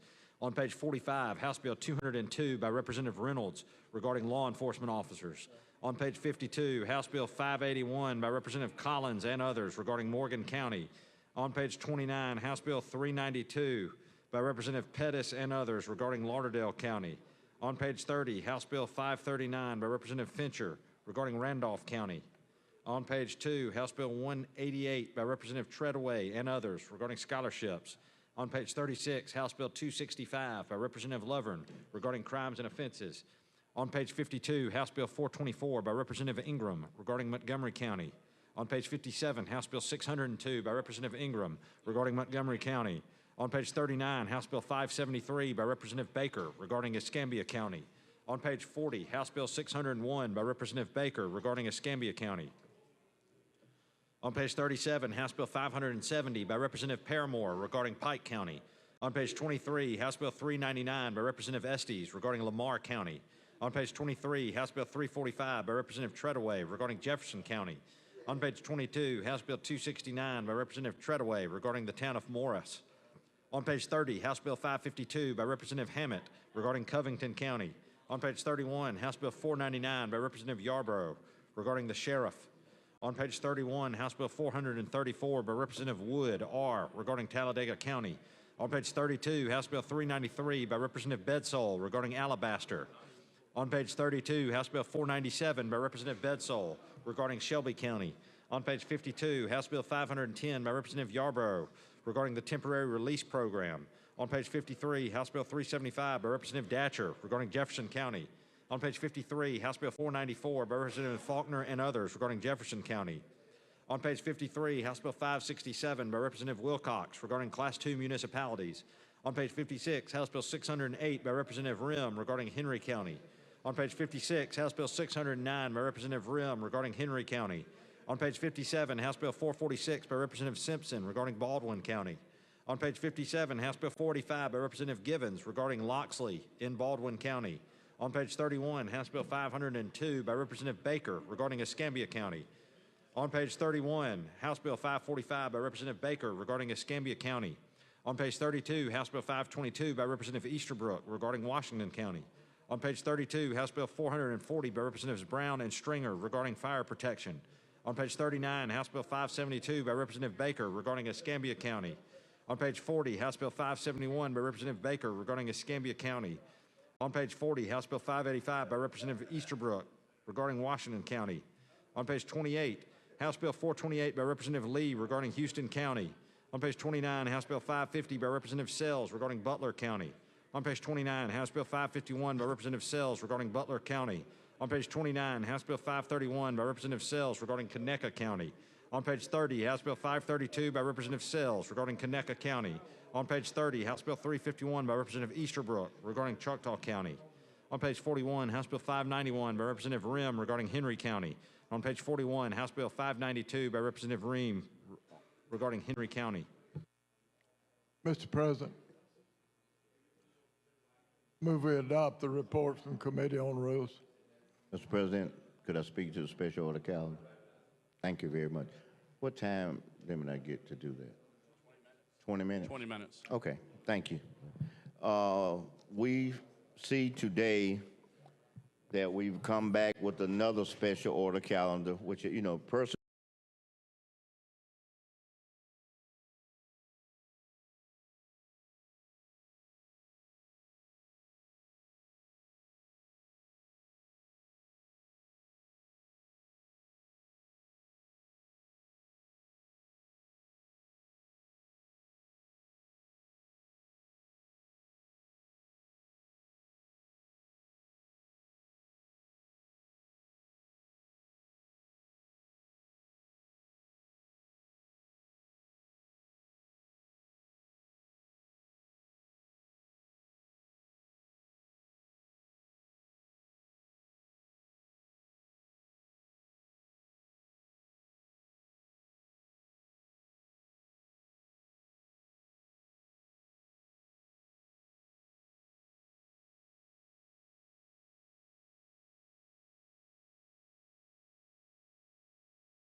or B. 1, or F. 2, constitutes justification for reckless or criminally negligent conduct by a peace officer amounting to an offense against or with respect to persons being arrested or to innocent persons whom he is not seeking to arrest or retain in custody. D. A peace officer who is effecting an arrest pursuant to a warrant is justified in using the physical force prescribed in subsections A and B, unless the warrant is invalid and is known by the officer to be invalid. A law enforcement officer shall be justified in making any use of physical force against a person if the use of force is conduct performed within the law enforcement officer's discretionary authority and does not constitute excessive force as provided in subsection B. B. No law enforcement officer shall be justified, as provided in the section, for any use of physical force against a person if the use of force violates that person's rights, under the Constitution of Alabama of 2022 or the Constitution of the United States, to be free from excessive force. C. Except as provided in subsection F. D. A person who has been directed by a peace officer law enforcement officer to assist him or her to effect an arrest or to prevent an escape from custody is justified in using physical force when and to the extent that he or she reasonably believes that force to be necessary to carry out the peace officer's law enforcement officer's direction. F. D. A person who has been directed to assist a peace law enforcement officer under circumstances specified in subsection E. C. may use deadly physical force to effect an arrest or to prevent an escape only when 1. He or she reasonably believes that force to be necessary to defend himself or herself or a third person from what he or she reasonably believes to be the use or imminent use of deadly physical force, or 2. He or she is authorized by the peace law enforcement officer to use deadly physical force and does not know that the peace law enforcement officer himself is not authorized to use deadly physical force under the circumstances. 1. A private person acting on his or her own account is justified in using physical force upon another person when and to the extent that he or she reasonably believes it necessary to effect an arrest or to prevent the escape from custody of an arrested person whom he or she reasonably believes has committed a felony and who in fact has committed that felony, but he. 2. A private person is justified in using deadly physical force for the purpose only when he or she reasonably believes it necessary to defend himself or herself or a third person from what he or she reasonably believes to be the use or imminent use of deadly physical force. H. A guard or peace officer employed in a detention facility is justified, 1. In using deadly physical force when and to the extent that he reasonably believes it necessary to prevent what he reasonably believes to be the escape of a prisoner accused or convicted of a felony from any detention facility, or from armed escort or guard. 2. In using physical force, but not deadly physical force, in all other circumstances when and to extent that he reasonably believes it necessary to prevent what he reasonably believes to be the escape of a prisoner from a detention facility. 3. Detention facility means any place used for the confinement, pursuant to law, of a person, A. Charged with or convicted of an offense, or B. Charged with being or adjudicated a youthful offender, a neglected minor or juvenile delinquent, or C. Held for extradition, or D. Otherwise confined pursuant to an order of a criminal court. F. 1. A person who uses force, including deadly physical force, as justified and permitted in the section, is immune from criminal prosecution for the use of such force, unless the force is determined to be unlawful under the section. 2. A defendant shall be entitled to assert justification and immunity under the section before a trial by filing a written motion. Except for good cause shown, the defendant shall file any motion made pursuant to the subdivision at the same time as any motion the defendant makes pursuant to section 13A3-23, D. 2. 3. Prior to the commencement of a trial, and within 45 days after the defendant's motion is filed, the court having jurisdiction over the case shall conduct a pretrial hearing to determine whether force, including deadly force, used by the defendant was justified or was unlawful under the section. To the extent practicable, the court shall set the hearing on the same calendar day as any pretrial hearing conducted pursuant to section 13A3-23, D. 2. During any pretrial hearing to determine immunity, the defendant must show by a preponderance of the evidence that he or she is immune from criminal prosecution. 4. Prior to the commencement of a trial, and within 45 days after a pretrial hearing conducted under subdivision 3, the court shall enter a written order setting forth reasons why the defendant either possesses or lacks immunity from criminal prosecution under the section.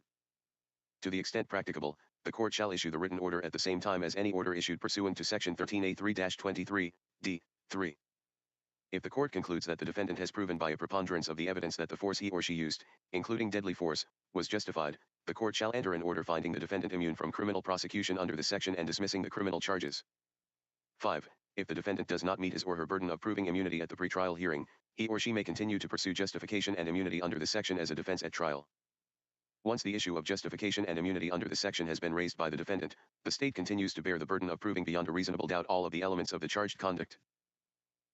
1. A court order improperly denying immunity under this section, entered after the pretrial hearing provided under subsection F, shall entitle the defendant to mandamus relief from the Alabama Supreme Court. Any petition for a writ of mandamus pursuant to the subsection shall be filed pursuant to the Alabama Rules of Appellate Procedure. 2. The filing of a petition for a writ of mandamus pursuant to subdivision 1 shall automatically stay further proceedings in the trial court. The stay shall remain in effect while the mandamus petition remains pending. H. A law enforcement agency may use standard procedures for investigating the use of force described in subsection A, but the agency may not arrest the person for using force unless it determines that there is probable cause that the force used was unlawful under this section. I. No justification or immunity set forth in this section shall affect the legal standards applicable to a motion made in a criminal proceeding regarding the suppression for use as evidence of anything obtained through an allegedly unlawful search or seizure. 13A3-28 A person may not use physical force to resist a lawful arrest by a peace law enforcement officer who is known or reasonably appears to be a peace law enforcement officer. Section 4. Section 36-21-55.5 is added to the Code of Alabama 1975, to read as follows: 36-21-55.5, A. Each state, county, and municipal law enforcement agency shall collect all of the following information with respect to each use of force complaint received by the agency. 1. A description of the type of use of force alleged. 2. A description of the race or ethnicity of any law enforcement officer alleged to have used excessive force and of any individual alleged to have been subjected to excessive force. B. The information shall be reported no less than annually to the Alabama Peace Officers Standards and Training Commission according to procedures established by the Commission. The Commission shall identify the information and compile the information into a report for presentation to the legislature not later than the first legislative day of each legislative session. At the Commission's discretion, the report may consist of aggregated information. Section 5. A. Effective October 1, 2027, the Joint Legislative Study Commission on Law Enforcement Legal Protections shall be established. The Commission shall be composed of the following members: 1. The Chair of the House Judiciary Committee. 2. The Chair of the Senate Judiciary Committee. 3. The Chair of the Senate Veterans, Military Affairs, and Public Safety Committee. 4. The Chair of the House Public Safety and Homeland Security Committee. 5. The House Minority Leader. 6. The Senate Minority Leader. B. The members of the Study Commission shall convene its initial meeting not later than November 1, 2027, at which meeting the members shall elect a chair and vice chair. The Study Commission may meet as necessary to perform its duties. C. The Study Commission, to the extent feasible, shall study the implementation and impact of the law enforcement legal protections established and enhanced by this Act. To this end, the Commission's study may include, but shall not necessarily include, any of the following topics to the extent feasible: 1. The interpretation and application of this Act in the courts. 2. The effects of this Act to determine its effect on the recruitment and retention of law enforcement officers at the state, county, and municipal level, as well as the recruitment and retention of correctional officers through the Department of Corrections. 3. The effect of this Act on law enforcement officer training programs. 4. The effect of this Act on the costs of defending civil litigation filed against law enforcement officers after the effective date of this Act. 5. The effect of this Act on reducing crime. 6. The feasibility and desirability of a legislative mandate that law enforcement agencies adopt a model or uniform written policy as defined in Section 6-5-338.1. 7. The feasibility and desirability of legislation to improve law enforcement officer training. 8. The feasibility and desirability of non-legislative means to improve law enforcement officer training. D. The Study Commission, not later than the 10th legislative day of the 2028 regular session, shall provide its recommendations to the legislature for further revisions to this Act and the Code of Alabama 1975, as needed to support the recruitment and retention of law enforcement officers and correctional officers in a cost-effective manner that benefits the residents of the state of Alabama. After the submission of the proposed legislation, the Study Commission shall stand dissolved. E. The members of the Study Commission shall be entitled to their legislative compensation, per diem, and travel expenses for each day they attend a meeting of the Study Commission pursuant to Section 49 of the Constitution of Alabama of 2022. Section 6. Section 6-5-338, Code of Alabama 1975, relating to peace officer immunity, is hereby repealed. Section 7. This Act shall become effective on October 1, 2025. Mr. President, motion to adopt HB 202 as substituted. Long roll. Oh, no, it's a long roll. Yeah. Long roll. All right, Secretary, call the long roll. Mr. Albritton. Mr. Allen. Mr. Barfoot. Mr. Beasley. Mr. Bell. Mr. Butler. Mr. Carnley. Mr. Chambliss. Mr. Chasteen. Ms. Coleman. Ms. Coleman-Madison. Mr. Elliott. Ms. Figures. Mr. Gavan. Mr. Gudger. Mr. Hatcher. Mr. Hovey. Mr. Jones. Mr. Kelly. Mr. Kitchens. Mr. Livingston. Mr. Milson. Mr. Orr. Mr. Price. Mr. Roberts. Mr. Sessions. Mr. Shellnut. Mr. Singleton. Mr. Smitherman. Mr. Stewart. Mr. Stutz. Mr. Wagner. Ms. Weaver. Mr. Williams.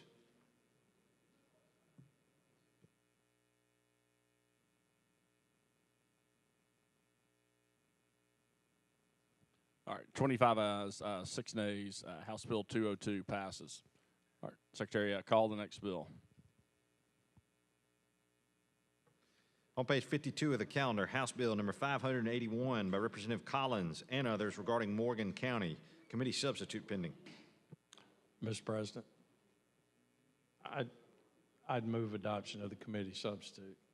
Mr. President, we'll speak to the substitute. All right, you're recognized.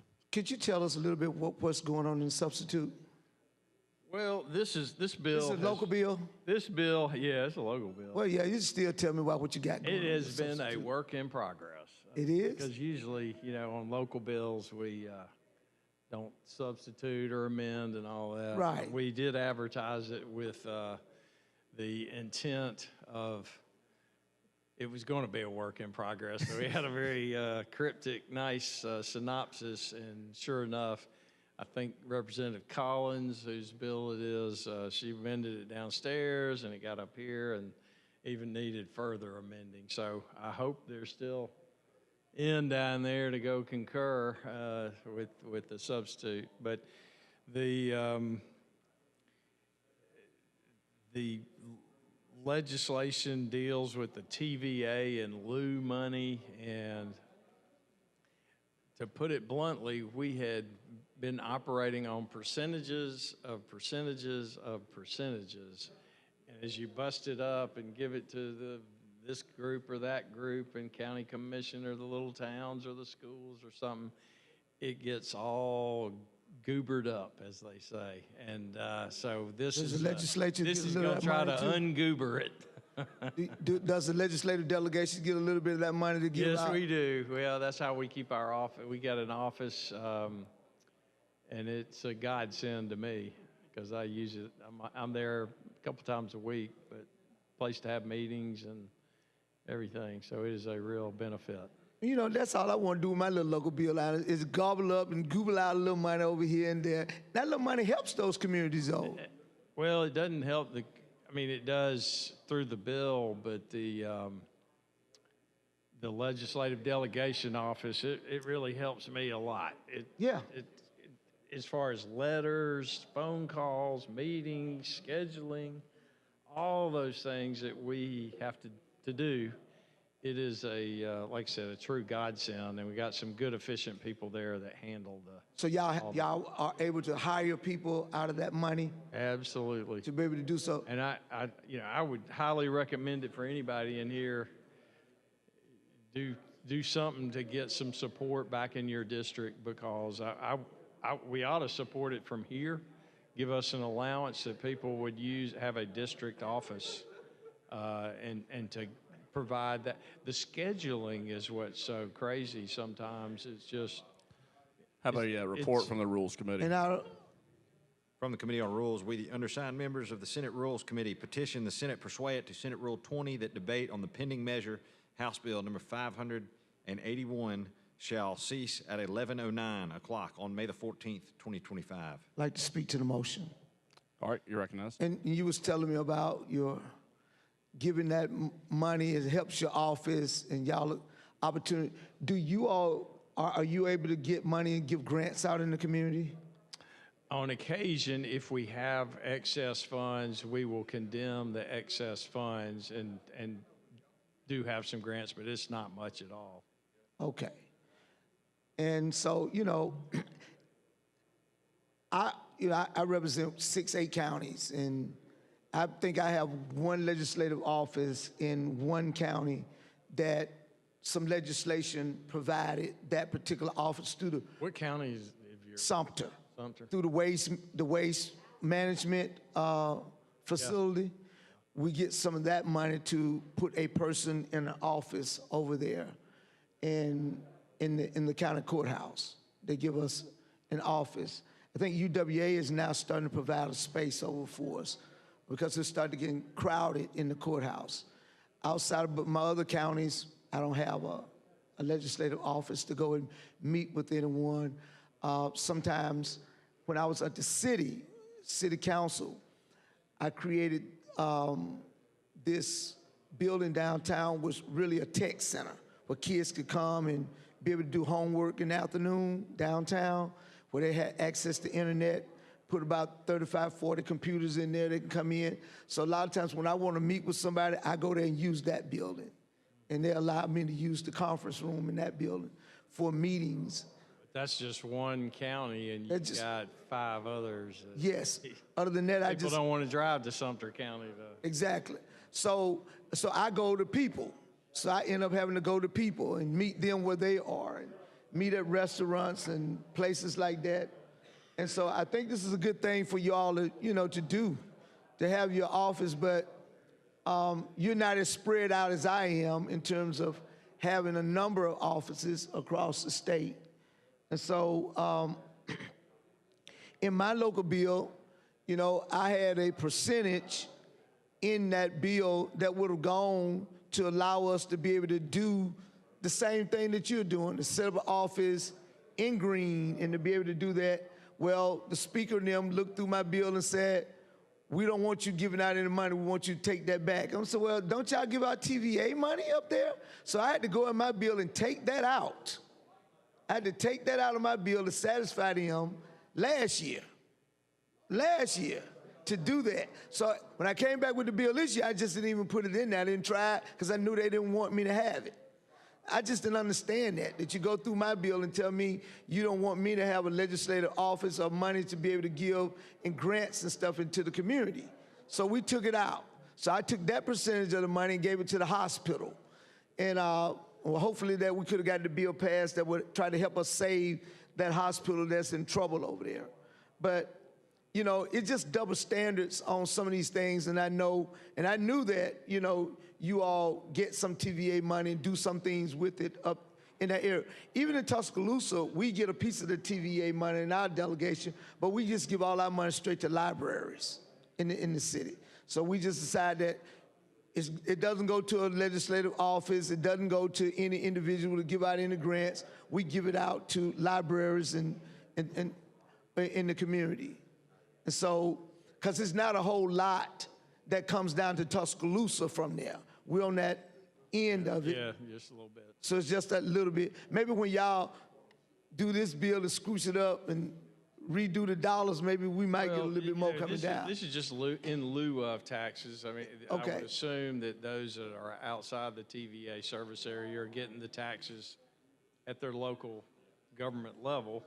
And this is the same thing. It just happens to flow through Montgomery. TVA doesn't want to deal with all the little municipalities and cities and the counties.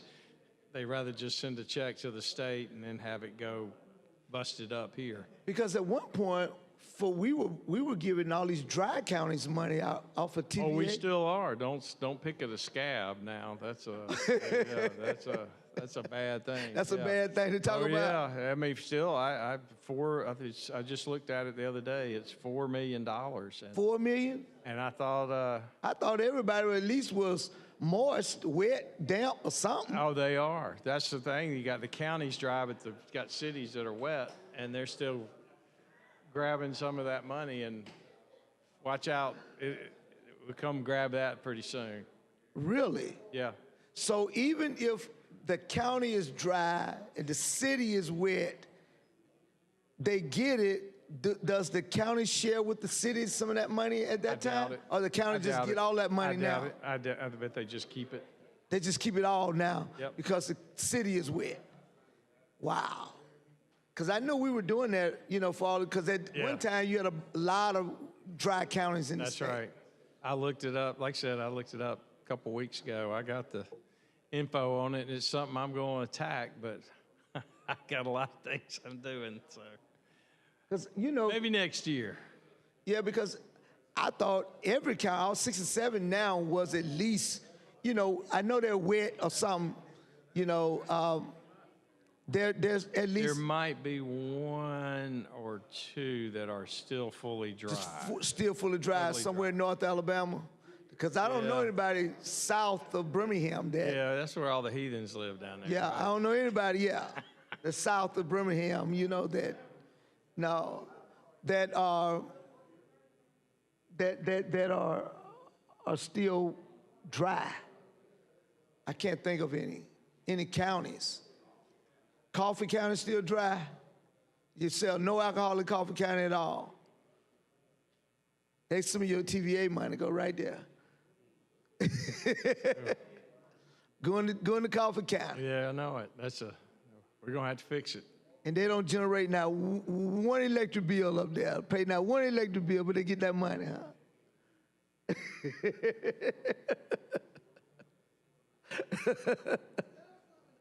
That's interesting. That's interesting. So, yeah, that is interesting because, so when y'all get finished with it, y'all will work this out to where you're in lieu of taxes, percentages, and hopefully y'all get that all tightened up. Yes, it's like I said, it's a mess right now, and this will help it get squared away. Approximately how much money comes through that? I really don't have an idea of that. So we know at least $4 million. Oh, you're talking about all the TVA money? Yes, that comes out, that come back to communities. I really don't know. I'd be guessing badly, and I just don't know. Okay. Because a good bit of it went to pay off the bonds, and I think they're still being used to pay off the bonds at the Mercedes plant that Jim Folsom. Yeah, they I think utilized some of that. Yeah. They used it to service the bond debt. Wow. So, anyway, and those should be paid off by now. So. Did they ever sell that nuclear plant up there? No. It's still sitting there, shining brand new. The man in the purple tie can tell you all about it. Yeah. I know Senator Marsh talked about one time about thinking about buying it at one point. He's got money. I know. He was trying to think of what he could do with it. Generate some power, man. That's right. Generate power. That's right. You know, I think that we can ever get nuclear to where we can harness it in a smaller amount, because when you try to do a larger amount, it's just so costly to do so. Somebody gonna sooner or later come up with that apparatus to where we can utilize it. SMRs, and Wyoming's pioneering that right now. I heard it, but yeah, Wyoming was doing some engineering on that. I think once they can get it down, you'll start to see a lot of more use in the nuclear space as a part of the whole energy factor to be able to get energy out. We're going to need it when you got all these data centers coming. You need something more than just your grid, because it costs you so much to pull transmission lines, to build those grids. To do that, if you can do nuclear, you may be able to get a higher volume that's out there, and I think that the electric companies would love to work with that. But we got to get it to the point where it's a small, much more compact than what it is now. Right. To be able to use for household use, because it's just going to cost so much. Yeah, I think that's the wave of the future, is having those SMRs and spreading them around the country. But you got to do it safely. Yeah. Otherwise, you end up like Chernobyl, which is certainly not a good thing. Don't want that. Well, I guess until that day, I don't know whether I'll be around, to see that. But I it's good to know that the future holds that, and because as we see as technology evolves, it's causing us to utilize more and more energy that we're just not prepared for. Even electric cars, we couldn't put every electric car that we want to on a grid that we have now. Right, plug them in and it'd be a problem. Yeah, it'd be a problem. And that's the reason, I'm glad we passed the Powering Alabama package, and you were a part of that, and trying to get the, take the issue of time and transmission, having it delivered to the site in a timely manner, and having certainly enough there, and you can have it produced miles away, but if you can't get it there through the transmission lines, does you no good. So having that, trying to attack that problem in advance, I think will help our state in the next decade or two to have that availability and push the capacity of our power delivery out. And that'll be a good thing. It'll be a really good thing. I think we can then begin to take on a lot more of those industry that are more high-powered kind of industry that's going to come. Because if you bring a data center in right now, you almost got to get them their own separate grid to be able to operate out of, because they take up so much energy. Well, they don't bring a lot of jobs, as you know, but the they tax. do bring a lot of property taxes. A lot because of they are property tax. So valuable.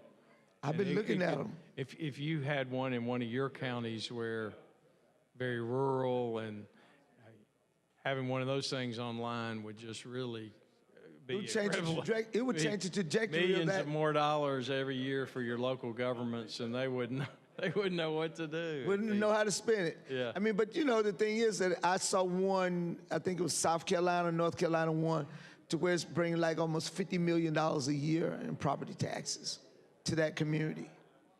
And they're growing, they're just growing. And like you say, the plant probably only produced 60 jobs, if that many. Yeah. Probably produce only 60 jobs, and they're specialty jobs at that. But at the end of the day, like you say, it's the property taxes that you get off of it that helps with your schools and making sure that these counties that are getting them, they're looking good. They really are. So I'm looking forward to maybe one or two dropping in the Black Belt somewhere. We got plenty of land. We open for business, and we got the steam plant over in Green that we can pull transmission lines out. What's the steam? How's it powered? It's by gas now. Gas. Yeah, they changed it over from coal to gas. How many megawatts is it produced? I'm not sure. I'm not sure. And where's it located? Greene County. Okay. Yeah. How many jobs are there at that? Ooh, they employ, I think, probably a couple hundred people. Yeah.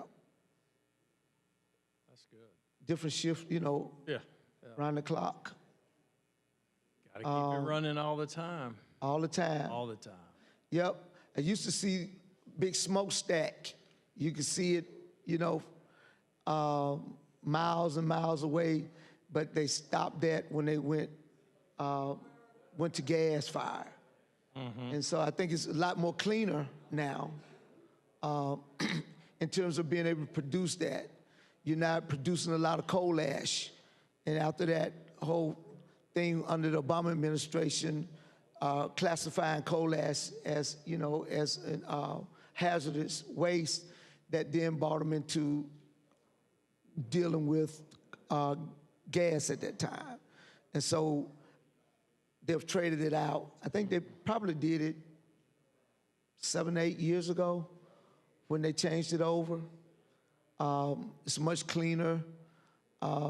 It's not a whole lot of those ponds that are around. How did they get the gas there? The gas that they burn? We have a gas line that's running through there already. I think William Pipeline runs through there.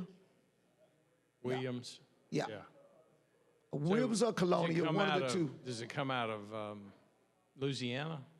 William does. And then you got Colonial that comes north-south, I think it is. Right. Yeah.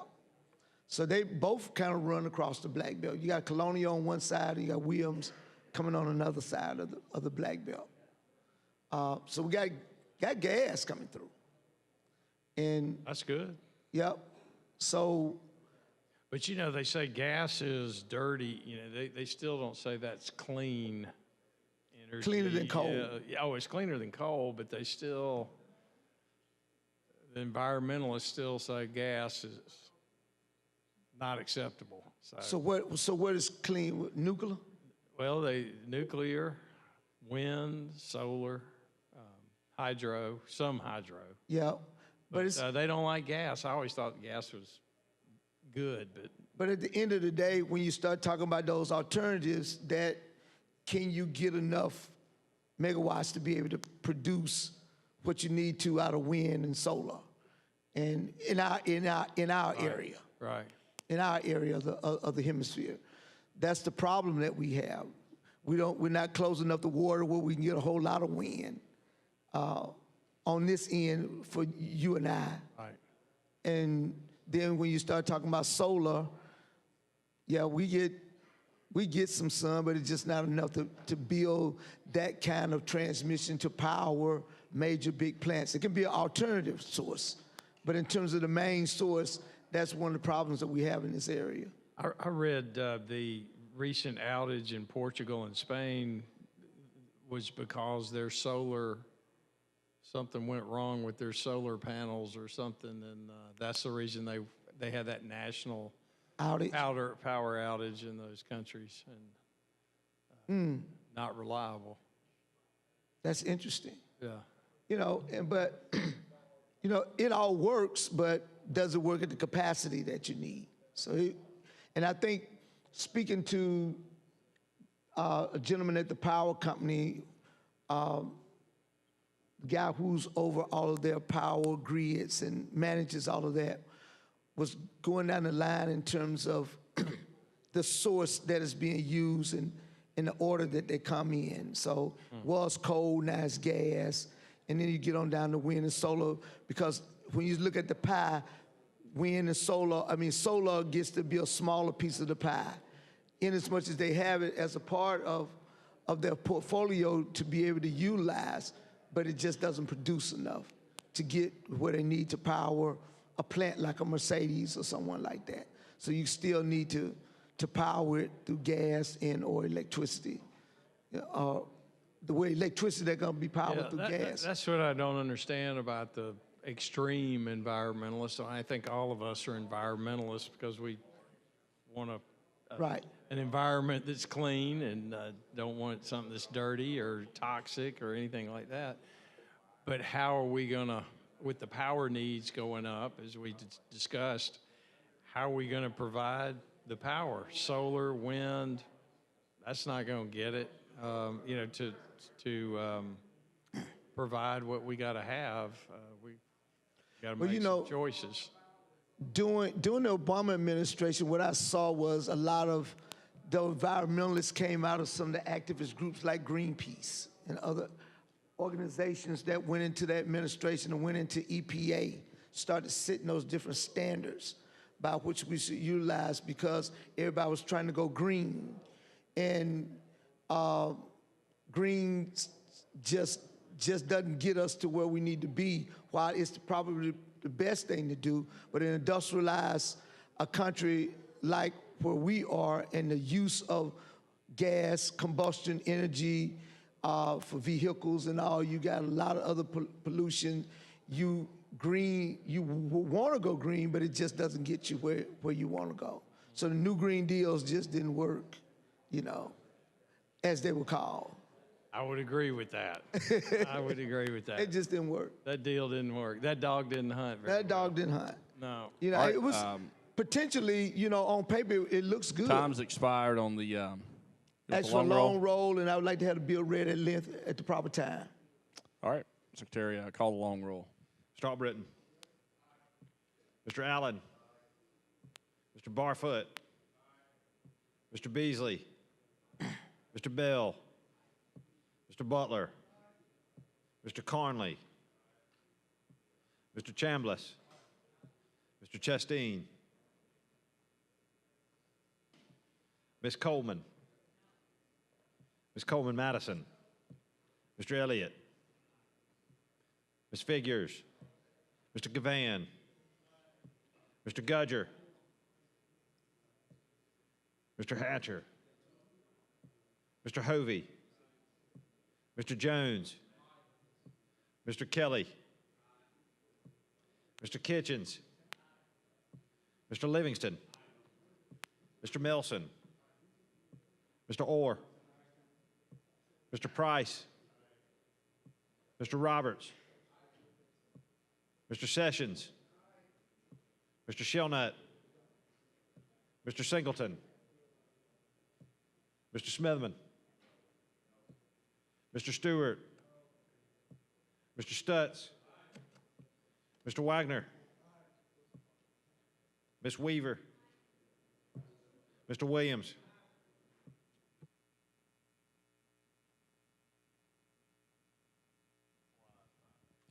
All right. 24 ayes, 5 nays. Cloture petition's adopted. All right, then you want the bill read at length? Okay, Secretary, read the bill.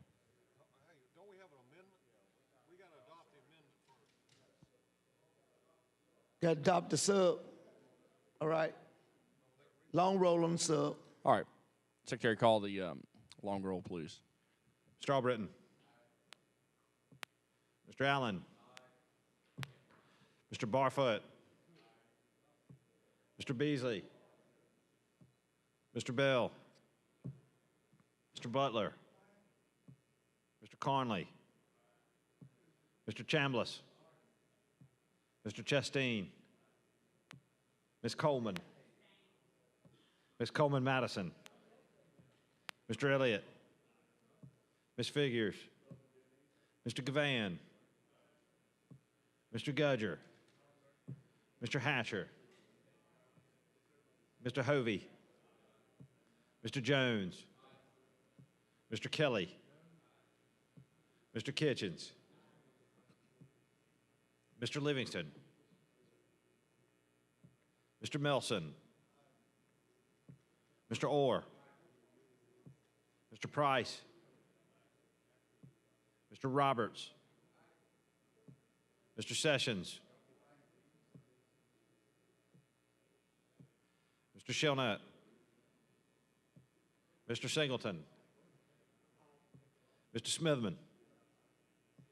Mr. Stewart. Mr. Stutz. Mr. Wagner. Ms. Weaver. Mr. Williams.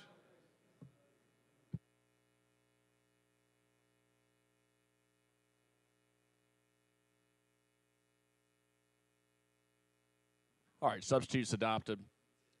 Secretary, read the bill, and then after that, call the long roll.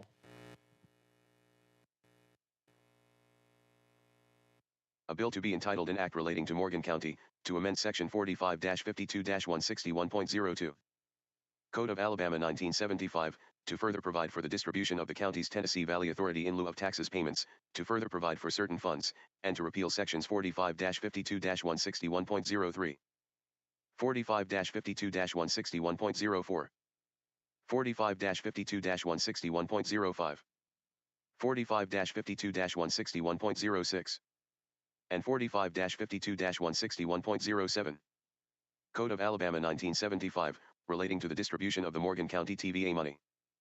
Be it enacted by the Legislature of Alabama, Section 1. Section 45-52-161.02. Code of Alabama 1975, is amended to read as follows, 45-52-161.02.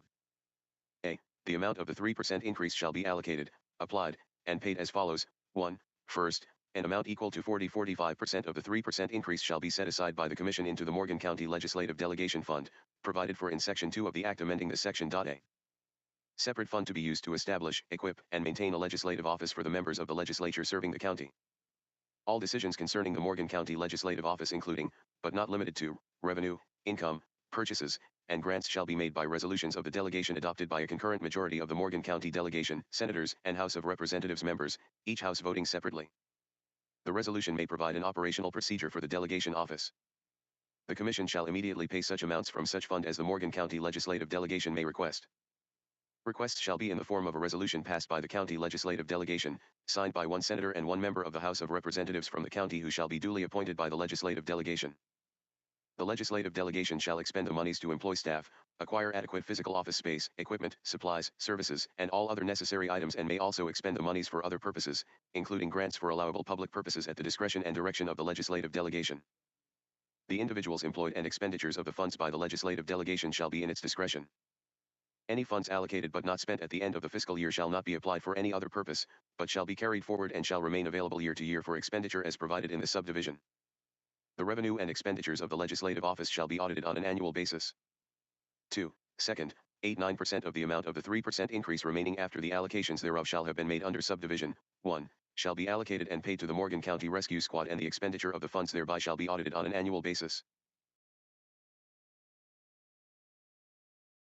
3. 10% to the Decatur Morgan County Entrepreneurial Center 35-52-161.04, 45-52-161.05, 45-52-161.06, and 45-52-161.07. 4. The remainder shall be distributed pursuant to subsection C. B. The 75% TVA payment paid pursuant to section 40-28-2 shall be distributed as follows: 1. 20% to the participating boards of education in amounts bearing the same proportion of the total amount as the foundation program allocates to the participating boards of education. 2. 20% to the participating boards of education in amounts bearing the same proportion of the total amount as the population served by each participating board of education bears to the total population of the county, as determined by the most recent federal decennial census. 3. The remainder shall be distributed pursuant to subsection C. C. The remainder of the 3% increase designated in subdivision A. 4, and the remainder of the 75% payment designated in subdivision B. 3, shall be combined, and the combined amount shall be distributed as follows: 1. Up to $1,500,000, $1,500,000, 2, or at the direction of the district during the current bond year in an aggregate amount equal to the annual debt service for the bond year, as from time to time specified by notice, in writing, to the Commission by the district. The Commission shall make payments pursuant to the subdivision as required to comply with the terms of the obligations and the proceedings and documents under which the obligations are issued. This subdivision shall be void on December 31, 2042. 2. The remainder of any TVA payment after the allocation provided in subdivision 1, up to $200,000, to the Morgan County Economic Development Fund in an amount that will set the total monies in the fund at $1 million, $1 million. 3. The remainder of any TVA payment after the allocations provided in subdivisions 1 and 2 shall be distributed among the participating local governments, with each participating local government other than the county receiving an amount bearing the same proportion as the population of the participating local government bears to the total population of the county according to the most recent federal decennial census. The remainder shall be distributed to the county general fund. Section 2.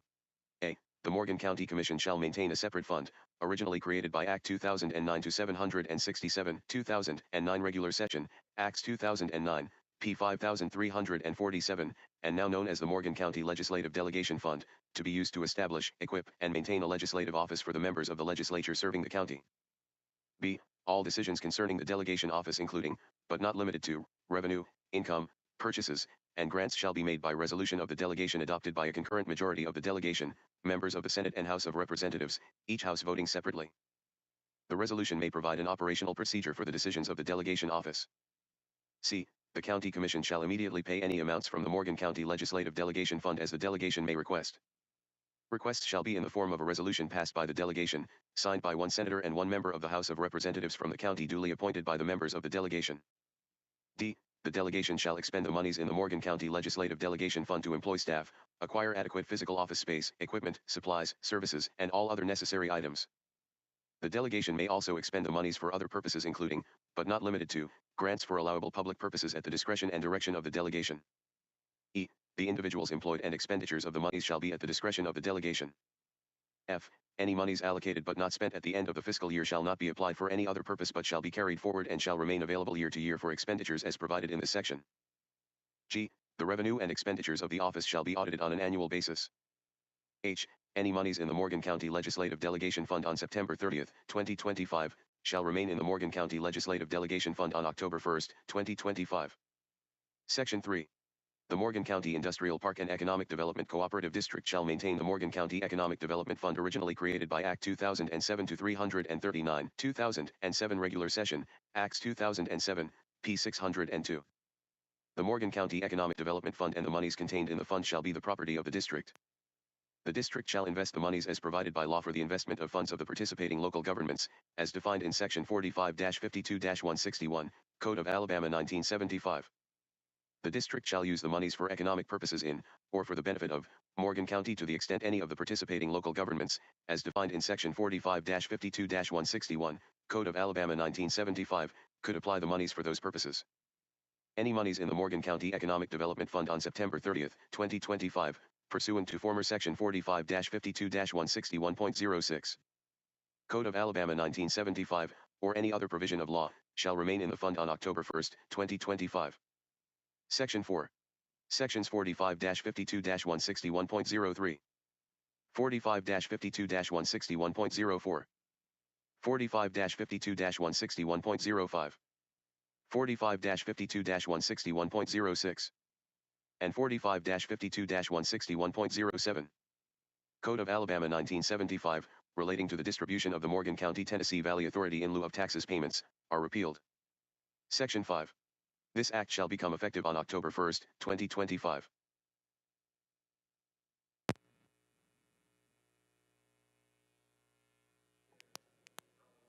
Long roll. Mr. Albritton. Mr. Allen. Mr. Barfoot. Mr. Beasley. Mr. Bell. Mr. Butler.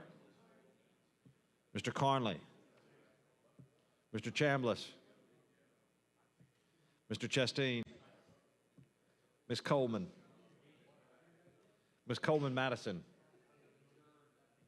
Mr. Elliott. Ms. Figures. Mr. Gavan. Mr. Gudger.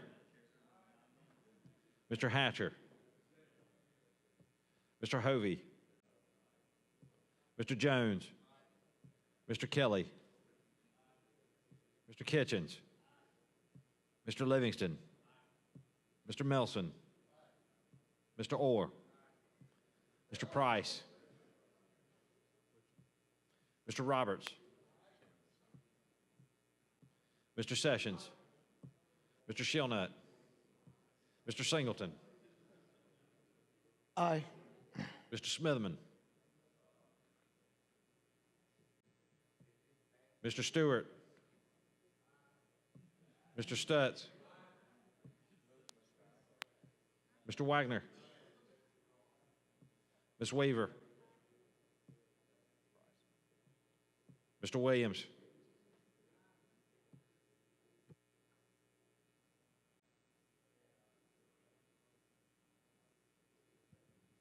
$28 ayes, 0 nays, 3 abstentions. House Bill 581 passes. Secretary, call next bill.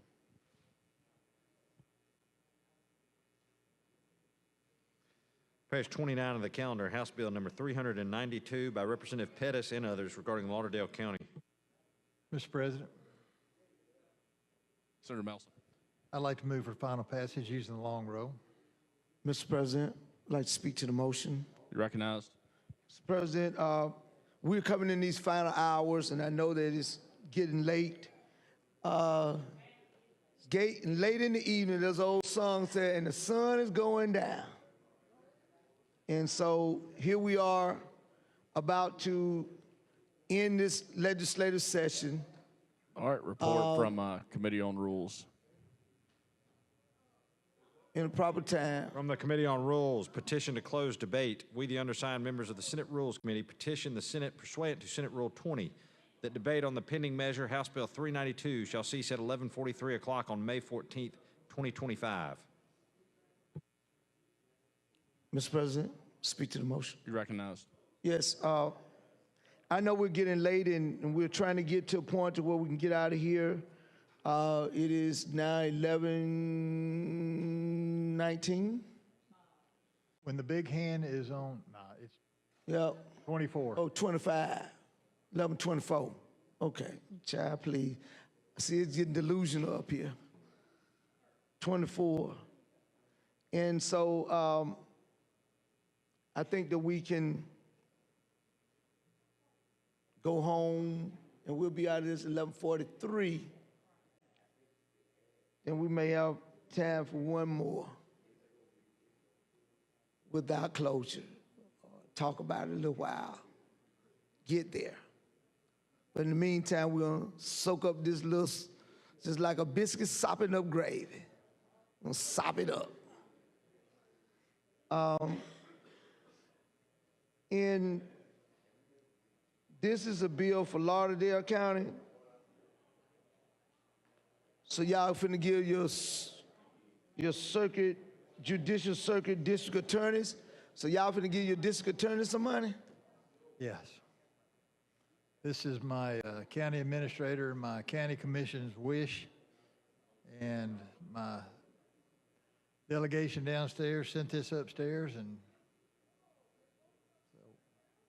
Oh, so y'all don't take care of them, huh? Y'all got a little money y'all can share with them. They're doing such a good job. They deserve a raise. That's fine. If that's what y'all want to do, I'm okay with that. That's y'all business. That's y'all money. I wish people would look at my bill like that. That's what Bobby don't want to do with theirs. Let it happen. Care about them doing what they want to do. You know, as long as they ain't violating the law. It's constitutional. Y'all bringing in the tax revenue, and you want to share it back out with the folks and give them a little raise, make sure that they getting paid. And I'm sure somebody, they sitting up on needle. Ooh, I sure hope we glad when he get that bill passed. Somebody already spending that money, already planning on spending that money already. They got them plans. When does it go into effect? Next year? immediately. Immediately? Usually. Okay. Okay. I guess. But that's what y'all wanted to happen. That's what happens. We get a raise, get it in.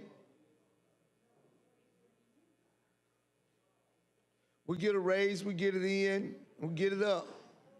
You know.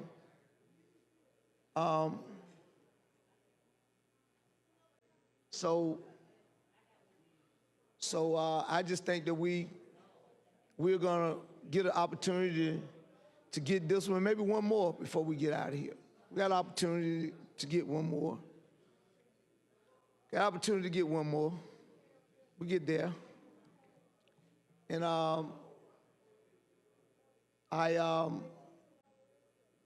gentleman that represent Randolph County has worked with me, and I want to work with him in this last hour, and to let him take home a piece of love for his people. So I'm okay with that. You take home a piece of love, because the price is right. Come on down.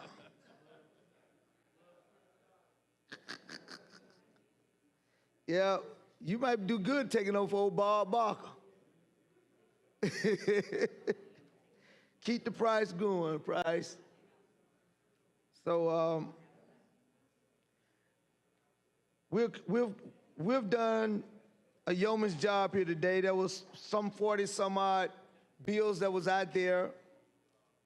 We might have gotten 20 bills if we did that many. We probably could have did more. But the House wanted to make that sacrifice on these bills. They were willing to sacrifice for somebody they obviously holding my bill for, because I just can't believe that the relationship that I thought I had with the leadership down there, that they give me all the excuses for holding a bill that really shouldn't mean anything to them, unless someone is now holding that bill for them.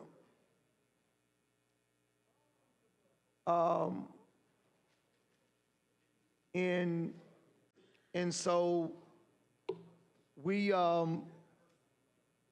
see that it's something that I guess we have to again kiss the ring and ask whether or not we can get certain bills out and see, can we get it? And maybe we'll have to start begging earlier before session start. And I thought I did that this time, start talking to him way before we started session and having conversations about my local bill. And I talked to him and was given some similes that we would at least kind of look at it. But I noticed that there was one person who used to be around all the time, and I think that they had a lot of influence on whether or not this bill got out, and people probably would never admit it. But I'm fine with it. It is what it is at this hour. And so they're just gonna, we'll deal with them accordingly. We'll be fine. And we will continue to work towards getting what we need in that county for our people. And without all this other outside influence, continue to get in our way, who think they know best for my county than what I do. And all these bills that we've done tonight and all these bills that to come after, never tried to tell anybody what's best for their county. Voted for each and every one of these bills because this is what the people want in their community. It's not about me. It's not about whether or not I want to kill somebody's bill or not. I just wanted to be treated fair.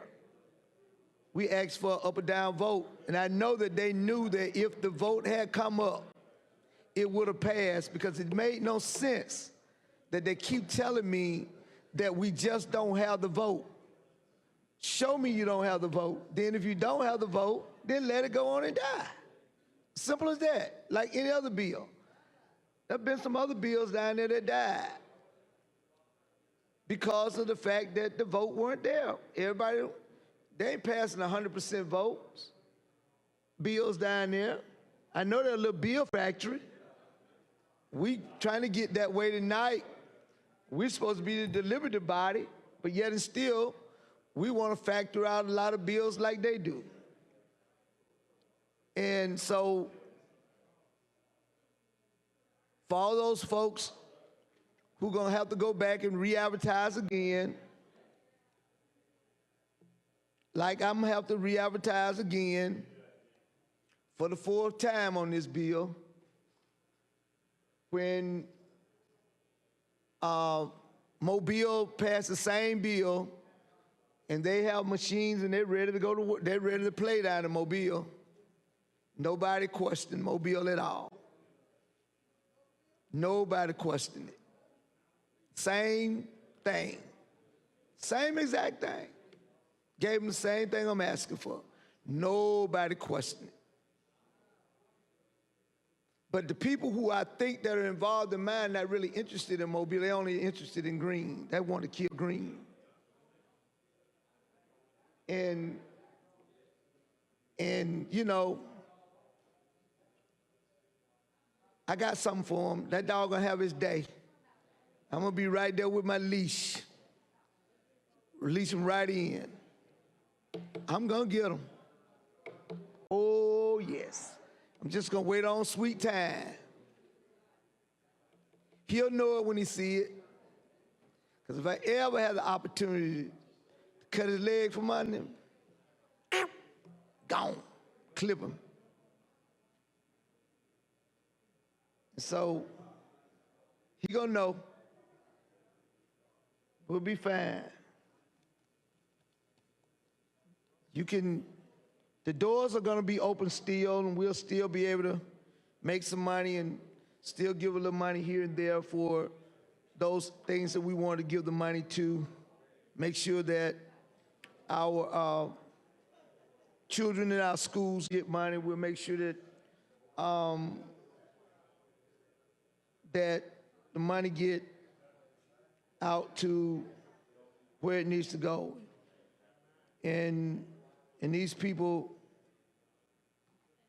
have cut a deal and I know that these folks are from the same area that the speaker is from in that area. And so I'm sure they'll carry the water for them, but just won't be honest about it. That's fine. I don't have no proof of that. That's just me and my speculation. And I think most of the time when I get that gut feeling, I ain't too far off. Don't be too far off. Because it don't, Ray Charles can see through some of the stuff that's out here, and he blind. He can see through some of it and see where we've been wronged. And so I just want to make sure that we get it up, get these bills out.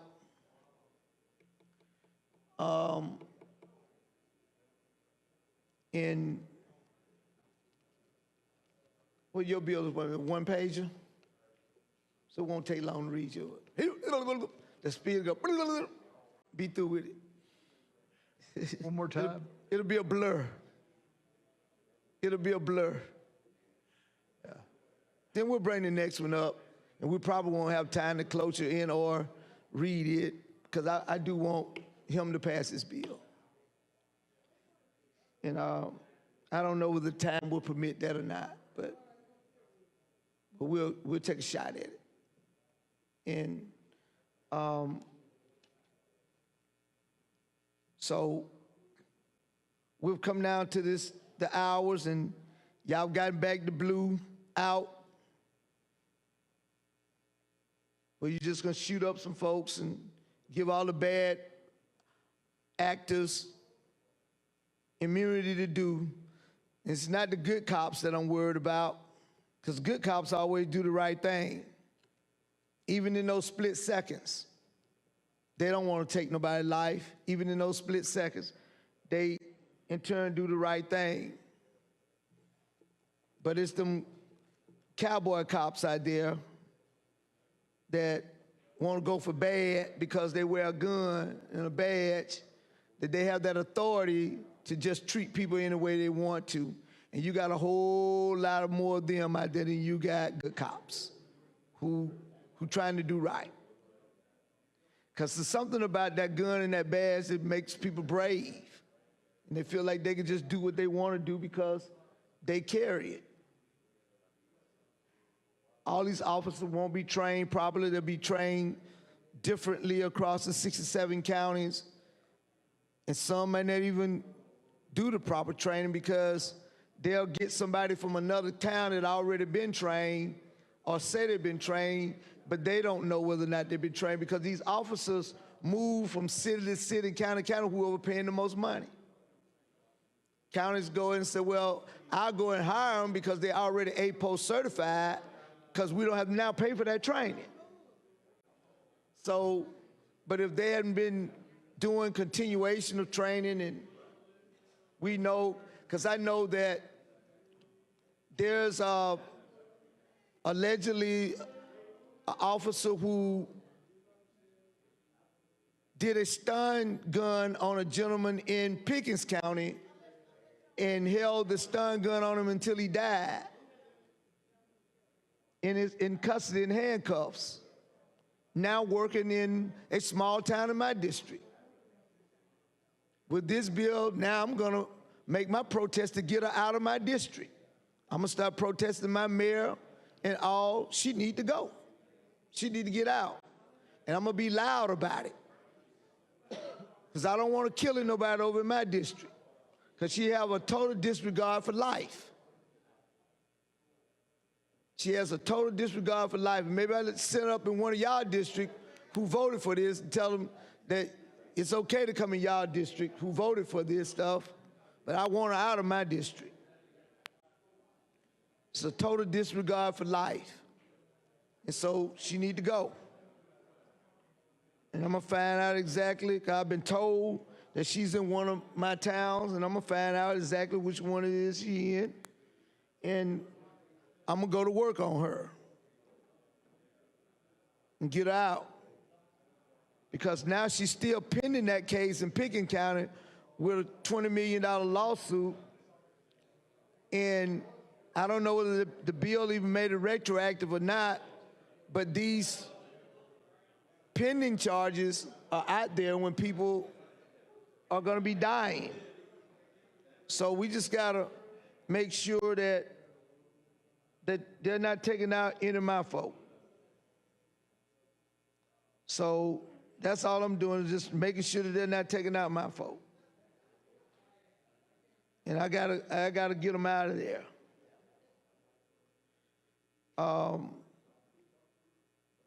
Yeah.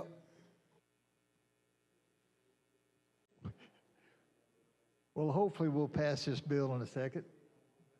I think I got 2 more minutes till cloture. And then we'll get to the next bill. And Senator Price hopefully will pass that bill and we'll go home.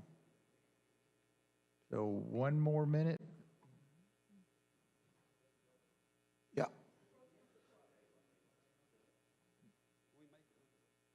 So we're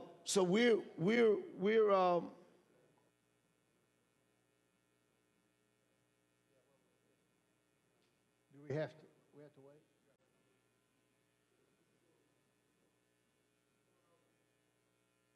So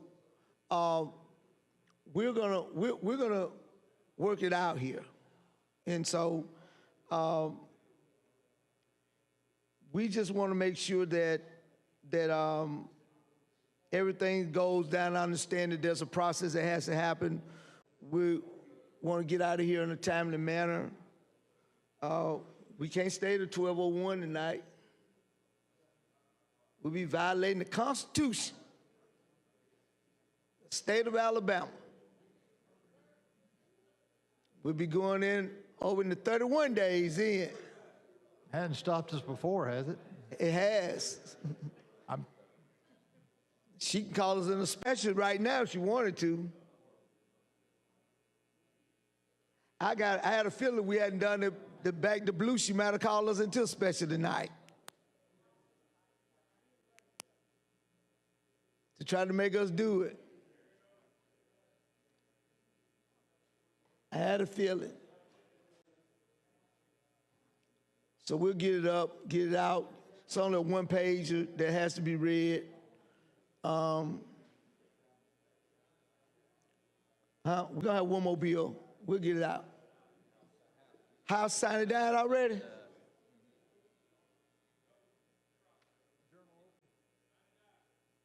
They signed it down. I believe it's...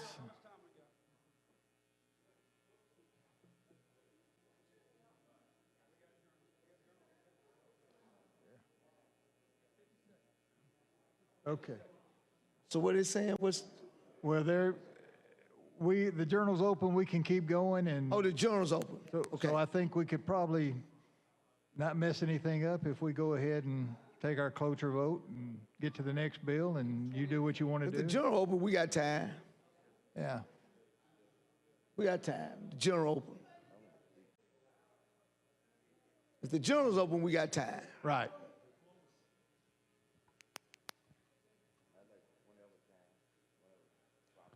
I think we're pretty much out. You on only time. got 3 minutes left on this cloture petition. No, not that. I think it's like 10 You can go- seconds. I just Yeah, so time's up on the cloture petition. I thought we had 3 minutes. No, it We're was- 11:43. all right, long roll. Yes, oh, yeah. All right, Secretary, call the long roll. Mr. Albritton.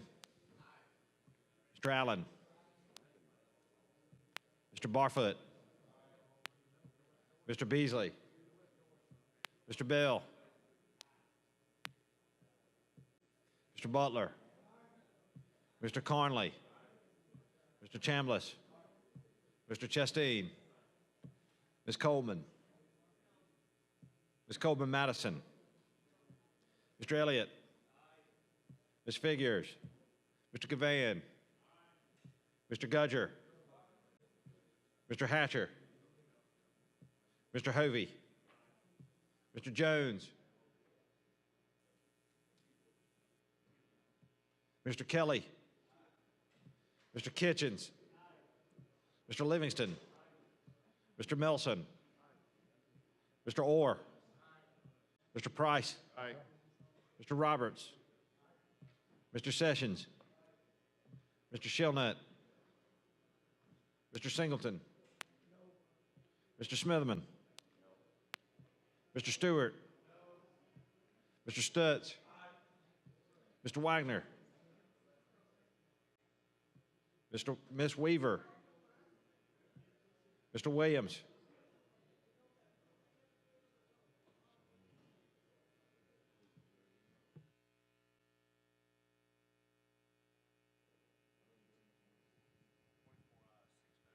Twenty-four ayes, 6 nays. The cloture petition's adopted. Mr. President, I move for final passage using the long roll. All right. Secretary, call the long roll. Strawbritton. Mr. Allen. Mr. Barfoot. Mr. Beasley.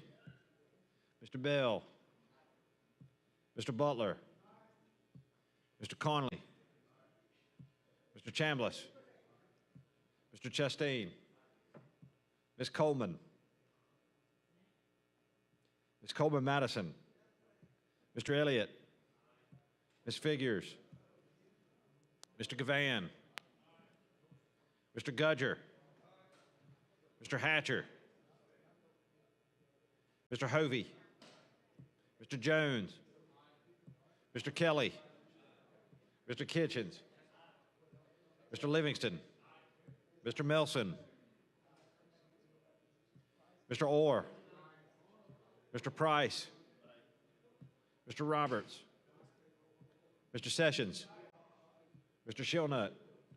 Mr. Singleton. Mr. Smitherman. Mr. Stewart. Mr. Stutz. Mr. Wagner. Ms. Weaver. Mr. Williams.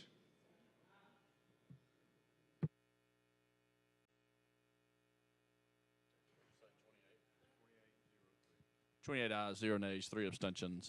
House Bill 392 passes. Secretary, call the next bill. On page 30 of the calendar, House Bill number 539 by Representative Fincher regarding Randolph County. Senator Price. Thank you, Governor. This is HB 539, and what it does is help my probate judge as far as him being able to collect on plats and maps as far as within his office. If there's not any questions, I ask for final passage. Go ahead. Now, go make your motion. Final passage without with using the long roll, please. Okay. Could I Senator be Smith, recognized? you're recognized. Okay. I'm with you, I'm with you 100%. Yes, sir. On you passing your bill. And I would like to be, if it's acceptable, I'd like to be recognized for a brief moment of personal privilege when we pass this, because otherwise I'm gonna have to talk now and it's gonna hold this bill up from getting there. So I just want to make that clear, that I want to do what you want to do. Yes, sir. But I want to be recognized before the pro tem do what he got to do, his thing. Is that acceptable? Yeah, absolutely. Okay. Well, I yield back to you. Go on past your bill. Without any further questions, call for the long roll, please. All right, Secretary, call the long roll. You could have said short. Mr. Albritton. Mr. Allen. Mr. Barfoot. Mr. Beasley. Mr. Bell. Mr. Butler. Mr. Conley. Mr. Chambliss. Mr. Chastain. Ms. Coleman. Ms. Coleman Madison. Mr. Elliott. Ms. Figures. Mr. Gavan. Mr. Gudger. Mr. Hatcher. Mr. Hovey. Mr. Jones. Mr. Kelly. Mr. Kitchens. Mr. Livingston. Mr. Melson. Mr. Orr. Mr. Price. Mr. Roberts. Mr. Sessions. Mr. Shellnut. Mr. Singleton. Mr. Smithman. Mr. Stewart. Mr. Stutz. Mr. Wagner. Ms. Weaver. Mr. Williams.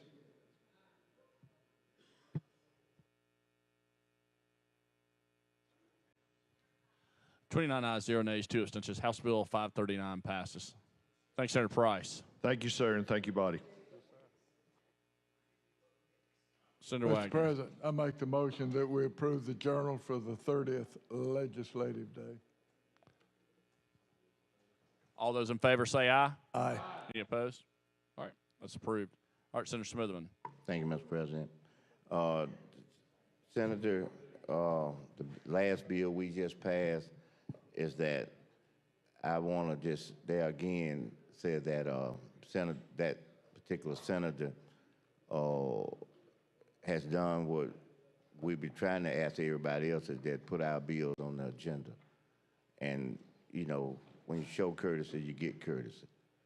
I'm very just once again, I ain't gonna be but a minute because I want to go and y'all do too, but I'm just very disappointed at the general mindset and attitude. We have people coming up from the House talking about what we're doing, and then when you turn around and ask them what they doing, but not putting his bills and putting our bills on there, then they look at us like, why are you asking about your own bills and things? We got just as much right to represent people as y'all do. It ain't got nothing to do with 27 and 8 or 134 and 1. We all got a right to do it, and all of us want to take something home. All y'all want to take something home, all of us want to take something home. And the way it is now, it ain't working out like that. So I hope y'all go and reassess when we come back how we going to deal with ourselves in here. Because this ain't going to work. This ain't going to work, y'all. Every day can be like today. Every day can be like today. Sure, you can put closures up there all day, and we can stay there midnight for every day that we in here. So I'm just trying to say that y'all need to reassess yourself.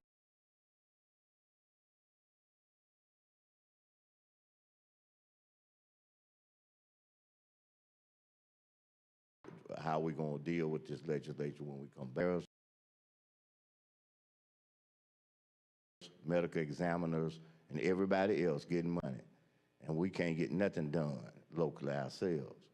And you all support us not getting nothing done by supporting them doing nothing for us. So that's why I say y'all got to reassess that. You got to reassess whether you think we ought to be able to represent our people or not. And if you don't, then of course I understand that. Now that's where we find ourselves.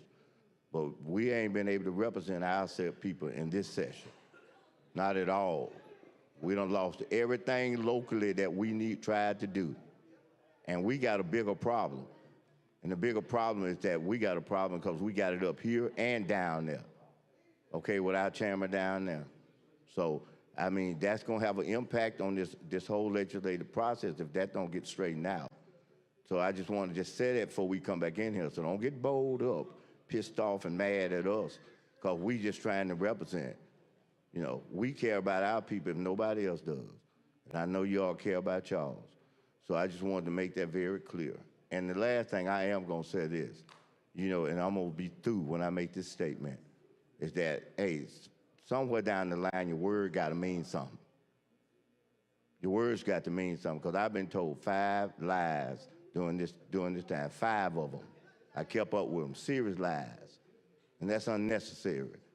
If your word don't mean nothing, then tell people up front that your word don't mean nothing.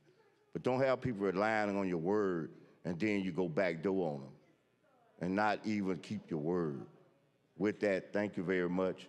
Everybody have a safe trip home, and I hope you have a good time until we get back again. Thank you. All right, Mr. Pro Tem. Thank you, Mr. President. I appreciate it. Ladies and gentlemen of the Alabama State Senate, we're at the end. It's been a heck of a ride, a heck of an adventure. Sometimes we've gotten bruises on the face. Other times we're riding in the sunshine. But in the end, I truly believe we're a brotherhood, a sisterhood of 35 across the board. Sometimes you get what you want. Sometimes we don't get what we want. Sometimes we move and maneuver so that people can get as much as we possibly can, and that's what happened tonight. Senator Price right there at the end, and you coming through at the end, it was big anyway, and I know that means something to the constituents. But everybody in this chamber represents the same amount of people, and everybody should be able to have a voice to represent their people and their constituents. Trying to figure out how I wanted to end this, I wanted to end this with a verse that's Isaiah 48:10. It says, "Behold, I have refined you, but not as like silver, but in the human life I have tried you in the furnace of affliction, of life's affliction. God tempers those he entrusts with lasting purpose. The fire isn't meant to consume you. It's meant to refine you to the person that can carry the weight of your calling without breaking." Ladies and gentlemen, everybody that's in this room has a calling on their life or you wouldn't be here. There's a purpose that you're here, and every one of us needs to live up to our calling, which is exactly what God expects from us. I believe in you, and I appreciate and I'm humbled that you allowed me to be your pro tem during this session. I feel like we have worked as hard as we possibly can to get to where we have done the best that we can for all of Alabamians and for the state. I want to say thank you. It means the world to me to be able to be your pro tem, and I just want to say from the bottom of my heart, I appreciate it. I hope you know that I've worked for you, each and every one of you, and I appreciate the time that you've given me and the time that you've given this body so that Alabama can be a better place. Before I leave, I want to say for everybody that's listening out in these hallways and in every one of our offices to our assistants, I think that we need to give them a round of applause that's hearing us, because we could not be here without them.